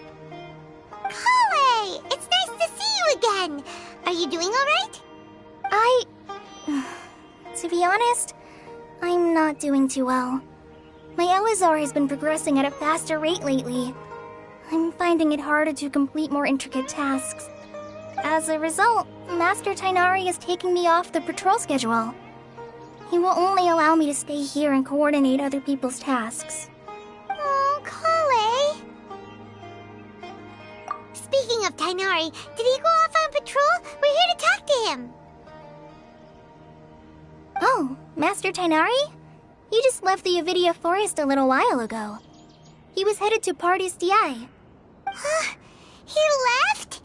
But isn't Tainari always saying that he never wants to leave the Avidia Forest? He even turned down the Sage's invitation. I thought it was weird too. Master Tainari always prioritizes his work as a forest watcher above everything. He almost never leaves his post. He left in a hurry this time, though. No, I only found out that he left through a message he left behind. He also made sure to delegate all his tasks using a schedule. To leave in such a hurry? I'd guess he had something urgent to take care of. Master Tainari originally studied in the Amorta Darshan of the Academia, and Partis DI is something like the Amorta's research base. Many rare shrubs and grasses have been planted there for research. I know that before he became a forest watcher, Master Tainari once spent a long time conducting research at Partis DI. A research base, huh? Gotta wonder what kind of research Tainari just decided to work on all of a sudden. Oh, we don't have a lot of time, so let's go look for him at Party's DI.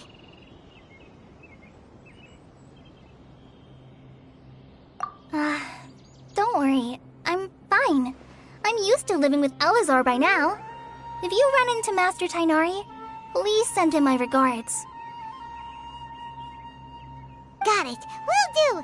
See you later, Kale!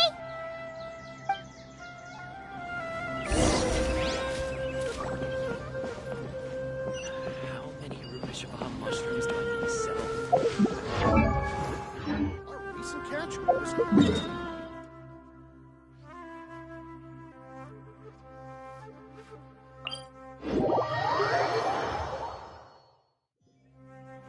Take it easy.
us you're okay. We were so worried about you.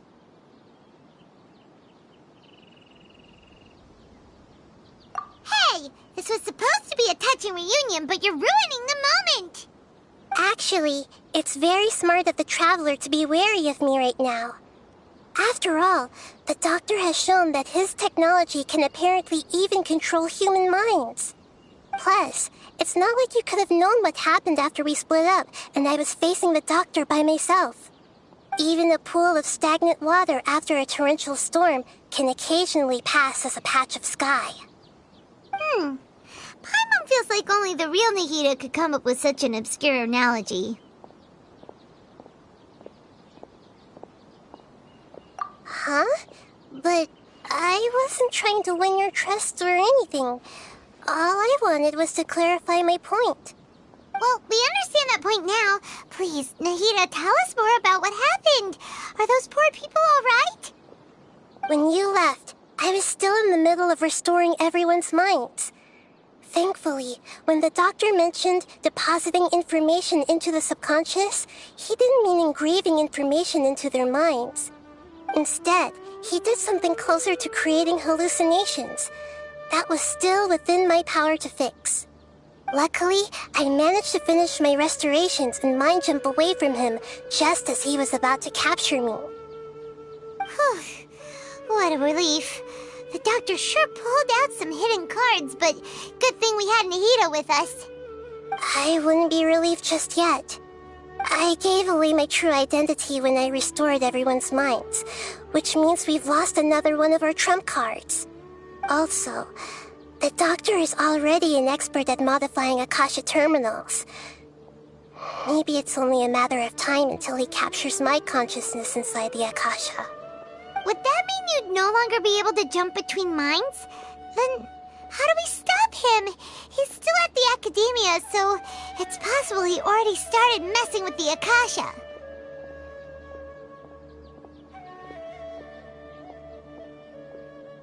Ugh, it feels like he's toying with us. What a nasty piece of work. Plus, the doctor's combat ability alone is apparently enough to make him worthy of being number 2 of the Fatui. We shouldn't give up hope just yet. Let's try to find another way to attack this problem. Actually, Nahida, how did you know we were trying to get to Party's DI? Have you been waiting for us? Yes, I have. I can see the traveler's elemental energy, so I deduced your destination by looking at the direction you were moving in. You didn't come here for sightseeing, right? Did you find any leads? We're looking for a scholar we know. His name is Tainari, and the sages once tried to reach out to him. Why don't you come inside with us and see what we can find? Okay. Let's just hope we won't get him into trouble.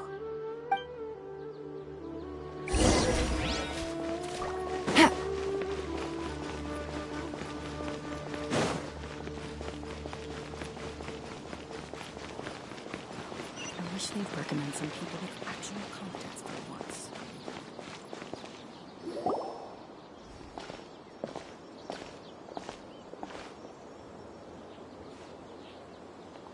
Traveler? It is you! Ah! It's Hypatia! Ah, what a pleasant surprise! It's so nice to see the two of you again. Who's this? She's a scholar we met in the Avidia Forest. When we last saw each other, she was still training in the... what's it called? Satyavada life? Oh, I see. That's right, we're old friends. You've come at just the right time. Ever since I've come here, hardly anyone has even talked to me.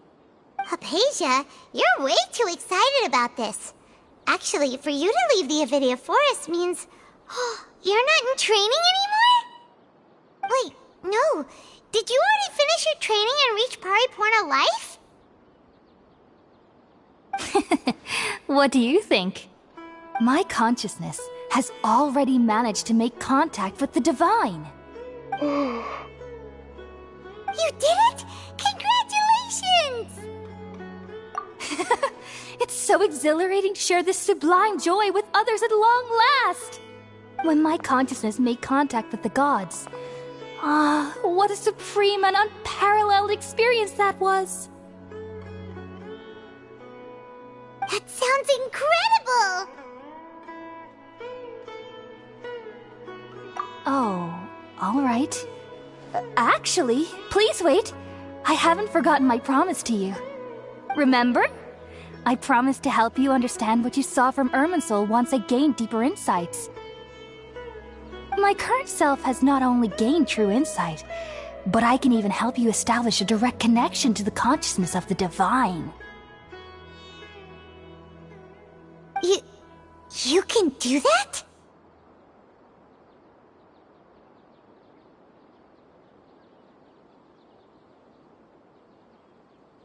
I've never heard of anything like that, but if you want to give it a try, I'll do my best to protect your consciousness during the process. Hold on. I brought some spirit-born ale with me. This is still a crucial part of the ceremony. We're using that incense again? All right now. Hold my hand. I'll help you establish a pathway to connect your consciousness. Okay. Ready?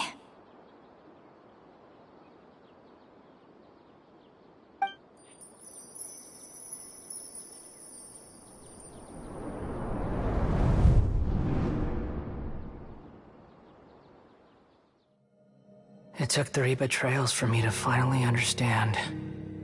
The world is just an elaborate tapestry of lies.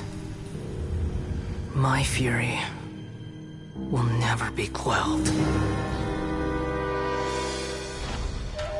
The first to betray me was a god. My creator.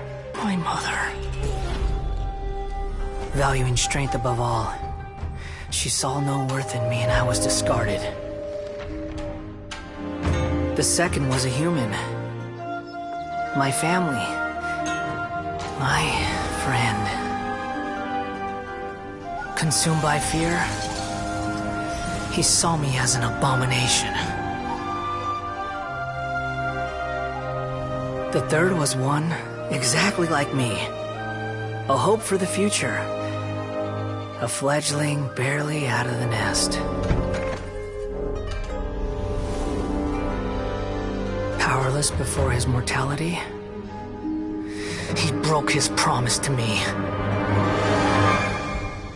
Humans, they can't be trusted. And the gods fill me with pure loathing. So I said good riddance. I denounced the world and laugh in its face. My chest will never again be defiled by worldly filth. I will scrub away every last trace of human emotion.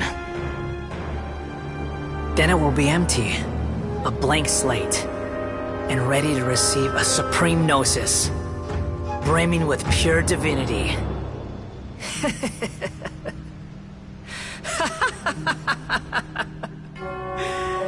There is no need to fear. The pain will be brief. Your era is coming to an end.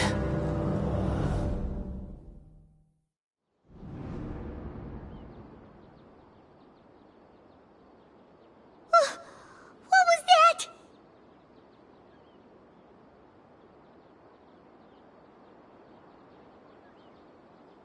Did we actually just see the Balladier's memories? Everything matches what we know about him. But how is he connected to the divine consciousness that Hypatia was talking about? You saw it, right? You felt it, right? Such a majestic god! Such a noble will! Such sublime emotion! Alas, shame. If only that which beats within my chest wasn't a filthy mortal heart. Oh, great and merciful God! Please grant me forgiveness and salvation! Do you understand now? I'm afraid this is no Puripurna life, but rather... Ah! You... Why are you so mean to me? Why is everyone hiding from me? I found divine wisdom. Shouldn't I receive praise and honor? Haven't I uncovered that light in the darkness? Hypatia? That's how I always thought everything should be. Wait. Have I already lost my mind?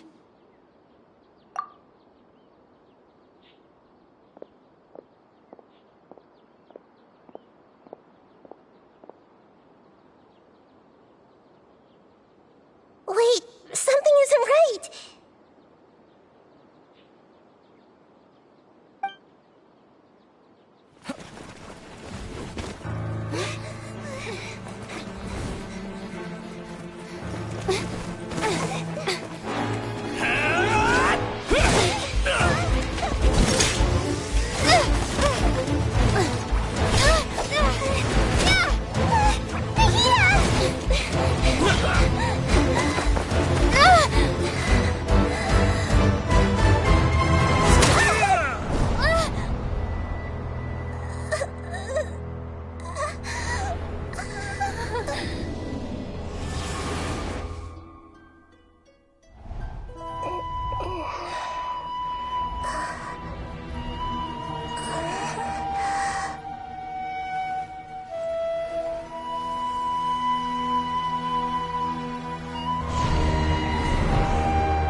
Okay, we finally lost him!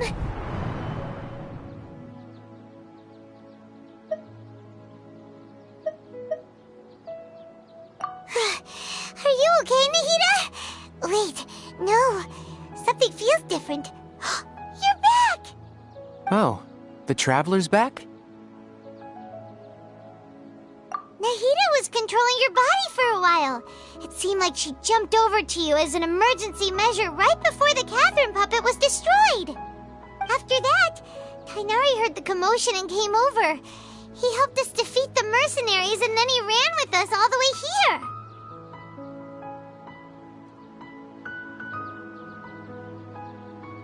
What? You swapped places? You mean your consciousness also went into Nahida's body? Wait, then where is Nahida's consciousness? Where is she now? I never imagined that an individual's consciousness could be transferred around like this. Had I not seen it with my own eyes, I would have never believed it. I don't think this can be achieved with current human technology. Also, while we were running, the consciousness in your body told me to pass on a message. She said, "The doctor has found a way to trap my consciousness, so I can't journey with you anymore. But even in a moonless night, a shower of starlight can still drown out illusions and lies." Oh no! Nahida's trapped in the sanctuary of Surasthana for good this time. Was that message all she left for us? It's pretty vague.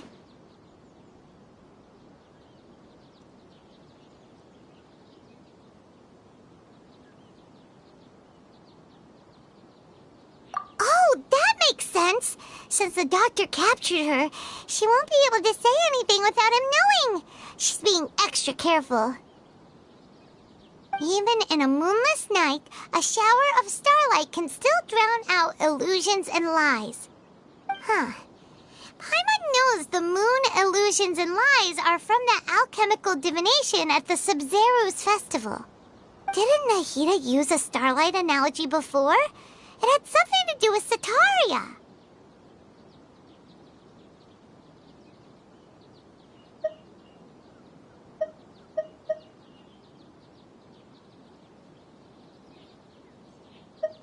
Oh, that makes a lot of sense. Do you think Nahida was telling us to go find help in the desert? But she isn't with us anymore. Think we'll be okay? Paimon, you said Sanctuary of Surasthana, correct? Does this mean that this Nahida you're talking about, the consciousness who was occupying the traveler's body, is the Dendro Archon? Your guess is correct, but the situation's a bit complicated, so it's really hard for us to explain right now. That's all right. A scholar's curiosity doesn't need to be appeased right away. As for the complicated nature of the situation, safe to say I have witnessed that for myself. I've spent some time with you, and it looks like the Dendro Archon's also on your side. So, I trust you. Thank you, Tainari. Oh, actually, we came here to ask you a question. What do you know about the project that the sages have been working on? That. While I was indeed invited to join that project, the sages were always secretive about its scope and goals, so I eventually declined. All I know is that the project has something to do with the restoration of Irminsul.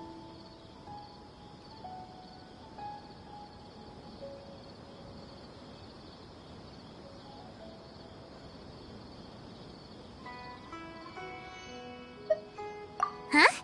Did you see something when you were in Nahida's body?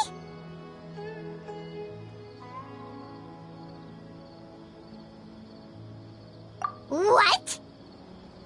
Do you have any evidence?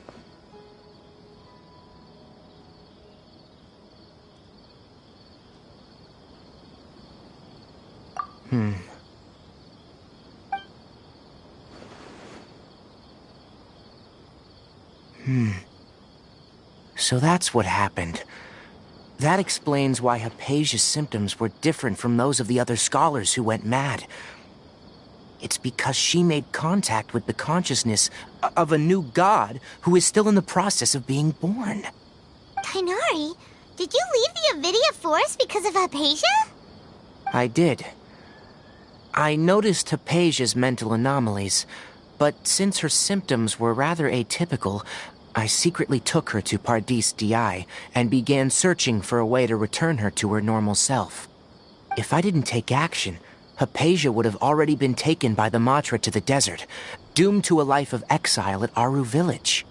Now that you mention it, I knew the Academia has never thought particularly highly of Lesser Lord Kusanali, but I still didn't expect them to do something as arrogant as creating a new god. Looks like I made the right decision by not accepting their invitation.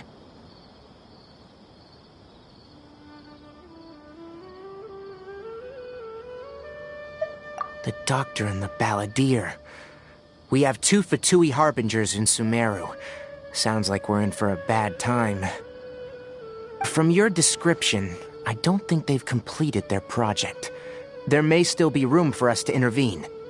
But then, what is the connection between creating a new god and restoring Irminsul? Yeah, it feels like we're still nowhere close to figuring out the sage's goals. Right, we've pretty much gone over everything we need to know, so we should head out. How about you, Tainari? What are you going to do? I'll stay here for now. I still want to try a few more things to help Hypatia. If you're planning to go into the desert, start by heading for Caravan Ribat. That'll be your fastest route. Come find me here if there's anything else I can do to help. May the spirit of wisdom go with you. Thanks, Tainari. Hopefully Hypatia will feel better soon. We're off then.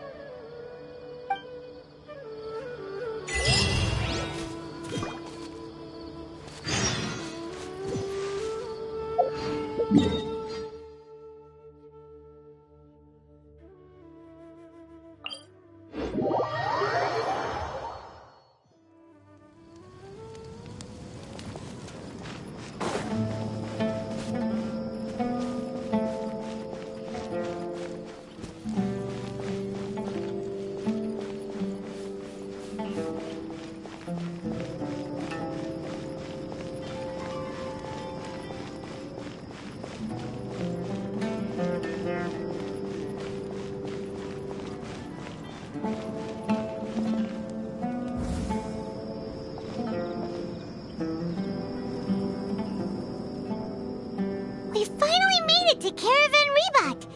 It's pretty lively here. So, just past this wall is the desert, huh? Oh, wow. Paimon remembers hearing people call this the Wall of Samiel. It's made to block sandstorms from the outside. Oh, if it's this tall, it's gotta be the divine work of Greater Lord Rukkhadevata, right?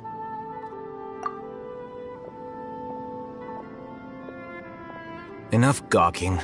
Come on, follow me. Huh? Over here.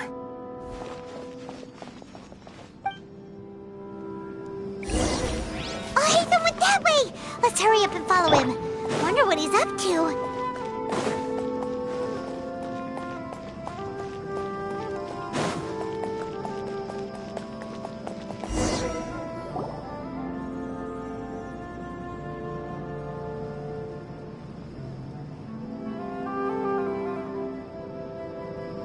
What the? Where did she go? How did we lose them? They were just here a second ago. More Eremite mercenaries? Who are they working for this time? Anyway, Traveler, it seems like we were being followed again. You were too careless. You should have noticed those hopeless amateurs trailing you a long time ago.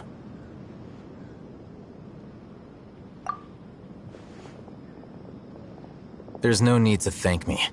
I've never cared to keep track of personal favors. All I did was correct a mistake I happened to come across. It's a habit I developed at the academia. You really gave Paimon a scare, Al-Haytham. We never thought we'd run into you here. Last time we met at Port Ormos, didn't you say you were going back to the academia? Wait, don't tell Paimon that you're here to take us back on their orders! Oh, so you've already landed yourselves on the academia's hit list. I can't say that I didn't expect it.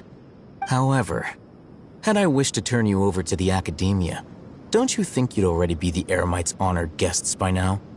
Oh, right. You do have a point. I have no interest in running errands for that project. As a scholar, I've always belonged to the camp that promotes researcher autonomy. And these days, you're more fascinating than anything the sages can offer.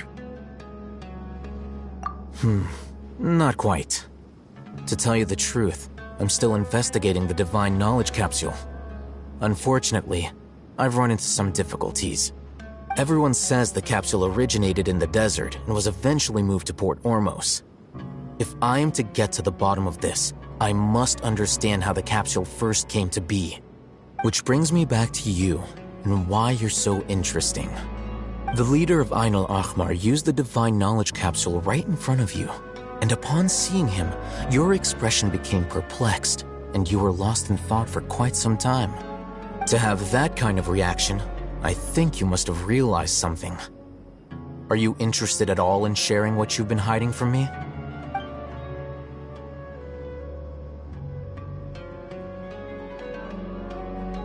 Al-Haytham, you really have a ridiculous eye for detail. What kind of person even notices or remembers stuff like that? So that's your answer. Well, I do work for the academia after all. So considering that, it is indeed wise to keep your cards close to your chest. But that does prove you do have some undisclosed information about the Divine Knowledge Capsule. Am I right? No matter. Rather than simply learning the answers from you, I'd still prefer to investigate on my own. Speaking of, you two are also headed to the desert? That's right! We have the same plan as you! But we don't really have any concrete goals at the moment. Then I'd suggest starting with Aru Village. It's the largest settlement in the desert, so it'll probably have more resources and intel than anywhere else. Well, would you like to head there together?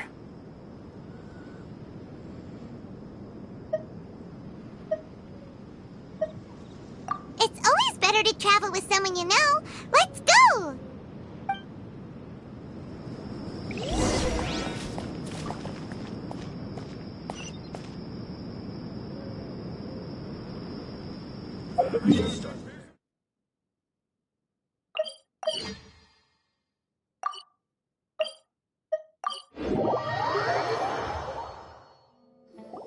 Before us lies Aru Village, the safe haven of the desert folk.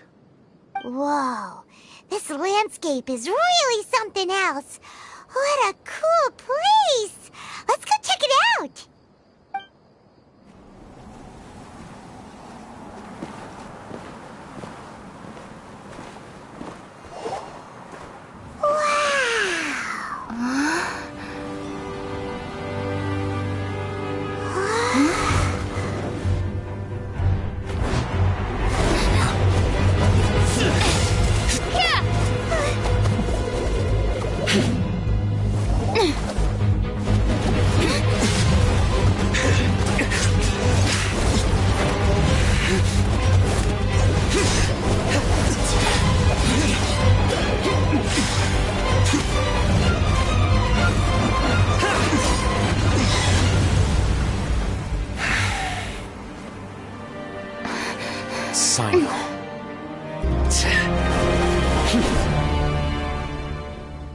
Unless my memory fails me, we have barely spoken 2 words to each other before now at the Academia. Would you care to enlighten me as to when and how I invited the General Mahamatra's wrath? Oh, Haytham. Do not think you can escape my judgment just because you managed to escape my attack.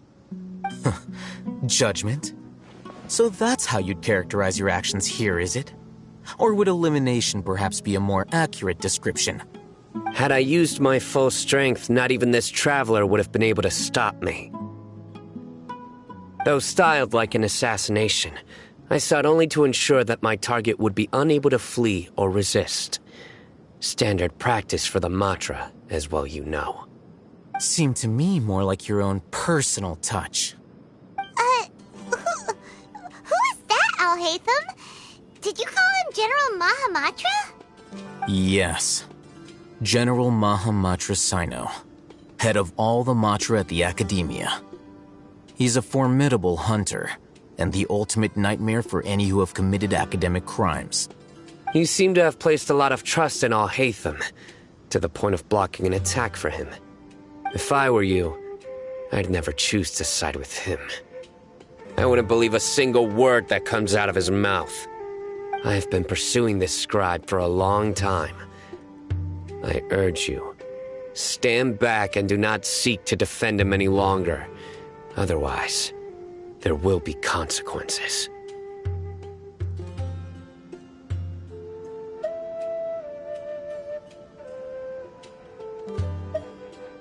Has Al-Haytham done something wrong? Paimon doesn't think he's as bad as you've made him out to be. I won't waste my breath explaining things. Al-Haytham, I saw it during our fight.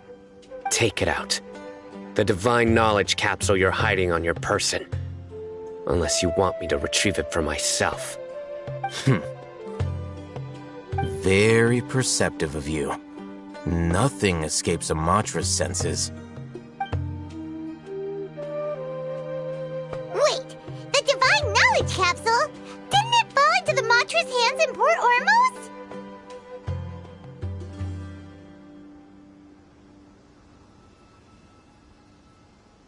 No wonder you speak with such confidence, Sino. But I must admit, I'm very curious. What does this capsule mean to you? And why, as General Mahamatra of the Academia, are you all alone in the desert? As far as I'm aware, the other Matra have been speculating about your disappearance. Have you been given a mission that's, let's say, morally dubious? If I was the real target of your mission, what was stopping you from simply using your authority and resources to judge me within the walls of the Academia?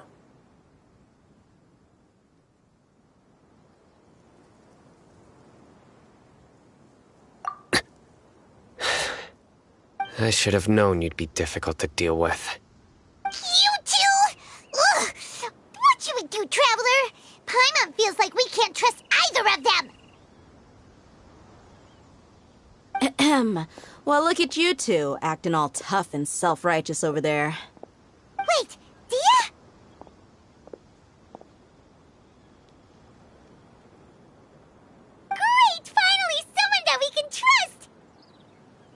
You gotta help us out here. Otherwise, these two are gonna start fighting again.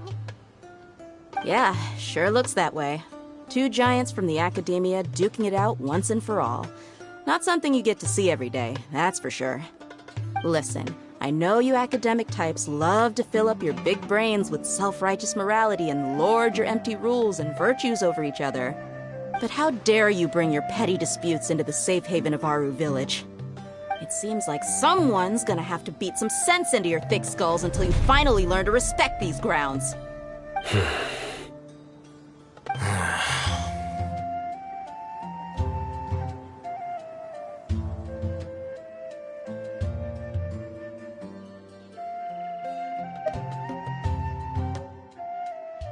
Hey, did either of you hear a word I just said?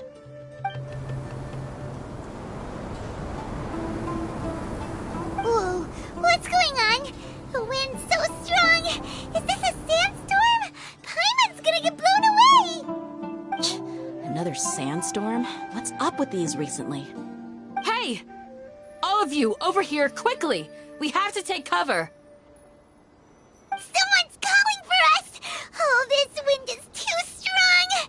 Let's get over there! That sounded like Candace. Come on, you two. Jeez, are all of you academia folks such hard work? Move it! All right, stop yelling.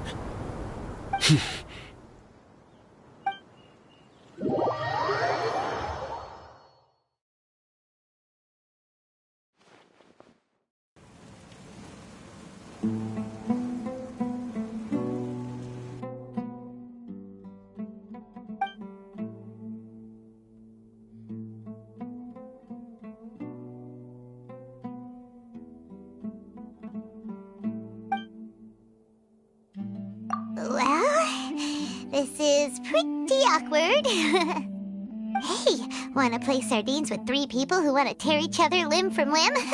Sure, why not? Sounds fun. The air is so thick and heavy.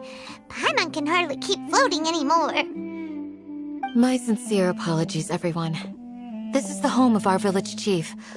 I will have to ask you to make do with this small room until the sandstorm dies down.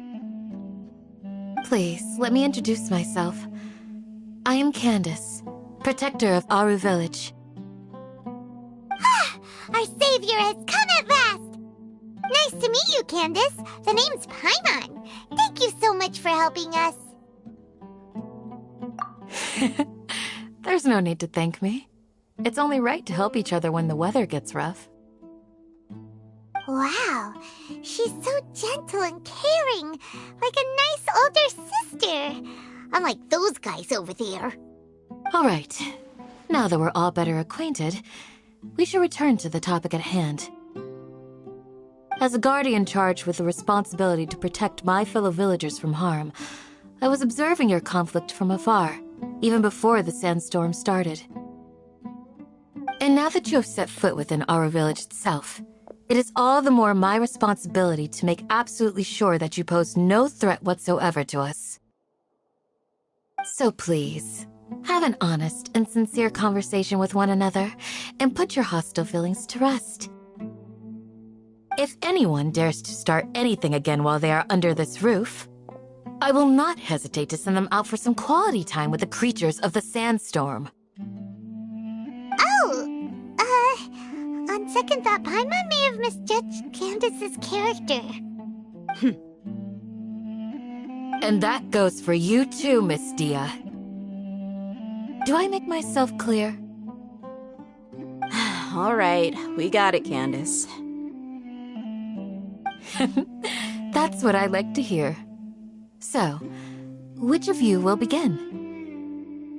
I was supposed to be a mediator, but I might have gotten a little too involved just now. Anyway, one of those two should probably start talking. Wait, that was you trying to be a mediator? I have nothing to hide, so there's no shame in explaining myself. While All-Haytham wasn't wrong about the other Matra not knowing my whereabouts, it's not because I've been assigned a morally dubious mission. Rather, I've chosen to exile myself. Huh? Exile yourself? A little while ago, I discovered that there was data missing in the Academia's project planning and development files. What little they did report clearly did not match the project's actual progress. As General Mahamatra, I had the responsibility and authority to request an audit. However, to my surprise, the person responsible for the erroneous data was none other than Grand Sage Azar himself. I tried to investigate the issue myself before submitting a formal audit request, but I soon found that all leads and potential pieces of incriminating evidence were carefully concealed from me. I began to realize that they were cautious of me from the very beginning. Unsurprisingly, the Grand Sage rejected my audit request as soon as the submission reached his desk. He even said to me, "The power of the General Mahamatra is granted by the sages. You have no right to judge us." So they really are up to no good. I realized then that to the Grand Sage, the Matra are nothing more than tools for the sages to assert and maintain their control over knowledge. The vows that we took, the principles that we strive to uphold, they are meaningless to the academia of today. I believed it would be wise to flee the academia before the sages had a chance to take action against me. This way, they can no longer see nor predict my actions. I will never give up on this investigation. There's no need for someone else to give me power or authority. Once I find the truth, I will administer judgment by my own name. Sino seems to have the same goal as us. We're all investigating the sages. Plus, now that he's no longer the General Mahamatra, he somehow feels a lot less scary.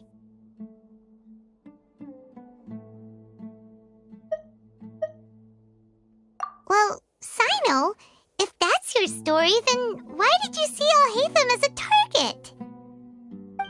When I was investigating the matter in the academia, I overheard a conversation between Al-Haytham and a sage. The sages asked you to investigate a blonde-haired traveler. Do you dispute this, Al-Haytham? What? Like many parts of the project, this assignment was undocumented. Now throw in your suspicious behavior with the Divine Knowledge Capsule, and I think we deserve an explanation.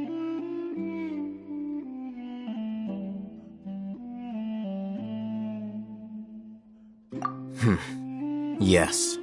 I was indeed tasked with investigating the traveler.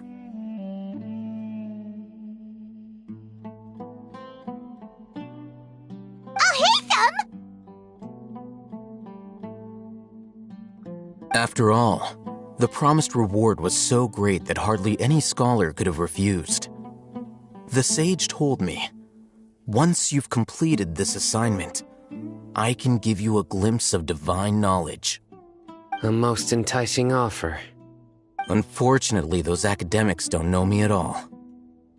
Their words contained one key piece of information, namely that divine knowledge indeed exists. That gave me all I needed to know.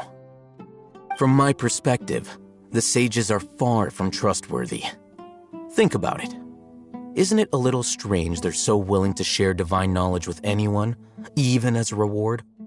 So, I began my own investigation following the lead of the Divine Knowledge Capsule. In the end, I realized my wisdom in committing to this rather than collaborating with the sages.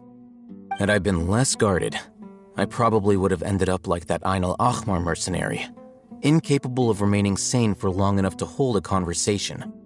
You mean that the sages originally planned to dispose of you, using one of those capsules that drive people insane?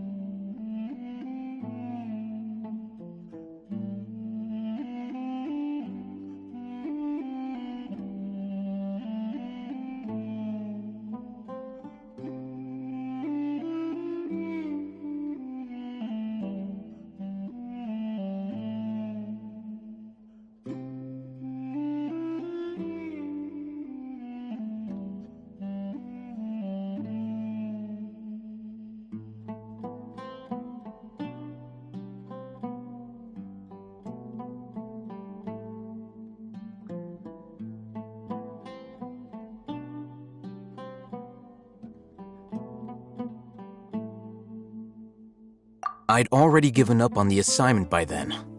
I only told the Academia I was waiting in Port Ormos for you to appear so they wouldn't suspect anything. So it came as quite a surprise when I encountered my erstwhile target while investigating the Divine Knowledge Capsule. Criminals do love to talk about coincidences. Even though I ran into the Traveler by chance, I had no intention of providing assistance to the Academia. Also, you should remember, you were the ones who decided to follow me and strike up a conversation after I left that tavern.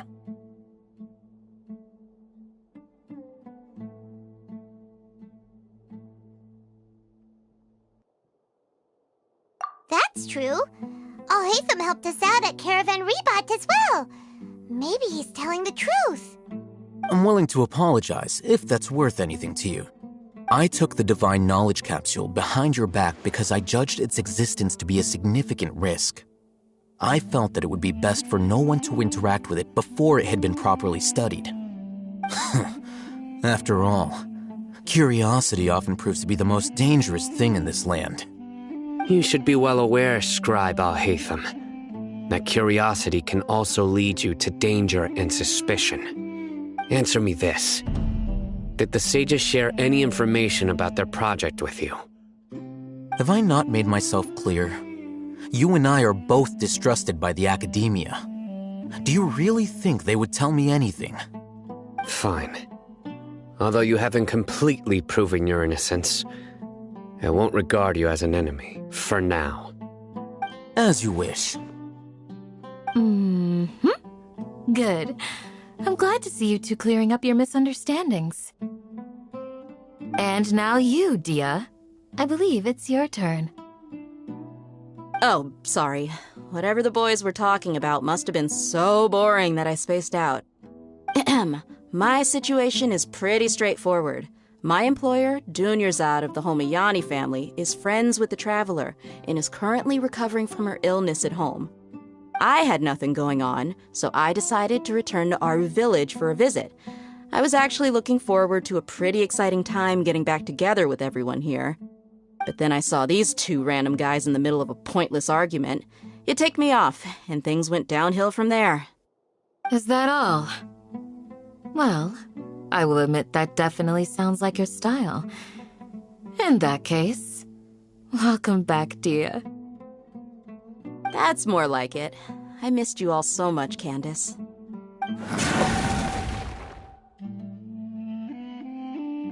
Whoa! What was that sound? No need to worry. Now that you're no longer at each other's throats, please make yourselves at home. I'll take a quick trip outside to clear out some of those creatures in the sandstorm. Creatures? In the sandstorm? Are you sure you don't want some backup? Fighting in a sandstorm is not for the faint-hearted. Anyone without extensive training in these conditions is at a disadvantage. You needn't worry. Yeah, just leave them to Candace. Don't worry, she's as tough as they come.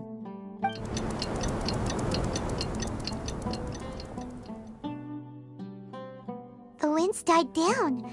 That means the sandstorm's over, right? Candace still isn't back yet, though. Is she alright? Maybe we should go out and check on her. When you put it that way, even I'm starting to feel a little worried. All right, let's go. We've been here long enough, and the boys are as chatty as the floor.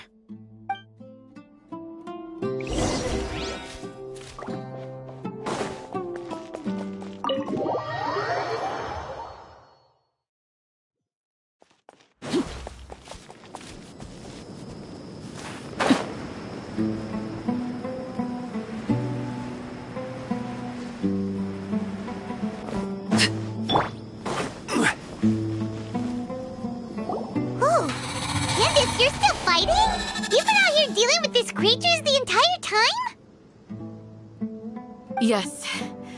They just keep coming in waves.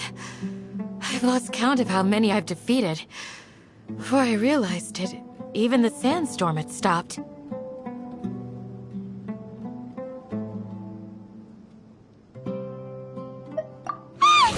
comes another wave! Leave this round to us. I got interrupted earlier, but now I have something to take my anger out on. It's been quite a while since I've seen the flame main in action. I'll leave these to you then. I'll be sure to put on a good show. Let's go! Gather!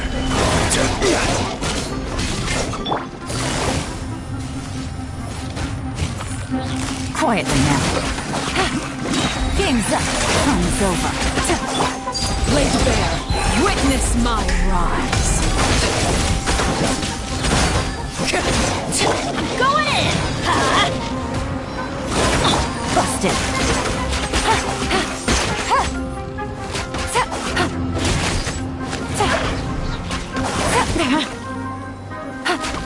This is order. Solidify! Let's light it up! Things are about to get dicey. Transfixed. Here comes another wave! When are they ever gonna let up?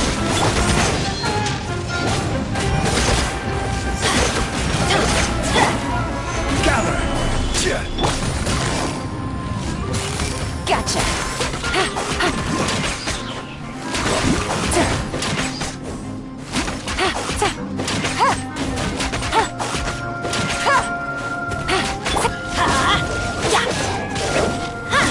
Game's up. Time's over. Quietly now. What a drag.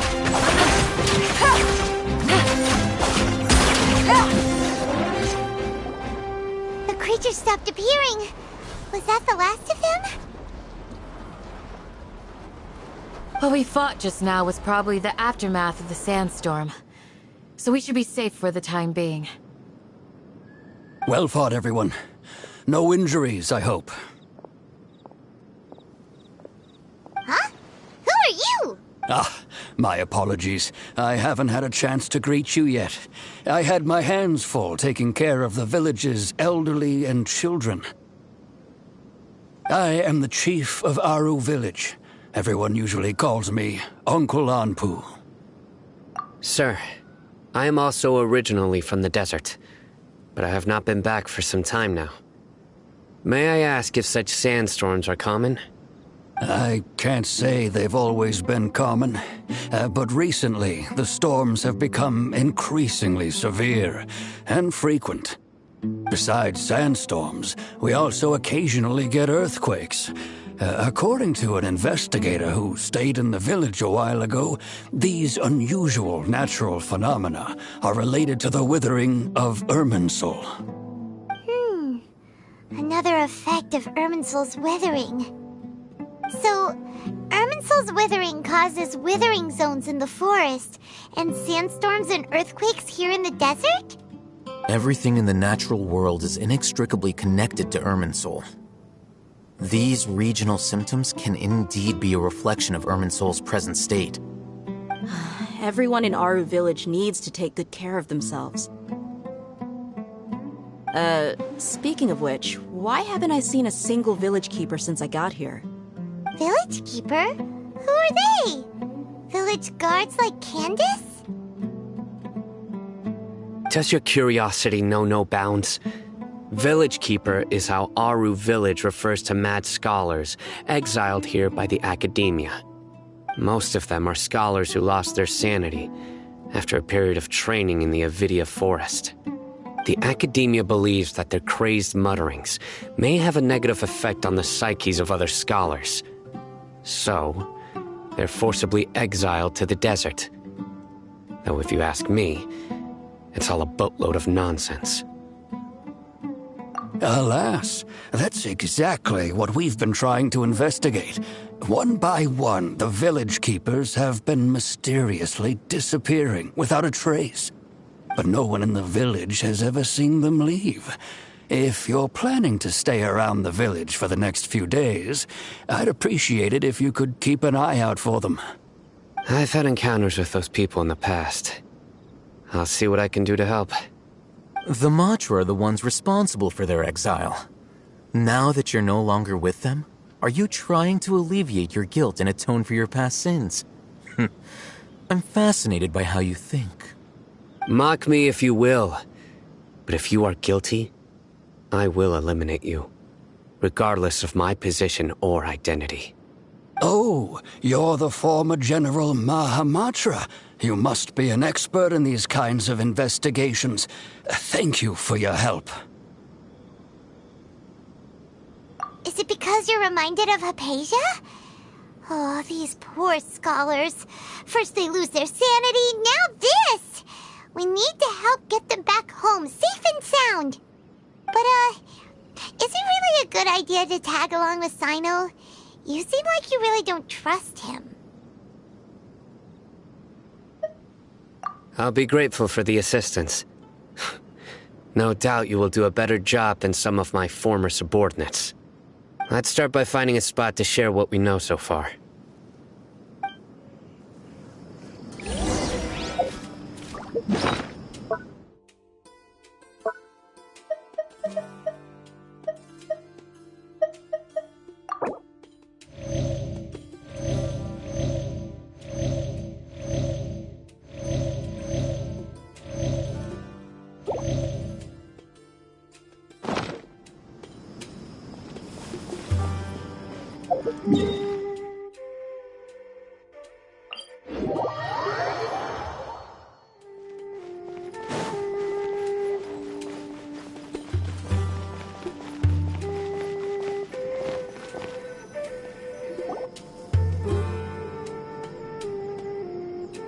Although I've sent myself into exile, I'm still doing essentially the same things as before.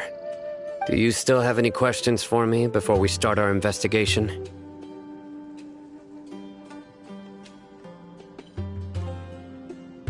One of my former subordinates told me that this title has its origins in a strange incident.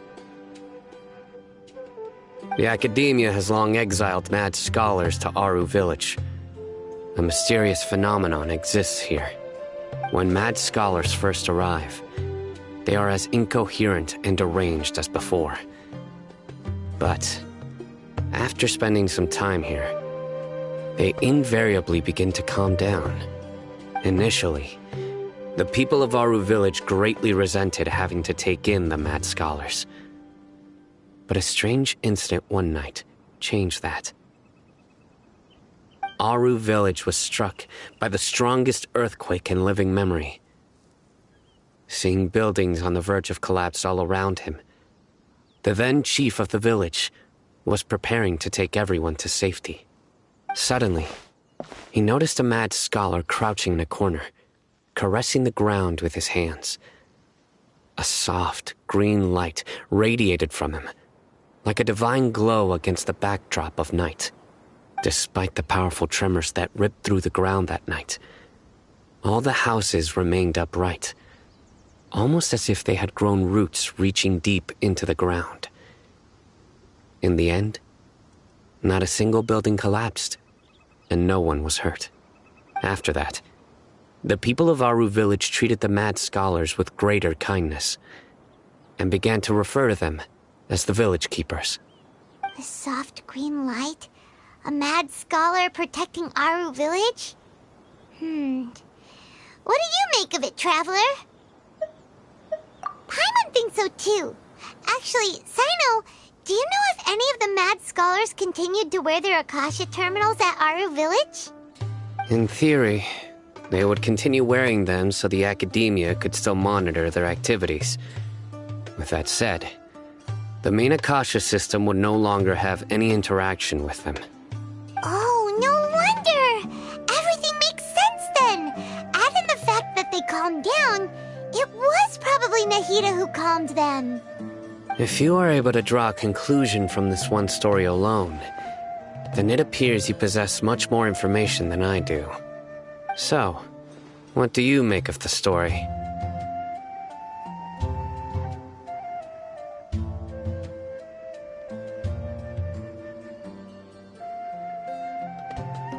Really?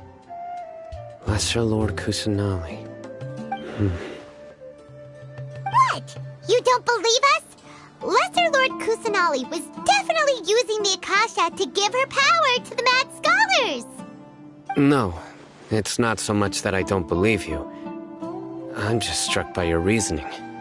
Lesser Lord Kusanali, the current Dendro Archon. Is she really active in Sumeru? The Academia has always placed far greater importance on the late Greater Lord Rukkhadevata. They've more or less ignored Lesser Lord Kusanali, and I've never had any reason to doubt their views. In addition, I've never heard any stories about Lesser Lord Kusanali and her deeds. To me, she might as well have been a god that never existed. No way! Nahida definitely exists! She's a... How should Paimon put it? She's a good Archon who's kind and wise. Even if she says weird stuff sometimes.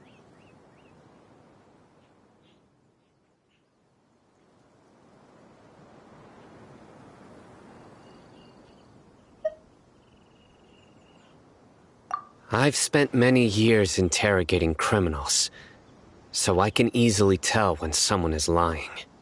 Good! Then you should know that we're telling the truth. That look in your eyes. I've never seen that from a liar. You two really must have met Lesser Lord Kusanali. How can this be? To think, our Archon has been amongst us this entire time. Alright, now it's our turn to put our skills to good use for this investigation. But easier said than done, especially since we don't have any leads. Maybe we can start by knocking on some doors. Excuse me, are you here to help me find my grandpa? Huh? Who are you? By the sounds of it, a resident of this village. My name is Isak. You'll help me find my grandpa, right? Is your grandpa a mad scholar? Hey, don't say that. Grandpa is just Grandpa. Why do you have to call him that? It's not like he's a bad person or anything. The person you're referring to is not a local, yet you are. Why do you call him Grandpa? Grandpa is just Grandpa. He's my family. I heard everything you said to the village chief. Please, you gotta take me with you. I want to find my grandpa. I swear I'll help. I won't be a nuisance. Ah, so you're the one who was eavesdropping on us around the village chief's house. I was planning to go out and take care of whoever it was, but I had a vague feeling that they didn't harbor any ill intent. Whoa. Hatham wasn't kidding about Matra having sharp senses. Sino, he's just a kid. All he wants is to find his grandpa. Let's find a way to help him. Sorry. I was only listening in because I wanted to know where Grandpa went. Honest. If you don't believe me, you can ask Miss Candace.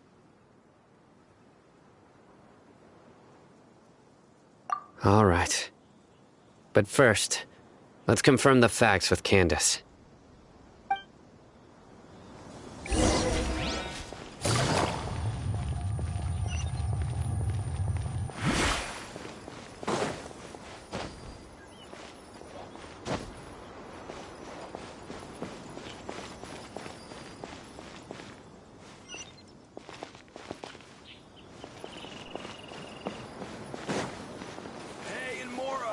Trade anything you own.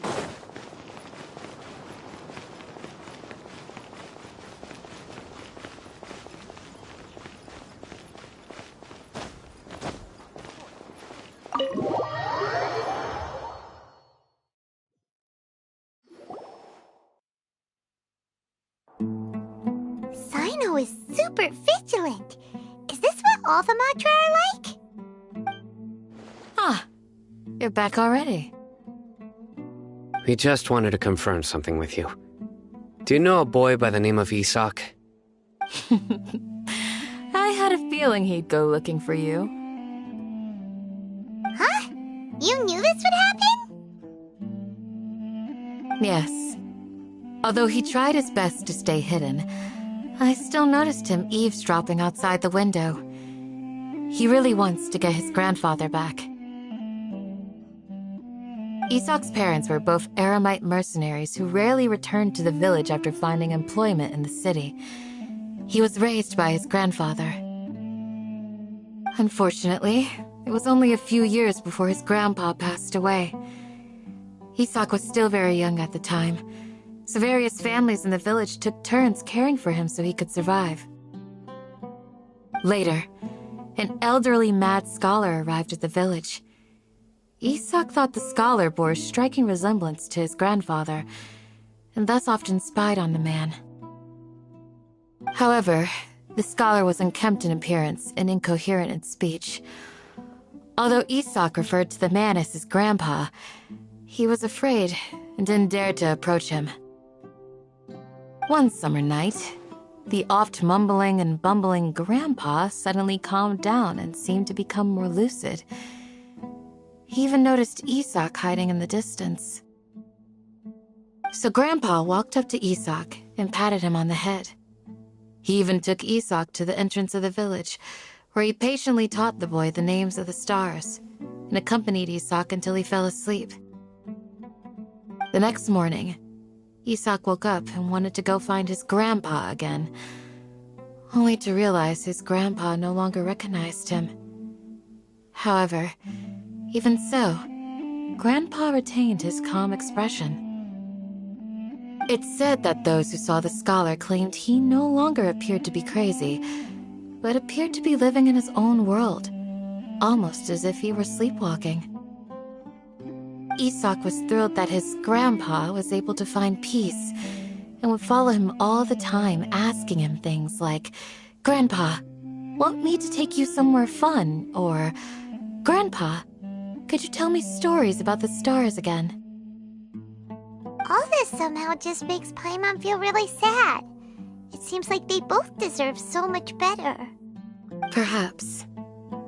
Nearly everyone who lives in the desert has some form of hardship or regret. But even so, we must still continue on with our lives. It's also my reason for fighting. I must continue to protect this land.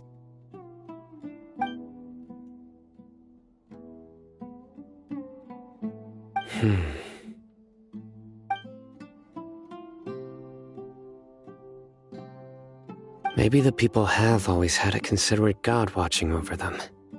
Huh? What did you say, Sino? No, nothing. As long as Isak keeps his word and doesn't get in our way, we can take him along. Perhaps you are more compassionate than I gave you credit for. Please accept my thanks on Isak's behalf, Sino.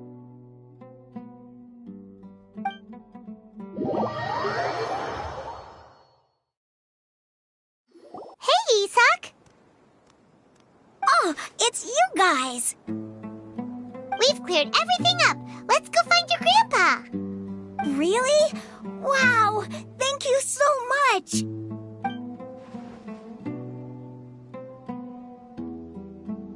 Yeah! All right. Let's ask the local residents some questions first.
You mean the village keepers?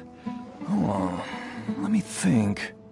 When I was eating dinner the other day, I saw one of them by the side of the road, muttering away and eating mushrooms and tree roots. They shouldn't go around eating that kind of stuff. Okay. Did you notice anything else? Anything else? No, I think that's all I have to tell you. Sorry.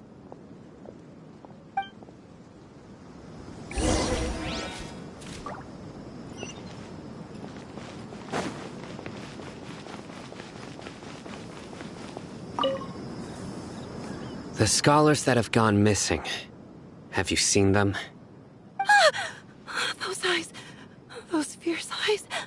You look like a real fighter. Don't change the subject. Right. You were asking about the mad scholars. I think it's been a few days since I last saw them. I usually go to bed pretty early, so I'm not too familiar with what goes on at night. But honestly, I feel quite sympathetic towards them. Even though they act a little strange, they've helped me in the past. If it weren't for them, my house would have collapsed long ago. Do you also think Grandpa and the others are good people? Grandpa? Oh, hello there. It's little Isak. You mean that nice man who looks like your grandpa's long-lost twin, right? He was actually the one who protected my house. I saw it with my own eyes. He happened to be staying near my house that day and was doing something with his hands on the ground. It still feels pretty surreal now that I think back on it. Did someone teach them how to do that? Well, whatever the case, I'll always be thankful to him and whoever taught him to look out for others. I'm pretty sure that if I ever went mad, I wouldn't be able to do anything like that. Gotcha. Thank you.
Sir, have you seen my grandpa recently?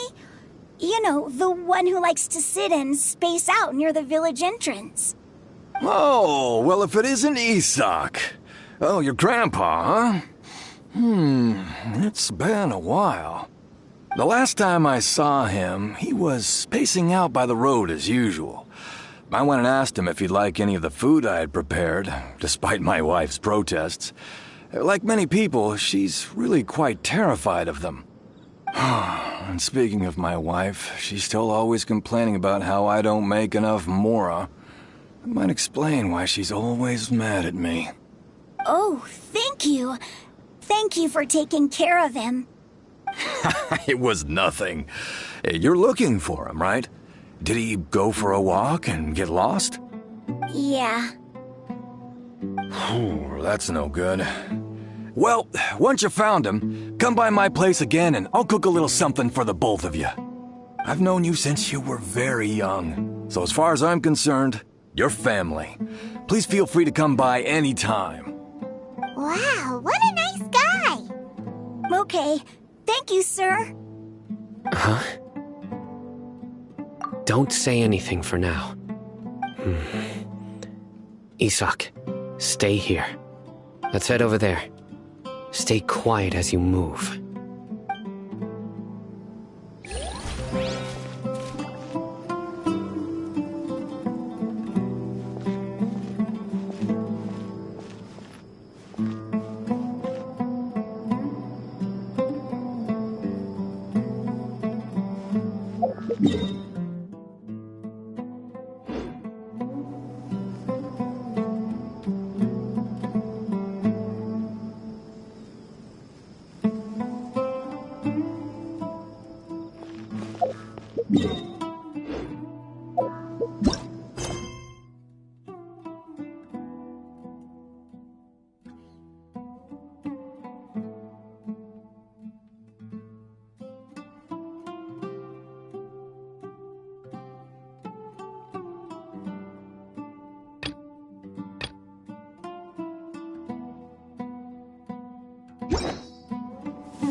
Listen, see if you can make out what they're saying. Have you heard? The mighty King Deshret, the sovereign of our faith, will soon return to this world. Yes, of course I have. King Deshret is the one and only true ruler of this land. I've never believed in any other gods. Still, you say he's coming back, but it sure doesn't feel like life's about to change around here anytime soon. What's your proof? Haven't you noticed?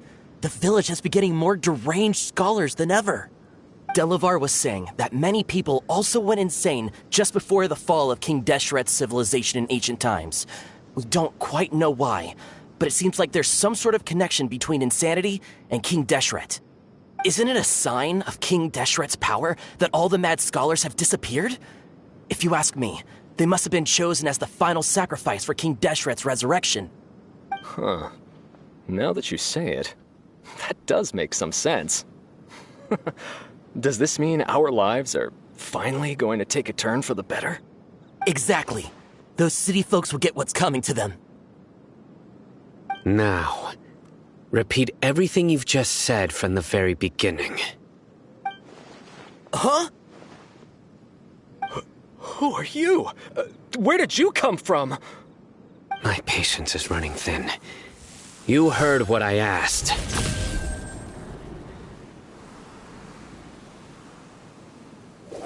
Yeah, bro, this guy's something else.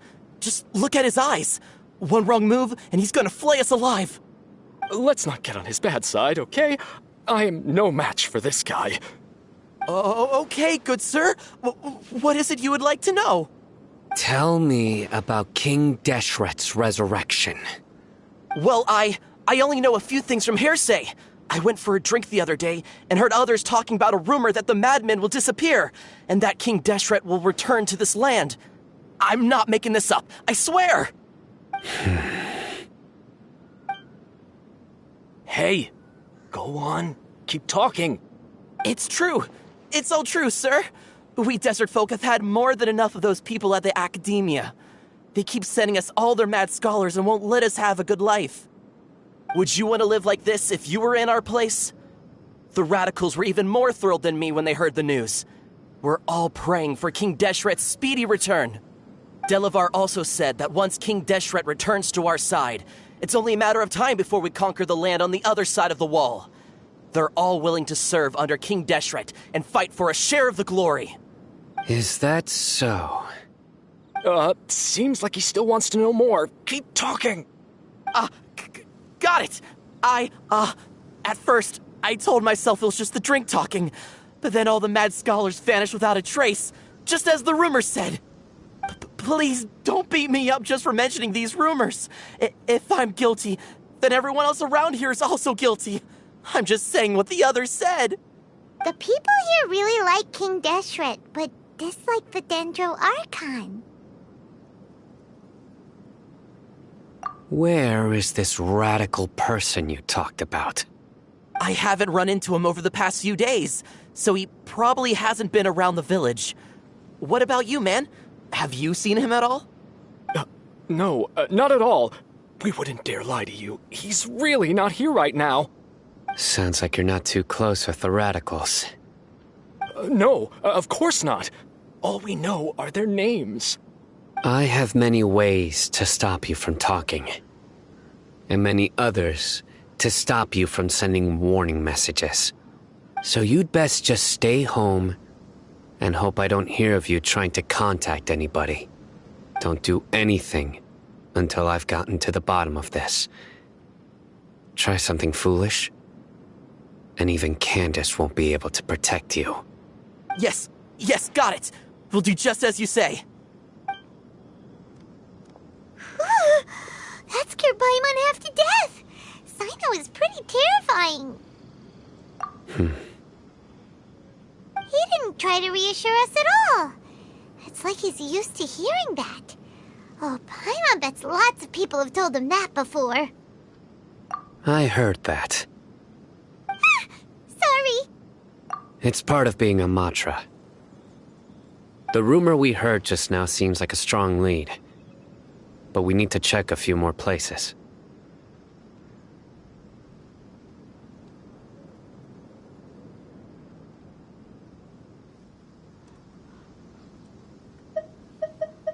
Very well. Isak! I'm here. Where's your grandpa's house? Well, I can take you there. Just follow me.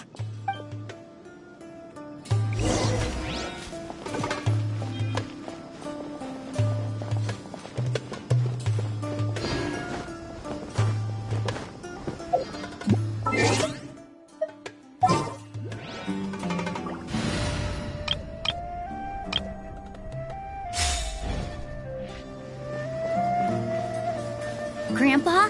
Oh, he likes to be alone. Sometimes he stares at the sky in a daze, and other times he just pokes at the ground with his fingers. Every now and then, he yells out at the top of his lungs, so a lot of people are really scared of him. But he's a good person, really. I know he is. I swear, he's just like my real grandpa.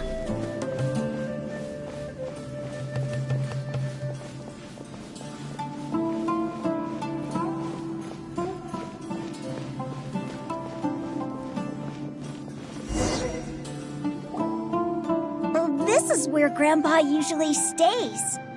There sure isn't much here.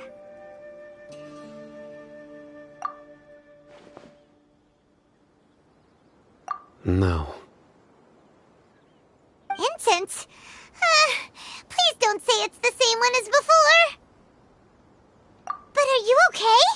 you getting dizzy or need to lie down? There's a scent that you can sense, but I can't. A certain traveler here once passed out from that smell. Thankfully, Tainari saved the day. And then he gave us a long lecture to explain all about how it worked. So, you know Tainari? Huh? You know him too? Are you two friends? Yes. Now that I concentrate, I can also make out the scent of incense. Wait, surely Tainari didn't lecture you too? No, no need. Did you first encounter this scent at Tainari's house? In the forest. From a scholar.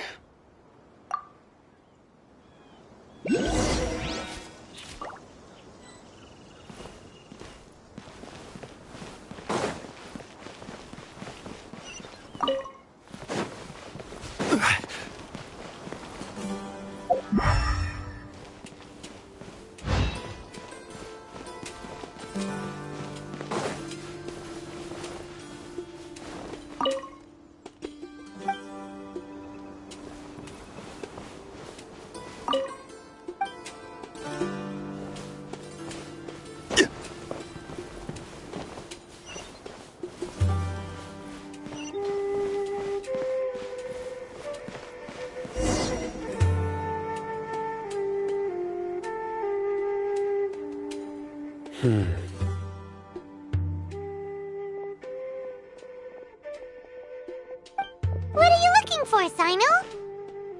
Here it is. Take a look right here. Paimon doesn't see anything. Although the traces have been completely buried in the sand, there are footprints here. From the size and shape, they belong to an adult male. This pattern is a common one from this area. Local shoes. This was probably someone from the village. The scent is quite faint, but still extant. The footprints head in that direction.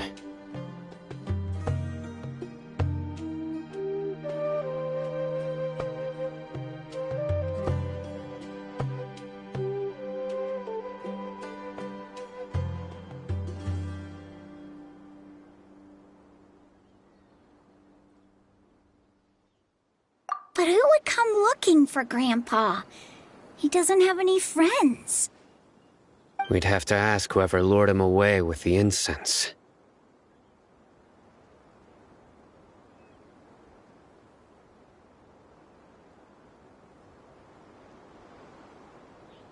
Huh? So you can lure someone away with just a scent? Hey! What's wrong with liking good food? Everyone's got something they love in life. Exactly. Most scholars are fond of incense, since the smell supposedly helps them clear their minds and discover new knowledge. Even deep within the clutches of madness, they still yearn for their knowledge-seeking days, and will follow the scent whenever it presents itself. No, Grandpa. So, someone's taking advantage of their weakness? Huh. Still, why would anyone want to abduct all the scholars? Are the rumors really true? Could the disappearance of all the mad scholars have something to do with the radicals? It's highly likely. Please, you have to save my Grandpa. Grandpa's never done anything wrong. Please help him. Sounds like we'd better help get him back. Don't you worry, Isak. We won't let whoever took him get away with it. Let's head to Aru Village and inform Candace and the others about what we learned here. After that, we'll set off to find the scholars.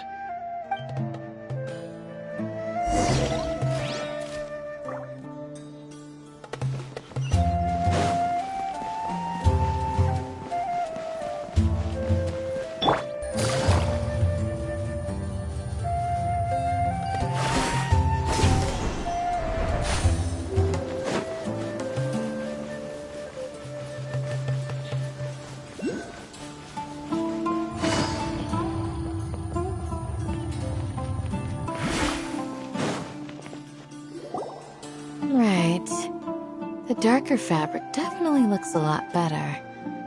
That'd be my choice, too.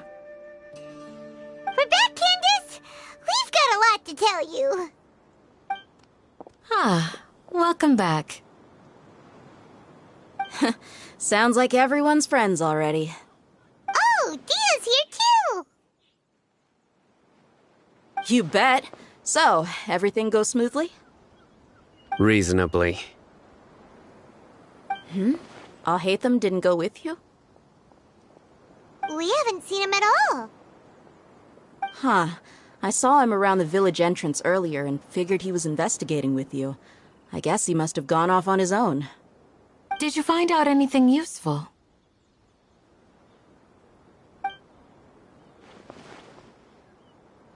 I see. So someone used a kind of incense to lead the exiled scholars away from the village.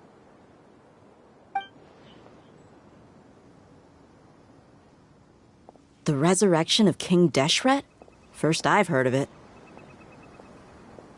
Far as I know, the kind of incense you just mentioned is only popular beyond the wall.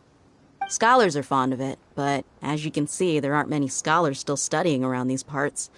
No seller would be able to make a profit here. Not to mention making incense is a labor-intensive process. You won't see anybody in the desert with the patience to make or sell something that requires that kind of effort. It seems someone from beyond the wall must have been supporting this. Makes sense. So what should we do then? Do we go back to the academia and search for leads there? If it was any other day, that would be your next logical step. But today, you've got me on your team, so you get an extra tip. Didn't you say that the villager got his news from the tavern? Well, I also like to drink at the tavern, so I know a thing or two about these radicals he mentioned. If Paimon remembers correctly, the leader of the radicals is some guy called Delavar. Ah, yeah. Delavar, the scar-riddled bandit, Engur, the wide-eyed butcher, and Jabari, the duck-tailed bearded crook. The whole lot of them are known around these parts.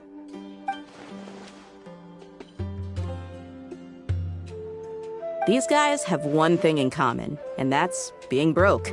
The rougher life gets, the more they want to believe in King Deshret. Way they see it, King Deshret's resurrection is their only chance at overthrowing the academia. Throwing all of Sumeru into chaos is the only way to change the way of life here in the desert. Anyway, that's my guess why they've chosen to become radicals. Tia! You're amazing! You really know this place inside and out!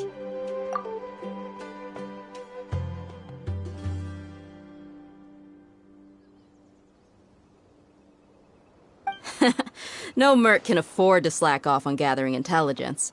Every mora I've spent in the tavern has been a valuable investment. Let's head out. Now hold on, you're staying right here, Sino. Why? Aru Village is not a big place. Outsiders stand out here like a sore thumb. I'd bet word about you has already gotten out. The desert is unforgiving, so the way of life here is also a lot tougher than on the outside of the wall. You survive on making connections out here. Compared to you, mercs like me are just third-rate amateurs. I've got no actual fighting skills to speak of. But that also makes it a whole lot easier for me to gain the locals' trust.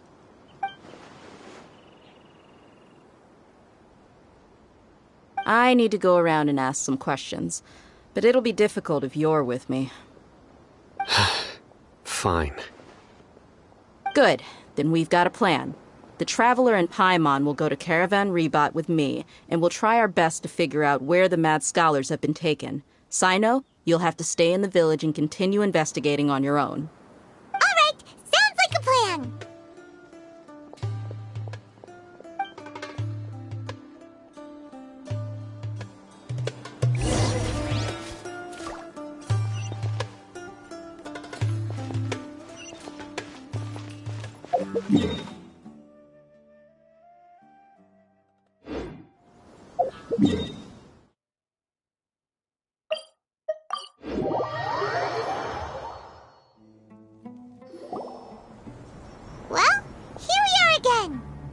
Sounds like you're starting to get familiar with the area.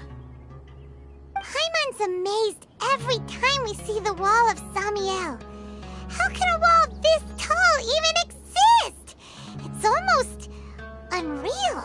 I know what you mean. I had the same question every time I walked this way when I was a kid. Also, why is this high wall here? And can a wall really block sandstorms?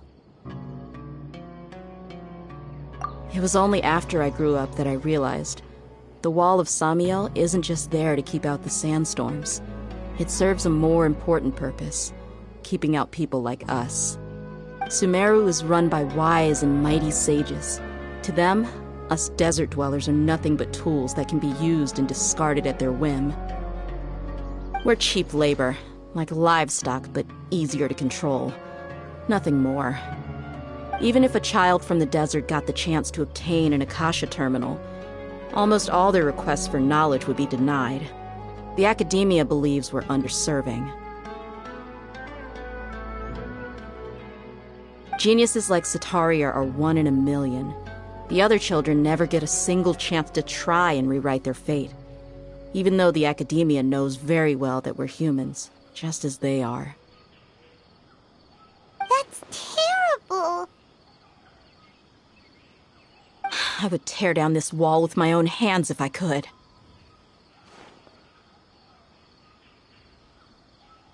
Hey, Dia. You're not thinking about doing anything scary, are you? No, not at all. This place just gets me thinking, that's all. Besides, we're here to procure information, aren't we? Yep, we gotta catch those... Shh. Caravan Rebot is crawling with people, so be careful what you say. We don't want anyone to find out what we're here for. Our mission started the moment we arrived here. Let's go check out the tavern. Maybe we'll find someone I know.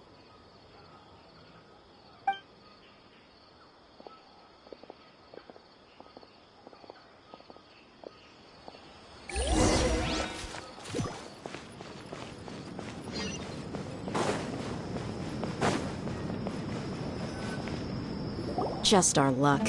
None of them are here today. You mean, you don't see anyone you know? Dia, is that you? What a coincidence. Zaki. Finally, a friendly face. Oh, and who do you have with you here? Guests from another land? Hello. I'm Zaki. Dia's, how would you put it? Drinking We've had drinks together a few times. You could say we go back a ways. Anyway, as far as my friends here, they aren't too shabby, are they? You rarely see any Outlanders so friendly and respectful nowadays. Absolutely. Much better than those people on the other side of the wall. So, Dia, are you looking for someone? Yeah. Have you seen Enger, Delavar, or Jabari recently? Of course I have. Matter of fact, we were all here drinking together just a few days ago. I've got a spice trading deal from another nation. I thought maybe Delavar and his friends might be interested. Know where I could find him? Ah, how thoughtful of you. Then I assume you also know that Delavar's been having a hard time making ends meet these days, so you came here to help him out? Hey, keep it down. Let's just say I prefer to keep this deal a secret. Y'all at Caravan Rebot are like family. If there's more to be made, why not do it together? Besides, Delavar and his friends have muscle. They'd be a good fit for escorting the goods. Yes, how considerate of you. Delavar's my friend too, so of course I can take you to him. Come with me.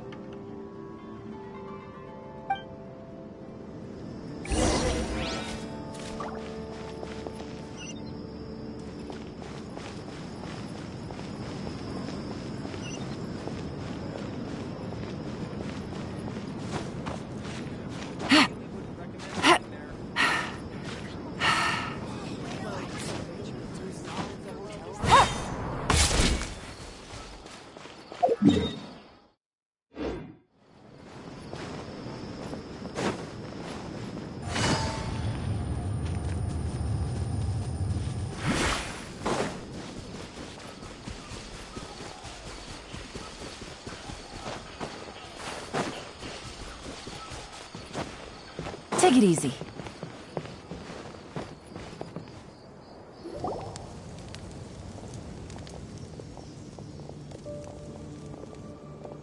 Are we there yet? Yep. This place is practically deserted. What are they doing in a place like this?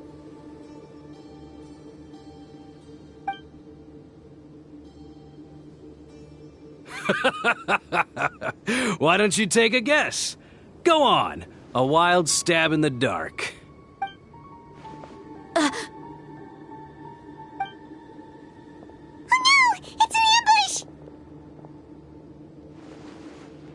What's this all about, Zaki? Come on, Dia.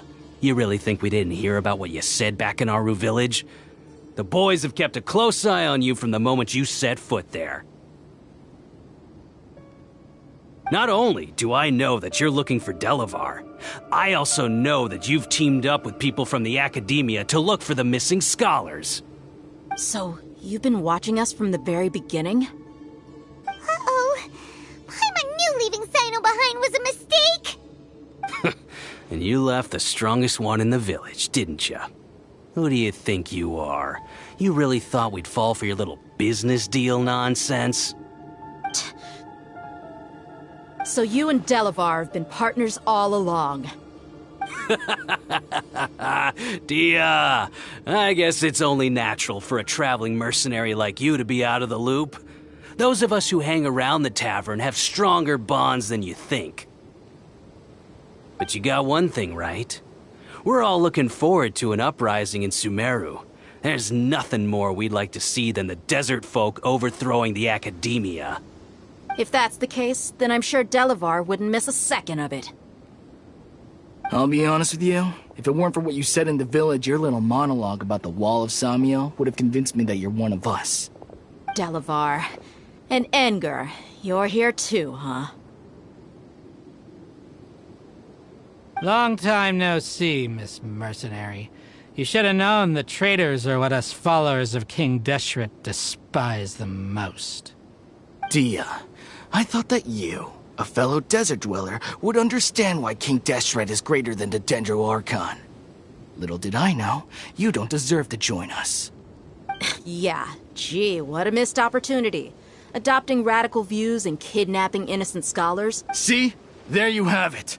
Mercenaries are just a bunch of faithless scum with only one thing on their minds. Mora. Pathetic. You're all like a pack of street rats. You're not wrong. Mercenaries are driven by Mora, and my faith lies with whoever's paying me. As long as there's a profit to be made, anyone can become my friend. Enough talking! Get him!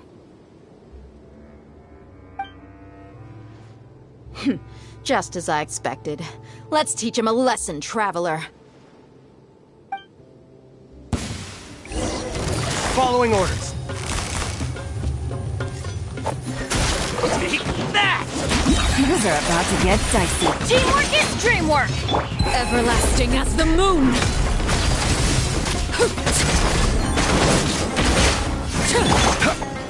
Stabilize! Order guide you! Bust it. Here comes the catch. Take it easy.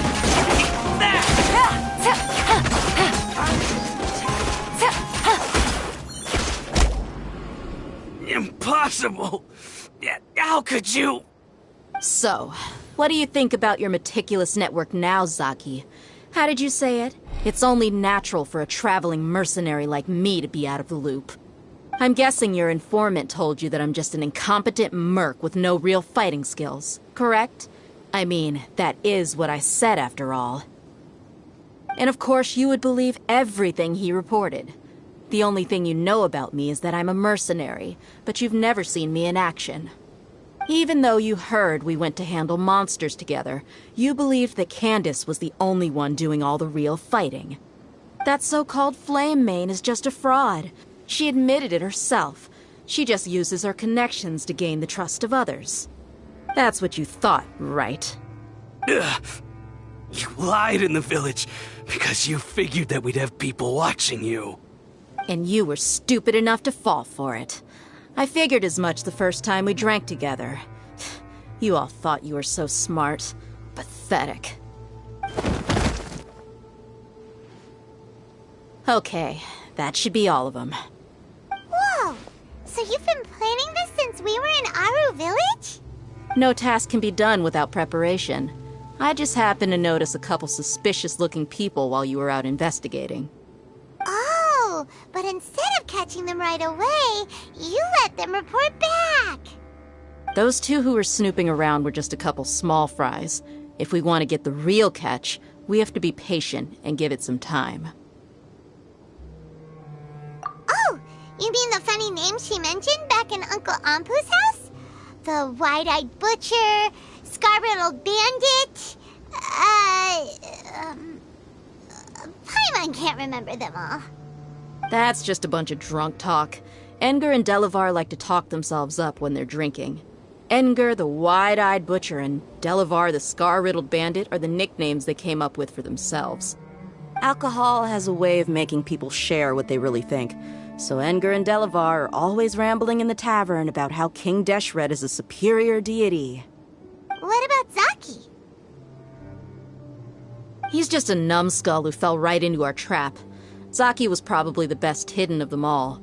My initial plan was to find Delavar first, and then try to track him down. That's what you wanted to ask when we were at Uncle Anpu's house, right? Jabari is one of the villagers you talked to. You know, the one who wanted to treat Isak and his grandpa to some food. Wait, so he's a radical too? No, he isn't. I just needed to tack on a random villager name to make the eavesdropper think that I was making some wild guesses based on my impressions. Wow! What a genius idea! Well, that's an expert mercenary for ya. Ah, you're too kind. It was straight from the usual playbook, if I'm honest. So, that thing you were saying before, is it... About what? About how mercenaries only care about Mora, and that anyone's a friend as long as there's a profit. Does that bother you? What makes you so sure? Dia, do you dislike the Dendro Archon like the other desert folk? You two are pretty sharp. No, I don't have anything against the Dendro Archon. I've heard a lot of nice things about the Lesser Lord from Dunyarzad. I can understand her devotion and gratitude. Dunyarzad's just an ordinary person. There's no way a god would be so involved in the lives of everyday people, unless they were truly compassionate. I've begun to realize that the sages are behind everything that's happened recently. The radicals' blind belief in King Deshret, making the Dendro Archon out to be an enemy. It's all the Academia's trickery. But I see through it all. And unlike them, I can never be hostile towards anyone who's never done anything wrong. Dia. Anyway, looks like we're done with business here. Traveler, lend me a hand. Let's tie him up and bring him to the village.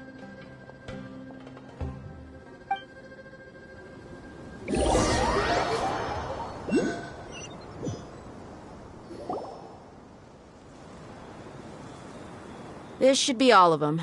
I'll let you take it from here. All right. I'll be in touch. Candace, do you need any help? Candace will be okay on her own. I trust her, so you can too. She's been guarding Aru Village for quite some time now. If anyone is qualified to question the offenders, it's her. While I'm questioning them, why don't you pass some time by exploring the area? I'll meet you back here tomorrow morning, Traveler. As for these idiots, let's just hope they live to see another day.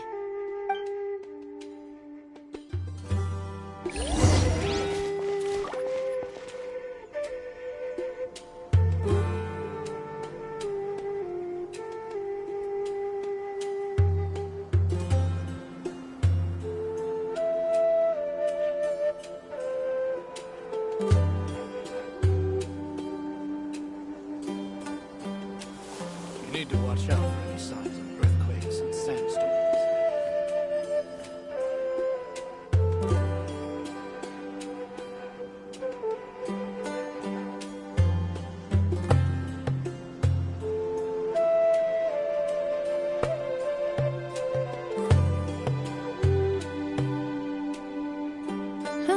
Good roll.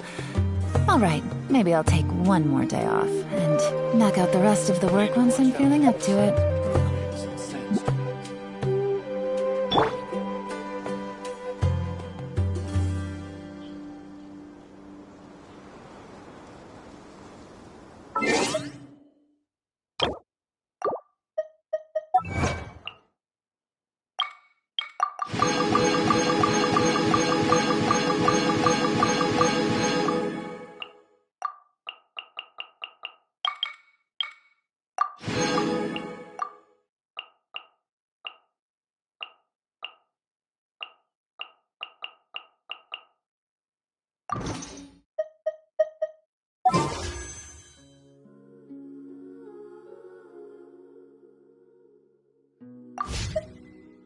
Something you wish to report?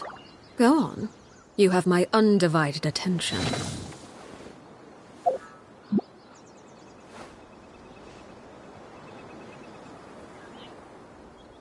You need to watch out for any